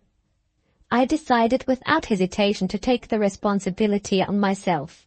Where the question of guiding Eustace's decision was concerned, I considered my influence to be decidedly superior to the influence of Mr. Playmore. My choice met with Benjamin's full approval. He arranged to write to Edinburgh and to relieve the lawyer's anxieties by that day's post. The one last thing now left to be settled related to our plans for returning to England. The doctors were the authorities on this subject. I promised to consult them about it at their next visit to Eustace. "Have you anything more to say to me?" Benjamin inquired as he opened his writing case. I thought of Miserrimus Dexter and Ariel, and I inquired if he had heard any news of them lately. My old friend sighed and warned me that I had touched on a painful subject. "The best thing that can happen to that unhappy man is likely to happen," he said. "The one change in him is a change that threatens paralysis. You may hear of his death before you get back to England." "And Ariel?" I asked. "Quite unaltered," Benjamin answered. "Perfectly happy so long as she is with the master. From all I can hear of her, poor soul, she doesn't reckon Dexter among mortal beings. She laughs at the idea of his dying, and she waits patiently in the firm persuasion that he will recognize her again." Benjamin's news saddened and silenced me. I left him to his letter. Chapter 50. The last of the story. In 10 days more we returned to England, accompanied by Benjamin. Mrs. Macallan's house in London offered us ample accommodation. We gladly availed ourselves of her proposal when she invited us to stay with her until our child was born and our plans for the future were arranged. The sad news from the asylum, for which Benjamin had prepared my mind at Paris, reached me soon after our return to England. Miserrimus Dexter's release from the burden of life had come to him by slow degrees. A few hours before he breathed his last, he rallied for a while and recognized Ariel at his bedside. He feebly pronounced her name and looked at her and asked for me. They thought of sending for me, but it was too late. Before the messenger could be dispatched, he said, with a touch of his old self-importance, "Silence, all of you. My brains are weary. I'm going to sleep." He closed his eyes in slumber and never awoke again. So for this man too the end came mercifully, without grief or pain. So that strange and many-sided life, with its guilt and its misery, its fitful flashes of poetry and humour, its fantastic gaiety, cruelty and vanity, ran its destined course and faded out like a dream. Alas for Ariel! She had lived for the master. What more could she do now the master was gone? She could die for him. They had mercifully allowed her to attend the funeral of Miserrimus Dexter, in the hope that the ceremony might avail to convince her of his death. The anticipation was not realized. She still persisted in denying that the master had left her. They were obliged to restrain the poor creature by force when the coffin was lowered into the grave, and they could only remove her from the cemetery by the same means when the burial service was over. From that time her life alternated for a few weeks between fits of raving delirium and intervals of lethargic repose.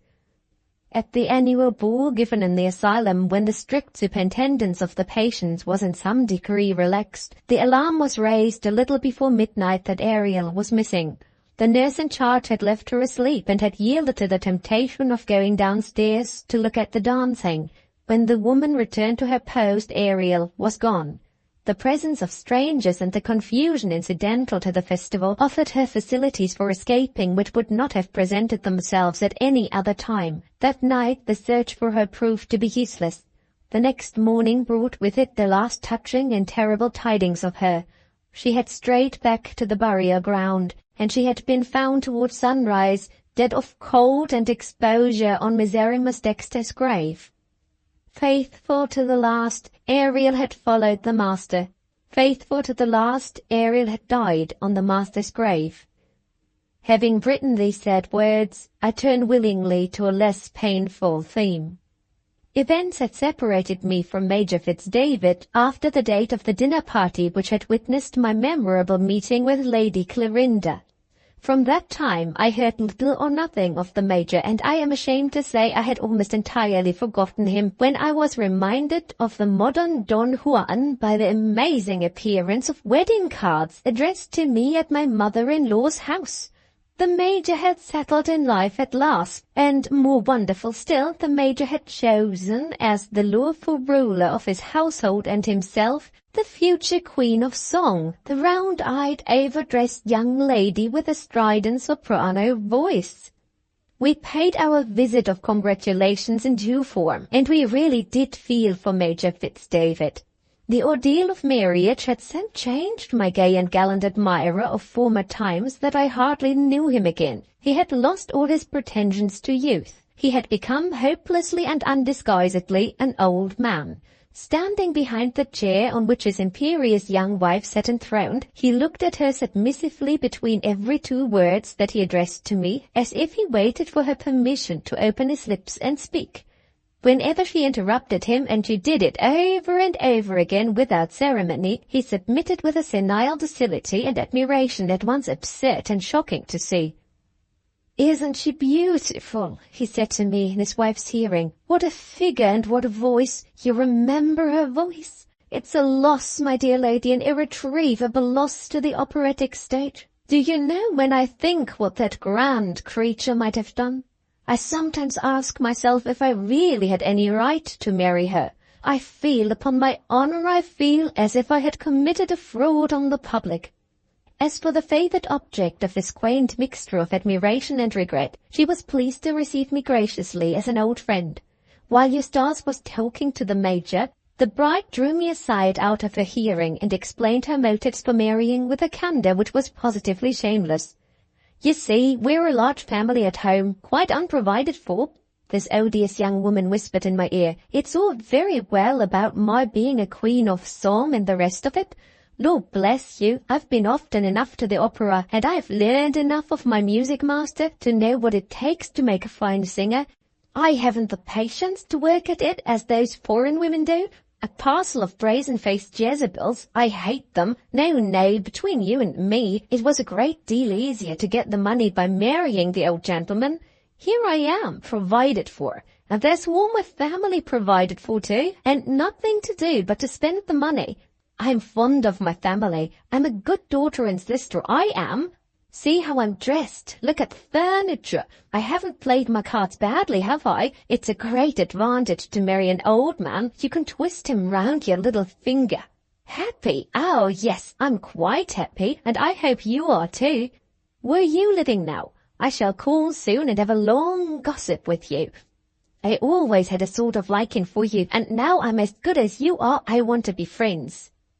I made a short and civil reply to this, determining inwardly that when she did visit me she should get no further than the house door. I don't scruple to say that I was thoroughly disgusted with her. When a woman sells herself to a man, that vile bargain is none the less infamous to my mind because it happens to be made under the sanction of the church and the law.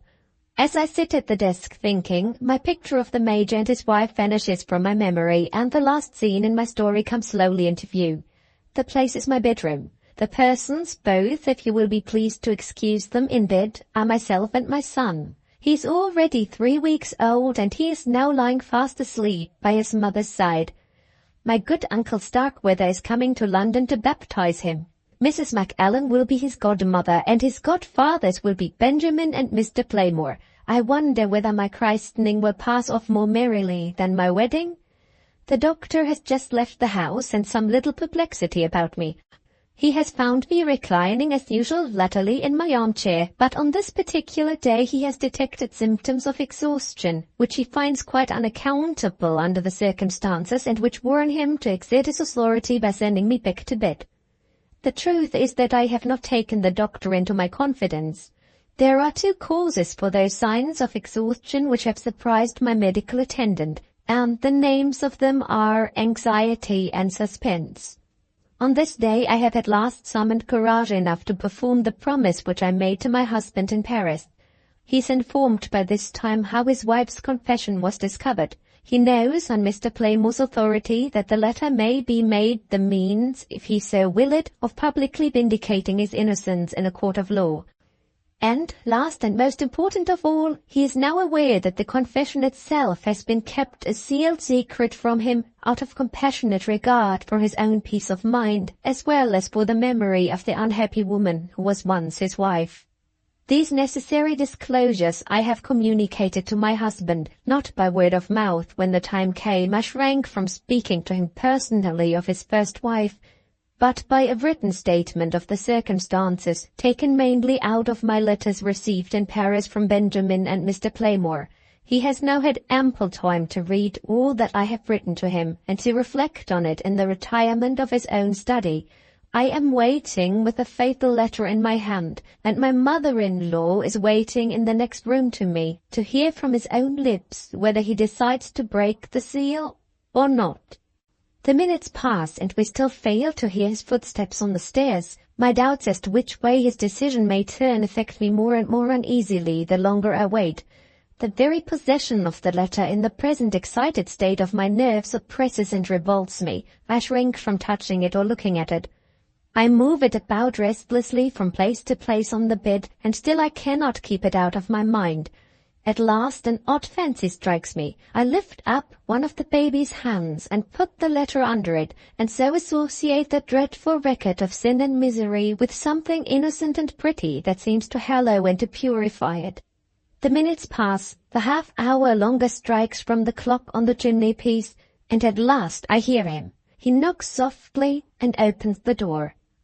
He is deadly pale. I fancy I can detect traces of tears on his cheeks, but no outward signs of agitation escape him as he takes his seat by my side. I can see that he has waited until he could control himself, for my sake. He takes my hand and kisses me tenderly. "Valeria," he says, "let me once more ask you to forgive what I said and did in the bygone time. If I understand nothing else, my love, I understand this. The proof of my innocence has been found, and I owe it entirely to the courage and the devotion of my wife."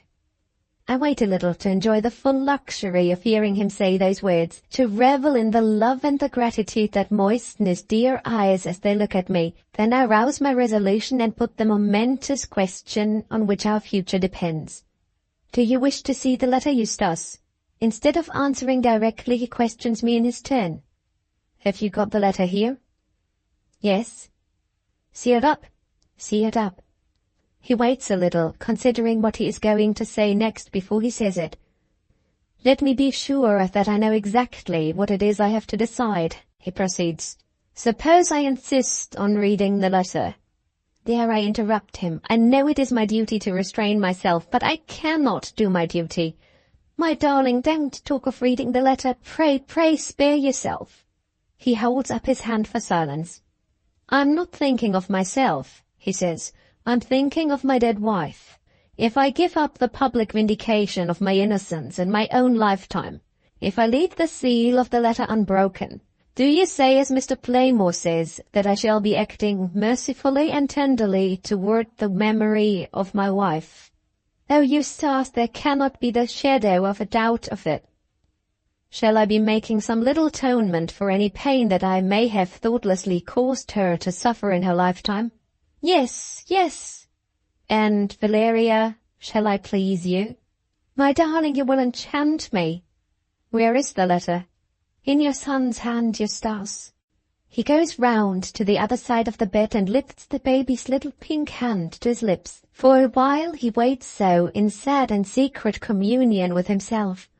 I see his mother softly open the door and watch him as I am watching him. In a moment more our suspense is at an end. With a heavy sigh he lays the child's hand back again on the sealed letter, and by that one little action says, as if in words to his son, I leave it to you. And so it ends, not as I thought it would end, not perhaps as you thought it would end. What do we know of our own lives? What do we know of the fulfillment of our dearest wishes? God knows, and that is best. Must I shut up the paper? Yes, there is nothing more for you to read or for me to say, except this as a postscript. Don't bear hardly, good people, on the follies and the errors of my husband's life.